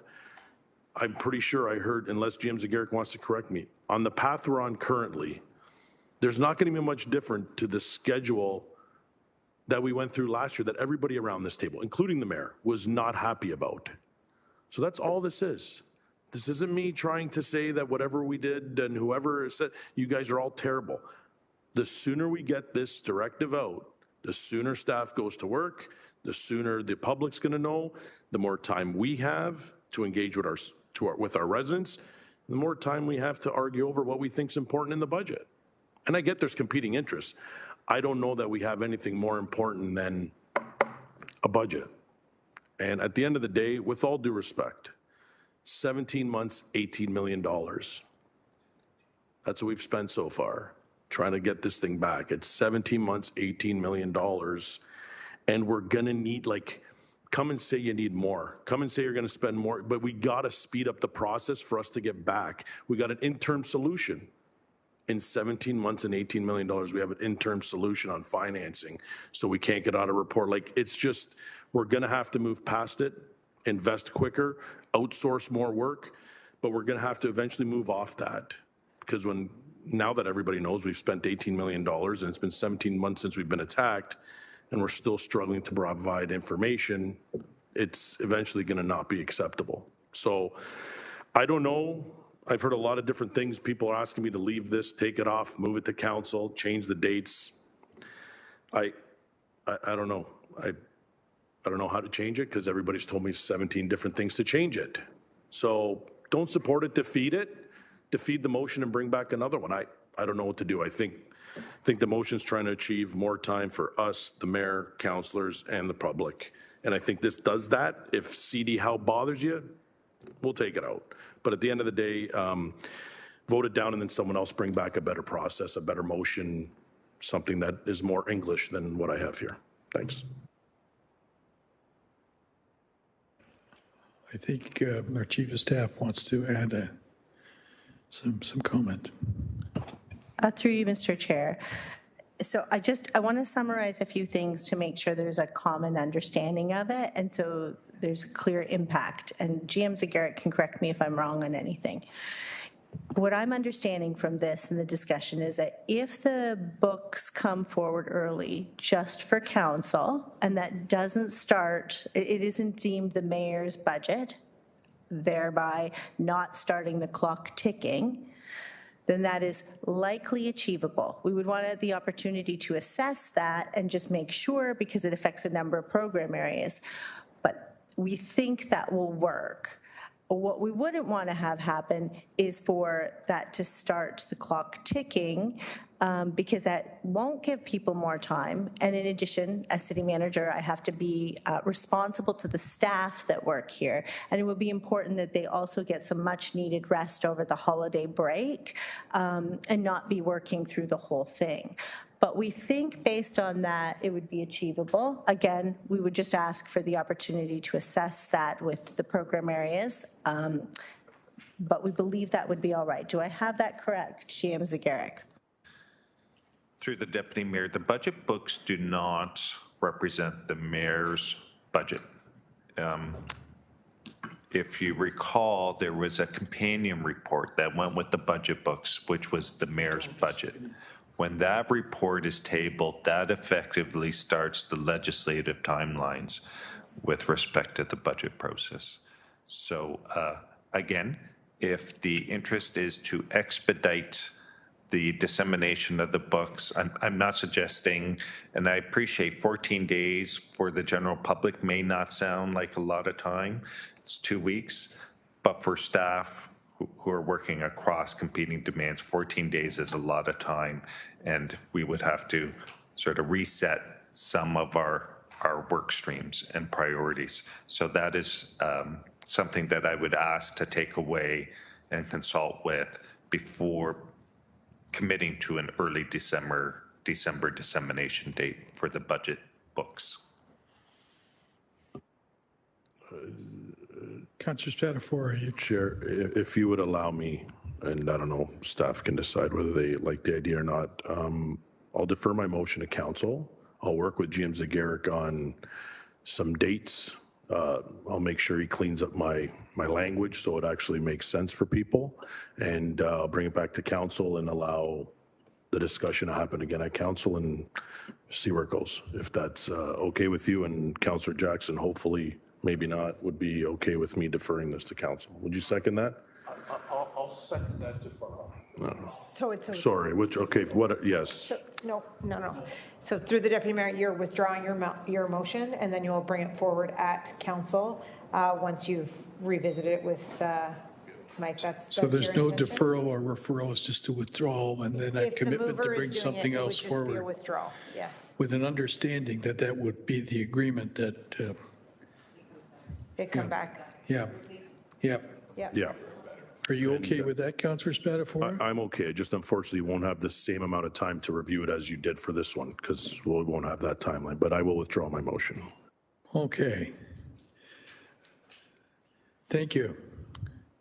It was a fascinating discussion, I got to tell you. It's, my head is still spinning, and I'm normally fairly on top of this sort of stuff, but we'll, Spatafor, second time on this? Third time, Maureen Wilson? It's withdrawn, it's gone, okay. All right, the motion's been withdrawn, so we're going to move on. Just, we're into, thanks, we're into notices of motion. Funding support for Boots in the Creek, 2025 Stony Creek Business Improvement Area. Councillor Francis's motion, I think you're having carriage of it. Councillor Beattie? Yes, I'll be asking for a motion to waive the rules to vote on this right away, and trolling for a seconder. I'll second. Thank you, Councillor Crutch. The reasoning being that Boots in the Creek is going to be held in roughly 2 weeks' time, and we need to get this processed quickly in order to support this worthy event.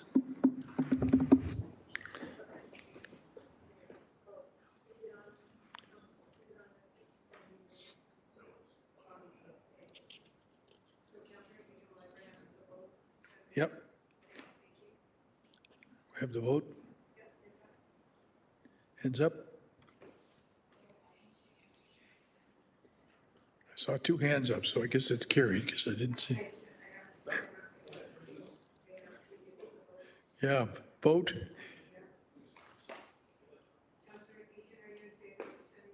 Yes.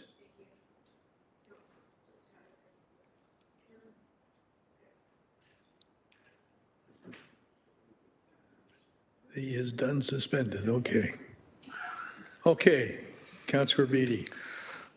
Thank you, Deputy Mayor, and through you, bringing this on behalf of Councillor Francis, the second worthy event of the day, supporting in Stony Creek's downtown. I'll move to the be it resolve that the costs associated with the delivery of Boots in the Creek 2025 to support Stony Creek BIA be funded from the GFL Royalties Reserve 117036 at an upset limit, including contingency not to exceed $32,230 and specifically 19 cents. The breakdown, therefore, is listed below that, and trolling for a seconder as well. Thank you, Councillor Crutch. Okay, any discussion? Councillor Clark? I just want to point out that the majority of these costs are in-kind costs that we are now forcing parades, festivals to pay for. And we had asked for a report back in terms of how we were going to address that in the long term. So all we've done as a municipality is download the costs to the not-for-profits who are trying to run these festivals, these parades, etc. Thank you. Okay, further discussion, if any? Okay, we'll call the question. It's an electronic vote.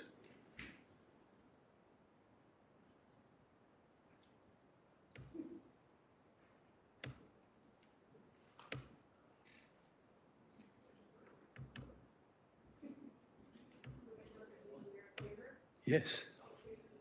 Trying desperately to get.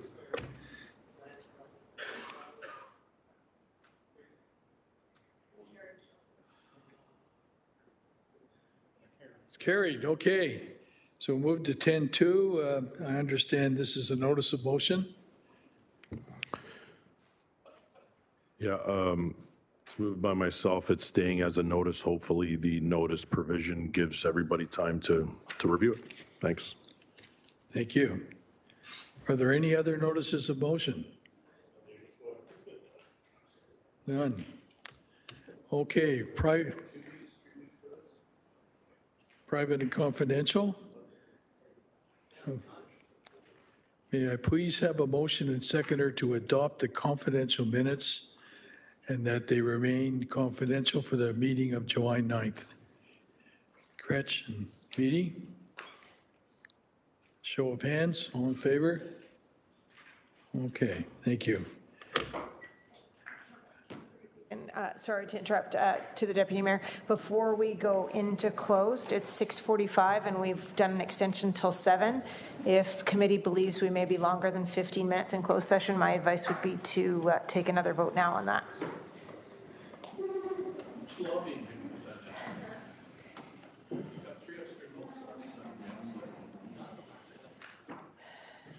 Well, we've got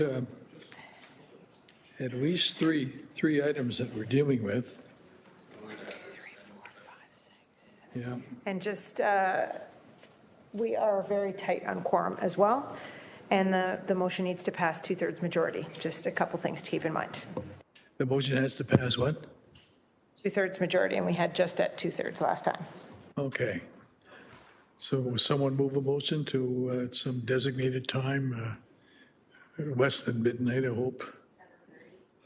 7:30? Seconder? All right. All those in favor, electronic vote.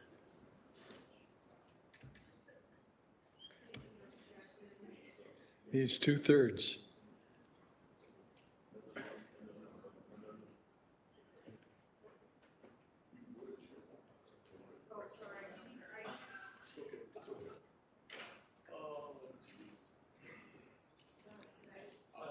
That carried 8-1, Councillor. Yep, it's carried. Yes, Okay. thank you. All right.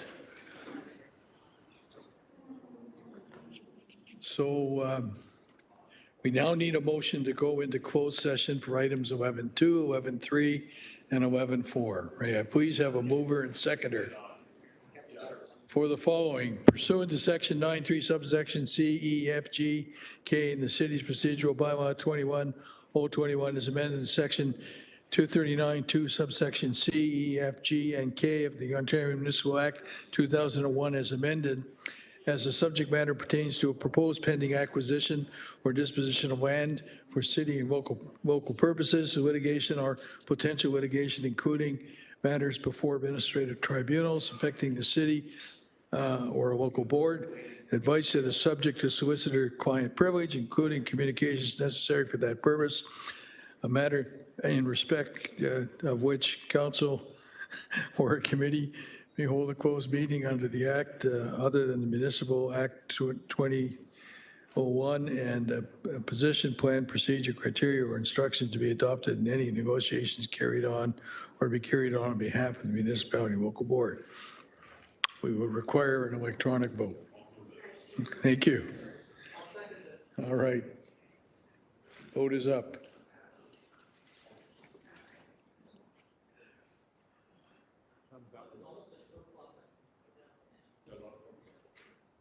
I'm a speed reader, but not a...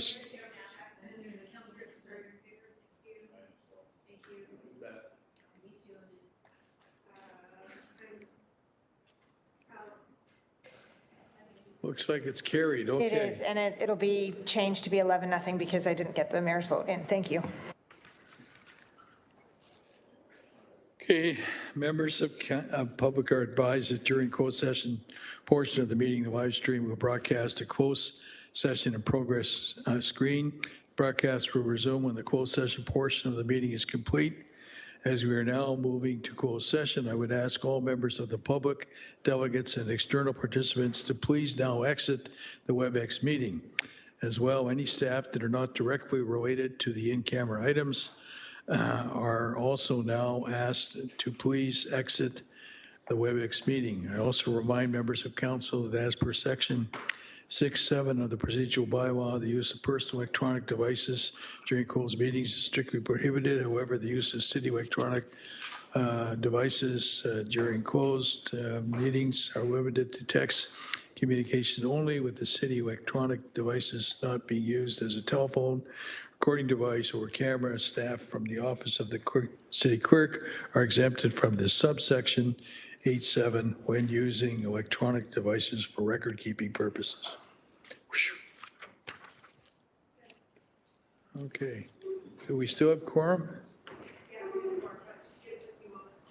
Yep. Okay.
Twitter, you better get on that. I don't know what drives them to that. He's hoping to catch us in the adjournment.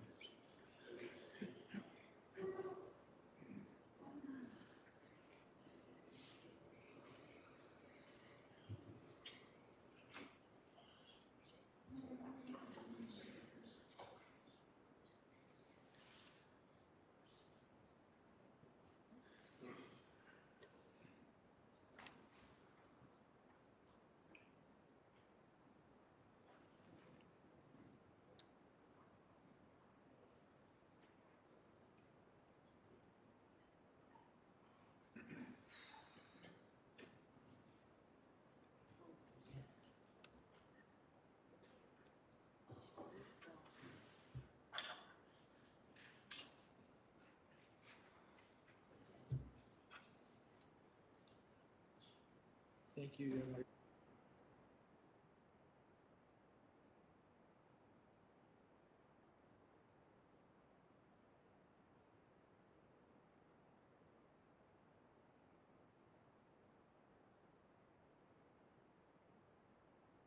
Okay, we come back in open session. I should just need to note that we did extend the time until 8 p.m. and we're not quite 8 p.m., so we're okay.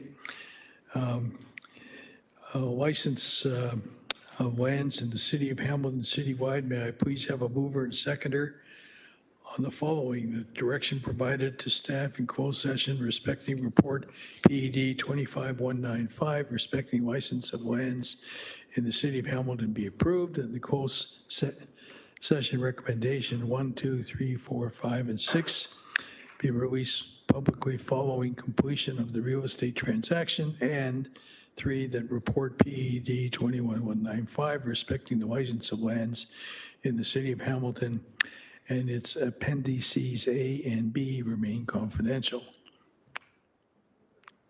We require an electronic vote. Moved by, Beatty, seconded by Wilson. The vote is almost up. Thumbs up.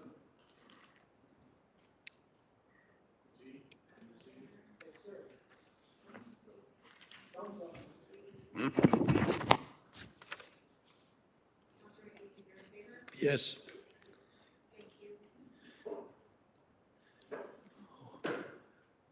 And that is carried. 10 zip.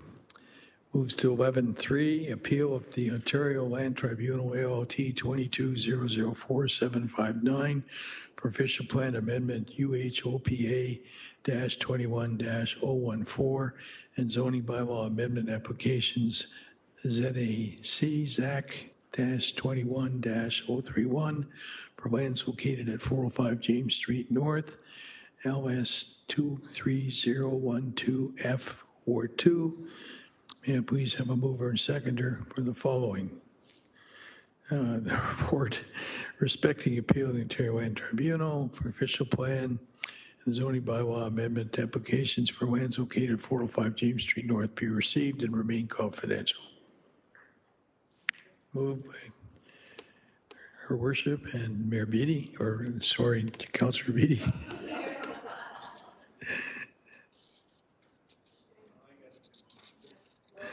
Electronic vote, all those in favor?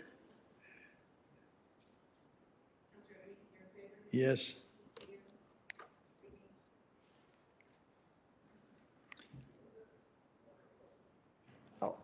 Councillor Wilson. That is carried 7, 8, 9, 10 to zip. Thank you. Item 11.4, LS 25015, legal advice regarding GFL outdoor issues, Ward 9. May I please have a mover and seconder on the following? A, that report LS 25015 respecting legal advice regarding GFL odor issues be received for information and remain confidential. And B, that the city solicitor be directed to participate in the OLT appeal involving GFL. Electron? Yeah. Okay. Councillor Clark and her worship. All those in favor? Thumbs up.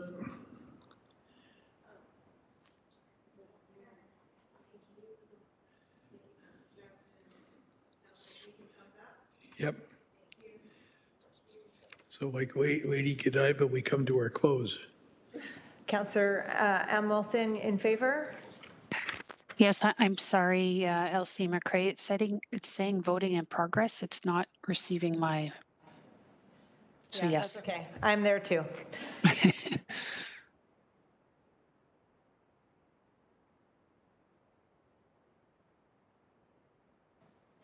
The motion is carried. Motion to adjourn.